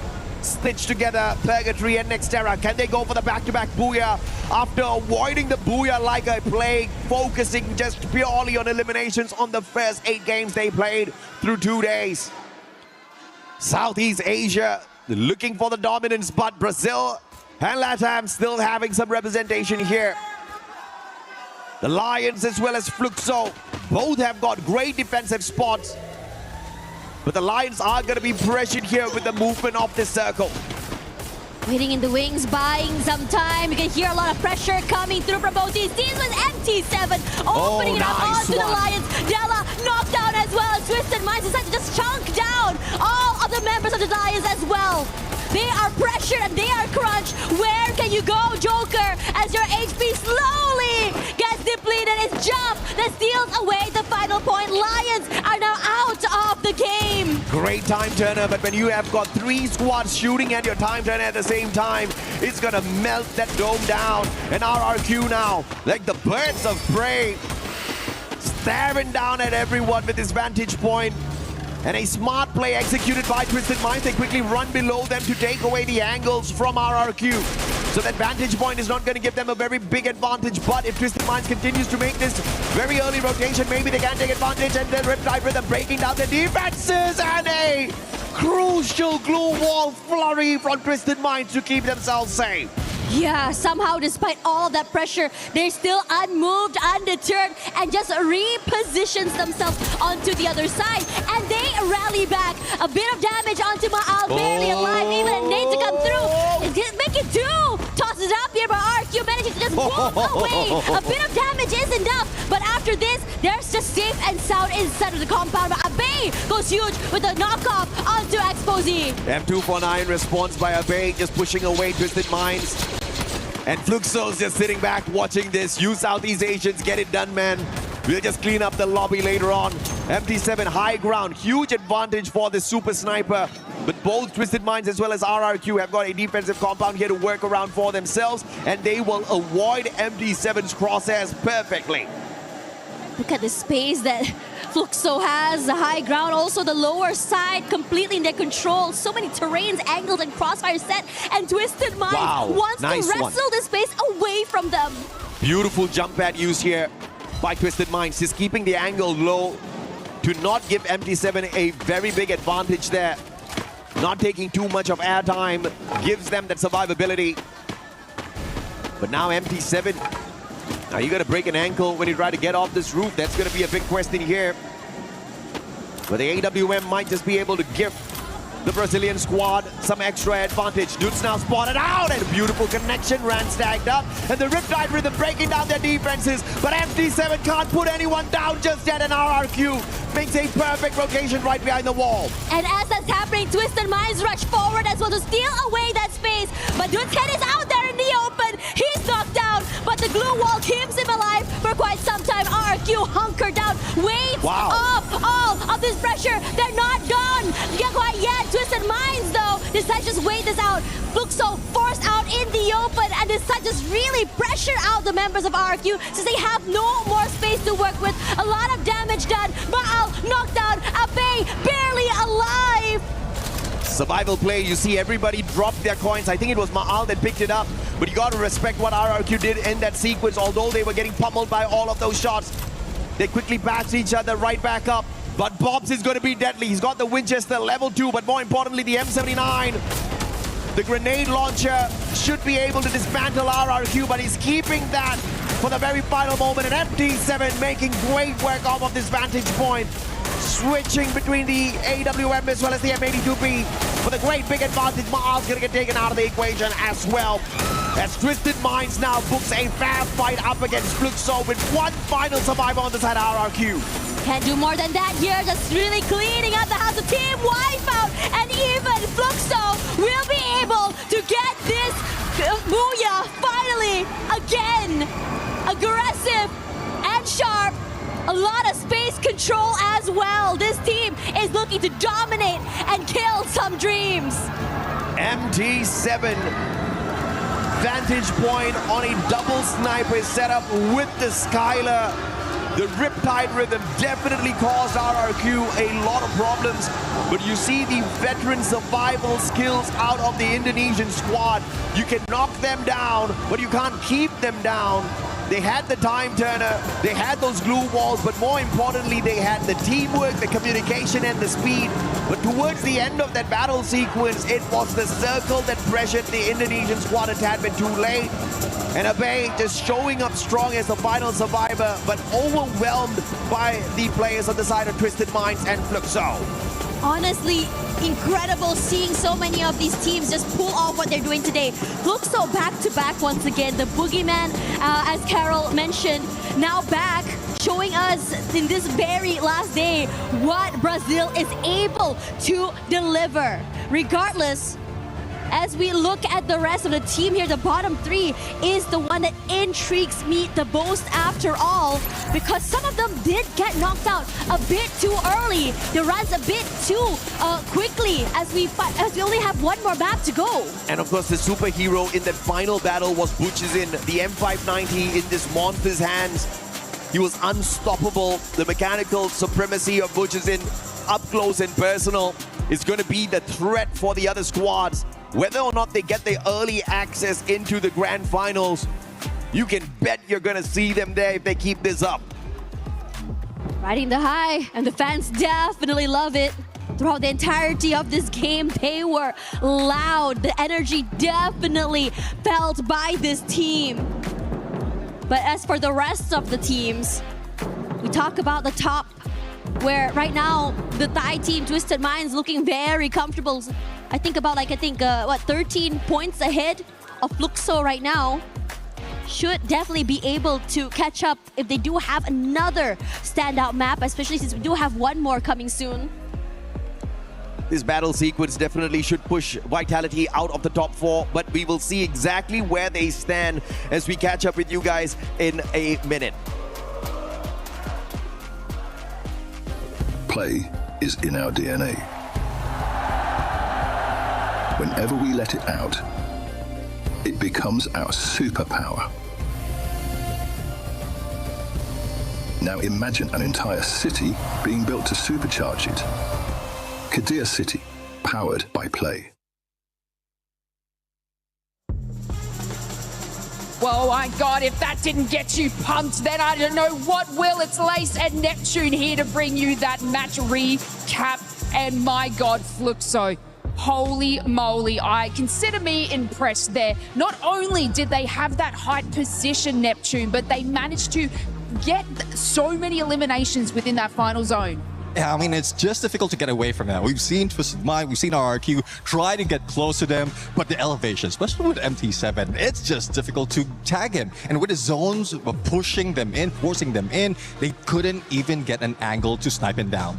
I mean, and when you have like Twisted Minds and their rotation that they had to go through, it kind of looked like they might have been the next one out. But Fluxo, you know, having that eyes on top of RRQ is something that, you know, Twisted Minds are probably like, thank you, because they were able to position themselves into that. But obviously we want to talk about those sorts of teams in that mid-range there and who might be going to have to work a little bit harder in this next game. And of course, Lion, you know, we want to sit in that top 4 position. Yeah, I mean, it's getting tougher and tougher for Lion right now because earlier, before that game, like there's 3 teams above them. And now that they got eliminated a little bit early, those fights or those teams are still alive. They managed to get a few more points, but there's a little bit switcheroo in terms of the order. And we might be seeing something being forced down once we see the overall. I mean, this leaderboard is very close. And of course, you know, we talk about that last game in RRQ and how they were sort of sitting in a nice position early on in that stage. But obviously having Fluxo on that height in contention, it didn't really pan out for them to be able to push them way in. And the fact that, you know, they need to be making these proper calls and making these rotations early because they need it. Yeah, exactly. I mean, Fluxo right now, especially with how they got their booyah, the consistency they have, the elimination that they had as well, I think it will work for them and it will work for their favor. They might have pushed Team Vitality away from the top 4. But what's difficult at this point in the last game is they're still very close. I mean, they can smell the teams that's following them. Yeah, and we got to look at these sort of top 4 bubbles, but I do want to draw your attention maybe down to the bottom of the leaderboard with Straw Hats, because I mean, a couple of the teams that were going out, I think it was AHL, we're looking at the SAULs being knocked out early in those matches, may have paved the way for Straw Hats to sort of move up and get out of those bottom 2 eliminations, but was it enough, Neptune? I don't think it's enough. I mean, it's very, very close, especially with performance at Al Ali. They had managed to pull off the match before that. So that's already a huge run that Straw Hats need to do. And who did eliminate them? It's Team Fluxo. So it's getting tougher and tougher for those at the bottom too. It's just unfortunate as well that even MediaCorp couldn't get a point or a few more than points, and that's enough to catch up to Straw Hats. And it's just unfortunate that they keep beating up against each other. Wherein they should have been splitting away from the rest of the squad, trying to keep it safe, final circle. But if that's the same intention for everyone, then eventually you end up meeting.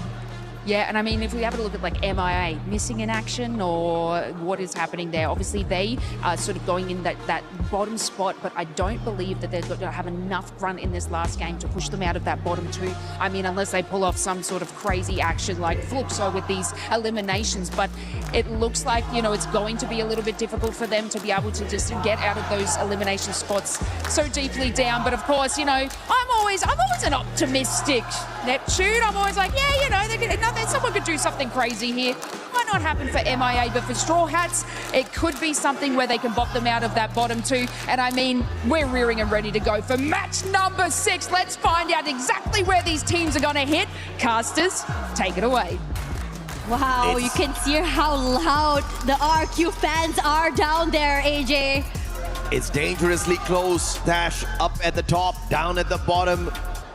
You can count these points up at the top with just one hand. Down at the bottom, you may need 2, but it's still under double digits. MediaCorp can still make it, but they need to have a breakout run this time around, and they need to hope and pray that either Al Ali or SHUL does not get any points from this lobby whatsoever.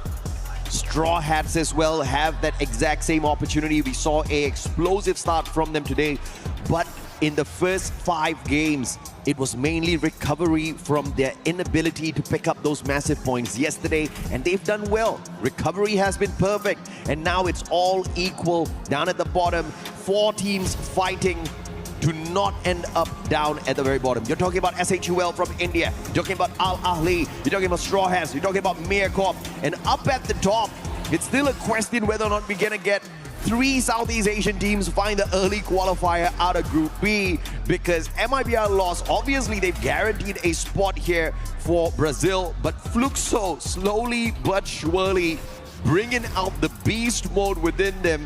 98 eliminations so far in their group stage run, and I don't think they're done just yet. No, they are definitely a team that really wants to ride off that high as well. But I have to say, looking at Twisted Minds and how they've been able to really activate throughout the second half of the day is just really, really scary. I mean, these are teams that just not only super aggressive early, but also active, moving on the map, and it's always intentional how they're rotating, how they want to take these fights, and most importantly, the timing on when they enter these fights as well. There's so many fights that between these 2 teams are happening, any 2 teams are happening, that somehow a third party comes in and just completely dominate as well, and they get so much of the rewards from the weakened teams. Absolutely. Can see all of the comments coming on through.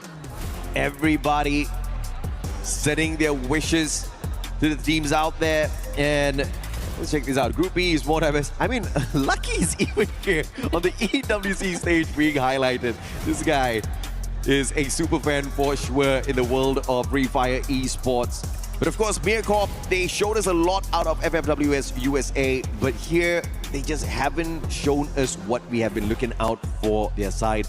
They have always been very proficient at finding that final circle, but this time, somehow their rotations just keep getting cut off.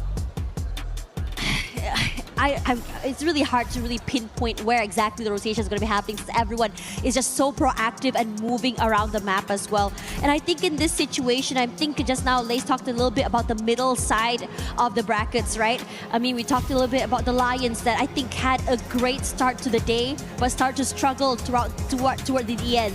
Vitality start off really, really hot, and they just weren't able to really secure some fights as well to really be able to secure, their positioning on the top side of that ladder. And as things get super interesting here, top two, maybe we might have an answer as well, but at the same time, it's getting more and more aggressive, more and more competitive between many of these teams. If anything as well, we had a bit, we heard Des talk a little bit about Team Secret, but they weren't able to have the most stable of fights, even recoveries as well, despite their best efforts. Yeah, I think it's safe to say Team Secret is not going to find the early access to the Grand Finals. They're going to have to play survival. And I just pity the rest of the teams because Team Secret is savage when you really push them to the edge, where they've got their backs to the wall. They don't have any other way out of it. They'll fight you for it, and they most probably will walk away with a victory as well, knowing them. Let's not forget, they became the kings of Southeast Asia recently with 4 magnificent back-to-back booyahs. Nobody saw that coming. Everybody was shocked. But for them, they were cool, calm, collected. They saw that all the way. They knew exactly what they could do. But for me, it's not about what's happening around the mid part of the bracket. It's all about who gets the early access into our Grand Finals and who survives the crushing blow. Down at the bottom 2 spots will get taken out of the equation. Is it going to be Mircorp, Straw Hats, or will Al Ahly as well as SHUL Esports get pushed down to the bottom? This one game, the final match of Group B, will tell us exactly what their fates are going to be like. Here comes a drop, and things are getting interesting. The crowd definitely has their breath baited right now to see who makes it all the way to the Grand Finals and who will be going home right now. We start to see an early drop coming in from Fluxo. And as for the rest of the teams here just dropping through, TG as well as Lions dropping side by side. These early fights are going to be super excited to see who makes it out alive. Man, this is not the kind of hot drop you want if you are IQ Total Gaming. But then again, how much of risk do they run here? Even if they do get eliminated early, I feel like they have started off the day fairly fine. They've done enough to stay in the competition to make sure relegation is not a danger. They'll have to see. But the super hot drop between the 2 teams down at the bottom, it's not going to be helping their cases at all. I cannot take a pick. I love them both equally. Mircorp, Straw Hats, who survives this deadly encounter? It's Mircorp with the big advantage here off of that vending machine. Yeah, SH with who knocked down as well. They do not have numbers advantage, and Shocked really hoping to equalize. The sprays are there, but only chip damage is around as the rest of Mia looks to collapse. Not able to get close enough quite yet here as Shocked still tries to buy some time. But as for the rest of the team, not happening. Shocked will be the next one to fall. His teammate tries to follow through. Nil able to find one in exchange, but not able to secure that point. And it's looking very, very terrifying for SH. SHUL hearing the gunshots. They want a piece of this. Can they rip away the lives of the side of Mircorp? That was a valiant effort there from the players on the side of Straw Hats because they kept one guy in there, 2 people in there to just hold Mircorp back, distract them. There's one final survivor left the compound to play those revivals. And Mircorp, they look for those points on Straw Hats, but it looks like Karma is going to catch up fairly quick here as SHUL dawns upon them. And India's definitely good with the Karma game as they rip away the points. Mircorp, the sacrificial lamb in that sequence. And Troll, can he stop Kappa? Kappa, does he have coins? Kappa does not have coins, but he doesn't need to. He's already gotten the deed done off of that vending machine. Those revivals will keep Mircorp in the run. Spots Nor out here, but not able to really take this 1v1. Forced to move away, isolate these fights there. Nor barely alive, but it's Kappa that falls. Another point in the back for SHUL. That's 4 eliminations so quickly in this early game. SHUL, Straw Hat Smear Corps, we just highlighted them before we stepped into this match. They're down in the bottom 4. Any way those points go, they're going to be crucial points. To dare shoot that horse, I tell you, Vitality. There you go. Good job. They quickly disengage. Shocked is going to get run over here. No. That bit shocked that he was run at, but Nix will be able to lay him out with the Drogon, and they continue their journey. Yeah, Vitality really taking this step by step in this situation, but Remind also getting one more pickoff while everything is going on here. The rotation for Vitality will cross paths against SH, who is back into the game, steals away one more to his name. Dix falls, immediately brought to the game, and even taking down Kyong. This guy, you do not mess with him. So proficient is going to be worth it. To the bag, as Biblix also will join in on his elimination count. Their backs up against the wall, but Straw Hat's not giving up just yet. Who pulls a triple to survive those encounters, and 2 Titans on the side of Vitality snuffed out with the Max 7. Catches up with Nil, showing us a little bit of a drift as well. But Straw Hats are split up on the battlefield. They need to regroup. Al Ahly, on the other hand, spotting out the Lions out. And it looks like they want to hunt themselves some predators. Mind waiting here, being pressured somewhat, but very undeterred, being able to just really get a rendezvous once again with his teammates.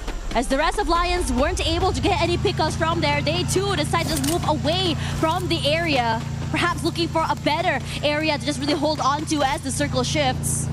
MIBR Lost just pulled in a triple revival. I wonder what happened to them. Who bumped into the monstrous Brazilians who are currently topping the leaderboard of Group B? Out with good job. They quickly disengage. Shocked is going to get run over here. No. That bit shocked that he was run at, but Nix will be able to lay him out with the Drogon, and they continue their journey. Yeah, Vitality really taking this step by step in this situation, but Remind also getting one more pickoff while everything is going on here. The rotation for Vitality will cross paths against SH, who is back into the game, steals away one more to his name. Dix falls, immediately brought to the game, and even taking down Kyong. This guy, you do not mess with him. So proficient is going to be worth it. To the bag, as Biblix also will join in on his elimination count. Their backs up against the wall, but Straw Hat's not giving up just yet. Who pulls a triple to survive those encounters, and 2 Titans on the side of Vitality snuffed out with the Max 7. Catches up with Nil. That it would be Straw Hats to potentially ruin the chances of Southeast Asia getting 3 teams in the grand finals early out of Group B, bumping into Vitality early, snuffing them out. And because of that, Vitality is at a massive disadvantage up against Twisted Minds now, who have been cool, calm, collected, picking up all of that loot.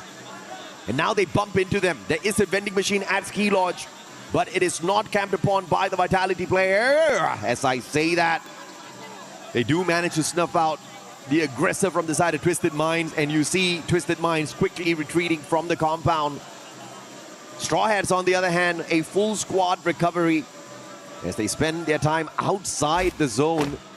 They've all gathered right back up. There we go. More importantly, this is that play where we saw Who shine earlier. Yeah, really good coming in from Who as well.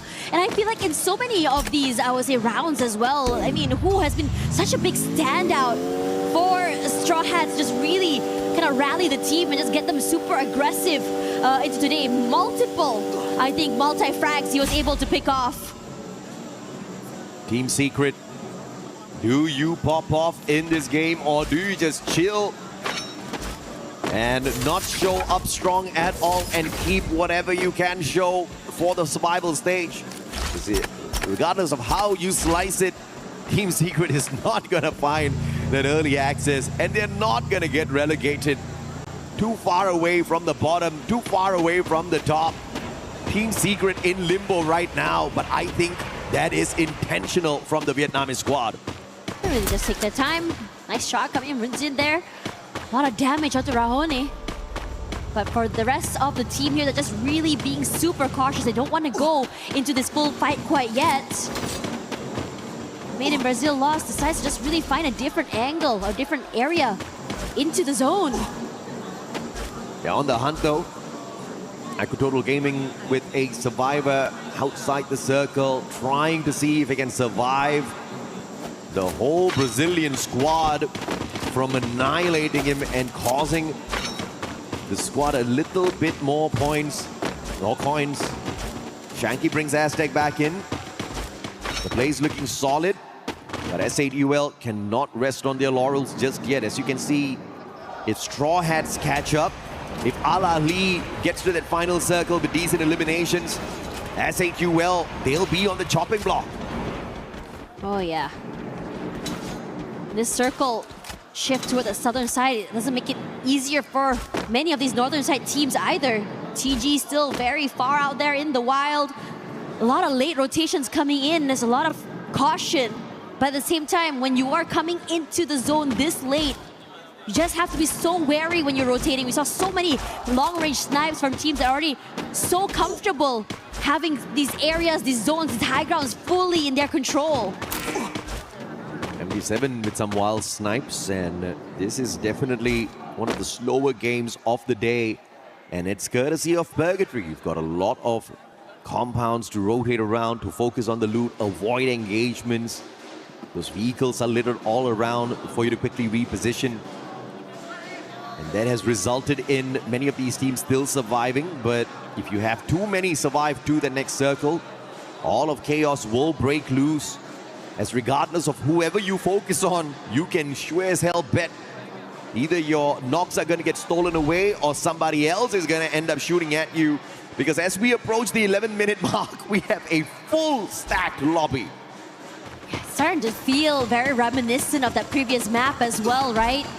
With Which the map? only team, 5, where only one player had been knocked out here. Now these rotations come through as well, as Twisted Minds should be able to come through, and this full 4-on-4 is happening. The Lions taking a lot of damage. Mia on the side that was winning for a second there, but will turn the tides around. Yeah. Game King knocked out Hacks as well. Oh no! Al Ahly spoiling the party here for Mircorp from afar. But the Lions, one final survivor. Joker has to abandon mission. He will not continue to pressure Mircorp. But Al Ahly with the sneaky shots from across, calling out the lightning zone as well on Mircorp. And Mia almost got annihilated there. Barely alive right now, but still able to prolong their run. Lions are just running for their lives, and once again, it's Joker all alone. Hasn't been spotted quite yet, but still taking some chip damage from so many different angles. Vitality out here on the hunt. And finally taken away by the Twisted Minds players. Joker wasn't laughing in that situation, but he'll definitely go down smiling. Valiant effort by the Lions. They will not get the early access into our grand finals, and we will see them play that survival stage. Twisted Minds, on the other hand, geared up to rest tomorrow after hustling all throughout the day. But out of the 11 games played so far, Twisted Minds have only gotten one booyah. Do they want to end their run with a 2-0 on their side, or will they just drop the efforts right here, right now? They're going to take the fight straight up to Vitality. Vitality, if they can get a massive game off of this, perhaps they stand a chance to make the early access. But Twisted Mind says, not for you. And one Southeast Asian squad made sure another does not get that early access, which means 2 Brazilian teams will stand a big chance to do so. And the crowd goes wild right now as we all look at Fluxo taking this fight up against their other teammates. But Yago will be knocked down here as well as MT7 doing the most. Movement is just so good and so proficient with the weapon. But RQ is here to stop the party as Brunzin should be going down next to Abe.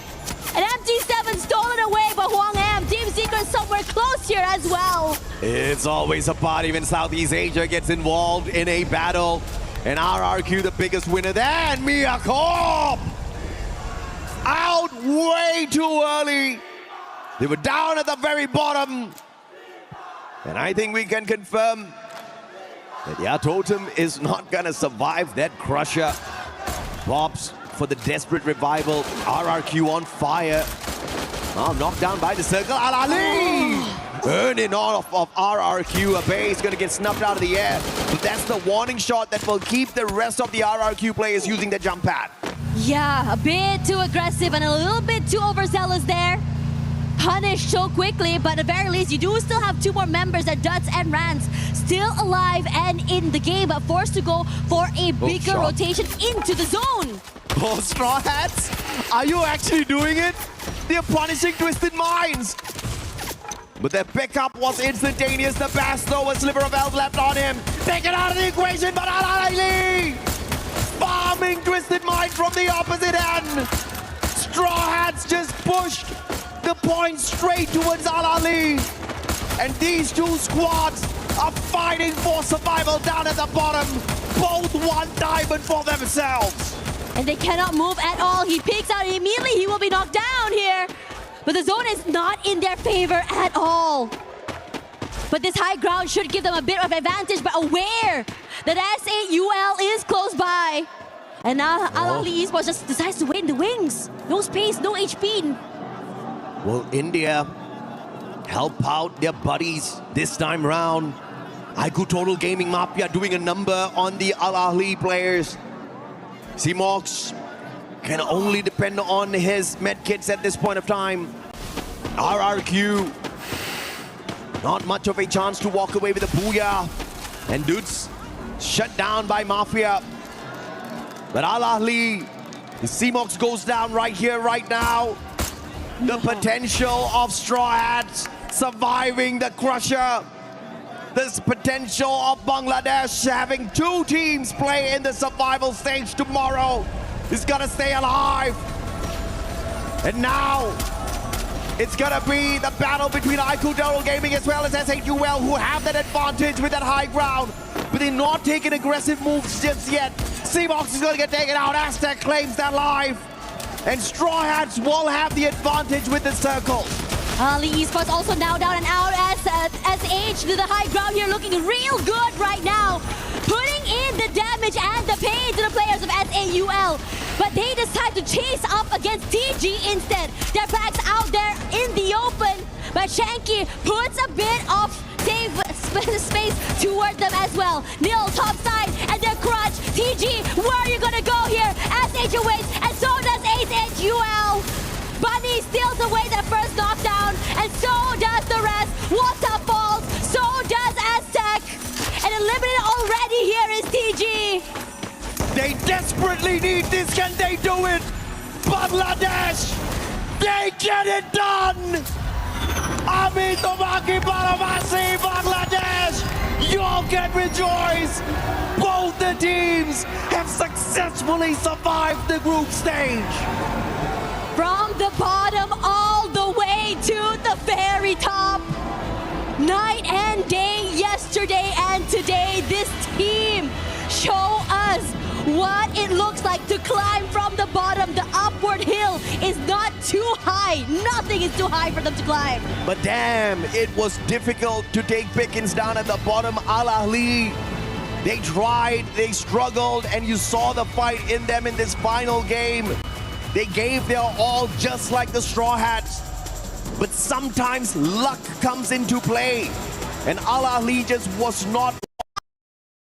They desperately need this. Can they do it? Bangladesh, they get it done. Amit Omaki Baramasi, Bangladesh. Backs out there. High ground here looking real good right now. Putting in the damage and the pain to the players of S8UL. But they decide to chase up against TG instead. Their backs out there in the open. But Shanky puts a bit of save space toward them as well. Nil top side and their crutch. TG, where are you gonna go here? SH awaits and so does S8UL. Bunny steals away their first knockdown and so So does the rest. Wata falls. So does Aztec. And eliminated already here is TG. They desperately need this. Can they do it? Bangladesh, they get it done. Ami Tomaki Paramasi, Bangladesh, you all can rejoice. Both the teams have successfully survived the group stage. From the bottom all the way to the very top. Night. You know, you're not gonna stay down for long. They can be beaten, they can be pushed down, but they rise up. When they most definitely needed those points, they served it up hot. But Al Ahly gave their best, and they were so close. Like I said, the difference in points, you could count them on one hand between Al Ahly as well as the Straw Hats. Let's take a look here at the overall leaderboard. Twisted Minds at the top as Southeast Asia sneaks it away from Brazil. But of course, MIBR loss is not going to be too tickled by that at all. They were not trying today. They were just sleeping, snoozing their way through, and they sailed on through after showing what kind of a monster they were yesterday. But down at the bottom, Straw Hats jumping over SAUL Esports to show that the dream is real. But unfortunately for Mir Corp and Al Ahly, the same ends right here after this game 6. You could tell how much this meant to them as well. They were hungry. They look very dejected despite their best efforts. I mean, who would have thought that they too would bring in this fire from the bottom side of the bracket? I thought you thought, everybody thought. Right. It's day 2, man. It's the day of survivals, day of early access. Everybody giving their all. Everybody said that it was Group A that was the group of death, but this was the exciting grouping.